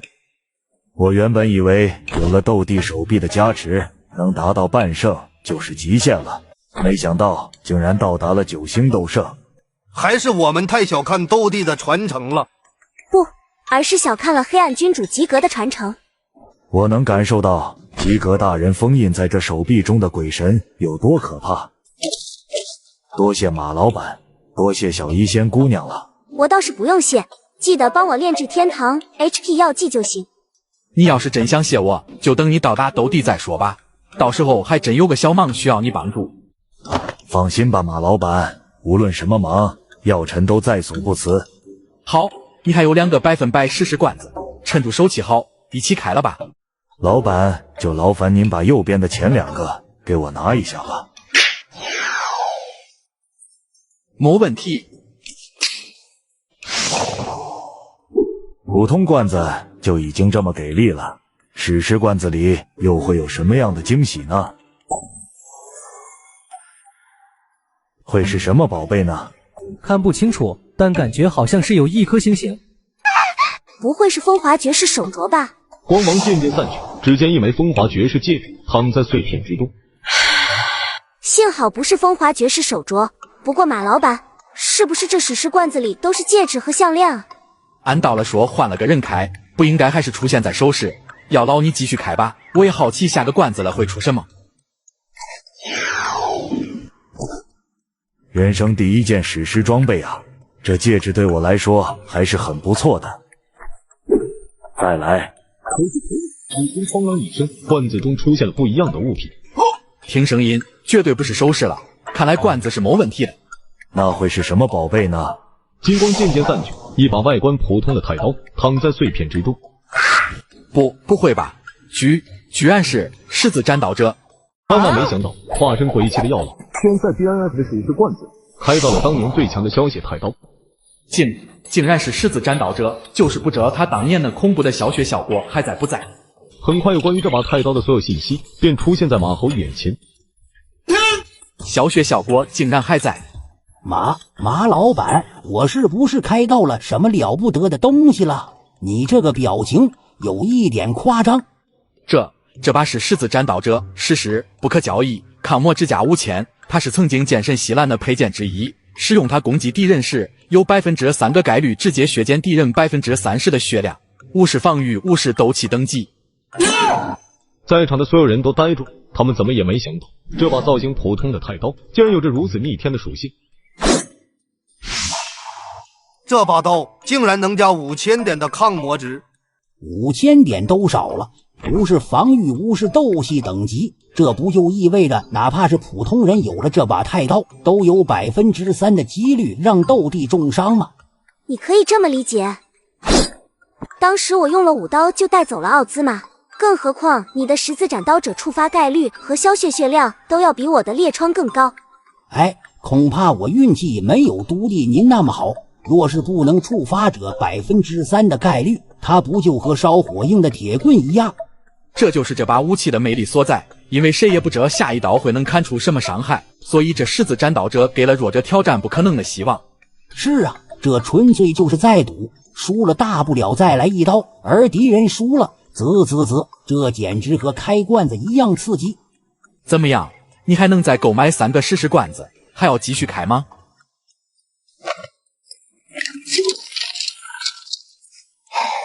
真的1分都没有了。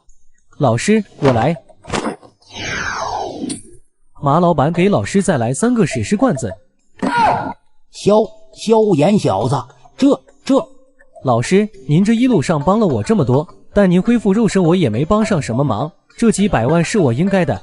哎呀，我擦嘞！怪不得都说宁做萧炎小弟，不做唐三兄弟。现在的萧炎虽然实力不咋样，但人品确实没得说。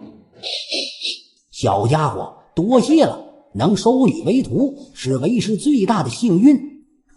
马老板，那就接着刚才的史诗罐子，再给我来3个吧。没问题。这3个罐子又会出现什么样的惊喜呢？会是什么宝贝？药老一脸期待的等待着光芒散去，只见一件刻着星星的手镯躺在碎片之中。这是风华绝世手镯。没错，这就是你2缺1的那件手镯，装备后能增加25%的伤害和3000抗魔值。小一线人都麻了，玩过 DNF 的肯定都知道，最难受的并不是2等1，真正难受的是明明爆出了2缺1的那一件，却在别的角色上。小一仙姑娘不好意思，若是这手镯能交易，你帮了我那么大忙，我是肯定愿意送给你的。没关系的药老，现在至少我知道这罐子里确实有这件手镯，让我还有开出这件手镯的希望。嘿，现在我也就剩最后一条项链，就能凑齐风华绝世套装了。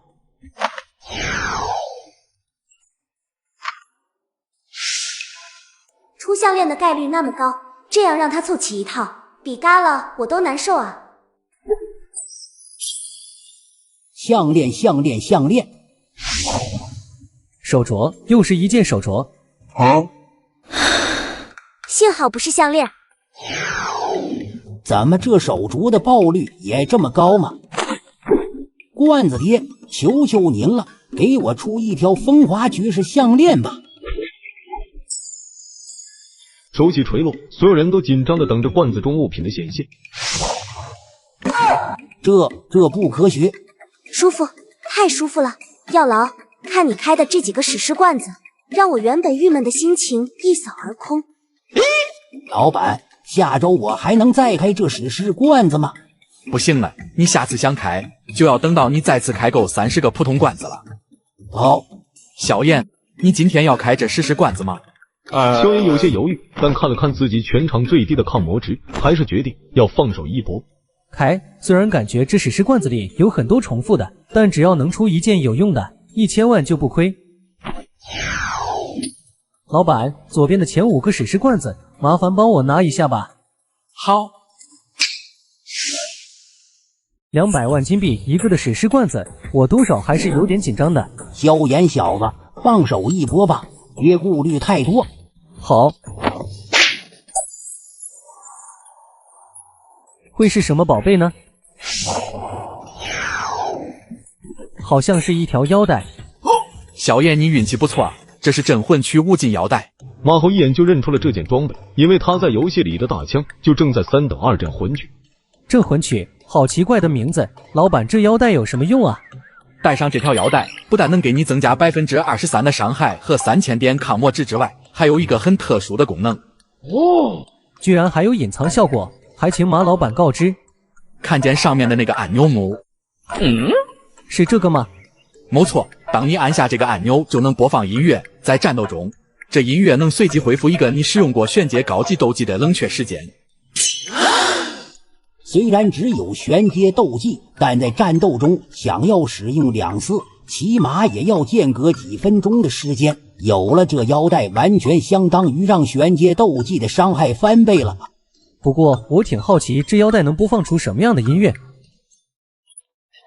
来财，来财，来财，来财，来。这不是来财吗？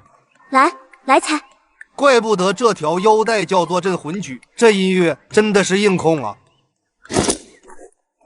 来财，来财，来财。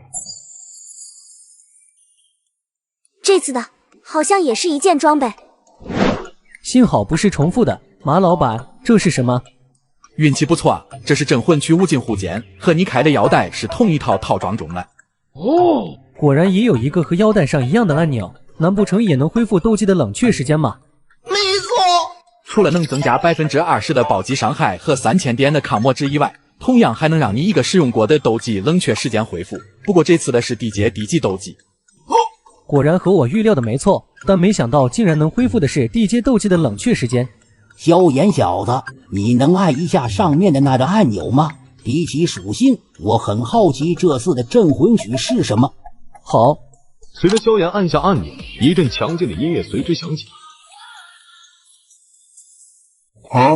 雷军进行曲，这音乐简直就像是为我这种穿越而来的男主角量身打造的。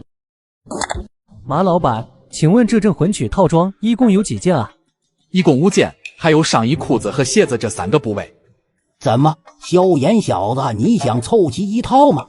我感觉想要凑齐一套史诗套装，除了要有雄厚的财力，还要有天大的机缘，否则可以说是比登天还难。不试试怎么知道呢？只要剩下的史诗罐子中能再开出一件，那将来凑齐一套还是很有希望。萧炎没有犹豫，直接上了2个罐子。这次的会是什么宝贝呢？随着刺眼的金光散去，只见一件板甲上衣和一双靴子躺在碎片之中。这是镇魂区无尽上衣和镇魂区无尽战靴。在场的所有人都呆住，就连萧炎都忍不住揉了揉自己的眼睛。马老板，你没看错吧？这可就凑出了4件嘛！我怎么可能会看错？我3等2已经很久了，好吧？马后很快地向萧炎讲述了这2件装备的属性，而众人一脸的不可置信。这护腿能增加28%的伤害和恢复的高级斗技的冷却时间就已经很离谱了，可万我是没想到，这双鞋子竟然还能重置天阶斗技的冷却时间，这根本就不科学，好吧？试问哪个人能连续抗住2个天阶斗技的？就这还没凑齐5件套了。若是能有5件镇魂装备，就能演奏永恒的镇魂曲，到那时就能重置自身全部的斗技冷却时间。连续输出2轮斗技，这要是能凑齐5件套，我儿萧炎绝对比他爹更有大帝之资。侥幸而已。还剩最后一个罐子，不知道萧炎小子还会不会给我们带来惊喜。呵，按着史诗罐子的尿性，接下来就该出重复的搞人心态了。要记住，4等1才是真正的开始。这次能开出4件已经超出我的预期了，4等1我也能接受。这光芒是超凡级别的装备，小叶你是不是开了？马猴想起了唐三用紫金魔瞳透视开罐子的事情，不禁的打量起同样是穿越者的萧炎。老板，我说我是侥幸，你信吗？怎么，这超凡装备很强吗？很强，我的女明星手镯就是超凡级别的装备。萧炎很快向小医仙介绍了超凡装备的属性，让小医仙很是意外。超凡竟然也能和史诗装备凑成套装，难不成这件事？镇魂曲上衣，这是超凡镇魂曲上衣，不是说好的4等1吗？4件史诗等1件超凡是吧？老板，这超凡镇魂曲是不是要比史诗的更强？没错，史诗级别的镇魂曲上衣只有2500点抗魔值，而超凡则有5500点。这抗魔值竟然翻了1倍还要多，萧炎小子，你这真是巨大的提升啊！而此时的萧炎已经原地呆住。集齐了5个史诗罐子，我竟然开出了1套史诗套装，多谢马老板了。是你的运气好，穿上吧，这套史诗还是挺适合打枪的。好，萧炎心念一动，便将整套史诗装备穿在了身上，抗魔值瞬间飙升到了38000。这还是一个9星斗师吗？抗魔值比我还高，这证明你的实力甚至弱于萧炎。我堂堂9星斗圣巅峰的实力，抗魔值竟然抵不过一个小9星斗师，这不是闹的吗？拜惊讶，斗气等级提供的抗魔值和装备提供的抗魔值都是有上限的。你虽然斗气等级高，但就一把50级的分左轮，你再看看萧炎这身金光闪闪毕业装备和首饰，能比吗？马老板，那等到我成为斗帝，岂不是抗魔值就能到达7万，甚至更高？没错，就是不知道这7万的抗魔值，到时候能不能到达攻坚安托恩的门槛？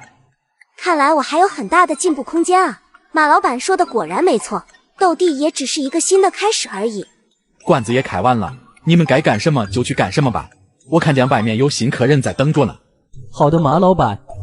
小医仙姑娘，我们出去一起商量下攻坚雷龙的事情吧。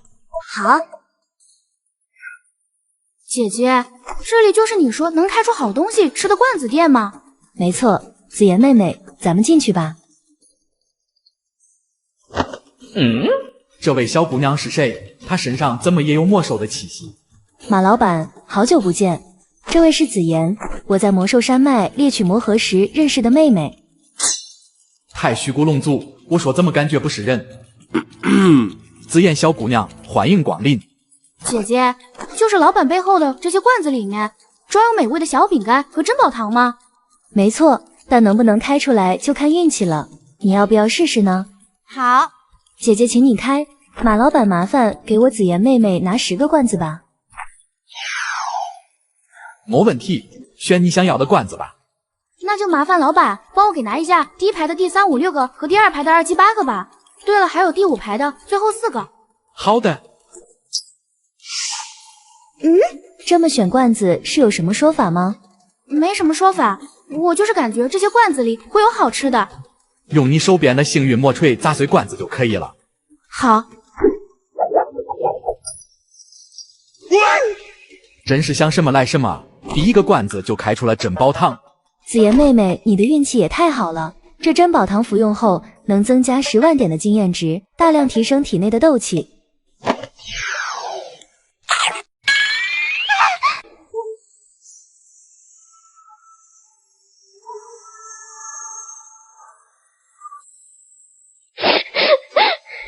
外表看起来很坚硬，但入口腔却充满了软嫩的胶质，真的太好吃！这里面究竟是什么 ？QQ 糖，我加了 QQ 糖。紫妍直接将手中的宠物珍宝糖一口吞下，全然不顾体内暴涨的斗气。再来，再来！又是1颗珍宝糖，好吃。第3颗，第4颗，第5颗。整整10个罐子开出来的全是宠物珍宝糖，看得马猴和美杜莎是目瞪口呆。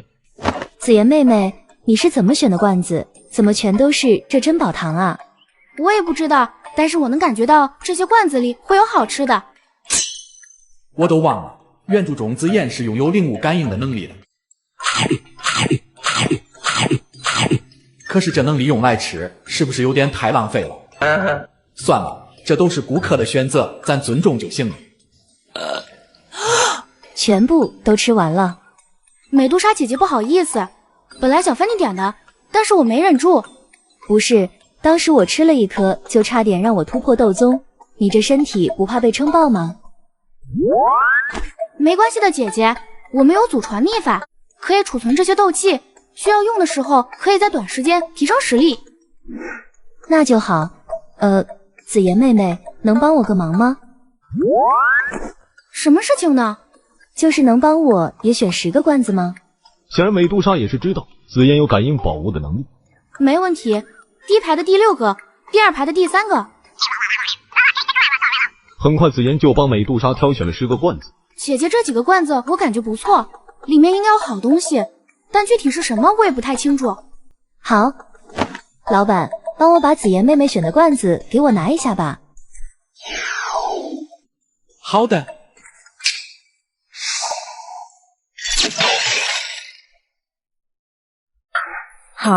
好大的神器，老板，这是什么？这叫量子爆弹，你可以把它理解为一种伤害类的法宝，使用时只需要拍拍手掌，就能将它投掷到敌人身边，产生巨大的爆炸，威力相当于地阶低级斗技。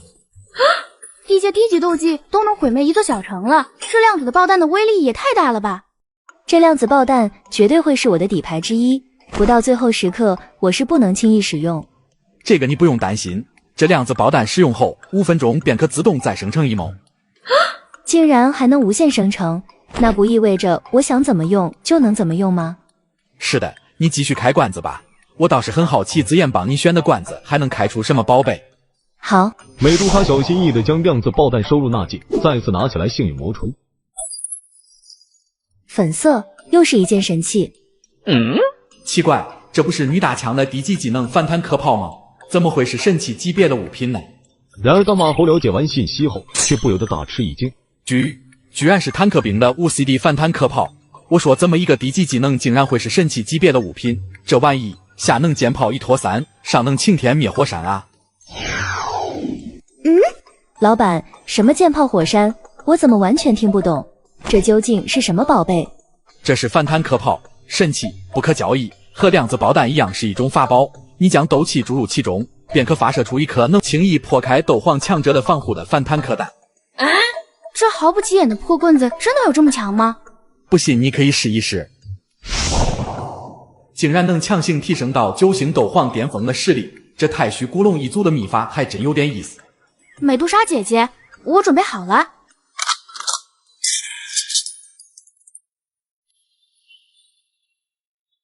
怎么样，这威力还可以吧？10万金币就能开出相当于斗皇强者的宝贝，这罐子简直太赚了。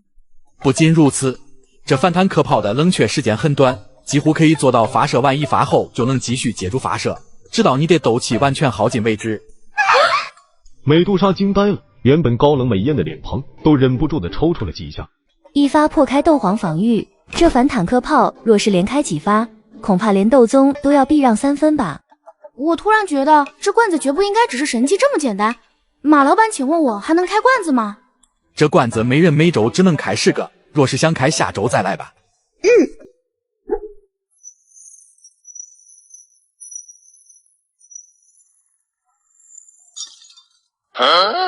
连住5个罐子了的都是白色，难不成这紫妍对宝物感应的能力对这罐子没有效果？可是他是怎么连开10个罐子都是珍宝糖呢？难不成只是运气好？然而正当马猴纳闷的时候，一声巨响让整个小店里瞬间金光大作。史诗，居然是史诗！这光芒比神器看着刺激多了。哎呀，我擦嘞！这感情是憋住个大的，就是不知道会是什么宝贝。伴随着金光消散，一台巨型机器显露在众人眼前。好大的铁疙瘩！我也是第一次在罐子中见到体积如此庞大的宝物。马老板，这大铁疙瘩是什么啊？这是远古粒子炮。显然马猴对美杜莎开到的女大枪觉醒也很意外。听起来好像又是一种炮，可这和反坦克炮的体积差的也太大了些吧？史诗级别和神器级别的能一样吗？况且反坦克炮只能破除斗皇的防御，而这远古粒子炮能破开斗圣的防御。斗圣，这大铁疙瘩真的有这么强吗？那当然，就算是9星斗圣巅峰的强者，恐怕都扛不住他3秒钟的输出。哈哈哈哈！真是好大的口气，就这破铁疙瘩也配合斗圣相提并论，真当斗圣无能不成？老龙皇，低调点，这马老板的实力可不一般。哼，怎么还会比9星斗圣巅峰的实力还强？这两人好恐怖的实力！父亲，您怎么来了？乖女儿，我今天就是特地来看一看这罐子是否真如传闻般那么神奇。但没想到刚进来就听到这老板大放厥词。马老板，我与此人只不过是相识一场而已，此次结伴前来也只是顺道，并无更深关系。无所谓，来开罐子我欢迎。若是不带脑子来找茬的，我也不介意给他请出去。那就看你有没有这个本事了。梅杜莎，帮我个小忙，正好你也可以试试这远古粒子炮的威力。可他是斗圣级别的强者啊！放心吧，这远古粒子炮可是有着天阶斗技的威力。美杜莎没直接坐上远古粒子炮，随后将斗气注入气中。这就是天阶斗技吗？竟然消耗了我体内1半的斗气。哼，天阶斗技又如何？区斗皇还妄想和老夫做对手，猖狂！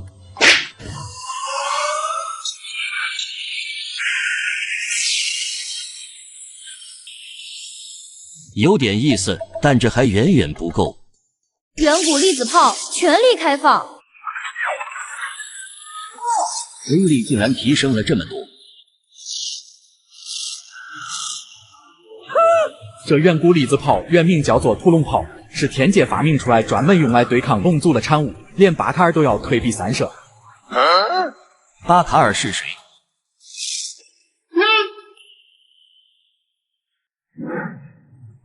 竟然被一个蛇人逼到显露真身，传出去简直就是我太虚古龙族的奇耻大辱啊！你想干嘛？这老板究竟是什么实力？仅仅一个眼神就让我变为人形。我被困这几千年，这斗破大陆究竟发生了什么？难不成真是这罐子店带来的改变？唉，真是丢人的爹！梅杜莎，把剩下的2个罐子也开了吧。好。姐姐，这3个都是什么呀？看起来好美味。是宠物铁板烧，吃了可以增加斗气，你尝尝。好好吃。梅杜莎，恭喜你在本店累计购买了30个罐子，拥有购买5个100%实时罐子的资格。一个仅售200万金币，请问是否要购买？竟然比之前的白金罐子价格还高。哎，可惜我没有金币了。没关系，有金币随时都可以来购买的。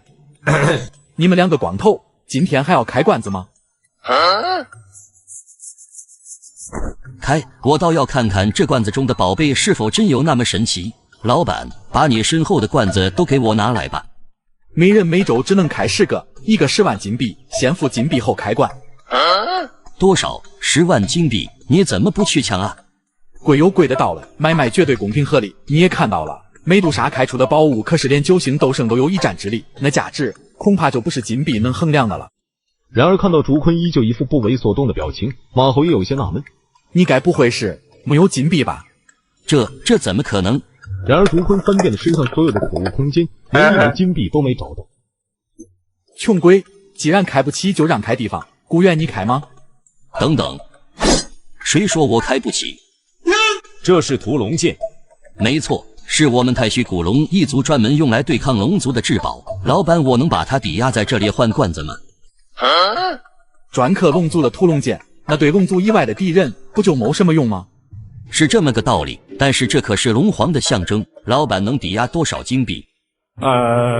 若是回收，我可以给你500万，但是抵押的话最多100万，期限1周，利率100%，也就是说下周你得还我200万。什么？你怎么不去抢？不对，你这就是在抢。你这玩意只对龙族有效，在我手里和废铁几乎没区别，好吧？行，区200万而已。老板，给我拿一下第一排的前10个罐子吧。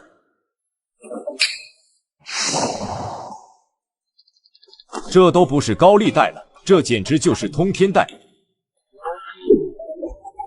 第一个罐子剩下的50刀，第二个罐子破损的刀刃，第3个罐子野草莓。很快，一连8个罐子碎裂，竹坤的脸色变得很是难看，甚至是说有点窒息。这些东西的价值加起来，恐怕连1枚金币都换不到，这80万金币就这么没了。准确的来说是160万。我就不信了，我堂堂龙皇的运气会这么差。这金光是史诗级别的物品。时来运转，时来运转啊！我就知道我肯定不会那么黑的。伴随着金光散去，只见一颗金色的圆球躺在碎片之中。难不成是什么地品丹药？不会吧，不会吧！可是并没有任何药香啊。这是尸石灵魂，是用来兑换尸石罐子的材料，凑齐3个就能免费兑换一个尸石罐子。就是货架上面那种200万金币一个，100%开能开出史诗的罐子吗？没错。最后一个双倍罐子中，若是能开出2个史诗灵魂，那可就再好不过了。哼，你可真敢想啊！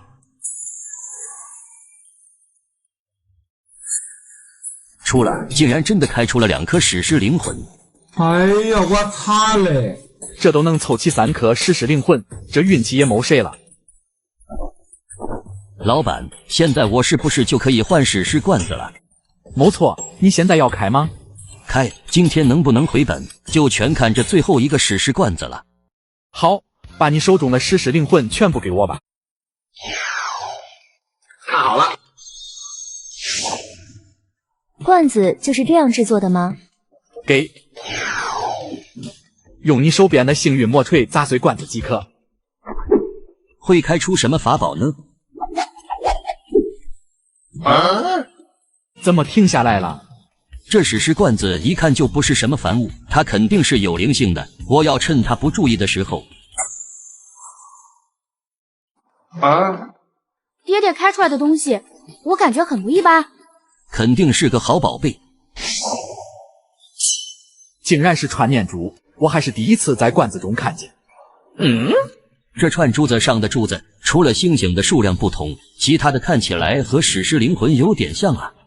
1、2、3、4、5、6、7，一共7颗，难不成还能换2个史诗罐子吧？换不了罐子的，这是七龙宫月珠，史诗武器，不可交易。之所以看起来有点像史诗灵魂，是因为所有的史诗武器装备都是用史诗灵魂制作而成的。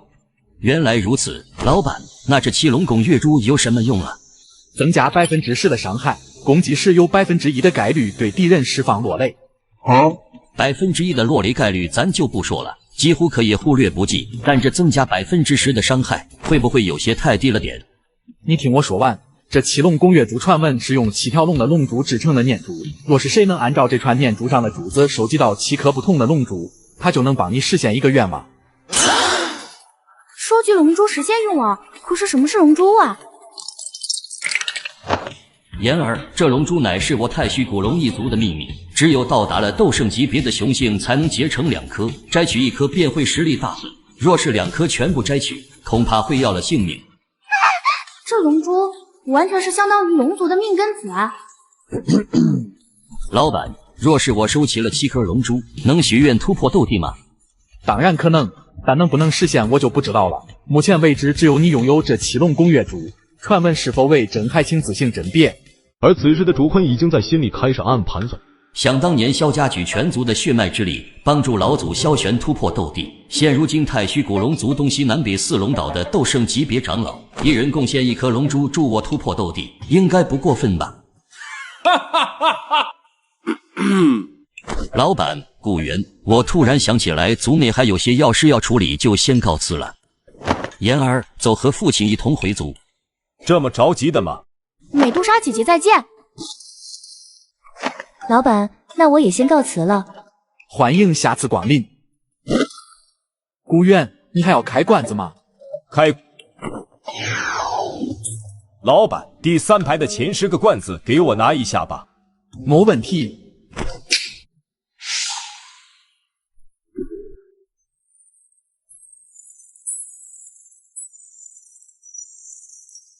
不知道怎么了，我突然有种今天要亏的感觉。放轻松，刚才朱坤的罐子你也看到了，不也是到最后2个罐子才出货？说的也是。然而随着罐子一个个的退落，古元的脸色也变得越来越难看。就剩最后一个双倍罐子了，果然这次又要白给了。要笑，开罐子一定要笑。哭丧住连罐子了，怎么会出货了？嘿嘿，这样吗？对。史诗居然是史诗，马老板笑着开罐子，真的有用。光芒渐渐散去，只见2枚满级经验胶囊安静地躺在碎片之中。小兄，我没看错吧？古元开出来的是2枚满级经验胶囊吗？没错，和我之前吃下的一模一样。是你们来了，欢迎光临。马老板，好久不见。古元兄，恭喜了！这1枚经验胶囊能让虚儿突破到9星斗圣巅峰，这下你们古族2位9星斗圣是真的要起飞了。而此时的古元的脸色比吃了屎都难看，因为他知道萧薰儿根本不是他亲生的，所以这经验胶囊是不可能继承给萧薰儿使用。操！我这就回家创小号去。这是什么情况？恭喜2句还不开心了？